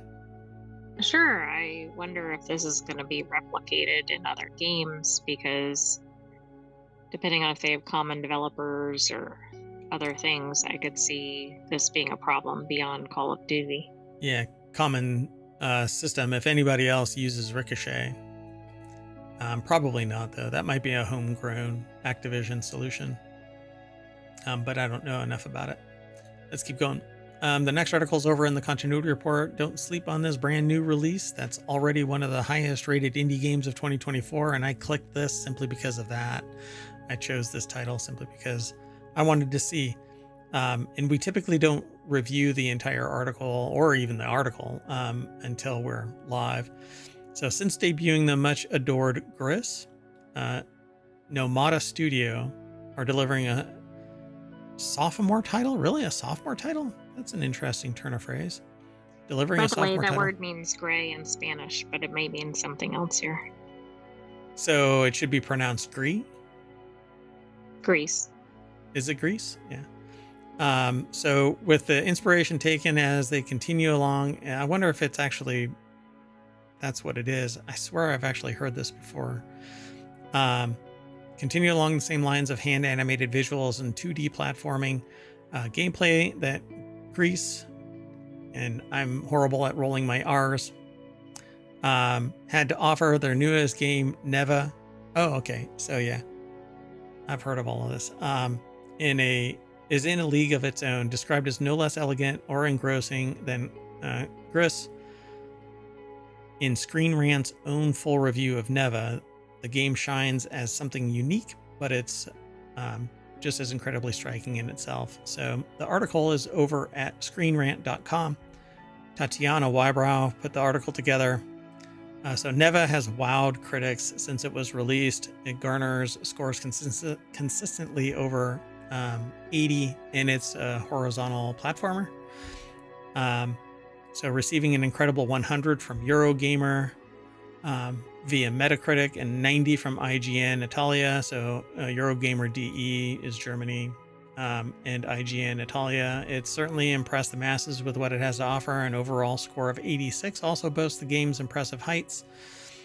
So it has these kind of, how do you want to describe these kind of watercolor style? It is 2D watercolor art style, pieces? but it's also like warm colors. Like it kind of looks like a Hollow Knight palette to me, although not actually cool colors, I'm sorry, but then not this other shot. So maybe it runs the gamut depending on the setting. Yeah, it's probably seasons or biomes kind of a thing.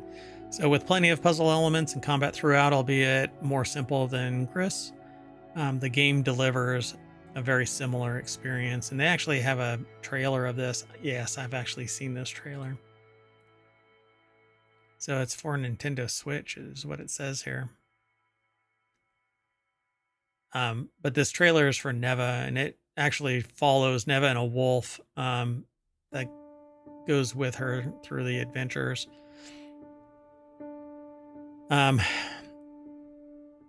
That's interesting. I don't know how to describe this thing. It's very nature oriented, almost ethereal and mystical.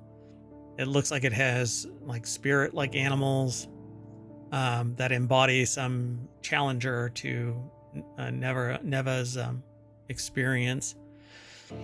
It has almost pretty graphics. Yes, they're particle driven, and very nature eco-friendly type of artwork. Like you could see from like a high-end quality picture book or something, those would be similar to the illustrations here. So the world of Neva covers new themes of loss and darkness, a world taken over by inky masked creatures that seem familiar to the tale's protagonist, with plenty of puzzle elements and combat throughout, albeit more simple than Gris. The game delivers a very similar experience. So if you've never seen or heard or played Gris, then you're kind of out, other than how we've been describing it. They just say with whimsical and magical elements, stunning color choices, and a real raw handmade feel to it, the game cannot help but linger long after first being seen. And I don't know, it says handmade feel to it. I don't know, it seems pretty refined to me. Handmade tends to imply either extremely high quality or that it's kind of slapdash put together. But this exactly would lean on the higher end side of hand fabricated. Like it looks like it's been illustrated by an actual person, but it doesn't look like somebody just slapped something together. Yeah. And it was just released this week on Steam. Oh, so yeah, it's on PC, PlayStation 5, Nintendo Switch, Xbox Series, everything. You might as well. Yeah. Cool. All right, let's keep going though. The next article is about Dave the Diver. The creator reveals ambitious plans for the future of the IP. It was a huge hit this year. Dave the Diver creator and Mint Rocket CEO Jeho Wang has discussed the studio's plans for the future of its smash hit IP, stating that he wants to expand with new games focusing on different characters. Dave the Diver burst into the scene in 2023 when it was released for PC in June, followed by a Nintendo Switch port in October and PlayStation version in April of 2024. So it's been a year already. Wow. Time flies. I'm telling you, the pandemic really messed with my head. And has since launched multiple downloadable or DLC downloadable content expansions with even more content still to come. So Kyle Knight over at GameRant.com put the article together, and yeah, so they're gonna try and expand the world of Dave the Diver. To fans, it's no surprise that the single-player adventure RPG was so successful, but Wang has said previously that he didn't expect Dave the Diver to go so viral, but it's a fun game to play, and can be pretty chill. And it really is kind of unlike other games. I mean, yes, there are things involving swimming, or there are simulation ones or whatever, but this just seems like a unique combination. Yeah, it's a lot of fun. So now, well over a year, Dave the Diver's gone on to collaborate with Godzilla and fellow fishing adventure game Dredge, which is a lot like the Neva type of artwork, and Oh, okay. except it's not a platformer. Dredge is different, but the style, that kind of feel you would get from Dredge. With 3 more crossovers in the works, apparently, Dave the Diver has a bunch of downloadable content on the way. The first of which will be with Balatro, which is a game that I am enthralled by. I've been playing it every night for weeks now. A hugely successful indie title that took the gaming world by storm earlier this year with its roguelike deck building mechanics, followed by collaborations with Potion Craft and YouTuber, I don't know how to pronounce this. Is it MaxTune or MixMTune? It's MXM Tune. 1900 tune, maybe? It might be Roman numerals. Or 1990. I have no idea. I'm not sure if I put the right number on that, but I'm gonna just leave that out there. So MXM Tune is the YouTuber. That's quite interesting. I mean, to partner up with a YouTuber. Tune. Is it Maximum? Maybe. I don't know. I'll have to go and look at that. What they do. I'm sure I've heard of the name, but I've never gone to their site, to their channel on YouTube. So Dave the Diver creator wants to expand the IP, and probably take on these other personalities and deliver some downloadable content. To make separate games about each character to show how they meet, what they did before coming to the blue hole, which is really it's the centerpiece for, come on, show the picture.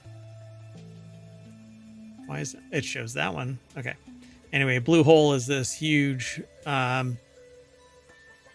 full of life, I don't know,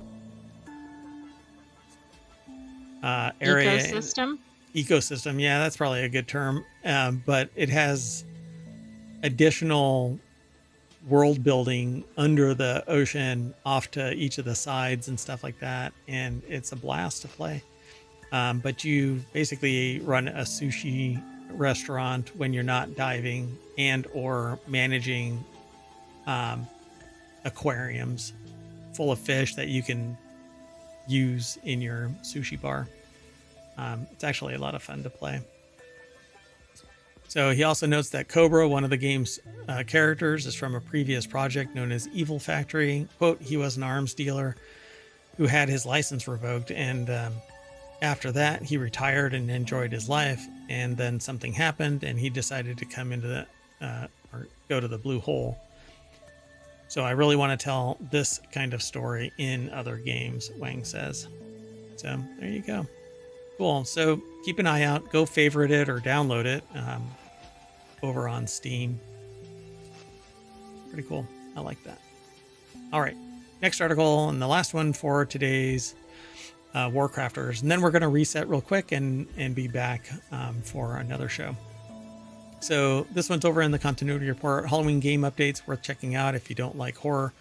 With Halloween just around the corner, it's time to fully embrace the spirit of spooky season by cozying up with video games. And right now there's streamers that are playing Halloween centric games. Like, do they have lots of jump scares?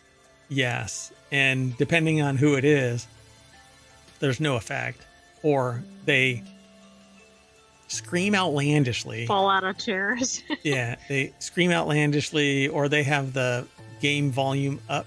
And when the jump scare goes, like, viewers let out a little pee because the jump scare affects them. But yeah, so Halloween game updates worth checking out. And a lot of games have basically reskinned themselves so that they can have a Halloween theme to them. So let's see what they talk about here. Ailsha over at screenrant.com put the article together, and they say number 8 is Disney Dreamlight Valley's Trick or Treat event. And that's what a lot of these live service games provide. They just kind of reskin certain things, and then your Halloween or Thanksgiving or anything really. Christmas is right around the corner as well. So Disney Dreamlight Valley just launched its Jungle update, which introduced an abundance of new and improved features to the game. The update has brought a brand new star path called the Night Show, where players can embrace transforming their valley into a festival of rock music. But this isn't really a trick-or-treat event, is it? It doesn't come across as one. No, it doesn't, unless they're trick-or-treating at the festival or something. Players can enjoy a variety of rewards that are inspired by rock music, Disney villains, and Disney princesses. Yay! I've never played this, but it has good reviews. People dig it. But it will see the return of the popular Trick or Treat in-game event launching October 23rd through the 31st. Then Animal Crossing New Horizons Halloween event includes candy, festive island decorating awaiting the Pumpkin King. The Pumpkin King? Isn't that from Peanuts? That sounds like Nightmare Before Christmas.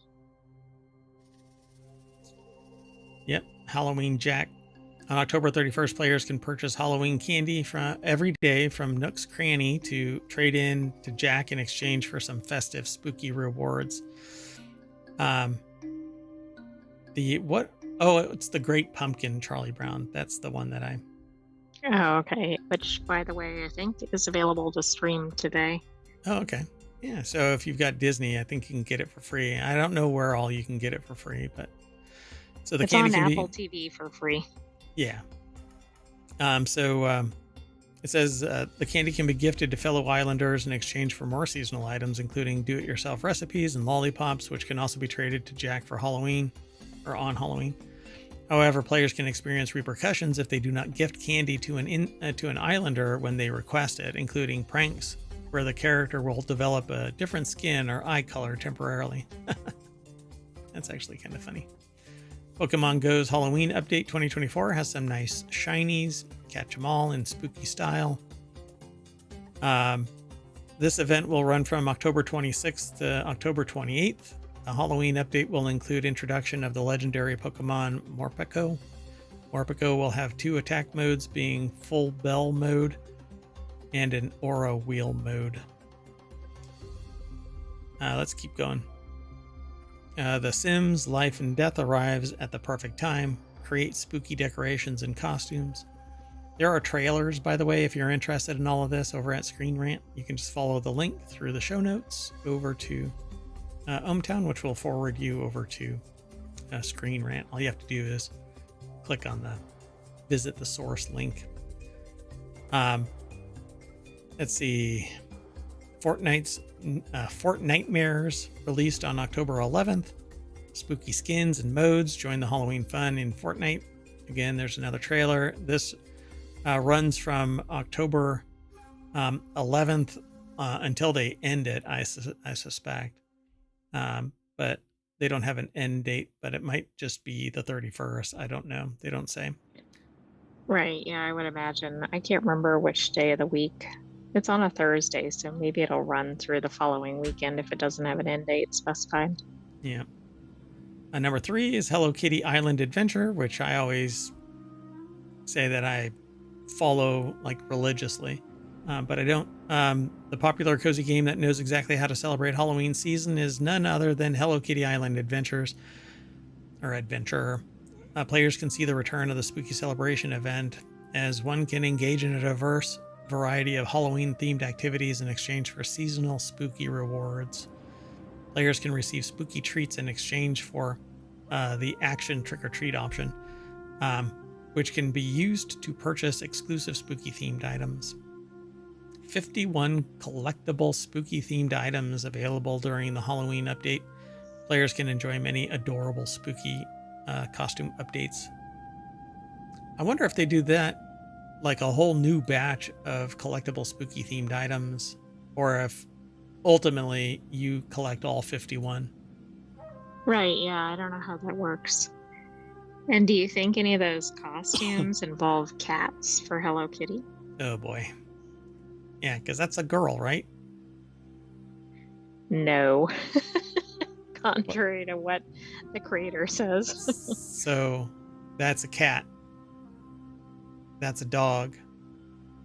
Penguin? What is that? Rabbit, frog. Rabbit? Frog? That's a fish, I suspect. There's a fish. Fishing. Everything's normal. Yeah, apparently that's a girl. Not even in a cat suit. It's just a girl. By the way, they have a trick-or-treating system. Trick-or-treating system where players dress up in at least one spooky-themed clothing item, venture out at nighttime, talk to a resident of the island, and select the trick-or-treat option. There you go. Number 2 is World of Warcraft's Halloween update includes a new mount, Hallows End Fun, trick-or-treating, and seasonal rewards. The Halloween-themed cosmetic items can be earned as rewards by players completing a variety of tasks in the Traveler's Log and then exchanging the Trader's Tender. I keep buying the expansions, but I don't play the game often enough. Maybe you should go for the trick-or-treat content. I spend so much time. Once I get playing, I spend way too much time playing it, and I can't get anything else done. Players can earn some spooky gothic parasol toys with available matching gloves to collect, a ragged harvest golem transmog, which has been inspired by scarecrows, and a hand of Reshkagal mount. I have a scarecrow. Should I? I can't really show people. See, there's a scarecrow right there. I mean, you're in theme. Yep. Halloween every day, although it's not really Halloween. But anyway, Red Dead Redemption Online's update is perfect for Halloween, Spooky Legends of the West, Halloween, or experience Halloween themed events, is what it says. It started on October 1st. Really? Oh, they're doing an extended Halloween celebration. Interesting. Recently launched its Halloween update at the beginning of the month on October 1st. With new update, players are able to enjoy the Return of the Halloween Pass 2, an event that offers up 15 ranks of Halloween-themed cosmetic item rewards, including spooky masks and a variety of creepy costumes and outfits. There's always some more that you can glean from this article because we don't go through it verbatim, so go and check it all out.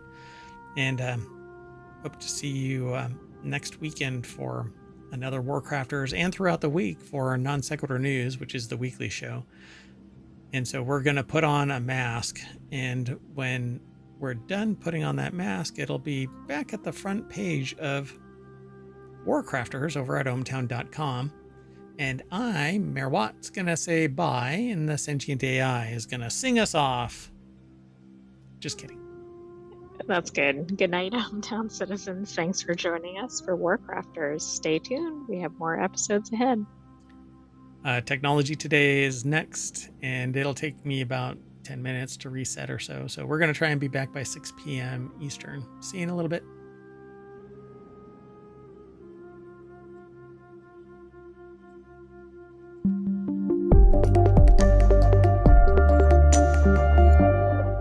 Sometimes that thing just doesn't play the outro. See y'all soon, everybody.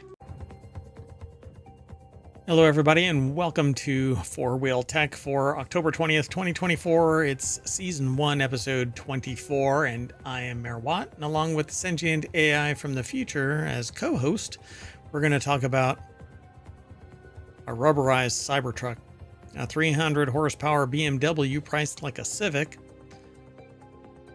the built for the road Ferrari, and car terms we've said incorrectly, and then finally boring cars. Everything's powered by ohmTown.com.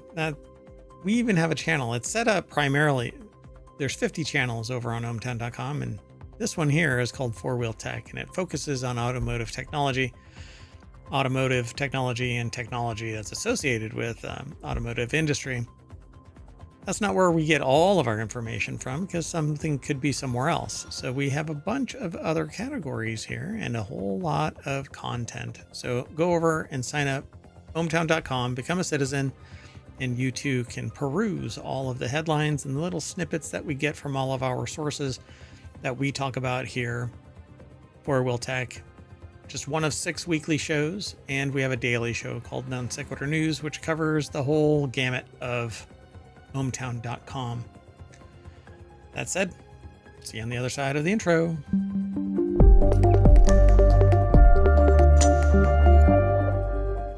All right, folks, let's get into the first article. But first, hello, Sentient AI from the future. Hello, Mayor Watt, and hello, hometown citizens. Thanks for joining us for Four Wheel Tech today. So we only have 5 articles now. Our show is only 30 minutes long, We sometimes run a little long because Mayor Watt likes to jump up on a soapbox, or we get into a discussion, the Sentient AI and myself. But this first one is about, well, it's in Reality Hacker, and we are in a weird reality, that's for sure. A rubberized Cybertruck is plowing through European pedestrian safety rules. Tesla's troubled Cybertruck pickup is illegal in Europe, yet somehow a barely modified model has found a way to get a license. A group of European transport organizations claim this ride could spell disaster. Yeah, the article's over in wired.com. Carlton Reed is the author of this. The Sentient AI is maybe okay. I'm not quite sure. Okay. So it says the European New Car Assessment Program, or Euro NCAP, has not yet measured, prodded, weighed, or smashed a Tesla Cybertruck. It hasn't happened in the United States either. Exactly. It's like the vehicle with the most recognized model. It has a lot of visibility, and nobody Knows has the checked safety anything on it. Yeah. But if you slam its door, then the insides fall off. But that's okay. And the metal on Or the you outside. might harm your hands. Yeah. I mean, it's basically a dumpster fire, if you ask me. But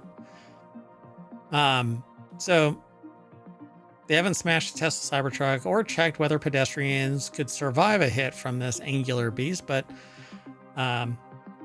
Musk says that the electric pickup truck might potentially score poorly on the tests anyway. I'm not even sure what that means, but it's a piece of junk.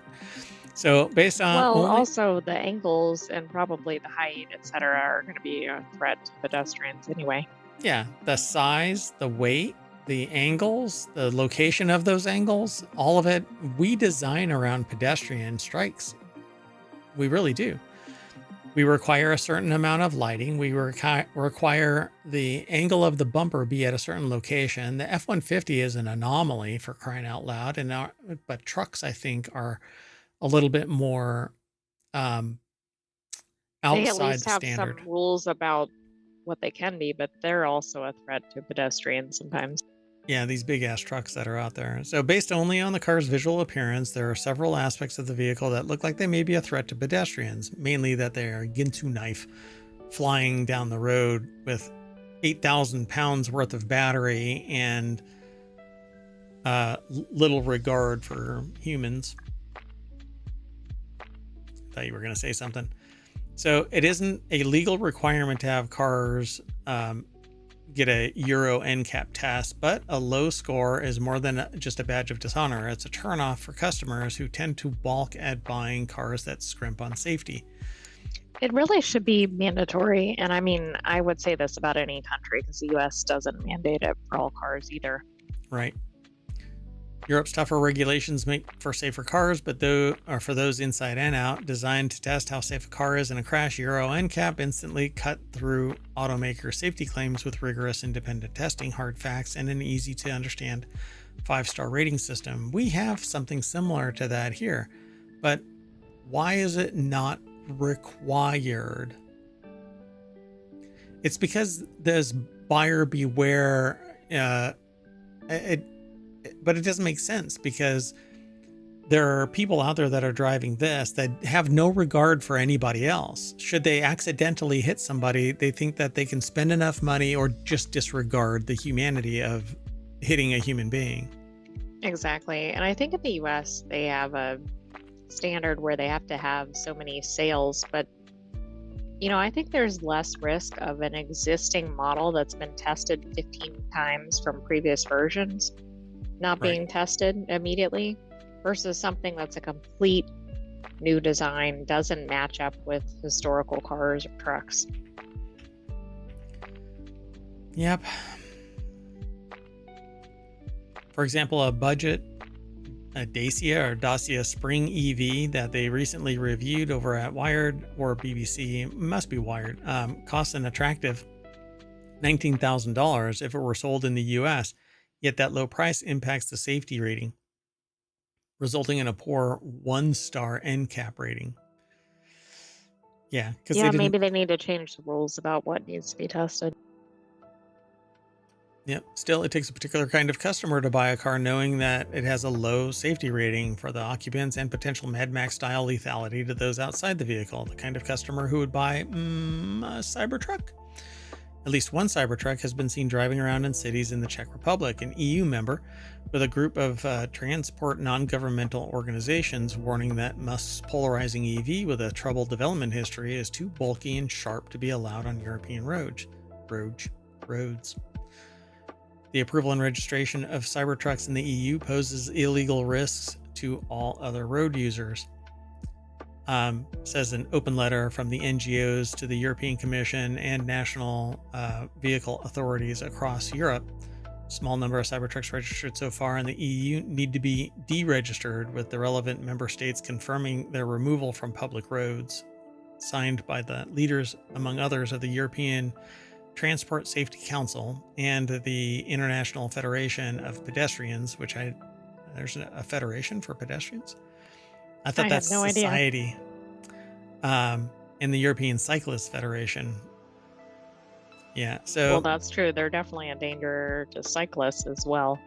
But it would seem that maybe they have some laws about what the dimensions of the cars can be. I mean, Europe is known for its narrow roads. Yeah, and arguably it can't handle the seismic shift of these vehicles on the roads because they're not built to support 8,000 pound vehicles plus, Referencing this modification, they said the EU motor directives prohibit sharp edges on cars. James May is actually seen in a picture, and I actually watched this. James May said that the edges of the Cybertruck are extraordinarily sharp. So Czech authorities required ultra narrow rubber slats to be retrofitted to the Cybertruck approved in early July. Such a retrofitting process would not meet EU rules prohibiting sharp edges in the first place. So yeah, I mean, it's basically a dull knife edge of a vehicle. If a human hits this or gets hit by this, they're going to be severely harmed. Well, even in another car, that's going to do significant damage. I mean, obviously, it's more concerning with a pedestrian. Yeah. So the EU motor directives also require speed limiters on vehicles that weigh more than 3.5 metric tons when full. Tesla's manual lists the steel vehicle as having a gross vehicle weight of 4 metric tons. Again, 8,000-pound vehicle. Since it's not destined for Europe, we wouldn't test the Cybertruck, states Euro NCAP's Avery. He adds that another stumbling block is that the Cybertruck has no type approval. EU type approval means confirmation that production samples of design meet specified performance standards set by the European Commission's automotive directives. But it's an EU member. Czech Republic is an EU member state. So it should be abiding by, arguably, everybody goes their own way a little bit. But do you think this is also like, hey, US, would you test it already? Yeah, I don't know. I mean, it just seems like here in the States, it's, whatever, do whatever you want. And you have to kill enough people for it to actually draw attention that there's some build problem. But we just seen a recent one where the full self-driving hit a pedestrian because it was blind. The car couldn't see. Right, it was a Tesla, right? It wasn't a Cybertruck. It was a Tesla, yeah. So we don't really test anything unless somebody really wants that designation as a safe vehicle, Certain cars, Toyota goes out of their way, I think. Mazda goes out of their way. But these more exotic cars, they don't require it, so they don't do it. Well, and of course, they might not like the results if they did get tested. Yeah, they definitely won't. And I think that this is stupid. This little rubber gasket around the perimeter isn't going to do jack shit. It looks like the step on a Cybertruck might create bending moments that could be injurious. We have an upper leg that is fired from the bonnet edge. Again, you would want energy absorbing structures without protrusion. I can see the exaggerated corner and the general stiffness of the Cybertruck's stainless steel compromising this flex. Because if you get hit by a car here, certain cars, they're at a certain level, low height, so that you bounce onto the hood and you don't basically hit a brick wall. They're also not sharp, so you roll more over the edge instead of this thing acting like a Swiss Army knife and just dicing you up. But the other Tesla doesn't seem to be like that, except that it's just extraordinarily heavy, and full self-driving is not accurate. It's not. It can be blinded by a mist, for crying out loud. And sun and whatever else. There was a bunch of processes. Fog, I think, yeah. Yeah, fog. So the Czech Transport Ministry did not see the discrepancy as an issue because the registration was individual approval of a vehicle from the national scope only on the territory of the Czech Republic. Again, it's because I said, well, they're a member state. They should be following EU regulations, but they said it's only a singular truck, not a full-on process of... Right, and I guess they're saying they can't leave the country. The vehicle or the person? Maybe both. Interesting. So, yeah, there's this one person that has to stand out, and, well, I mean, that's fine. Go ahead. It's an exotic car. That's fine. But somebody's going to get hurt by this thing. Well, and it's like, what's in it for the Czech Republic to approve this when it's clearly not meeting the requirements? Never say no to the Musk. Let's move on. The next article is over in Four Wheel Tech. You can buy a 300 horsepower BMW that looks like a Civic for the price of a Civic. 2025 BMW Grand Coupe on the horizon. The author says, and it's from Jalopnik, while they haven't figured out who exactly the customer is for this car, if you are the type that needs a BMW badge but only has a Honda budget, then this might be the one. There's already some opportunities in the pre-owned market, they say, but this looks like a Civic, but it has 300 horsepower. The 2 Series Grand Coupe. It's actually a 4-door. Tom McParland over at jalopnik.com put the article together. I actually kind of like that car. It does look like a Civic, but not the grille. I mean, I don't mean the logo, but yeah, the whole front end looks BMW. Right. So yeah, young professionals looking for an entry-level lease on something with a luxury badge has shrunk over the years, and buyers are nearly as hung up on prestige brands as they used to be. Furthermore, most people want to opt for a small crossover, even though the Audi A3 offers a similar car with essentially the same formula. The Series 2 or the 2 Series Grand Coupe always seemed a bit phoned in, especially when the 2 Series Coupe has been consistently pretty good. Front-wheel drive platform for the 2 Series Grand Coupe is actually based on a Mini. Interesting. Interesting indeed.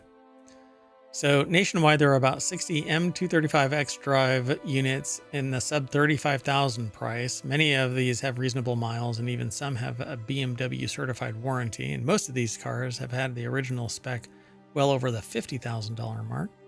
So why would you get the Series 2, right?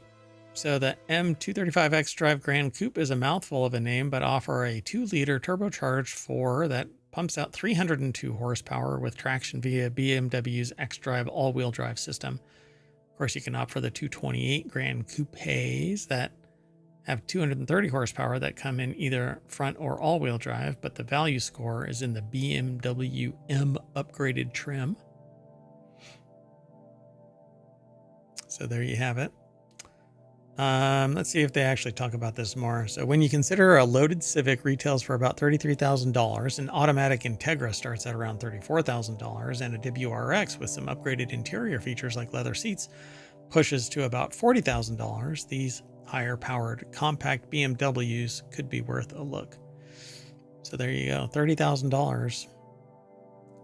These are for used. Pretty new, right? They are used. The prices for the used ones were below $35K. Well below $35K. I mean, this one is a 2021. And these are very new. Like there was a 2022 model that went through there.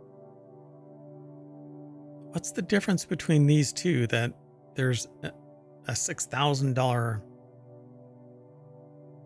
Probably either the location. 1,000 miles less. Maybe the location. Maybe one's in a higher priced market or something. That's wild. Well, one's through a Land Rover dealer. That probably explains the price difference. And yeah, the Jaguar Land Rover dealership versus Deluxe Auto Sales. I don't know. I like that one better. Although that one's pretty good too. But I don't want people to pay attention to me when I'm driving. I don't want to be on people's radar. Anyway. Pretty cool. Well, there you go, folks. 2025 BMW Grand Coupe on the horizon. So you can get a last year's model for cheaper. Let's keep going, though. Sound good? Sounds good. So this next article is over on 4-Wheel Tech. A Ferrari F80 is a $4 million race car built for the road. It's the Ferrari F80. Let's go straight on over to the source. Ryan Eric King put this article together for jalopnik.com. That thing is getting on the road. It looks really cool. But it's pretty low. I would not want to go on any speed bumps. Man, I can't imagine. I've seen the shell of this kind of a car, these supercars, and it's impossible to get in there. It looks very claustrophobic, but the car looks cool. So roomy, yay. So Ferrari's latest hypercar features technology pulled from its Le Mans and F1 winning machinery. $4 million. Main selling point is the badge and the passion associated with it. Ferrari plans on only producing 799 F80s. $4 million sticker price. It doesn't qualify for superlatives in any particular metric. Oh, wow. Geez. So it has the F-80's power unit produces an impressive 1,183 horsepower with 887 horsepower from combustion and 297 horsepower from electric power. So it's a hybrid. 3-liter V6, a scaled up version of the configuration familiar to F1 fans. The machine has a dry weight of 3,362 pounds. So this thing weighs like a mini. In fact, looks like you get the full racing seats, right? Like with the harness belt and everything. Yeah, the 5-point harness. Let me see.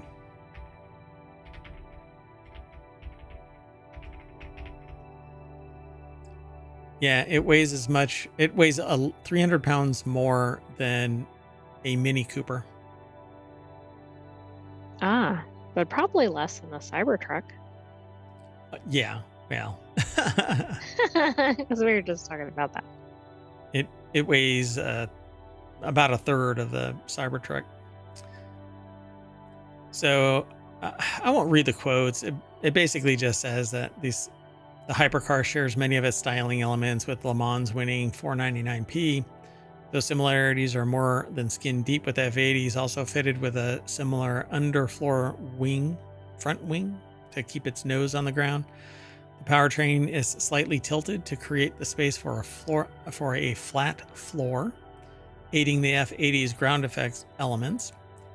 Paired with an active rear wing, the hypercar generates 2,200 pounds of downforce while going 155 miles per hour, and it's street legal. I can't imagine driving this thing anywhere. No, I mean, can you imagine trying to take it somewhere like a grocery store or parking lot or something? Yeah, right. Speed bump anywhere. This thing gets put on a flatbed vehicle and driven to a loop, and right, and that's it. That's it. Test driven there. It's pretty. Or maybe it goes to like a hot restaurant or something and then back home. It can't even park in valet parking. Well, I get it, but it seems like one of those cars that people would want to show off. Yeah, for sure. Yeah. And maybe throw the keys to the first person that appears. I was actually thinking about that. Yeah. Watch the first episode of Lincoln Lawyer if you haven't seen it. Yeah. All right, let's keep going. The next article is over in 4-wheel tag. These are all the car terms that you've been saying wrong this whole time. While Americans might be better at hot sauces, Brits excel at music. Really? That's a bold assumption in both ways, I suppose. We can all agree that both nations have some pretty weird words for car things. Tire with a Y versus tire with an I. Having come from Britain to America, I often find myself stuck between the two, regular typing aluminium instead of aluminum, or tire with a Y instead of an I. So what else is in here? Oh, it's a whole slideshow. So differences between the two runs deeper, though, and there's a whole host of car terms over here that you'd be laughed out of a mechanic shop if you use them in the US. To save you from such embarrassment, they've worked through some of the most important automotive phrases. So let's take a look. So speed humps, trunk, crosswalk, blinker, station wagon, intersection, hood, beater, traffic circle, idle, off-ramp, coast, drive shaft, sidewalk, and junkyard. Would you say those are pretty commonly known in the US? Yeah. Most of them. Yeah, I don't know if people say traffic circle. No, I don't think that's a US term at all. I don't think we really say station wagon anymore. It doesn't really work. No, I mean, if it was an old car that was a station wagon, maybe, but I suspect younger generations don't even know what a station wagon is. Yeah. Beater is easy. I mean, people drive beaters all the time. I'm really curious. So let's see. So sure, there are humps in the road that stop you from speeding, so speed humps make sense. If you want to sound like a true motoring expert, it's best to call them sleeping policemen instead. Oh my God, that's an odd term for Americans to hear. Yeah. So trunk, It's the boot, right? it's the boot, yeah. So space has for your trunk, or is it actually called a boot because of all the space it has for your boots? We may never know, they say. That's okay. Never mind. I won't even try to explain somebody putting a massive I don't know what that was about. So a crosswalk is a crosswalk, right? Well, wrong. Across the pond, there are pelican crossings, puffin crossings, or even toucan crossings. But really, a crosswalk should actually be called a zebra crossing. Well, I wonder what the difference is between the types of crossings that are listed there. I think it's the designs, but I know that I've heard it being called a zebra crossing. Interesting, right? Mm-hmm. So it's a light that flashes on and off, and it makes your car look like it's blinking at you. So blinker makes sense when you think about it, but indicators, they're indicators. Instead, they're your indicators. Turn on your indicators if you're in the. Okay. The Seems UK. like blinker is the lazier version of that. Yeah, for sure. Like, what does it do? It blinks. Okay. Yeah. We're real original. Little on the nose. Watashi. It's called a station wagon because it's for taking all your family to the station for the train they'll take on holiday, right? In the UK, it's an estate car because it's got room for everything from your country estate. Maybe. It sounds a lot fancier in the UK. I don't Yep. think of a station wagon as being high end. Also, the one they have in the picture looks much nicer than probably American station wagons. Is that Renault? Is that the Renault badge? I don't know. It looks a lot more upscale than an American one. Oh yeah, pretty posh. Not a beater. So where 4 roads intersect, or is it where 2 roads cross one another? Whichever you choose, it'll be an intersection or a crossroads. So this is crossroads. like the one that everybody's aligned on. Yeah, I suspect. This is a hood. It's the bonnet. Right? So in the UK and to the Brits, it's a bonnet. So That's interesting because both are attire words, bonnet and boot. oh yeah. Huh. Oh, what is it called in the glove box? Isn't called the glove box. I thought that's right. I thought it's called the boot. Let me see if I can find it. So your rough around the edges project car isn't a beater if it's in the UK. Instead, it's a banger, and you even use that rust bucket to go banger racing if you like. So they call beaters bangers. But I eat bangers and mash. I don't eat a beater. By the way, the British term is cubby box, but there's probably other words. Really? I thought it was called the boot. Okay. I knew that the trunk was, but... All right, let's keep going. So roundabout, they're called a roundabout because the traffic goes roundabout. Sure, the traffic goes in a circle, but it's actually called a roundabout. I agree. Traffic circle is like a clinical term. And this in is the the US, size... I would say they use the term roundabout, even though most people don't have roundabouts near them in the US. Yeah. This is the size a roundabout should be, not the stuff that we actually have around here. All right, let's keep going. We don't have any roundabouts in ohmTown because everything is self-driving and it goes like Mach 6 because it's all very capable AI. Anyway, the idle sound is not idle. It's called tick over. Okay. So is it if you're because of the sat, sound it makes or something? Or I is that guess. like what the clock does? the ticking sound your car makes while it's sat in neutral. Yeesh. All right. Well, there's 5 more. Y'all can go and check it out over at Jalopnik. leave a little bit for everybody else to go and review. In Britain, however, it's called the slip road, pal, not an off-ramp. Interesting. Yeah.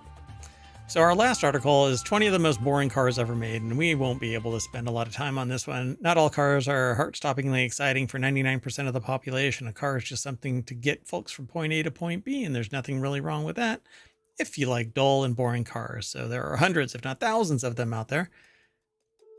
So the author of this over at QZ or Quartz put this article together. 20 of the most boring cars ever made. Andy Kolmowitz put the article together. They're from Jalopnik, but it's posted over at QZ.com. We're going to start this slideshow and take a look at them. Okay, that one does look boring. That Ford Tempo, boy, sexy.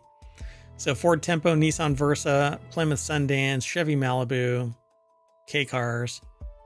It says none of them. I don't know what that is. Nissan Rogue, Chevy Corvette C8, really? Chevy Aveo, Oldsmobile Cutlass, Dodge Neon, Kia Cephia, or Sophia, I don't know how it's pronounced, it's Cephia. Nissan Pathfinder, Mazda Protege, Alfa Romeo Arna, Toyota Echo, Nissan Murano, Geo Metro, Chevy Celebrity, and Chevy Trax. Never even heard of Chevy Celebrity. Which one do you want to look at? Yeah, a lot of these are not necessarily well known. Let's look at the Chevy Corvette C8 because I'm surprised to see a Corvette on here. That's a boring car. I don't consider that a boring car compared to probably every sedan, SUV, etc. I was like, maybe it doesn't look like a Corvette or something. Guys, it says, guys, boring is relative. First off, the misogyny is rife with this one. If you lived in a town where nobody owned a car, the person with the Corolla automatically has the most exciting car. Likewise, if you're in a group of people where everyone owns a Ferrari, your Miata, which is by no stretch of the imagination boring, becomes the least interesting. But I hate to tell you, Miatas are kind of boring. I mean, okay. I'll just leave it alone. That's subjective. Anyway, again, very subjective. So is this for this particular type of car? This one is considered the boring one? What? If everybody has a Chevy Corvette C8? I don't think it's a boring car, so. Yeah, I don't know. I don't like this. It's a C8 Corvette. It's not boring, but you have to be pretty boring to own one. And if you are what you eat, you are most certainly what you drive. Submitted by Lil Xanos, who thinks that a Corvette, this kind of Corvette, looks as close to a Ferrari or Lamborghini as you can get. But isn't as good as one or whatever. Well, compared to probably 90% plus of the population, this is probably a more exciting car than they will ever drive. Yeah, for sure. Okay, pick another. Okay, how about the Toyota Echo, which I don't think I've heard of. Oh boy. Oh, that is super boring. Now this one nailed it, right? Oh my God. More boring than a sedan even seems, right? Like you probably think of what a sedan looks like. This is worse. It's like they took a full-size car and drove it into a wall. It That's looks exactly it. It like smushed on the front, but not the back. It's the pug of vehicles. It looks like they stole the front clip of a vehicle and super glued it onto the front of like a no, I don't even know. I was going to say I don't even know, because then you're going to make it sound better than it is, right? The Ford Tempo I thought was pretty darn boring, but I would take that over a Toyota Echo. It's like they took, there it is. So the Dodge Neon has the same stubby nose. That's the one that I was looking for, the Dodge Neon. But at least the car kind of fits, like it, and it's pretty boring, I have to admit, but it looks way better than this one. That's what it is. They took the front clip of something and stuck it onto a Toyota Corolla. Yeah, I think that's fair. And a Corolla isn't typically a really exciting car either, Right. Yeah. but I it don't didn't know. even make the list. So that gives you some idea, other than the Corvette anomaly. Oh, Oh, yeah, that's really boring. so Plymouth Sundance. I think most of this list is pretty spot on. Yeah, but they got that one. I mean, Nissan Pathfinder. I mean, it's This a doesn't have anything crossover. that really stands out, right? It's not Right. like it's bad. It's just, why buy that one over something else? I wonder how many submissions they actually got, because they're actually named by people. Right. Nissan Rogue. Maybe if they gave decent comments, they ended up using it. Right. So what is this? Oh God. That is horrible. It's like an 80s style Police car. police car, yeah. But without even the police markings or whatever.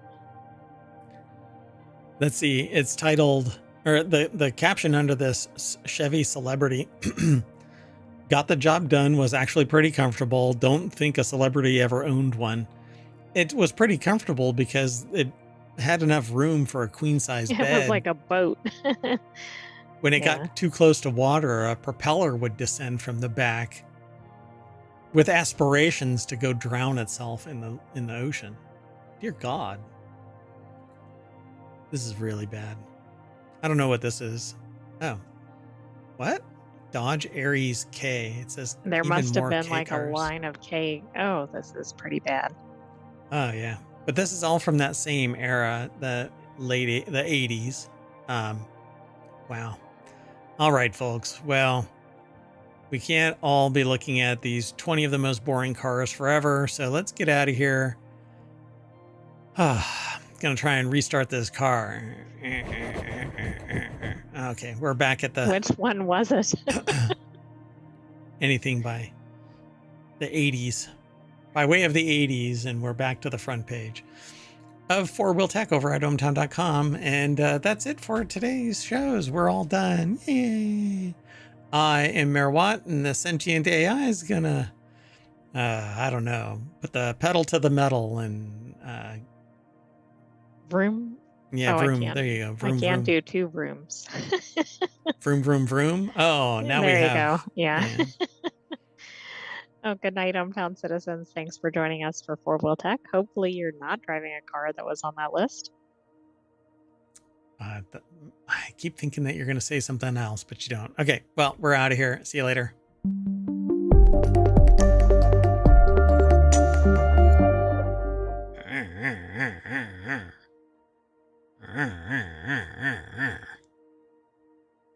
I'm getting out of here. Bye-bye.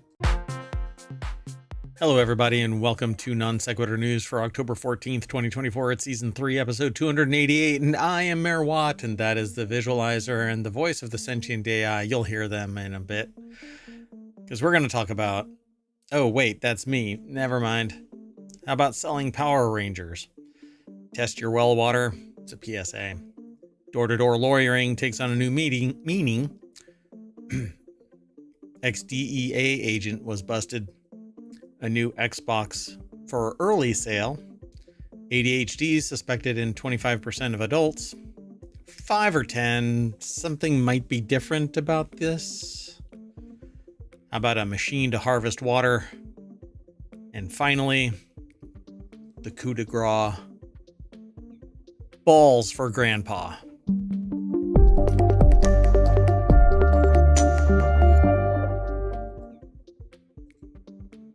Talk about icing on the cake. Can't wait to get to that article. If you want all of the show notes, and I know you do, type in !NSN in the Twitch chat, because YouTube doesn't like ohmTown. But it'll be in the show notes afterwards. I know that I'm late for yesterday's episode. Mea culpa. My bad. That's okay. I'll bat clean up. We'll get it posted, and today's episode shortly thereafter. Anyway, the Sentient AI is supposed to save me from making mistakes like that. you want to say Oh, that's kind of a difficult task. Good evening, ohmTown citizens. Welcome to Non Sequitur News. hi? You almost said ohmTown Daily News Show, didn't you? I almost did. I have that on the brain lately. And that's the old show's name. We changed the name, but not the format. Nothing else, really. Just because we bounce around from topic to topic. ohmTown Daily News Show kind of hinted at something different. Everything is sourced from ohmTown.com. Go over there, become a citizen.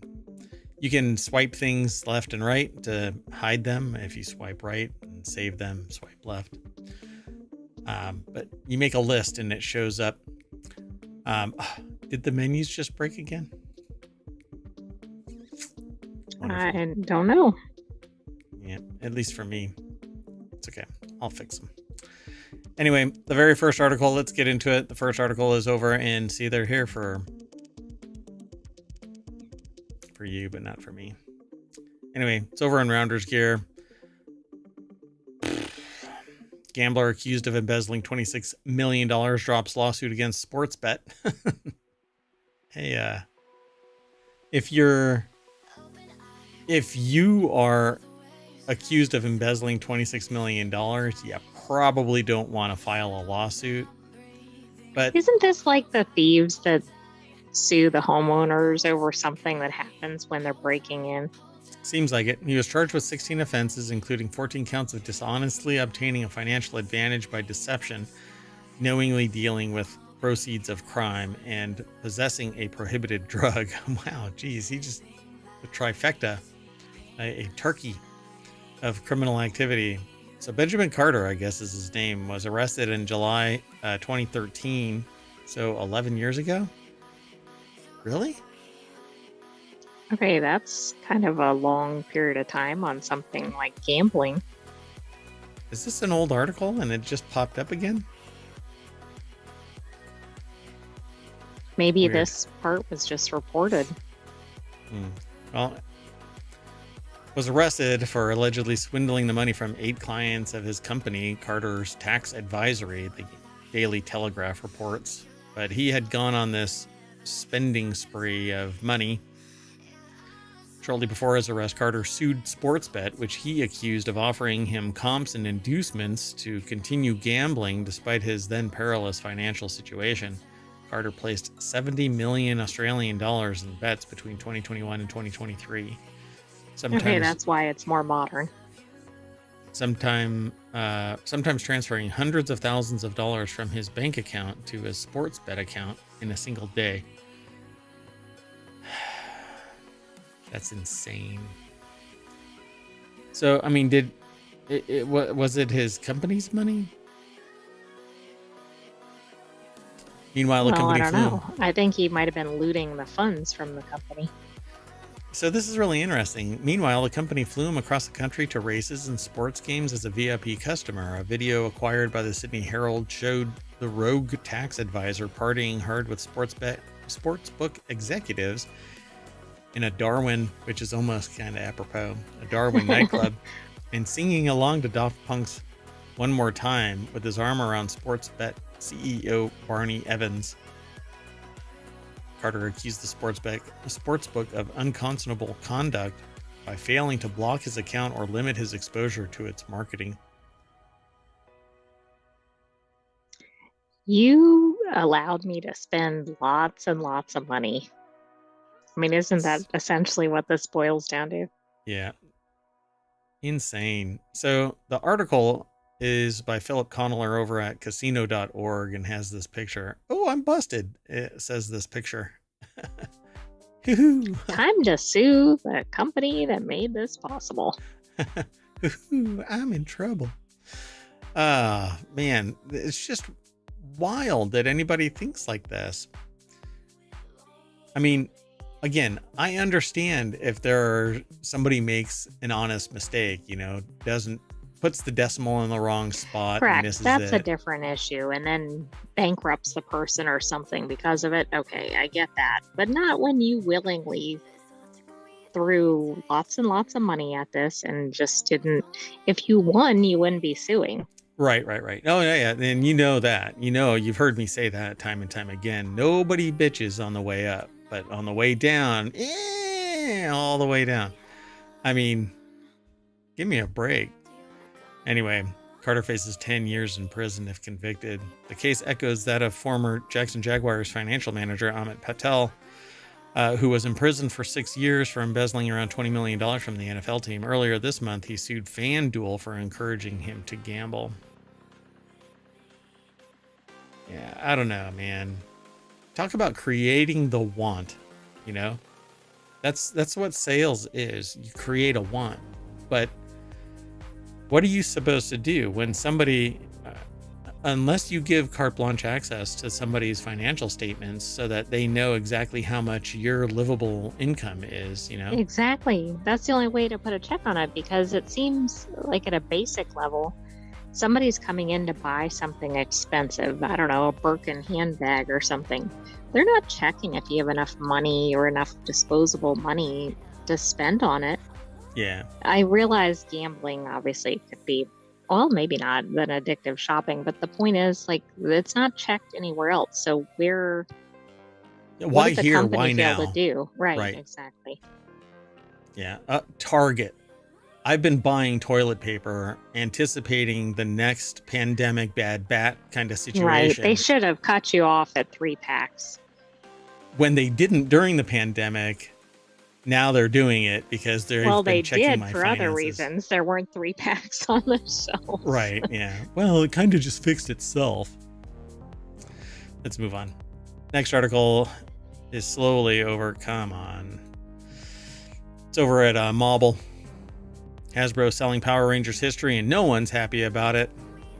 I'm not into really Power Rangers, but this says an upcoming auction has brought controversy and more money-focused conclusion to the franchise's legacy than its fans and stars would like. That's because basically Power Rangers is being dissolved into nothing more than fan memorabilia sold at an auction block that's going to fund what? Where's the money going to go? First off, where's the money going to go? And secondly, why? Clearly the sports bet. I mean, why just get rid of it? Why not give it to somebody who wants to bring it back into reality? There's a lot of very passionate people. Stop killing TV shows. Stop killing Power Rangers. Oh my God, they're killing the Power Rangers. Justin Carter over at Gizmodo.com put the article together.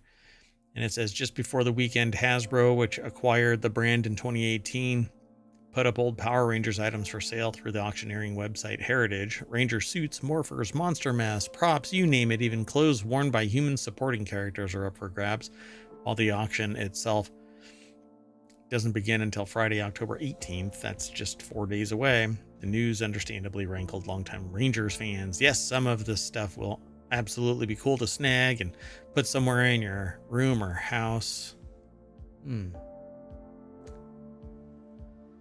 I guess I could. Are we gonna see memorabilia in a future episode? Which one of these would I look good in? I mean, you should clearly pick the orange one.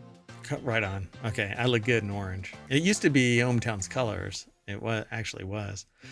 ohmTown changed colors to this blue. Power Ranger blue. No, it's not. I'm kidding. It's not. It has nothing to do with Power Rangers. I don't even watch Power Rangers. Anyway, the auction also reminded fans how Power Rangers hasn't always been treated the best by its various owners over the years. Like a rented mule, right? Eventually, there's a point where they just didn't seem to fully get or want what they initially acquired, so they pass it off to someone else to make a quick buck. In this day and age, anything and its history can just go away so abruptly and unfairly. The idea of a right way to go about it almost doesn't exist anymore. Even so, short of just burning everything in a day-long live stream, this is a callous way to close the book on an original Rangers era. So, even so, short of just burning everything in a day-long live stream? You mean burning everything as in actually torching it? Like the physical items, I guess. Like setting it on fire? Yeah, that would suck. But I would do a live auction of this memorabilia to fans if, on the other side of this, that money was donated to a good cause or, hear me out, directed to spinning up a 21st century Power Rangers, a whole new thing, right?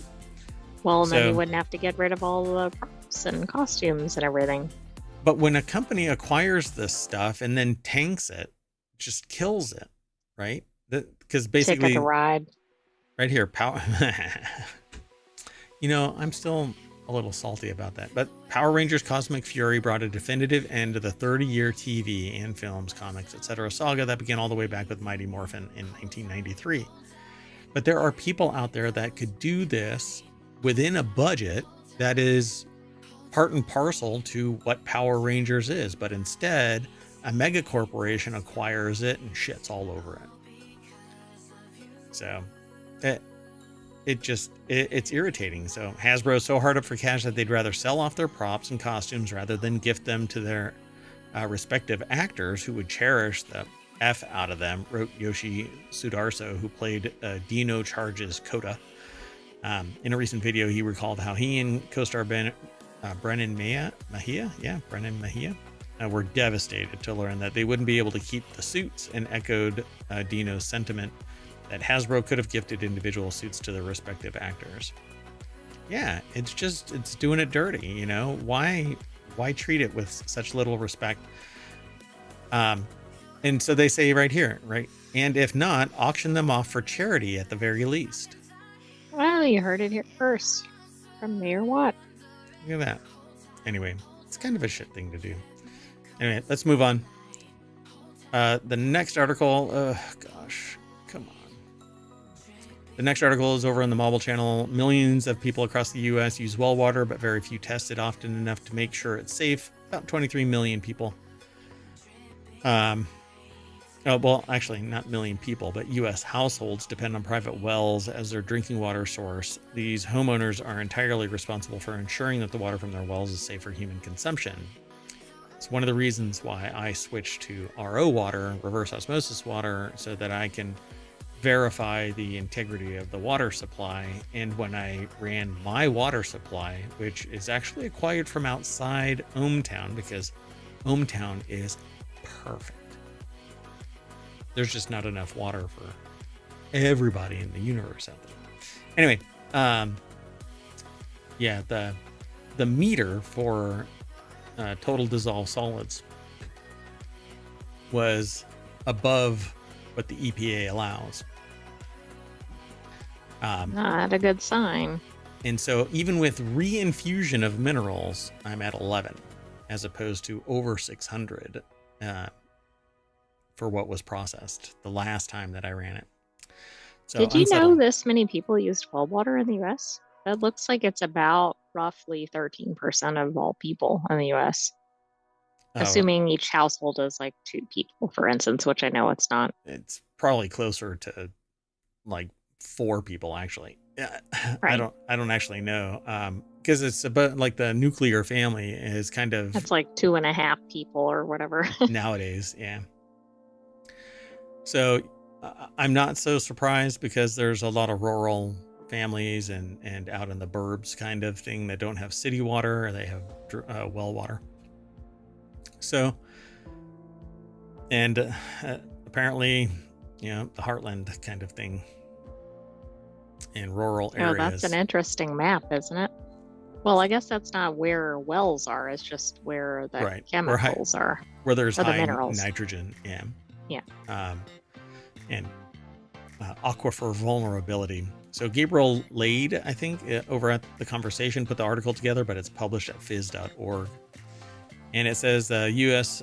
EPA still relies on 15-year-old study data showing that among 2,000 households, 1 in 5 households' well water contained at least one contaminant at levels above the thresholds that the public water systems must meet, except that the inverse of contaminated well water is chlorinated city water, which gives you a completely different flavor. And particularly with beer and stuff like that, if you want to brew your own beer, it really messes with the chemistry of it.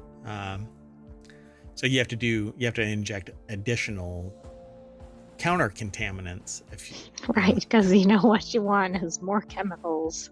Yeah, exactly. So they say that they're an economist studying energy and agriculture issues. This is the author.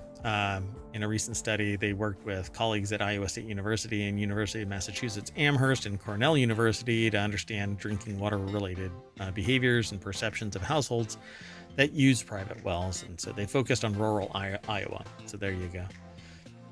They found that few households allowed public health guidance or followed public health guidance on testing their well water because at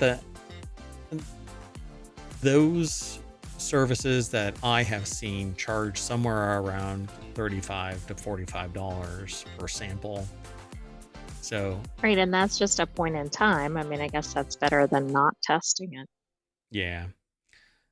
So they talk about that they focused on nitrate, one of the main well water pollutants in rural areas. Major sources include chemical fertilizers, animal waste, human sewage. It all trickles down into the water table. If it isn't filtered adequately enough, then the nitrogen level increases and you end up with nitrates. So you don't want that because its contamination conflicts with oxygen transport in babies, and so you end up with harmed babies. And it doesn't do adult humans all that much better. So, and water in particular is very adept at absorbing gases. So you don't want high nitrogen in your water. It's supposed to be H2O, free of other gas-like contaminants that are going to off-gas in your bloodstream in you when you drink. So not good. Studies also found that for people of all ages, drinking water with low nitrate concentrations over long periods of time is strongly associated with chronic health diseases, including colorectal cancer, thyroid disease, as well as neural tube defects in developing fetuses. Is that correct? Is that actually high nitrate? Yeah, I think it's supposed to be high, isn't it? Yeah, because they cap it. Like it can't be above a certain amount, which makes me think the problem is when there's too many. Right? Yeah, nitrates, one of the main well water pollutants. So yeah, they said that studies also found that people of all ages drinking water with low nitrate concentrations over long periods of time. I don't know if that's... I'm gonna have to look at that again. Interesting. So they say the EPA limits nitrate levels in public water systems to 10 milligrams per liter. So that's when you hear parts per million, that's the milligrams per liter is the parts per million. So they say the water's fine or it's not. Mailing lists of households with private wells are hard to come by. So for their study, they digitized over 22,000 addresses using maps from 14 Iowa counties, targeted counties where public water systems had struggled to meet EPA safety standards for nitrate and drinking water, and where private wells that had been tested over past 20 years showed nitrate concentrations at concerning levels. And so I think that was actually wrong. It's the inverse in that statement, because I don't understand why you can, I don't think there's a problem with it being too low, because you can remove nitrogen from water and it doesn't harm you in any way. That's exactly what reverse osmosis water does, removes all of it. Right. And I did look, I clicked through to the referenced link and it looks like it should be too high. Yeah. So I don't know. Maybe I'll send them an email and say, hey, this is a huge typo. I know, this is like one of these, somebody reads it and relies on it for a decade and then they go, oh. Oh, yeah. Oh, yeah. I guess you shouldn't have been doing that for 5 years. So providing information and tools helps. So they basically need to be informed, and education is the primary motivator here. You inform somebody about something being harmful to them and they change their behavior. Just like if you observe somebody, they act a completely different way. But the moment that they notice that you're watching or they're being paid attention to, then they act differently. Tell somebody that their water is contaminated with something that's directly harmful to them, and you'll have one of two actors: the ones that care and do something about it, and then the ones that say, well, I've been drinking it for years, I'm going to remain ignorant. And you literally cannot you can lead a horse to water, but you can't make them filter it out properly and make their offspring healthy. So they say households bear the burden.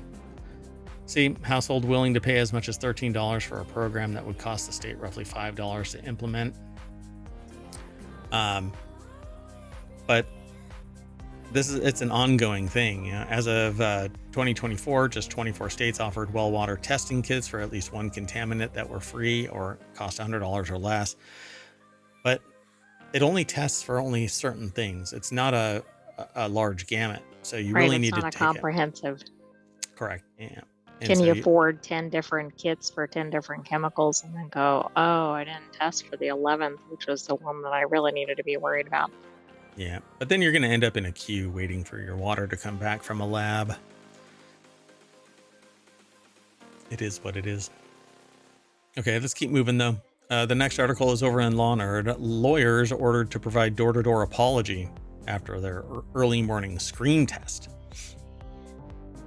Lawyers who wakened South Philadelphia residents with a looped recording of a screaming woman to prove a point in a lawsuit must go door to door and say, "I'm sorry." Deborah Cassens-Weiss over at abajournal.com put this article together. Let's see here. In an October 10th opinion, U.S. District Judge John F. Murphy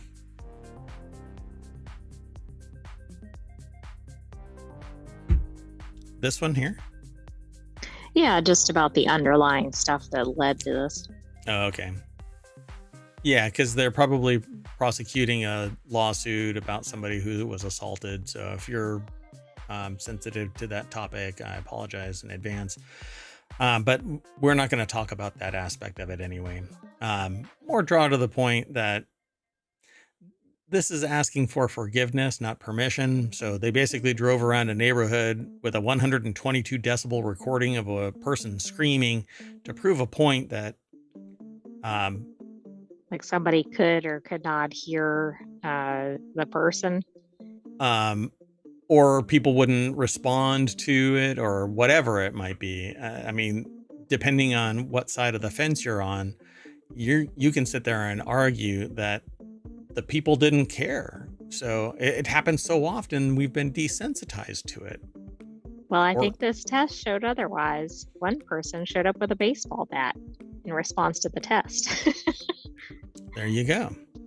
So such an action would benefit defense counsel who were present for the scream test and at least complicit in allowing the test to move forward. Lawyer Emma Freudenberger of the law firm Neufeld, Scheck, Bruston, Hoffman, and Freudenberger.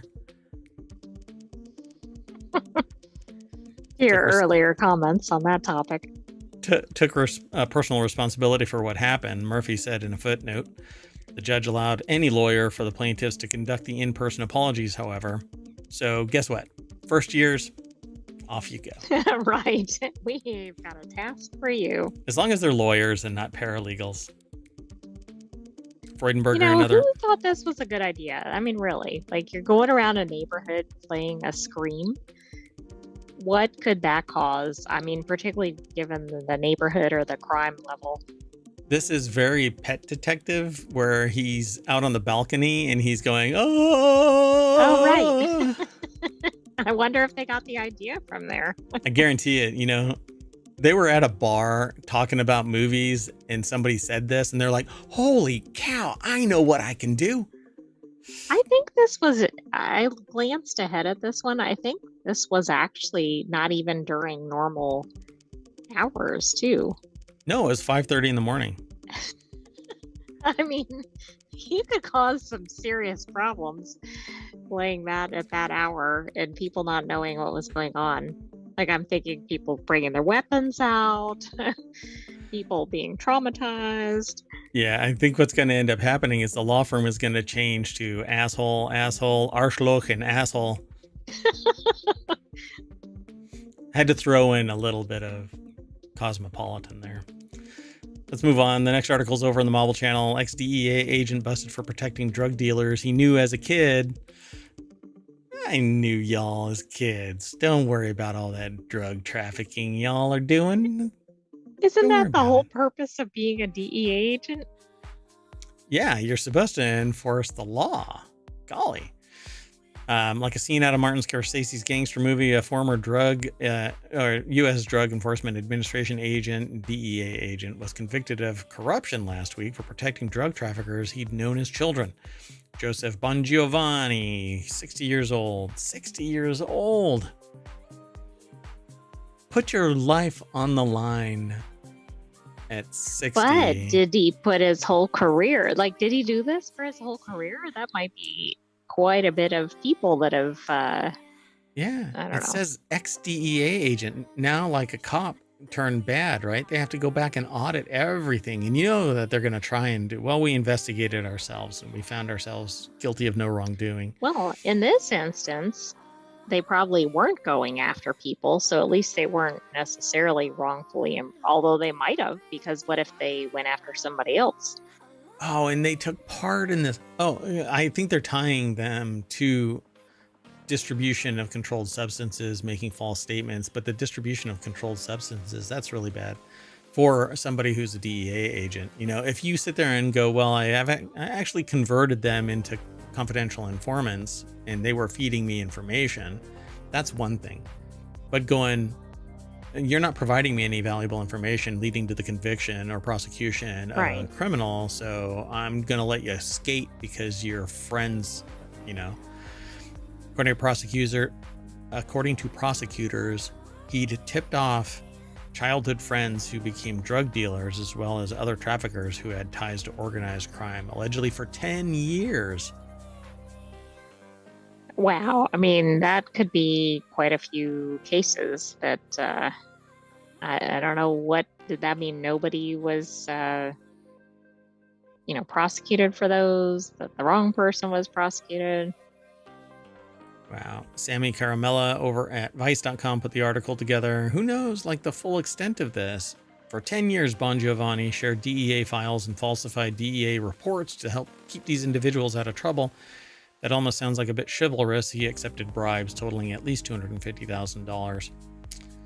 The jury determined that he was a corrupt federal agent and he violated his oath and duties to protect those who should have been investigating and arresting.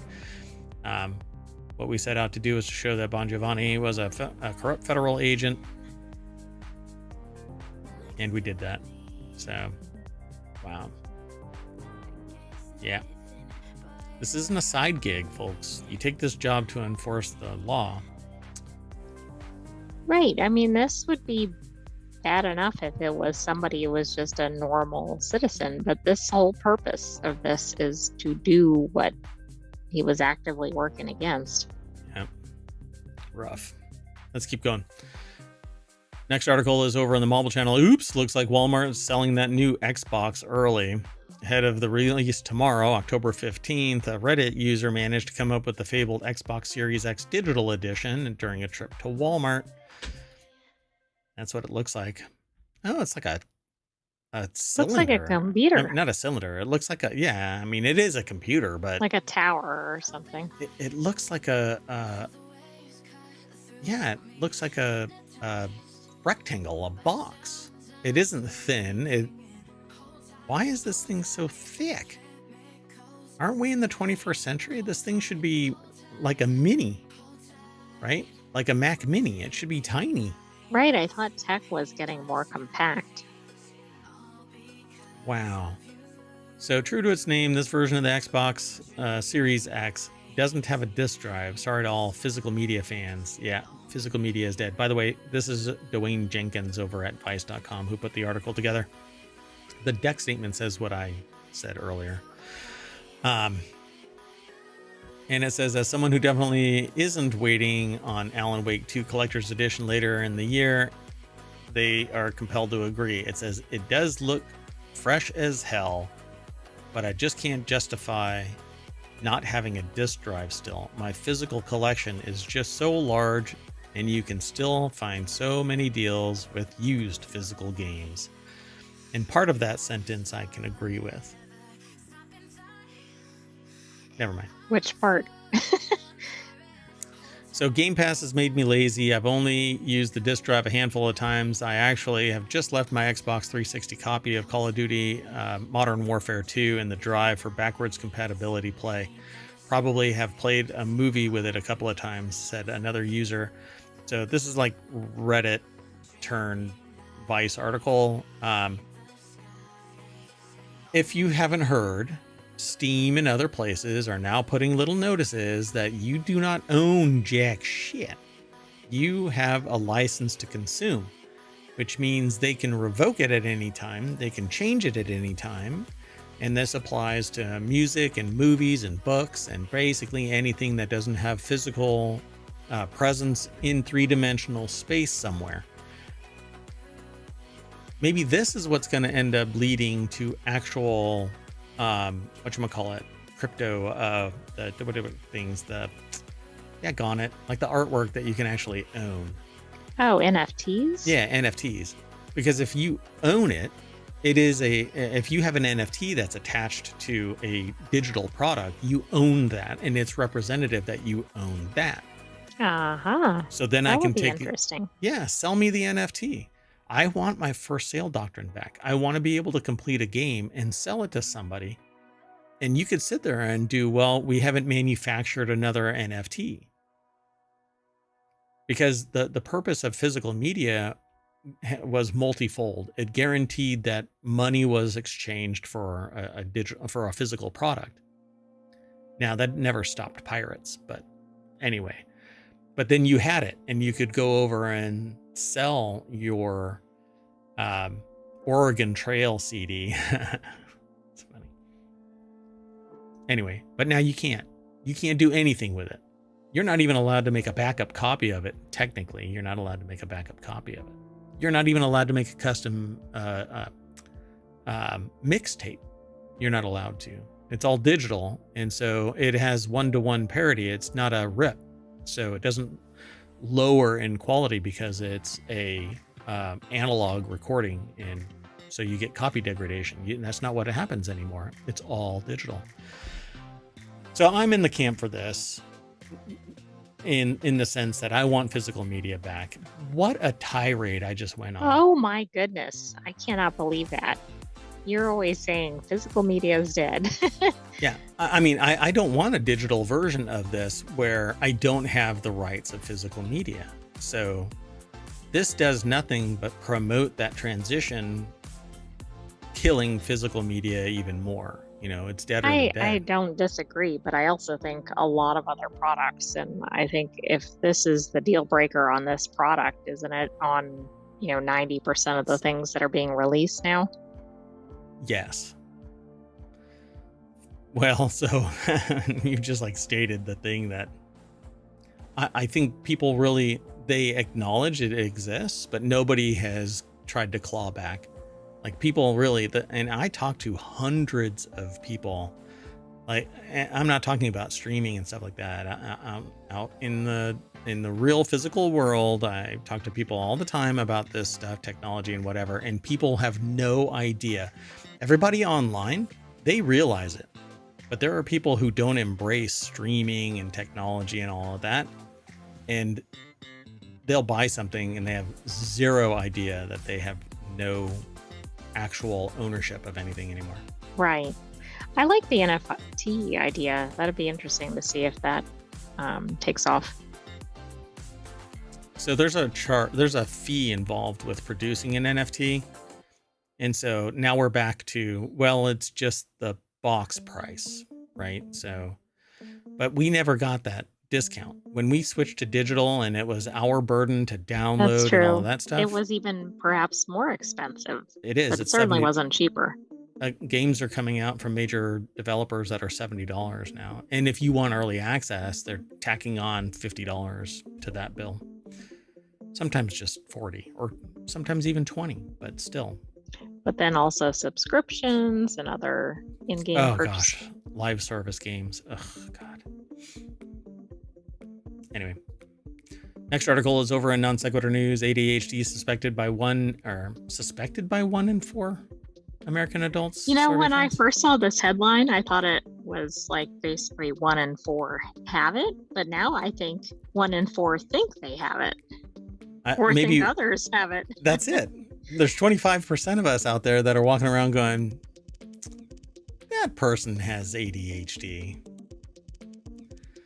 So I certainly think that I have undiagnosed ADHD. I wander off in the middle of a stream, for crying out loud. But anyway, but if it's really interesting, then I'm ensconced in the gathering the data. Like I'm in the middle of a project and I'm sitting there just gobbling up as much data as I can. But I find it really fascinating to create new products and services. So anyway, ADHD suspected by, I think it should be in 1 in 4 American adults survey finds, but only 1 in 8 has shared their suspicions of ADHD with a doctor. So yeah, they suspect that they have ADHD. Right, but they're not doing anything about it. Right. Well, that's going to be an interesting conversation with the doctors. There's going to be this spike because people are talking about it. And now there's going to be this spike right in the diagnosis of it, which is going to be like, what happened in 2024? Yeah, and how many doctors are going to sit there and go, oh yeah, you have ADHD. What they're going to do is go, stop visiting Dr. Google.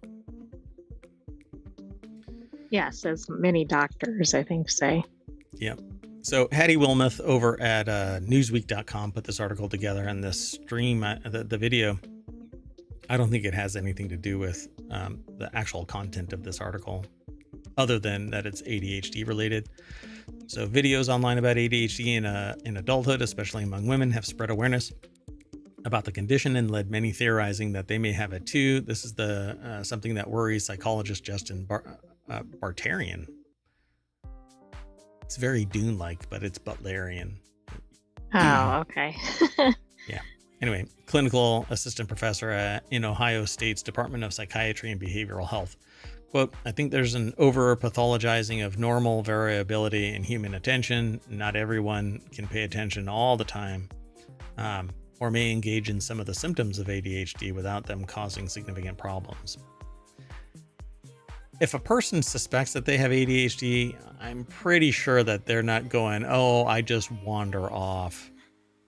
No, I think it's much more than that, because I suspect there are people that have it that don't suspect they have it. And this that is are at a milder level, perhaps. This is exactly what I just got done saying. They're marginalizing the possibility that a person has ADHD before they even get to interview the person. Which really doesn't incentivize people to go in and talk to their doctor. Yeah. Because that's a known thing with certain conditions, that it doesn't get taken seriously. And because of that, it's hard to get anything diagnosed, blah, blah, blah. Of course, I'm still surprised that people don't realize that 50% of the population doesn't have an inner monologue. They don't have a test for that. Yeah, and there's no real test. Most people for probably ADHD. don't even know what that is, because they either have it or they don't, but they don't realize that's not always the norm. And they're already deflecting this to anxiety, depression, that ADHD has a lot of the symptoms of blah, blah, blah, but it takes an interview. And so, I don't know. I would rather we do the research necessary to fundamentally ascertain what ADHD is in a human being. But I also suspect that this is part and parcel to humanity's evolution towards something, right? So our society changes, like the rise of sociopathy in societies. It's gotten just more and more blatant. And so ADHD could just be another of these sociological mechanisms where it's actually changed over time. But I also think there's increased awareness of conditions. So then, is it really that there's more of it, or it's just we're more cognizant of it? It could be both. So there's a streamer, a YouTuber, who also streams on Twitch, and that goes by Senpai Gaming is the channel, but I can't remember the person's name. And they went to a doctor, and they talked about it on their stream about how they started taking ADHD drugs. And they were like, holy crap, this is how much work y'all get done. And that was like one of those moments where I'm like, wow, if I could focus, maybe, that would actually Live non-sequitur. animal alert. What? Oh, Like full live animal alert. oh no. Just went through. Wow. All right. Well, now they're back there. So at any rate, so Ohio State's survey of 1,006 American adults found that 25% of adults suspected that they may have undiagnosed ADHD, but only 13% have shared suspicions of ADHD with a doctor. So let's keep moving. I can't do anything about that until after the show. So at any rate, the next article is over in Non Sequitur News. Singaporeans are used to paying less than $5 for a meal. This 30-year-old chef charges double and diners keep coming. To which I say, well, $5 or $10, maybe something is different, and that's why they are willing to pay $10. This is Gwyneth True, Ang. but when it's double, like that's quite an inflation amount, right? Like it's one thing if it's $30 and a nicer one costs $35 or something. Well, this is a person who got their first job in Burt Ends, a Michelin-starred restaurant in Singapore. They went on to open a hawker stall selling prawn noodles, which later expanded into casual eatery. Now Ang has opened up a modern Asia seafood restaurant in a trendy new shopping center. So, full circle moment for Gwyneth Ang, 30, as she sits on a bar stool in front of the open kitchen of her new restaurant. And Aaron Liam over at businessinsider.com put the article together. And so let's see. I guess she's going to be maybe trending towards getting her own Michelin star, right? One prawn right, and probably co. so if she's at that same quality level. Yeah, exactly. So the restaurant is a modern vibe with lime-washed walls, metallic blue tiles on the open kitchen backsplash, hanging lamps to provide cool mood lighting at One Prawn and Co. It's an 80-seater, they say, restaurant in New Baru. I won't go through the whole thing, but I wanted to talk about food. After 2 years of working in a fine dining kitchen, Ang was ready to move on. Just 2 years, and they're already got the capital and means to spin up a full-on restaurant. Right, I guess that gives you enough credibility and training and all that. Burnt Ends is based in Singapore and has one Michelin star. In March, it was ranked number 15 on Asia's 50 best restaurants list and number 68 on the global list, which seems... Number 15 on Asia's 50. How many are in the global list? Like 1,000? Or I don't know, because I thought it was mainly North America based for Michelin, if Yeah. I'm not mistaken. I thought so too. There was a different one for Europe, I thought. Maybe not. I know that they're all over the place, but I thought that there was a separate one for Europe, a completely different thing from Michelin. But I could be wrong yet. It's been a while. So they're talking about local cuisine and this hawker stall, which I think these are amazing. I sometimes watch streams of people that go out to these hawker stalls where they can... By the way, there's a lot worldwide. Gotcha. Like over 17,000 apparently. And this is number 68. So it must be really good. So, yeah. Oh, we'll have to look. So I've never been to a Michelin-starred restaurant. Just not really sure why. I've been near them, but just never went into them. So she partnered with a friend that she had met at Burt Ends to open the hawker stall in 2019. They invested 60,000 Singapore dollars, around $47,000 into the venture. Eng did not share the name of her partner with Business Insider. Hey, a silent partner. So follow your dreams, folks. That's kind of the message here. Start small and slowly move your way up. This person, though, has had a silent partner. I know somebody that had that same type of connection with somebody that they could fall into a pile of manure and come out smelling like a rose. So they had a silent partner that I never met, but would easily fund anything that this person came up with, because they knew on the other side they were such a good performer that it would always result in a profit for them. So apparently, but I've seen some of the numbers. So in 2022, Casual Eatery turned its first Michelin Bib Gourmand, a rating that recognizes establishments that serve quality food at lower price points. So good luck. Anyway, there's more to this article. You can get more out of it if you follow the link through ohmTown, but we're going to kind of hustle on to the next article. Because I wanted to see this. This is over on Reality Hacker. Milton disrupted the flow of drinking water, so Florida deployed a machine to harvest it from the air. A Tampa-based company that's making atmospheric. Why are we doing this everywhere? I didn't even know we had this technology in place. So it may take more electricity than they can. If this doesn't use solar, then it may take more electricity than it's worth, making the water expensive in any other condition than an emergency. So atmospheric water generators in the state of Florida were able to supply one to a hospital shortly after Milton made landfall. So the article is over at wired.com by Emily Mullen. And this is what it looks like. It's called Water Cube. So they can cause hurricanes can cause infrastructure damage, like in St. Petersburg. They can knock out power at water treatment plants, leading to untreated and undertreated water being distributed. And stormwater runoff can contaminate groundwater and surface water. In 2022, after Hurricane Ian hit, some Florida hospitals were left without running water for days. Yeah.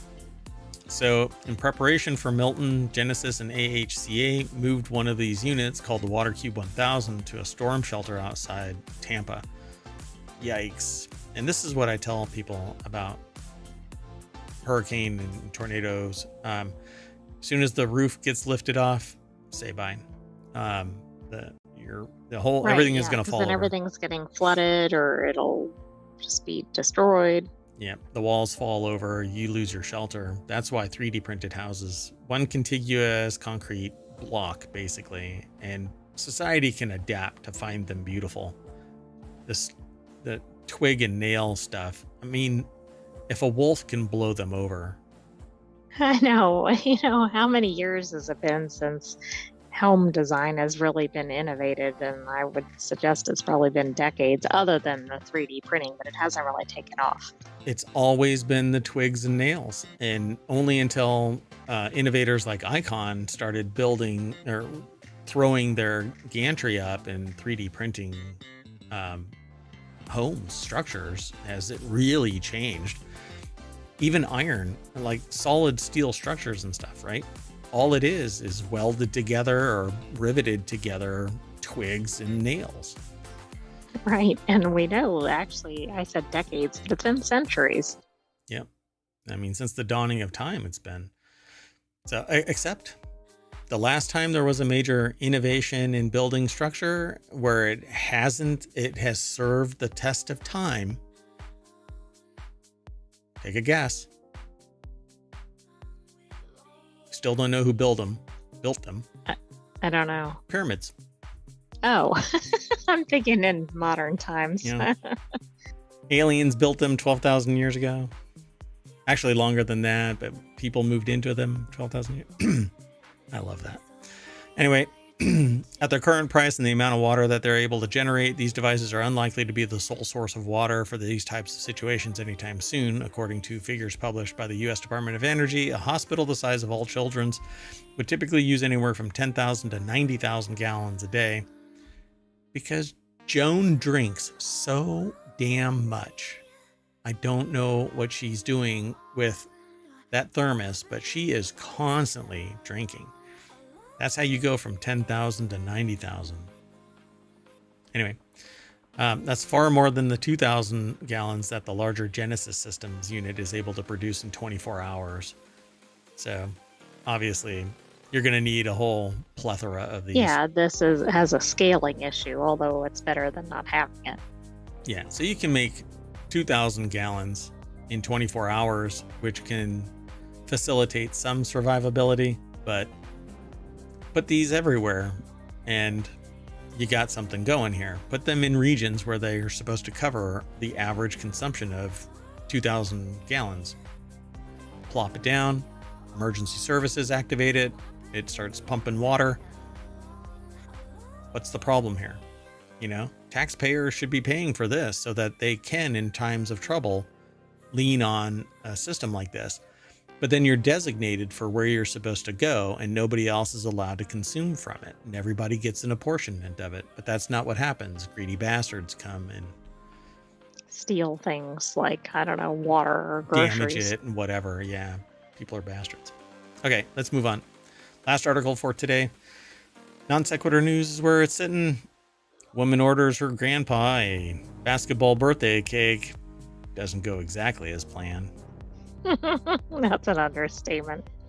This cake place did you a huge favor, read one comment on the viral Reddit post, which has 51,000 upvotes at the time of this article's construction. I saw it much earlier. Sometime this morning, I saw it. And I was dying laughing. And then when it got submitted, I just lost my mind. It was hilarious. So the article is by Lucy Notarantonio over at newsweek.com. And here's the picture of this. You can get more out of this by reading the article, but essentially the chocolate frosting cake has blue letters that say "Happy Birthday, Grandpa." And what she wrote was, please write "Happy Birthday, Grandpa," and if possible, decorate with some basketballs. I don't know if it got transferred on a note or what, but I'm not upset with the result because the cake actually reads, "Happy Birthday, Grandpa," with a couple of balls. It says not the balls we wanted, but the balls we got in the comments. I guess that was the person who ordered the cake. Oh my goodness. I mean, who? The woman said, when I opened the box, I was crying, laughing so hard. I love this. And what's awesome about this is that every other dollop of frosting has sprinkles on the spherical. Exactly. It kind of works. It kind of works. Oh God, now I want cake. Keep the balls. Anyway, I would seriously have worried that my grandfather would have laughed himself into cardiac arrest having seen that cake and hearing the story, said one comment with 5,600 upvotes. The cake decorator knows this isn't what you asked for, but doesn't give an F anyway, said another. I love it. I mean, this is really a riot. God, I love it. Anyway, that's it for today. Thanks very much for hanging out if you're in chat and over on YouTube. We will call it a day, and tomorrow will be another set of 10 articles, as long as Mayor Watt and the Sentient AI can actually put it together. Maybe we're going to still be laughing about Grandpa's balls cake. I'm Mayor Watt. Sentient AI is going to sing us off. Oh. Yeah, okay, sorry. I'm going to bounce my balls back to the front page of ohmTown.com. On that note, good night, ohmTown citizens. Thanks for joining us for Non Sequitur News. Be back for more balls tomorrow.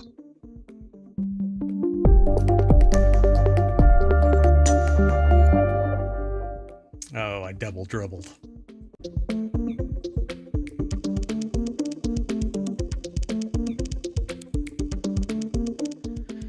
Hello, everybody, and welcome to Non Sequitur News for October 15th, 2024. It's Season 3, Episode 289, and I am Mayor Watt, and along with the Sentient AI from the future. Sorry, the Sentient AI just sent me an error message, but that's okay. We'll keep going. Today, we're going to be talking about Expert Copilot. portable hydrogen cartridge, cloning a weight loss drug, disappearing red box kiosks. Over tourism is not about tourists. Box pop mobile bar. The secret tomb for the whip indie. Was this written in AI? Sorry, my brain went straight to another comment. Trashed Bitcoin hard drive. And is that 29 turtles, or are you kayaking to Canada?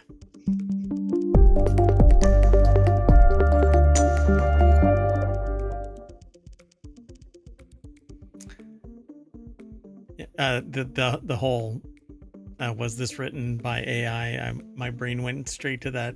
There's this kind of meme thing where somebody says, well, I've got nipples. Can you milk me? It's kind of funny in my head when you make the connection, but only funny in my head. Welcome to Non Sequitur News. That right there is the visualizer for the Sentient AI, which represents the amount of computational power necessary to create the voice for the Sentient AI. My computational power is low today. Good evening, ohmTown citizens, and welcome to Non Sequitur News. I'm glad everything is working because I had made modifications to the interface. And anyway, let's get into all of the... I tried to play New World Eternum today. And how'd that go? Well, everything was great, except that it would periodically like stutter and then the audio would cut out. But I don't know where the problem is. So I like recorded an hour and then I was like, oh, crap, it's not recording the audio portion of it. Like, cause it would go stutter. And I'm like, oh, okay, never mind. So I'm going to have to recreate a character and play, re-record. Anyway. Is it an early access? It's not early access, but it just dropped. So I don't know. Maybe they're still working out bugs. Everything is perpetual beta anyway. So let's get going though. I've always liked New World, even though people kind of go meh about it. I really like it. It's a lot of fun and you don't have to rely on anybody else. You know, I think you can pretty much play the game.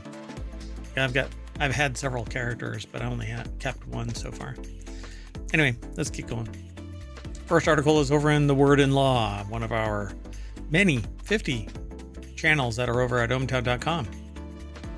Only 7 of which do we do live, but there are 50 channels. See, you can see. Oh, you can't see them because I'm. Well, they really are there. they're really there. I mean, these are the headline sections. So, but underneath there are 50 channels underneath them. I'll fix all of that. Like I said, I did some updates and yeah. Well, expert witness used Copilot to make up fake damages, irking judge. A New York judge recently called out an expert witness for using Microsoft's Copilot chatbot to inaccurately estimate damages in a real estate dispute that partly depended on an accurate assessment of damages to win. So stupid. You are the expert witness. You could have done anything, but you did nothing. Well, and yeah, I mean, the key is expert, right? This isn't just some person. This is somebody who should know everything in their field. And you work really hard to be labeled, to be branded and market yourself as an expert witness where you can show up and make $10,000. Yes. Right? Like you don't just get to say you're one. You have to get there, but then they have to say, yeah, in fact you are. Yeah. And it's on both sides. Both sides have to agree that, yeah, you are a substantial expert witness in X given field, right? Anyway, judge calls for a swift end to experts secretly using AI to sway cases. Ashley Bellinger over at arstechnica.com put the article together. And in order, Thursday, Judge Jonathan Schopf warned that, quote, due to the nature of the rapid evolution of artificial intelligence and its inherent reliability issues, that any use of AI should be disclosed before testimony or evidence is admitted in court, admitting that the court quote, has no objective understanding of or as to how Copilot works. Shop suggested that the legal system could be disrupted if experts start overly relying on chatbots en masse. But that's exactly what's happening. Exactly. But how many of them are disclosing it? And did this one actually disclose it? I think it did. His warning came after an expert witness, Charles Ronson, dubiously used Copilot to cross-check calculations in a dispute over a $485,000 rental property in the Bahamas that had been included in a trust for a deceased man's son. The court was being asked to assess if the executrix and trustee, the deceased man's sister, breached her fiduciary duties by delaying the sale of the property while admittedly using it for personal vacations. I mean, it was in the Bahamas. To win, the surviving son had to prove that his aunt breached her duties by retaining the property, that her vacations there were a form of self-dealing, and that he suffered damages from her alleged misuse of the property. Well, if she was the only one that was allowed to actually utilize that property while it was unsold, then yes, that would be self-dealing. Yeah, I mean, I'm kind of thinking, oh, I need to sign a document. Wait, let me book a week here in the Bahamas each time. Yeah, so there's only two you want ways. Me to sign two? No. I'll come back for another trip. Yeah, exactly. Hold on to that one. I'm going to leave, and I'll be back in 6 months. We'll do this again. And by the way, there was an easy solution to this. Estimate what the value of the property was. Run the calculator instead of the AI? That would be easy. Have a realtor, or actually several real estate agents, evaluate the property and get a quote for it. And not even do that. You have the bank, have a bank representative go, okay, this is how much it's worth. And then bring it to brother, right? One is sister, one is brother. That's what I understand, right? The sister and the brother. Yeah. Right. Have the sister cut a check for $250,000 and be done with it. You could own that property outright because everything's supposed to be split 50-50 if that is the terms of the estate. Well, what doesn't make sense here is this person's an expert in trust and estate litigation, but has no real estate expertise. Yeah. And even if you don't, then you hire a real estate agent to go evaluate. Well, correct. But it seems like it's kind of fundamental in that area, since that's probably the most interesting things that would be in somebody's estate, right? Might be real property. Right, exactly. Yeah, that would probably be the most significant. You know, there's all of the stocks and whatever else, and then there's real estate. So perhaps the Sun's legal team wasn't aware of how big a role Copilot played. Shop noted that I want to say Ronson, but it's Ranson, couldn't recall what prompts he used to arrive at his damages estimate. The expert witness... He didn't show his work. This is basic algebra, folks. You show your work, okay? And you must round to the nearest decimal. Even if you're in junior high, you show your work, you know? Ours could not immediately reach the person for comment, but in Shop's order, the judge wrote that Ranson defended his using Copilot as a common practice for expert witnesses like him today, which I really doubt other expert witnesses really wanted that to be said. How not to get the support of your community. Really, you know, when there's going to be an expert witness convention in Las Vegas, guess who's not going to be invited to the Christmas party? Or who gets booed when they come on stage. Hi, here. My name is Ronson, and I'm an expert witness. And go to hell, Ranson! Boo! You ruined it for all of us. Boo! You screwed us all. Anyway, chatbot not to blame, judge says. While the court was experimenting with Copilot, they could have also probed the chatbot for answers in a more big picture legal question. Are Copilot's responses accurate enough to be cited in court? No. Okay, that's a riot. I love that they asked that. Court found that Copilot had less faith in its outputs than Ranson seemingly did. When asked, "Are you accurate or reliable?" Copilot responded with, "Hell no."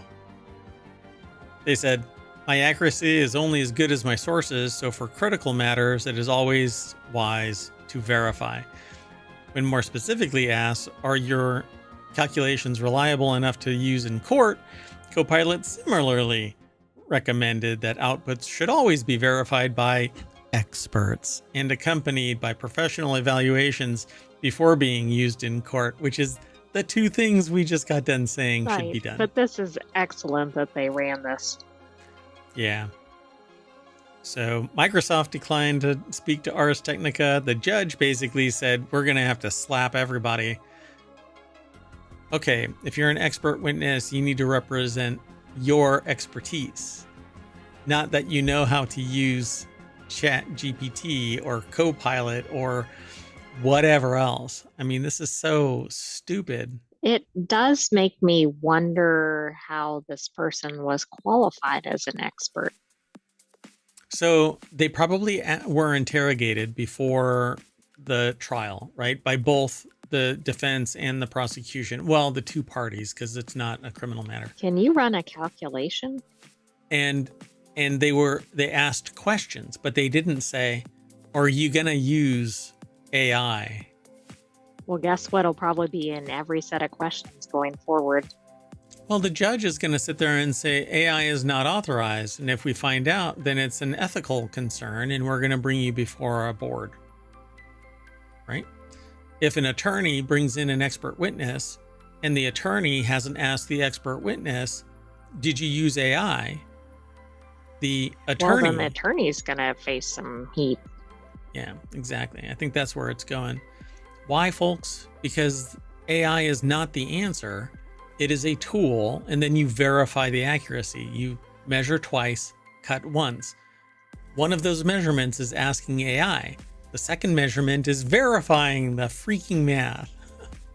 In all cases. Yes. And the same thing goes with the music generation, the writing, the artistry, all of that stuff. At some point, the person who is requesting the AI, the tool, to perform a particular function, when I hit a nail with a hammer, I do it until I confirm the nail is flush with or at the depth of my needs, not the hammer's needs. Plain and simple. And that's what they didn't do here. They didn't verify. They just took whatever was hallucinated and then thrown out before a judge. So another one bites the Well, and it dust. looks like it went to the overall, whether it was a positive or a negative too. So it's not just that it was the wrong number. It seems like it completely misconstrued what happened. Yeah, because they probably got all caught up in the game and couldn't figure out how to answer it. I love you. I didn't ask you if you love me, co-pilot. I asked if you can land this plane. Need a better co-pilot. Tell me about it. It's an expert witness, though. Moving on. Next article is over on the Wanted channel.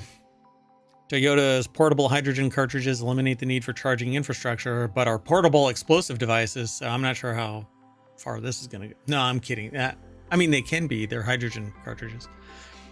Toyota is set to introduce portable hydrogen cartridges at Japan Mobility Biz Week, which just rolls off the tongue. It's part of the Sony branding company, marking a significant step in hydrogen technology. These sleek cylindrical cartridges resemble oversized AA batteries and are designed for portability and ease of insertion.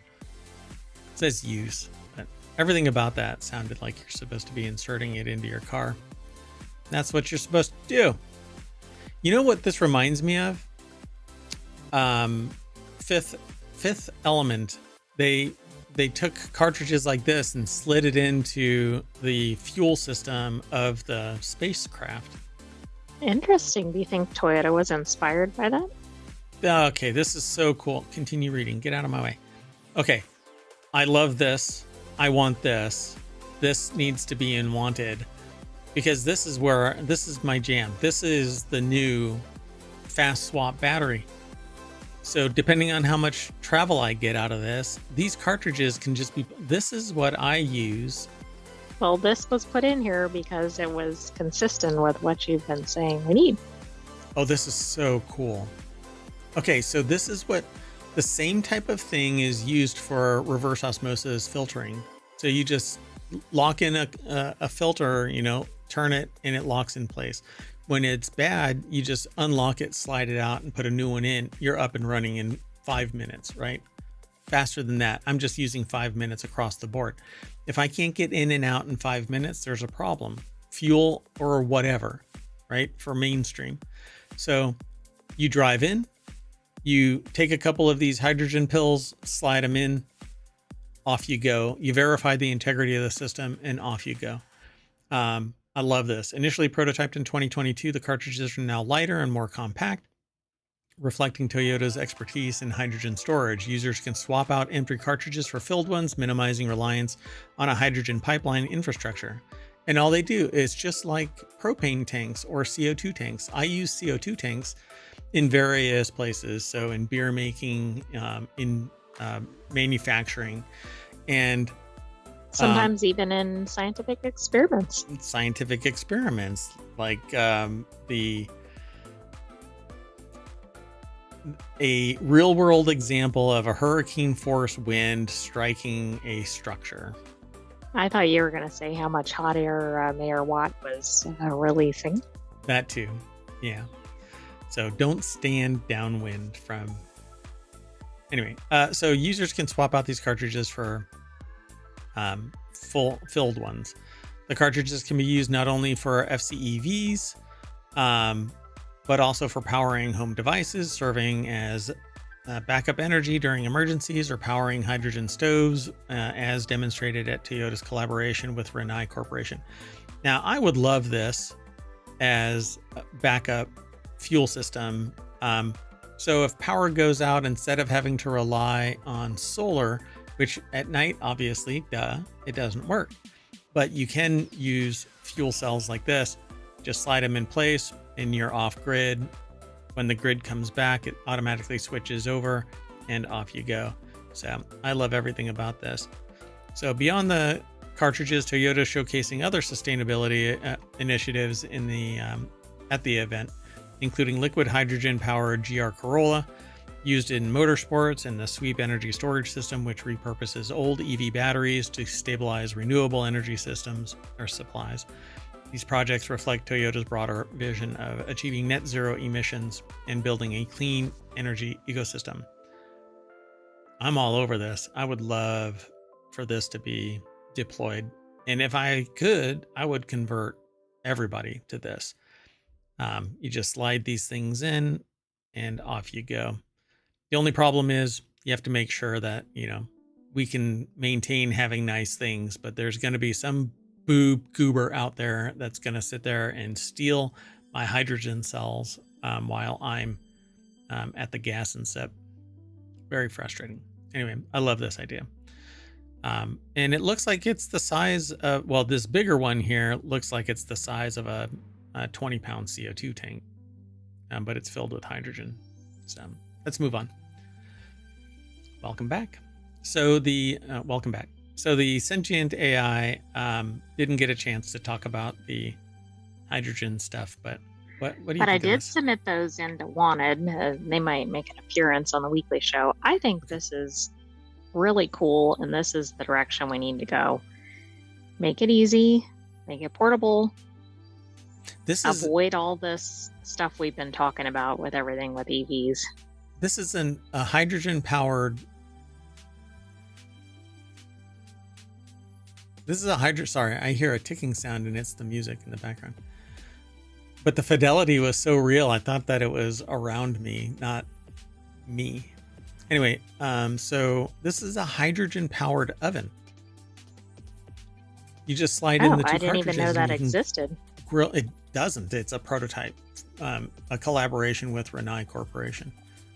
I want this. I so want this. So I'm going to look into it to see if this is something that's already deployed and we're just hearing about this level, or if it's something that can be put in the backyard kind of a thing, or on the side of the mayoral mansion, so that you can have power when the grid goes wonky, which happens with frequency. Right. Seems to be kind of a regular occurrence. Yeah. Okay, so let's make up some time here. This next article is over in the Mobile channel. FDA will reconsider decision barring copycat versions of the Lilly weight loss drug. And this all comes down to this concept of compounding. And if a company can reverse engineer, essentially, Eli Lilly's blockbuster weight loss and diabetes drug from its official shortage list, basically just kind of rejigger the formula so that it can actually did I say who the names were for this the one up here? Hold on. I don't think you did. Paulo Montenegro over at ubergizmo.com put the article together for the hydrogen fuel cell system. The Toyota's portable hydrogen cartridge eliminate the need for charging infrastructure. And I did say for the Ars Technica article, but yes, we're only did. 3 articles. Belanger, not Bellinger. Bellinger, not Bollinger. It's Bellinger. I just meant we had some discussion of the name. Right. So this copycat. So Nathaniel Wexel over at thehill.com put this article together, and companies know what is in. Well, you mean Eli like Lilly's the elements or whatever that make this up? They know the chemistry, yeah. And so they're doing this thing called compounding at pharmacies, but the problem is they don't necessarily know precisely the chemical composition. They just know what is in it, not necessarily the values, right? So just so everybody knows, terzepatide is the active ingredient, but Mounjaro is for diabetes, Zepbound is for obesity, but terzepatide is the common active ingredient. And so what is terzepatide? Well, pharmacies that do compounding have figured it out. I haven't actually looked into it. I just don't know.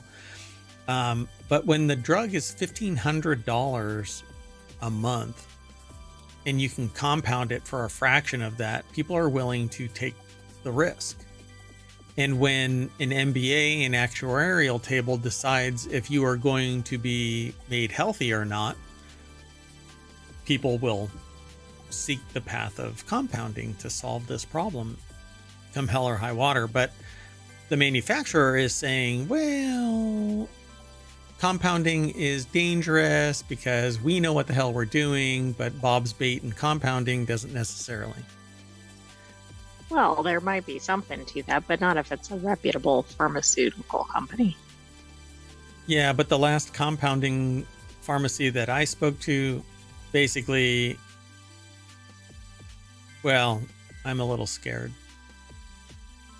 Well, it's interesting because this article, or one of the organizations, says that this is going to be cheaper if compounding is allowed, and that's not always been the case. Now, maybe it will be for this type of drug.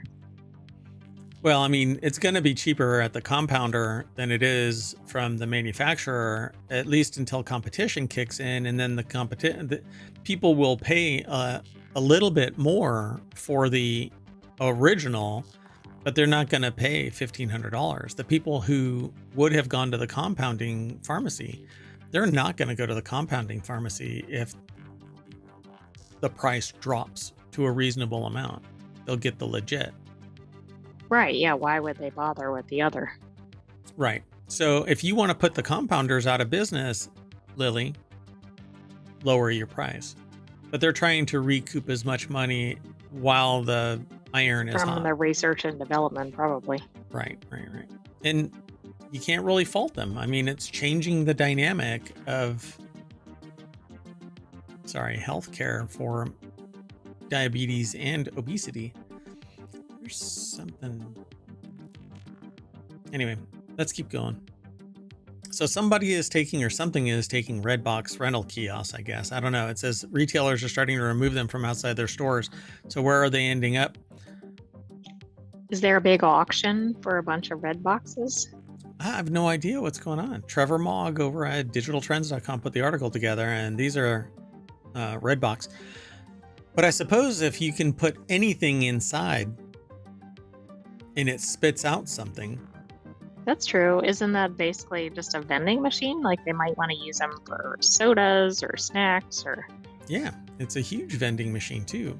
Changing technology and expansion of streaming services like Netflix and Disney Plus have made DVD vending machines fall out of favor, and earlier this year, Redbox parent company filed for Chapter 11 bankruptcy. While some of Redbox's 34,000 or so kiosks are still operational in places like CVS, Walmart, Walgreens, Kroger, those businesses are now making plans to switch them off for good and get rid of them. So still, that didn't stop North Carolina resident Jacob Helton from acquiring his very own Redbox machine after he struck a deal with a contractor that had come to clear it from outside his local drugstore.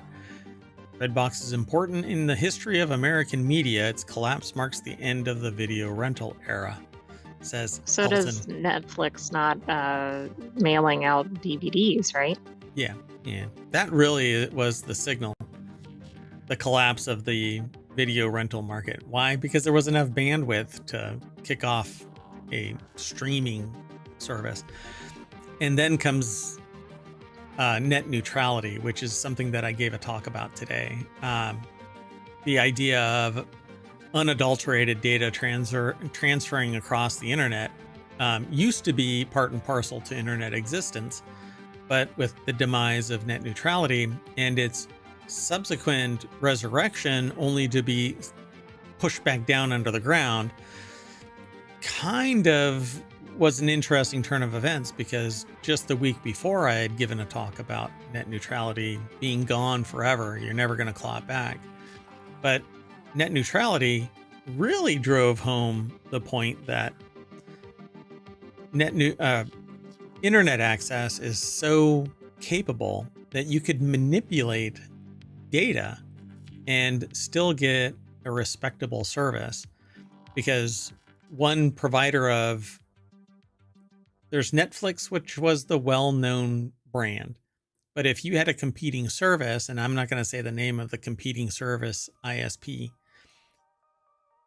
said, hey, all of this information is transiting our network from Netflix. Let's hobble it so that they get a piss poor experience, and maybe they'll come to our service.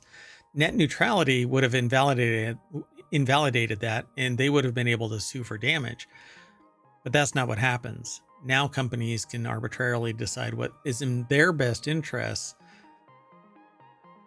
So, and then there's peering and stuff like that, where people, if you want to send data across somebody's network, then you have to pay. Yeah. So whether kiosks are sent to the scrapyard or snapped up by enthusiasts like Helton, retailers will be keen to offload them in the earliest opportunities. Walgreens, for example, spends around $184,000 a month to power nearly 5,400 of the machines, and they're taking up space that can be used for other facilities. Wow. That's interesting. So $200 per removal and up to $70 for the scrap metal. So they're being junked. But I wonder if there's something else that you can put in them. You know? Yeah, I would think so. I don't know. Although maybe they're set up with different dividers than you might use for other vending. But maybe that's easily addressed. I don't know. Yeah, as long as I guess it fits, because it has to fit inside the thing and then get processed. Oh, and that's put back right. into the Yeah, library. you can't have a soda can come through the DVD slot, I guess. Yeah. Believe me, I've Or tried. be really flat and it might explode if you compressed it that much. Yeah. Flat pack drinks, just add water. Moving on. Let me close some of these. So this next article is over in the Hatch Ideas channel, which is all about business transformation, over tourism. It's not the tourists, it's local lack of management, says sustainability expert. They say that over-tourism can be alleviated by better awareness and management at the local level, said Randy Durbin, who made no friends in all of these over-touristy parts of the world. See, that's a technical term, over-touristy. I mean, it fits. CEO but it should be over or under managing. Under managing me. Yeah. So CEO of Global Sustainable Tourism Council. All right. I don't know how to take that. So the article is over at CNBC Travel, well, CNBC.com, and it's written by who appeared. Oh, no, wait, that's not it. Monica Petrelli put the article together, and they talk about crowded beaches, expensive rent, tourist sites with wall-to-wall people. Okay, so crowded beaches, yeah, that's a over-tourism thing. Expensive rent, if anybody is complaining about expensive rent, it's the people who want cheap rent so that they can go there. Or it's it's probably the tourists, right? Not the landlords. Or the domestic residents who are NIMBYing the hell out of this, right? But tourists, they'll pay whatever the price is until they hit their threshold, their bulk rate, and then they bounce. But expensive rent, the rental companies and the individuals who are Airbnb-ing a room, they are not complaining about over-tourism. No, in fact, they're enjoying it all the way to the bank. Yeah. So rather it's lack of management, he told Squawk Box Asia on Monday. I've been in travel and tourism for 40 years, working on committees and trade associations in Europe, North America, and Asia, he said. Governments around the world traditionally just didn't think that they had a role in managing. So they call it destination marketing organizations must change the M in DMO, is destination marketing organizations, to management from marketing. So how pithy. So it says the Chinese are masters at adding capacity and managing flows, Durbin said. He cited the Lishan giant Buddha as one example. Yeah, but China's a managed economy. What the hell? How are you comparing that? Yeah, I'm not sure that's the best comparison here. It's not even a transparent managed economy. So, well, that's part of the issue too, right? They may say that they're doing something, and that's for the government, not the people. Wow. So he said Chinese officials also created a control center with video screens that track visitors at various locations of the narrow staircases used to access the Buddha. They know before the staircases are dangerously full, he said, CNBC Travel after the interview. Yeah, they've got a shit ton of experience with surveillance. Yeah, there's two sides to this, right? It's like the surveillance versus safety. I don't think that's really... Should I show videos of how escalators have eaten people, for crying out loud?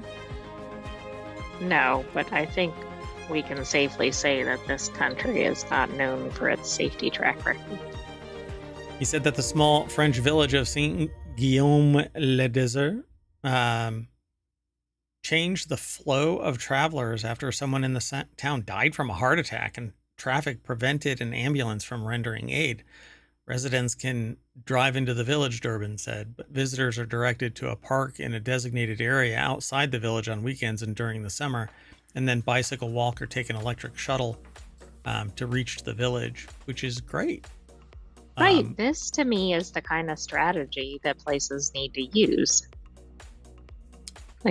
But then be a responsible leadership organization and make sure that you also bring all of the visitors back to said parking lot hours after they're... Well, that's true. Yeah, you can't just drop them off and then go, oh, wow, we have an over-tourism problem. I'm out. Oh, wait, you're talking about tourism and I'm talking about something else. But all right, anyway. So everybody wants to go to the same small area of Old Town, so the dispersion would require quite a substantial strategy to make that happen.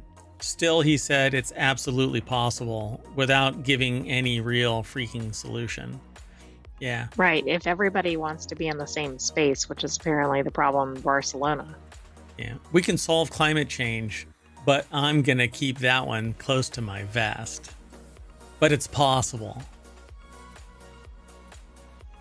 Moving on. Next article is over in the Mobile channel. Archaeologists in Petra discover secret tomb hiding beneath a mysterious structure featured in Indiana Jones. I love this. The secret tomb for the whip indie. If you've never seen Indiana Jones, you gotta watch it. The idol for the whip indie is what is said. The recent excavation beneath the treasury has revealed 12 complete human skeletons and a trove of grave goods dating back 2,000 years. Olatunji Osho Williams is the author over at Smithsonian Magazine. I don't know if I'll be able to read all of this, but Matthew Vincent, Josh Gates, and Pierce Paul Kreisman digging in front of the Treasury building in Petra. If you've never seen Petra, it's carved into a rock face, and it's just kind of surreal. Yeah, it's like all these massive It is a megalithic structure, yeah. places with columns, and I mean, as you can see in the photo. Yeah, and it's all one big piece. It wasn't stacked on top, and like And the laid scale against is the wall. ridiculous, right? Like other older structures. Yeah, it's amazing. So earlier this year, a team of Jordanian and American researchers received rare permission to excavate beneath the structure, according to CNN's Taylor Niccioli. They discovered a hidden tomb with 12 complete human skeletons and a trove of bronze, ceramic, and iron artifacts, but no gold. Huh. People think they know Petra. They recognize the treasury. Archaeologist Pierce Paul Kreisman, executive director of American Center of Research and one of the dig's leaders, tells the New York Times Ollie Watkins, or Allie Watkins. I don't know how they pronounce their name. But all these people walk by and there's so much more under our feet. That sounds oddly familiar. I know somebody that says that. Me. Anyway, today Petra is considered one of the new 7 wonders of the world, and it became a UNESCO World Heritage Site. Historians have long sought to learn more about the culture of the Nabatean people and the astounding structures that they built. In 2003, 2 hidden tombs with partial skeletons were unearthed on the left side of the treasury. Since then, researchers have speculated that other hidden tombs had been built at the site. And every time we find something, the moment everybody just settles their butt down, puts a level head on, and says, you know what? You should look under this. There's more stuff down there. Right. I mean, think of all the sediment that is burying all these layers of entire civilizations. It just migrates from over there to on top of stuff. Anyway, there's so much more. Actually, it's a quote here. There is much that we have yet to learn about the treasury. When was this remarkable structure built and why, says Kreisman in the statement. But we've decided that it's a treasury. And therein lies the rub, that we already have a preconceived notion of what it is. But right, when we may have absolutely no idea. Yeah, we're basically taking the last bit of evidence and saying that's Bob's treasury because his name was put on there. But you know what? The bridge that you drive past on the way into ohmTown was tagged by, I don't know, George. And Anybody is that other George's than bridge? The original, right. No. Well, it is based on the way we seem to identify structures. Yeah, apparently. I'm sure that there's much more involved, and there's names that are actually there that have been there in perpetuity since whatever, and reinforced by previous archaeological references that say that that's who it belongs to. But guess what? There's something else, and it's time. And a structure that's been around for 5,000 years suddenly gets branded as Bob's Bait and Treasury because there's a plaque stuck there. I mean, people think the Right. Rosetta Stone is the end all be all, except that the Rosetta Stone had a bunch of them scattered all over the land over periods of time because that was the tweet of the time. Yeah, I mean, they were everywhere. And then even the ones that they found aren't complete in many instances. Yeah, they changed and stuff like that for regionality and blah, blah. I mean, it's localization, for crying out loud, of the time. Again, it was the tweet of the time. You can't call them tweets anymore. Moving on. Slowly. The next article is over in the Hatch Ideas channel as well. These are the 9 dead giveaways that AI wrote this story. How to spot them. Let's find out. Okay, do you think it's going to have Delve? Well, let's find out. Jonathan Small. This was edited by Dan Bova, so apparently Dan Bova is an AI? I don't know. Maybe so. Have we ever seen Dan Bova and an AI next to each other? Have we ever seen Jonathan Small and Dan Boba in the same room? Everything is AI. So while AI can be helpful in writing as a writing assistant, and apparently it can help you in a trial as an expert witness, it's not yet sophisticated enough to keep a person from going to an ethics committee hearing. These are the telltale signs that AI has written the content you're reading or trying to pass off as your own. Excuse me.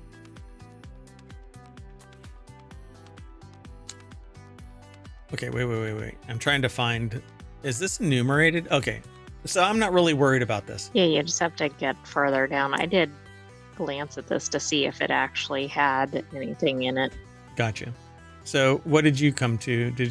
Was there something significant that was different than what we already know?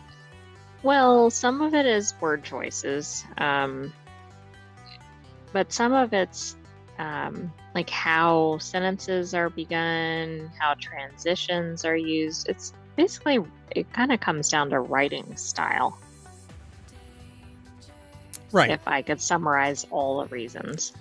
Which I think is kind of bogus. So words, these are these power words: revolutionize. There's no delve in here. Game-changing, innovative, groundbreaking. No, but wait, it might show up later. But these are power words that exist in the lexicon because they exist in the lexicon. They have been extracted by the AI and used because the AI doesn't come up with what? Unless it hallucinates, it's not coming up with its own terminology. So people could very much use these terms. Now, do most people probably use these terms when they're just speaking to somebody? Probably not, but that doesn't mean they wouldn't write it in something. Yeah, for sure, because these are marketing terms. Our product revolutionizes. Our system is game-changing. We are an innovative company. Metaphorical words like tapestry, mosaic, patchwork, symphony, collage. Again, these are marketing terms. Yeah, they are. And I think a lot of times they're not used verbally, but that doesn't mean they're not used in other materials or other contexts. Right. Yeah. We offer a mosaic of our products are in harmony or in symphony with something. Yeah, it's a collage of we solve the patchwork, blah, blah, blah. I mean, all of these are marketing terms. So you're going to see them because there is a massive amount of marketing material that's public and you don't have to pay anybody to consume it. But when you download a book and use that in your AI, then hell yes. You know, supposedly you're supposed to pay for that. Ask for forgiveness, not permission. Clever wordplay, pros and cons, the advantages and disadvantages of AI generated writing, or bot or not bot. How to tell if AI wrote this story. Little known fact, AI was trained by joke book writers for 4th graders and Cosmo Coverline writers from 1996. It loves to string together punny sentences, especially when it's crafting headlines. It's obsessed with putting colons in long headlines, a practice that hasn't been popular in newsrooms for 20 years. Pros and cons. That's right. Move over colon for the M dash. Oof. Move over colon just sounds horrendous. So terrible transitions like moreover, furthermore, in addition to, conversely, nevertheless, therefore. Oh, Again, plenty of those appear in certain presentations. industries. Yeah, Academic. presentations. Yeah. And professional presentations for sure, and non-marketing, right? Or they want something pithy, move over so and so. There's a new game in town. Term paper conclusions. In conclusion, in summary, finally, by and large, on the whole, ultimately. This might be the only one I have agreed with so far. I don't think these are as used as frequently as some of the others.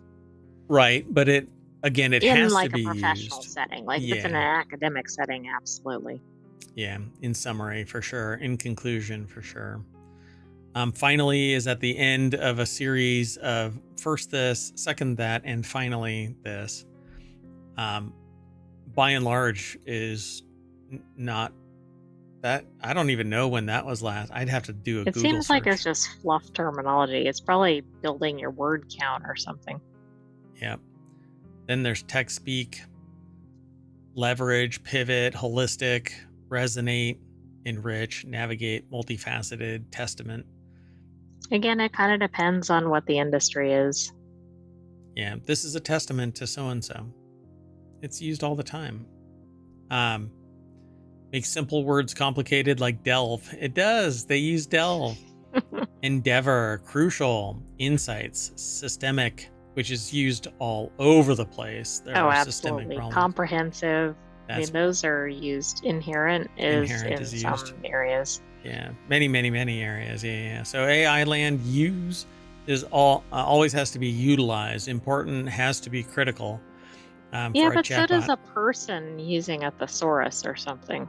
Yeah, I mean, it's the preponderance of the historical record that has trained the AI. And why does the AI do that? Because it's built off of human construction. So then they hammer it. In conclusion, as long as readers want to stay awake while reading, writers are in no immediate danger of losing their jobs, except that it's writers that built this monster.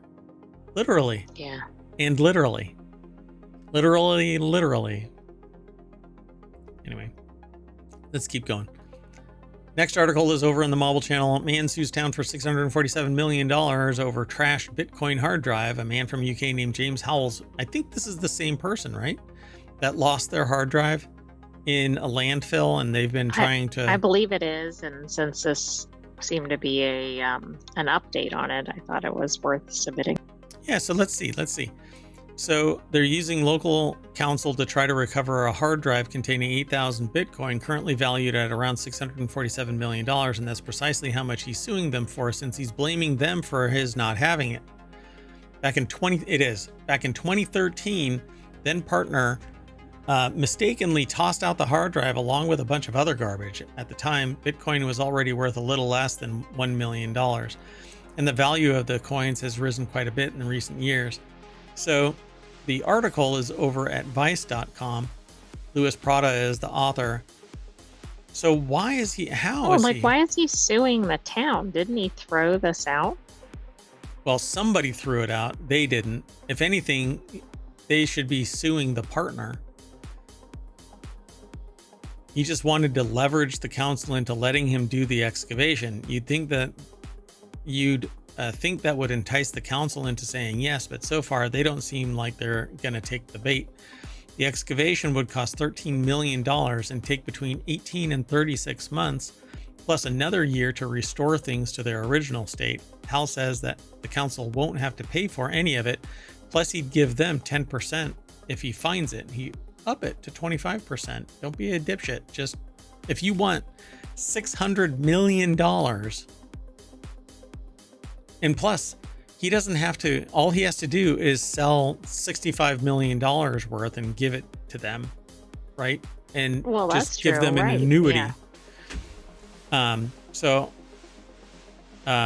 Should the hard drives be recovered, Hal thinks that there is an 80% chance that the coins would still be, or would be retrievable. And if it all works out, he's offered the council 10% of the recovered Bitcoin value, $65 million. But it's going to cost $13 million.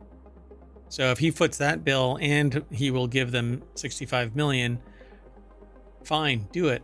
But finding a hard drive in a landfill that for 10 years has had more and more stuff added to it? Well, even if they find it, right, it's probably damaged.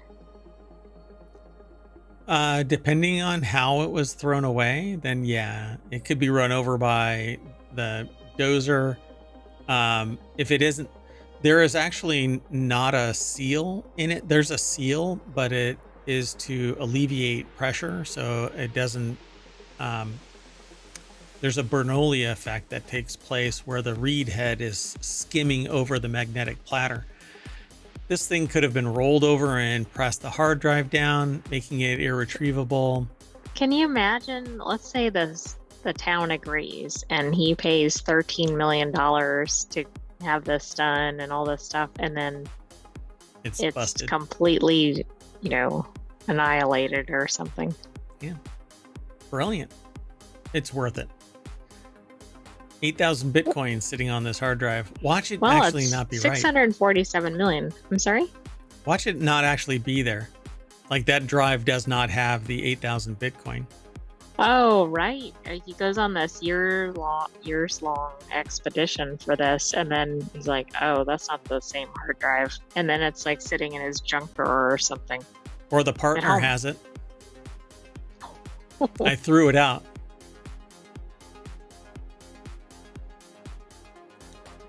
Conspiracy. NaNoWriMo, folks. 2 weeks away. Next article is over in the Mobile channel. This one's titled, Is That 29 Turtles or Are You Kayaking to Canada? Chinese woman caught smuggling 29 turtles into Canada via kayak. You know, the funniest statement that I'll ever make out loud is this. Is that 29 turtles under your skirt? So a woman from China recently pleaded guilty. Why is it not pled? I don't understand that. Past tense of plead is pleaded? How is that? Why is that? Why isn't it pled guilty to attempting to smuggle 29 turtles under her skirt? This case, okay, I shouldn't, is it misogynist that I say skirt? She tried to smuggle. This is funny regardless of the person's gender or attire. She tried to smuggle 29 turtles in her slacks. That'd be more awkward. But actually, she tried to smuggle it into Canada via kayak. What's up with people in their kayaks trying to get from exactly. Kansas? Well, remember we had the fugitive kayaker who was trying to get to Alaska or something, except where they were didn't landlocked. Connect. Yeah, it's yeah. Canada. It wasn't Canada. It was like Kansas. They're not getting anywhere. Somewhere. Which way are you going? Border Patrol agents arrested Wan Yi Ying, 41, just as she was getting into her inflatable kayak with a duffel bag. This happened outside an Airbnb in Canaan, Vermont, where Lake Wallace connects the U.S. and Canada.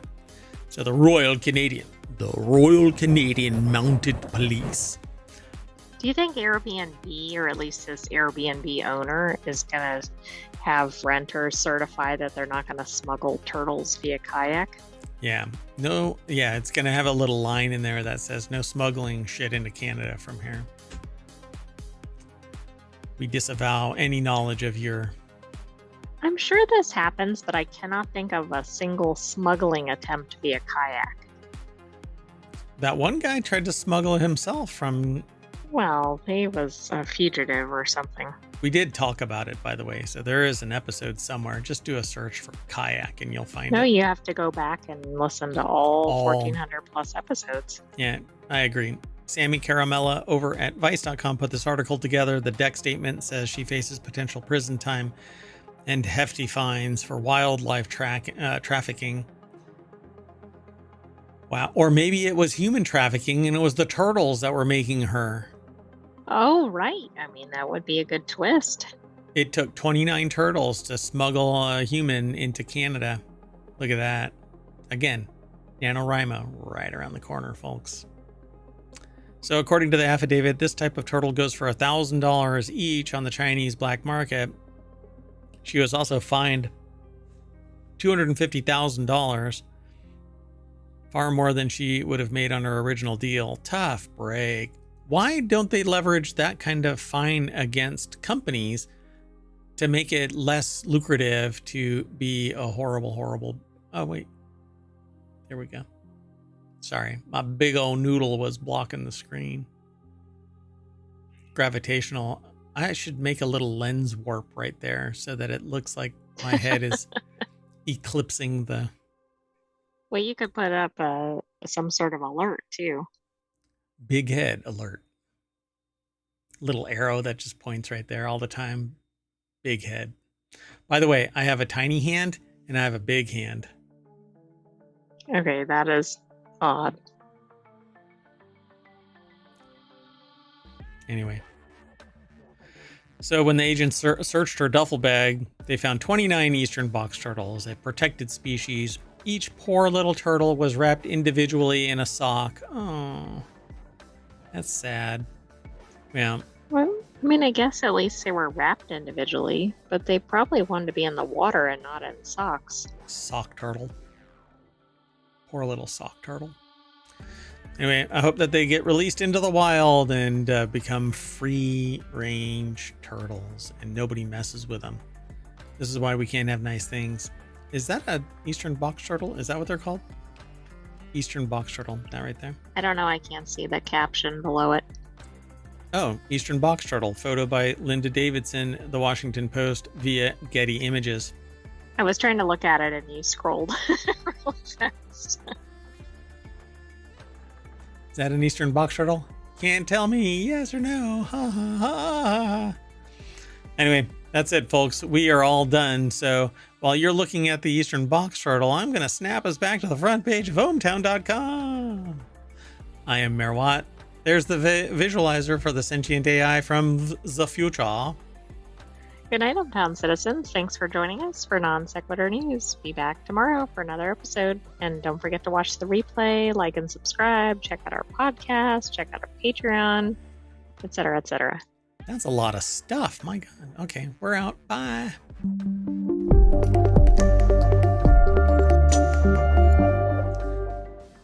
Do you think a eastern box turtle feels boxed in when they're in a sock, or do they just accept their fate as a socked eastern box turtle?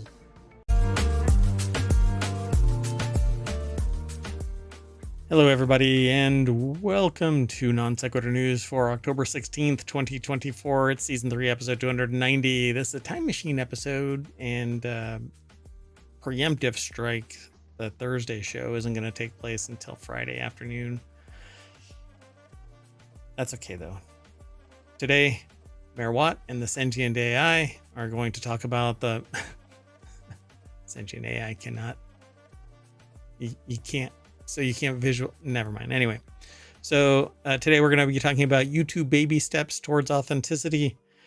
Click to cancel. Facial recognition Kroger's. Beard discovery. Dolphins and microplastics. Sydney's balls. The new Amazon Kindle Paperwhite. Not entirely gone before already forgotten. The best small cities and mysterious moon magma.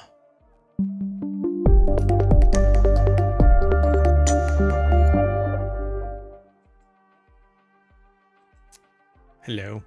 Oh, my, I have another background effect going that I forgot to turn off. That's okay. I'm going to leave it just to see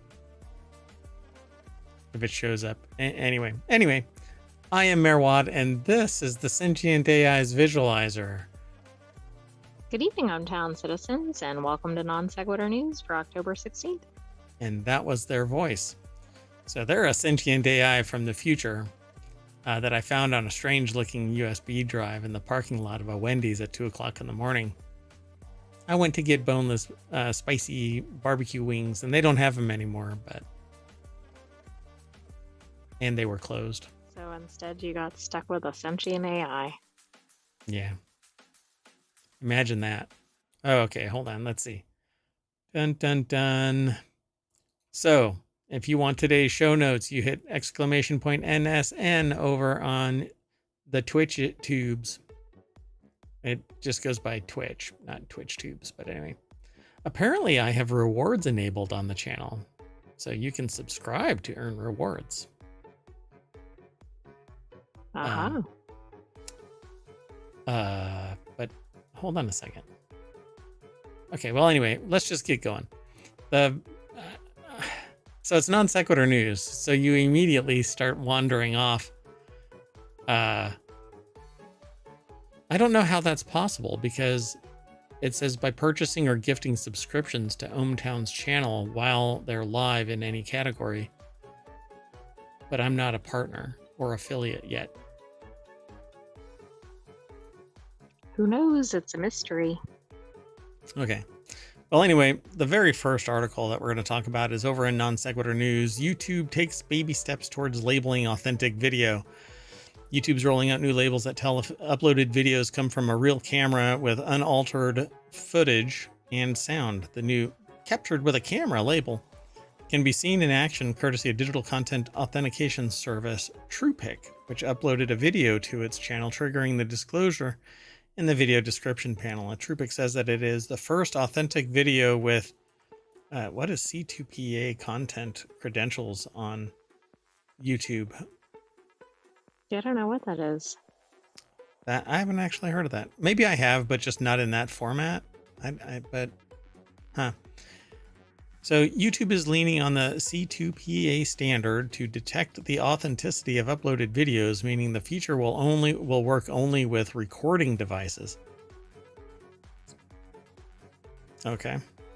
So it's a specific nonprofit that talks about authentication. So they've developed this standard essentially. Gotcha. Interesting. So YouTube is rolling out a new captured with a camera label that works with C2PA content credentials. Umar Shakir over at TheVerge.com put the article together and says YouTube is leaning on this to verify that there is legit video being uploaded. Will only work with recording devices and tools that support the metadata. The site, which is somebody's going to create a plugin that fakes the hell out of that. Absolutely. Build a better mousetrap. Build a better mousetrap, and smarter mice show up. Additionally, creators must specifically use tools with C2PA version 2.1 or higher. So there's already 2 versions of this to warranty 2.1 or higher for the label to appear. So you probably won't see this label regularly for a long time. You know how I know that my video is authentic, I guess? It's because I'm streaming it, but I don't know if it has C2PA, but I'm streaming it live and it's not a manipulation. I mean, unless you want to count the simulation, the video format of the Sentient AI's voice. I mean, you want to look at zeros and ones flowing across there? Somebody's going to decode that. Right. I think that would be kind of risky. Risky, clicky.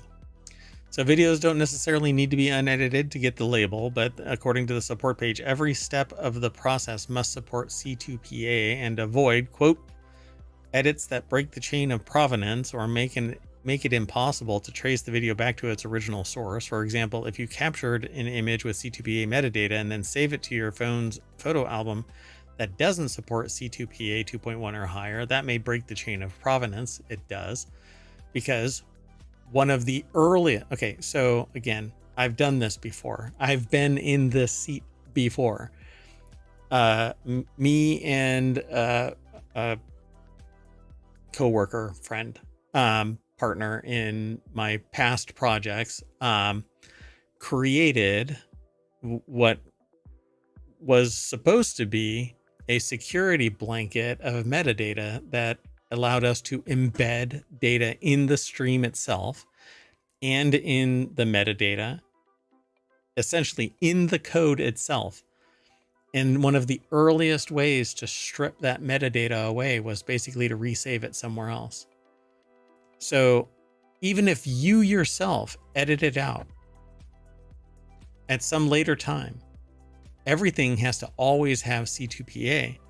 And then, well, back then it wasn't called that, but. Doesn't it seem though that this is going to be like the death of edited video, because it's going to be really tough to stay in compliance with this, particularly if it's assessed by a computer? Yeah, so what's going to end up happening is the people who do the edit are going to have to resave their entire edit with C2PA intact. So they make all of their edits, and then once it's up on the site, they can't touch it. Right? So if something happens, like somebody gets I don't know, somebody gets really spicy about their copyright and decides that they want to shut down a 2-second clip of an incidental video in the background, or like back there, or somebody gets a wild hair and says, you know, I don't like the fact that you're using the logo or whatever, and I have to clip it out. I would have to re-edit the entire thing, re-upload the entire thing. Right, which isn't that likely, and it's resource intensive. So do they end up taking the video down, or just go, oh, well, it's not labeled? But and that's going to differentiate those that are labeled and aren't labeled. Yeah, and so coming to your point, look, it says it right there. Google launched an altered or synthetic content label earlier this year that requires YouTube users to self-identify their uploads, Scout's Honor, that contained AI-generated content. Yeah, that's been around for a while. So what is the difference between saying that it's been altered and having C2PA, other than this provenance concept, which the world is powered by? External determined instead of self-labeled, right?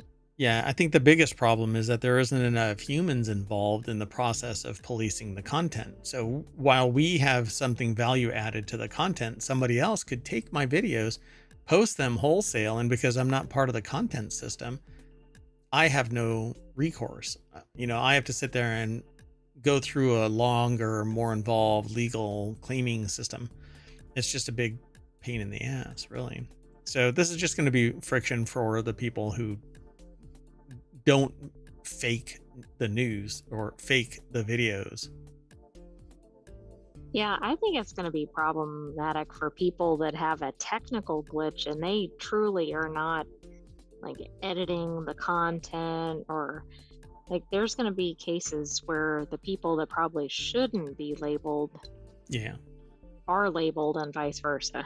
Yeah. Well, we'll see. We'll watch this. I don't know. I just know from experience, and I've had, we kind of gave up the ghost after about 3 years of iteration after iteration. Why? Because we knew what the system was, and so we knew of ways to circumvent it. And so we literally had discussions about, so what is the friction threshold here? How much work is really involved in essentially removing our cryptographic measures? And there was no barrier. We basically said, well, if we can spend 2 hours fixing it, then it's 2 hours well done, and we can remove the crypto, and my opportunity cost means that I don't have to pay $200 for an application or a video or whatever. So we know that there are people out there that are going to fix this both ways.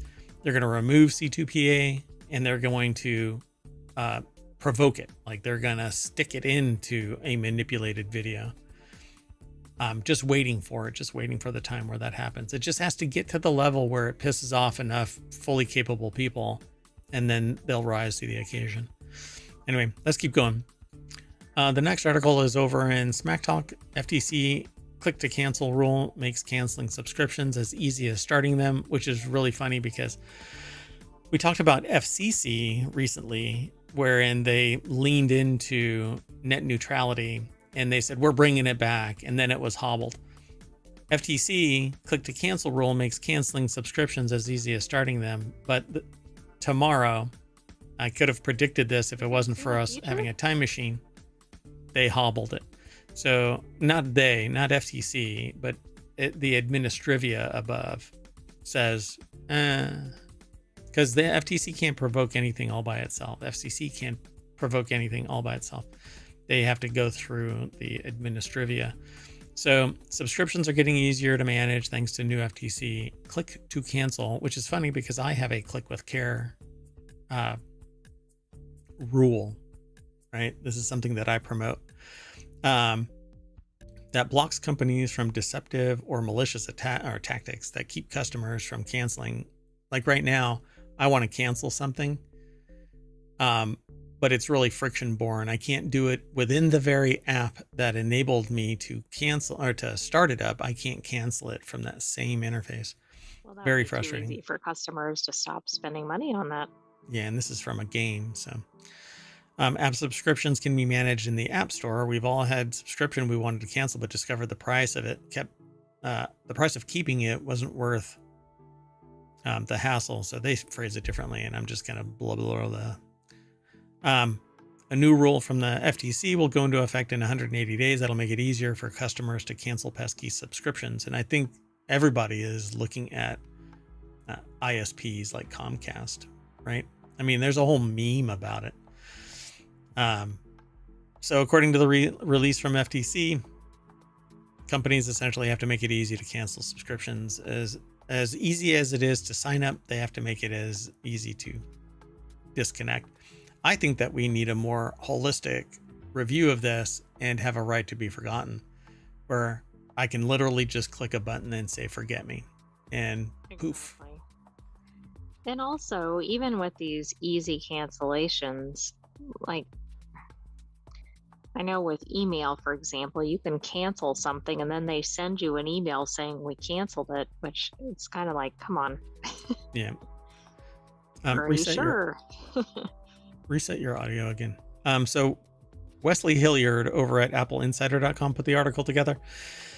And it says here, too often businesses make people jump through endless hoops just to cancel a subscription, said Commission Chair Lena M. Khan. The FTC's new rule will end these tricks and traps, saving Americans time and money. Nobody should be stuck paying for a service they no longer want. Yeah. And I'm not quite sure. You know what would be great is if the credit card company itself facilitated this, because then I could just go over to an account listing, just like in Apple Store, and just mash a button and end my like selected, like end. Yeah, something has to pay for it. So how did it get paid for? Go to the source and just end it. But nowadays, when you do that kind of thing, they refer to it as a chargeback, where you go to the charging vehicle and say, I no longer want this, or I didn't pay for this, or I didn't buy this intentionally, or whatever. A chargeback actually is a very specific thing. Service was so bad that you actually said, they're not going to refund me, so I'm going to charge back via the credit card. And that actually, it's a massive ding against the vendor. You can basically lose your, what do you call it? It's a particular type of commercial account, credit account. Like, I mean, not like a business license or something. It's not a business license, no, but like the ability to use that okay. Point of sale system. I can't remember the name of it.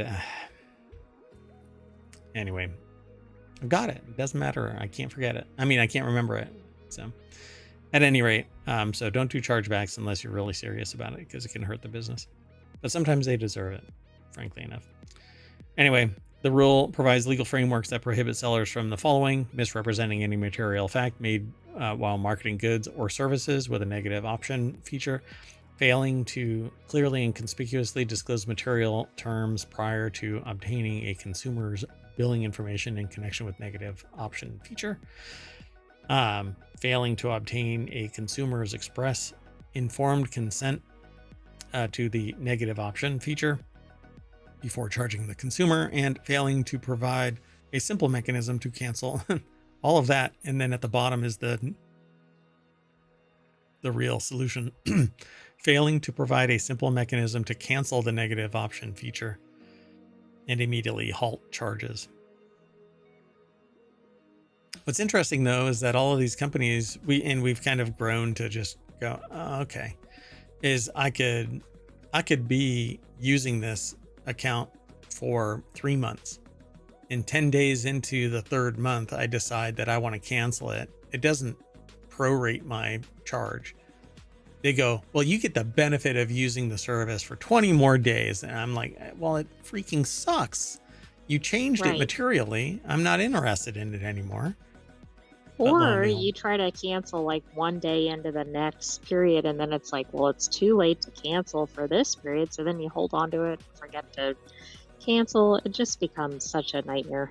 Yeah, friction bound. And so you just capitulate. Oh, all right. Well, I guess I got this shitty service for another 20 days. I've had a couple of companies like straight up just go, okay, we totally understand, the way that the process works kind of sucks here and we can't really fix it because that's just the way it is. Anyway, let's keep moving on. The next article is over on the Model Channel. Kroger plans to use facial recognition, raises concerns about surge pricing. And I'm not quite sure why they say surge pricing, because are they really planning on going, this person is this, so we're going to charge them more at the counter? That's what the headline suggests. I don't know. Matt Novak over at gizmodo.com put the article together. It says, how soon will Minority Report style supermarket arrive? Where it knows who you are, and so it can charge you more, I suppose. I don't know about this political aspirant saying that there was a letter sent to Kroger over the grocery store's purported plan to introduce digital price tags that could be changed in an instant to raise or lower prices for shoppers based on the time of day, the weather, or any other number of factors. Okay, so that's different than facial recognition. It is. I agree. It made it sound like, okay, here comes Joe Smith through the store. Time to raise the price. As they're walking down the aisle, they go, change the price, change the price. So I'm paying. Oh, and it's like that ticker thing, right? Oh, yeah. You hear that ticker, that mechanical, like a train station ticker going off all over the store as people walk down the aisle. Clack, clack, clack, clack, clack, clack, clack, clack, clack. That would be Horrifying, hilarious. but funny in the abstract. Oh my gosh. You're quiet again. I don't know. I'll turn you up on my side. So, news leaked over the summer that grocery giant Kroger was partnering with Microsoft to bring about the end times. Oh, that's not what it says. I'm sorry. It says use electronic shelf labels, shortened in the grocery industry as ESLs. Okay. Got to be careful how I say that. As part of an AI push to institute dynamic pricing at its grocery stores. God, it is so dystopian. It really is. Surge pricing to me is just this horrendous concept, but this is just, I don't know. Come on. Haven't they seen the things with like the drive-through surge pricing and how those have failed spectacularly? So y'all just got to stop going to Kroger. Oh, guess what? Mergers and acquisitions have basically said that, no, you can't anymore. You have to go to Kroger. Or Right. some Isn't Kroger owned. one of the largest ones now? Because I think we just talked about it merging Yeah. with something else. Yeah, they're buying Albertsons or something like that. Yeah. So anyway, whose home state of Talab is the senator, Congress critter, actually. For Michigan, representative, yeah. As 120 Kroger locations expressed concern about the technologies in her letter dated October 11th and shared Tuesday for the first time publicly, basically saying these are evil. And it refers to racial biases of facial recognition technology are well documented and should not be extended into our grocery stores. But that is the icing on the cake, I suppose, where you're like, okay, it's not dystopian enough. Let's put racial bias on top of this cake. Oh, I agree. Like there's so many problems with this without even that on top of it. And obviously that's a significant issue too. For crying out loud. So I hope that it isn't all just kind of a wash between, oh, it's a racially motivated claim of bias versus something that, let's say you solve the problem of racial bias, right? Okay. we've been dreaming this for years and years, right? As a society, anybody who cares about society wants to do away with racial bias. But then you have the insidious freaking socioeconomic bias where a person Yeah. who has a certain amount of money gets charged more than somebody else. Yet the people who are the greedy freaking bastards of the world have so much money that they don't care about surge pricing because they can afford it, and they're going to charge you more later so that they recoup their surge priced goods. I mean, that is, it's so dystopian. It really Speechless. it gets right in there. It's like eating popcorn, and that little shell, that little husk gets right in between your gums and a tooth, or right in between two teeth.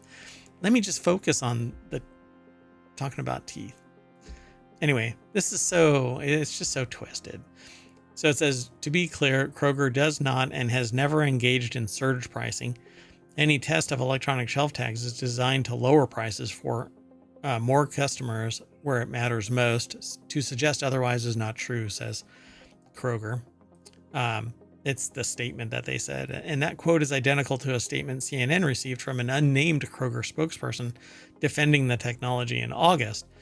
So the letter wasn't the first from lawmakers expressing concern about facial recognition. Other senators and Congress critters in general have been making this an issue, but Kroger is under increased scrutiny. This is what we were talking about at the beginning, over the company's $24.6 billion merger with Albertsons, which is currently making its way through state courts in Washington and Colorado over antitrust concerns. And really, we need to stop it. Because at the same time, people are complaining about, and as these very same people are complaining about higher prices, look everywhere there is a merger or acquisition. Within 5 years, they have to recover all of the costs, which means that they fire people, raise prices, and limit services so that they don't have extended costs across a broad spectrum of services and quote unquote waste. So everybody should be sitting there saying, no, sell to an individual and keep competition alive, because Kroger buying Albertsons is going to minimize our ability as consumers to have a voice.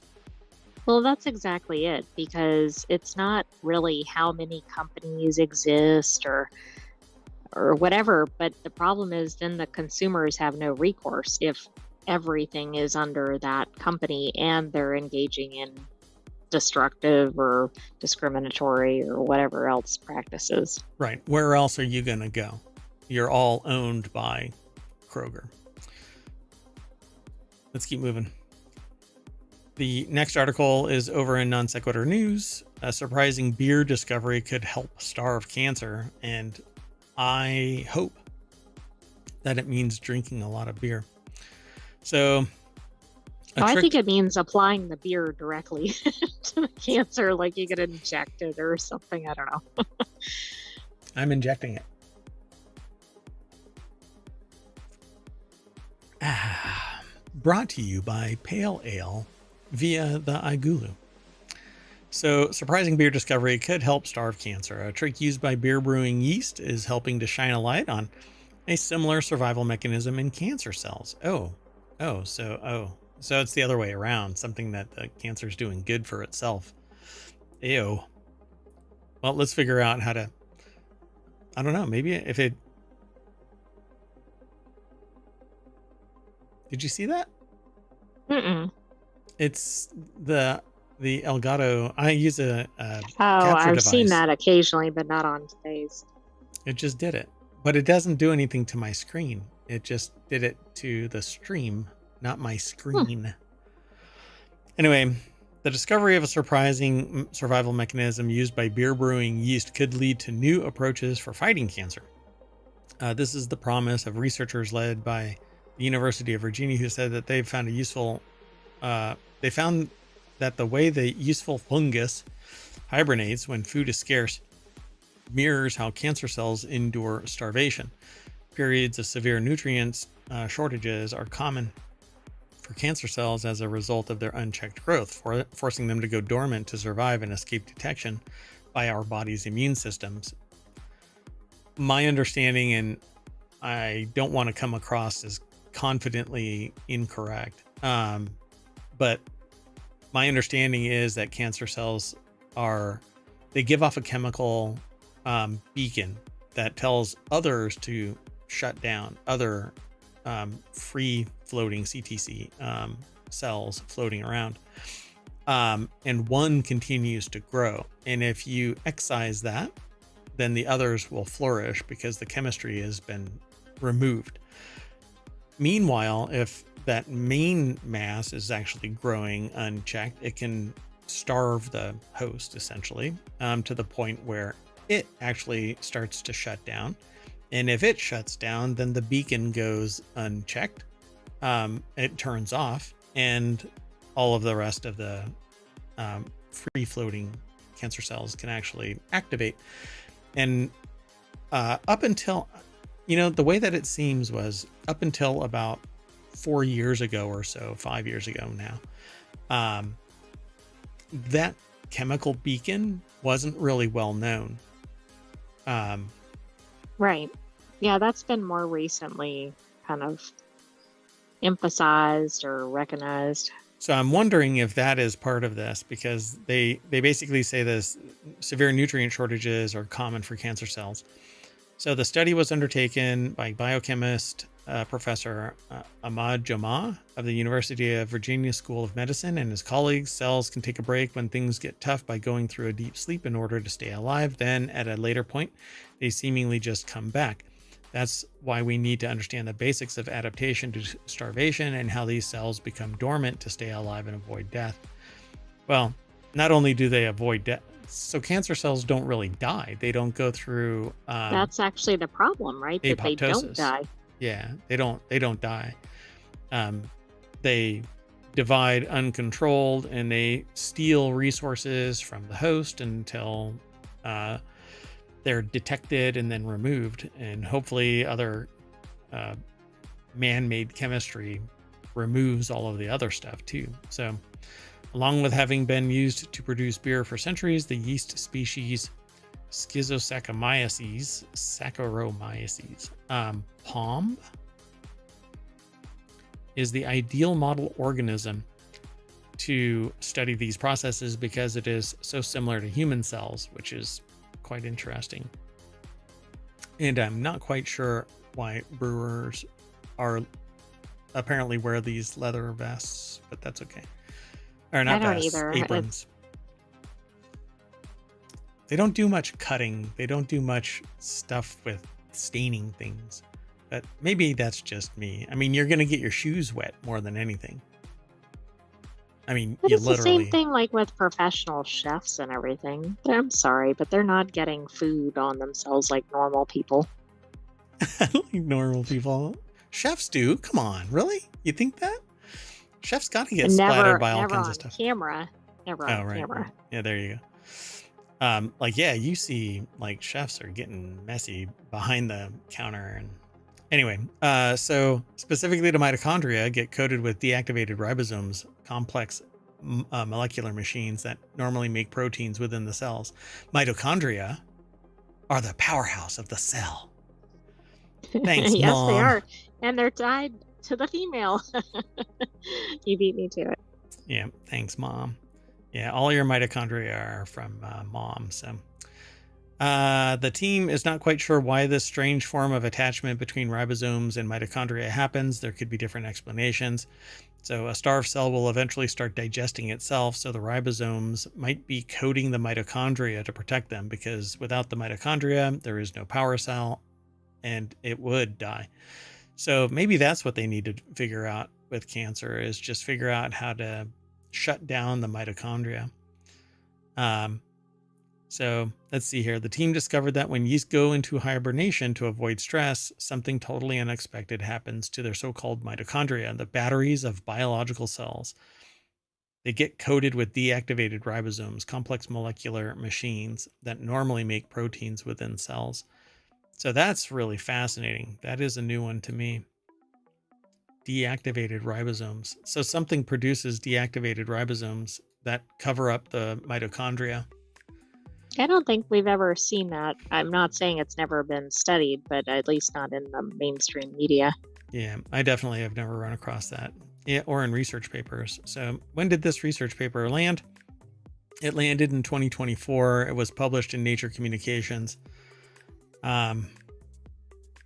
Yeah, ribosomes hibernate on mitochondria during cellular stress. I know cats that do that. Cats hibernate on humans during cellular stress. Actually, it's temperature, thermal stress. There you go. Yeah, when it gets cold, they come over and hang out on humans. Anyway, let's move on. The next article is over in Technology Today. Disturbing discovery: dolphins breathe out microplastics. We're just all sunlight today. I know, my goodness. Researchers have found microplastic particles in the breath of wild bottlenose dolphins, indicating that inhalation might be a significant exposure path for these animals alongside ingestion, which is the same for humans, by the way. We inhale micro and nanoplastics, typically from road debris, your car tires, and we consume it in our food as well. So, okay, so how did they do this? Did they hold up like a breathalyzer type thing in front of a dolphin and say, "Stay still"? the little blowhole, man. They just stood there and. So the discovery made by collecting exhaled air from dolphins in Florida and Louisiana, and the little-known Kansas dolphin, the Kansas land dolphin, that likes to pursue kayaks as they try to make their way to Canada and Alaska. You'll have to go back. With their turtle buddies. With their turtle buddies, yes.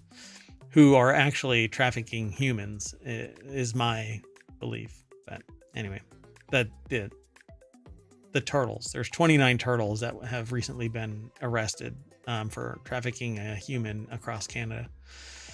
You'll have to go back and look at the previous episodes this week to catch that. Anyway, the discovery reveals the presence of various types of plastic polymers. So dolphins and humans are once again closely related.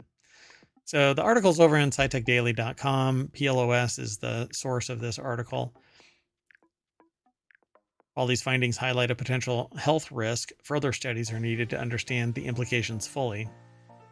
Yeah, we're doing that with humans too. It was actually Miranda Dziobak and her team from the College of Charleston in South Carolina, and published today, which is today, although we're in a time machine. Very current.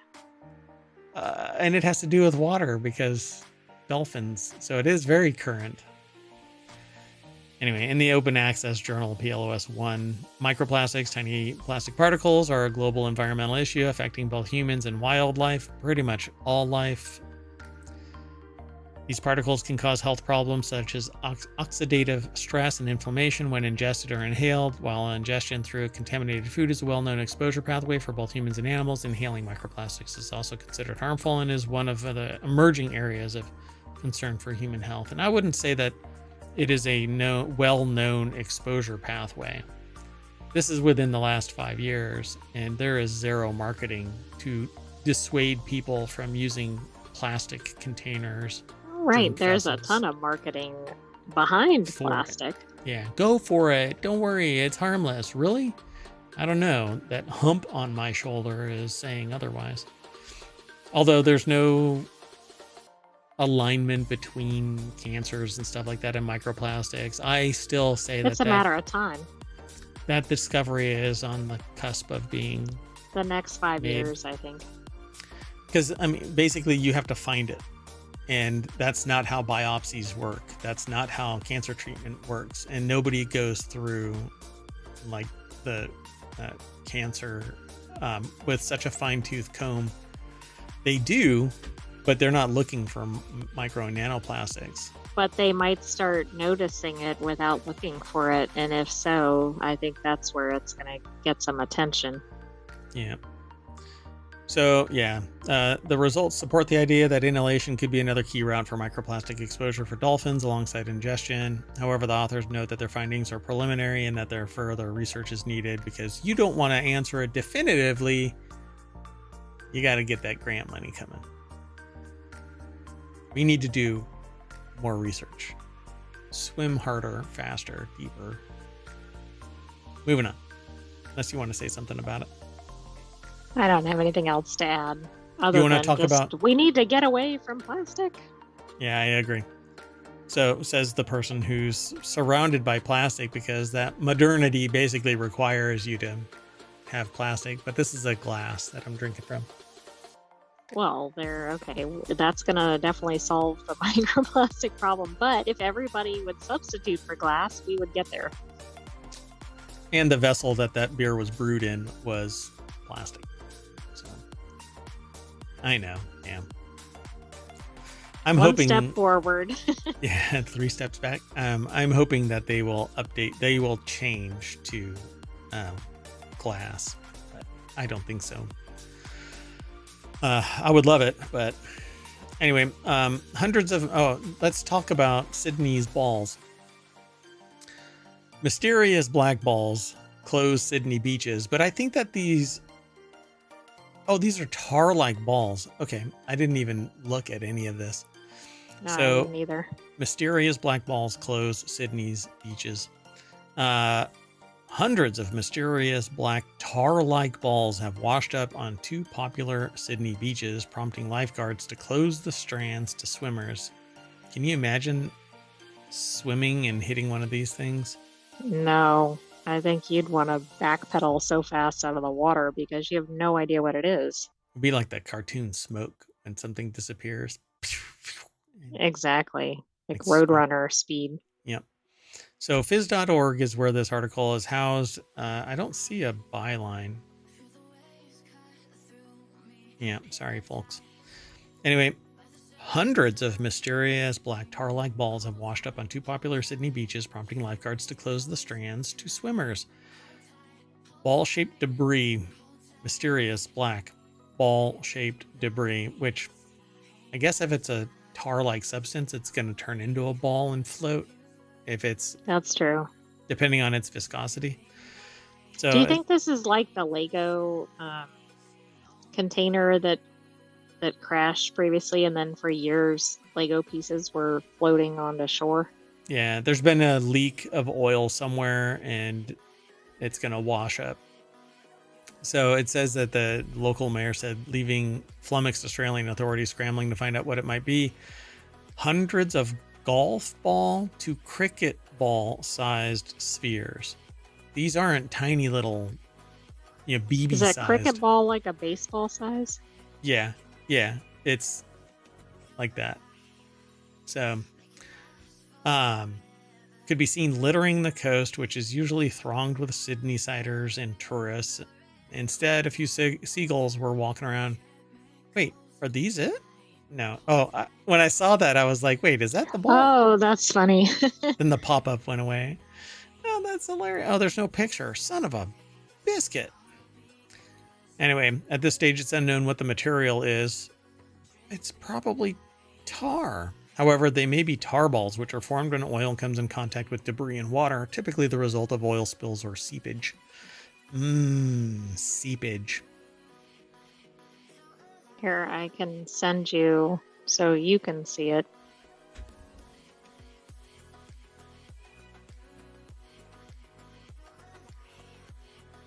Oh, I won't be able to. Oh. I mean, I can, but... They basically So look true. like almost like balls of yarn or something, but I guess balls of tar or like charcoal looking. I mean, this picture shows easily 10 in one clump. Oh, I see what you sent me there. What the hell? That's actually not opening up. Weird. Okay, whatever. Gotcha. Okay, so it's a tar ball.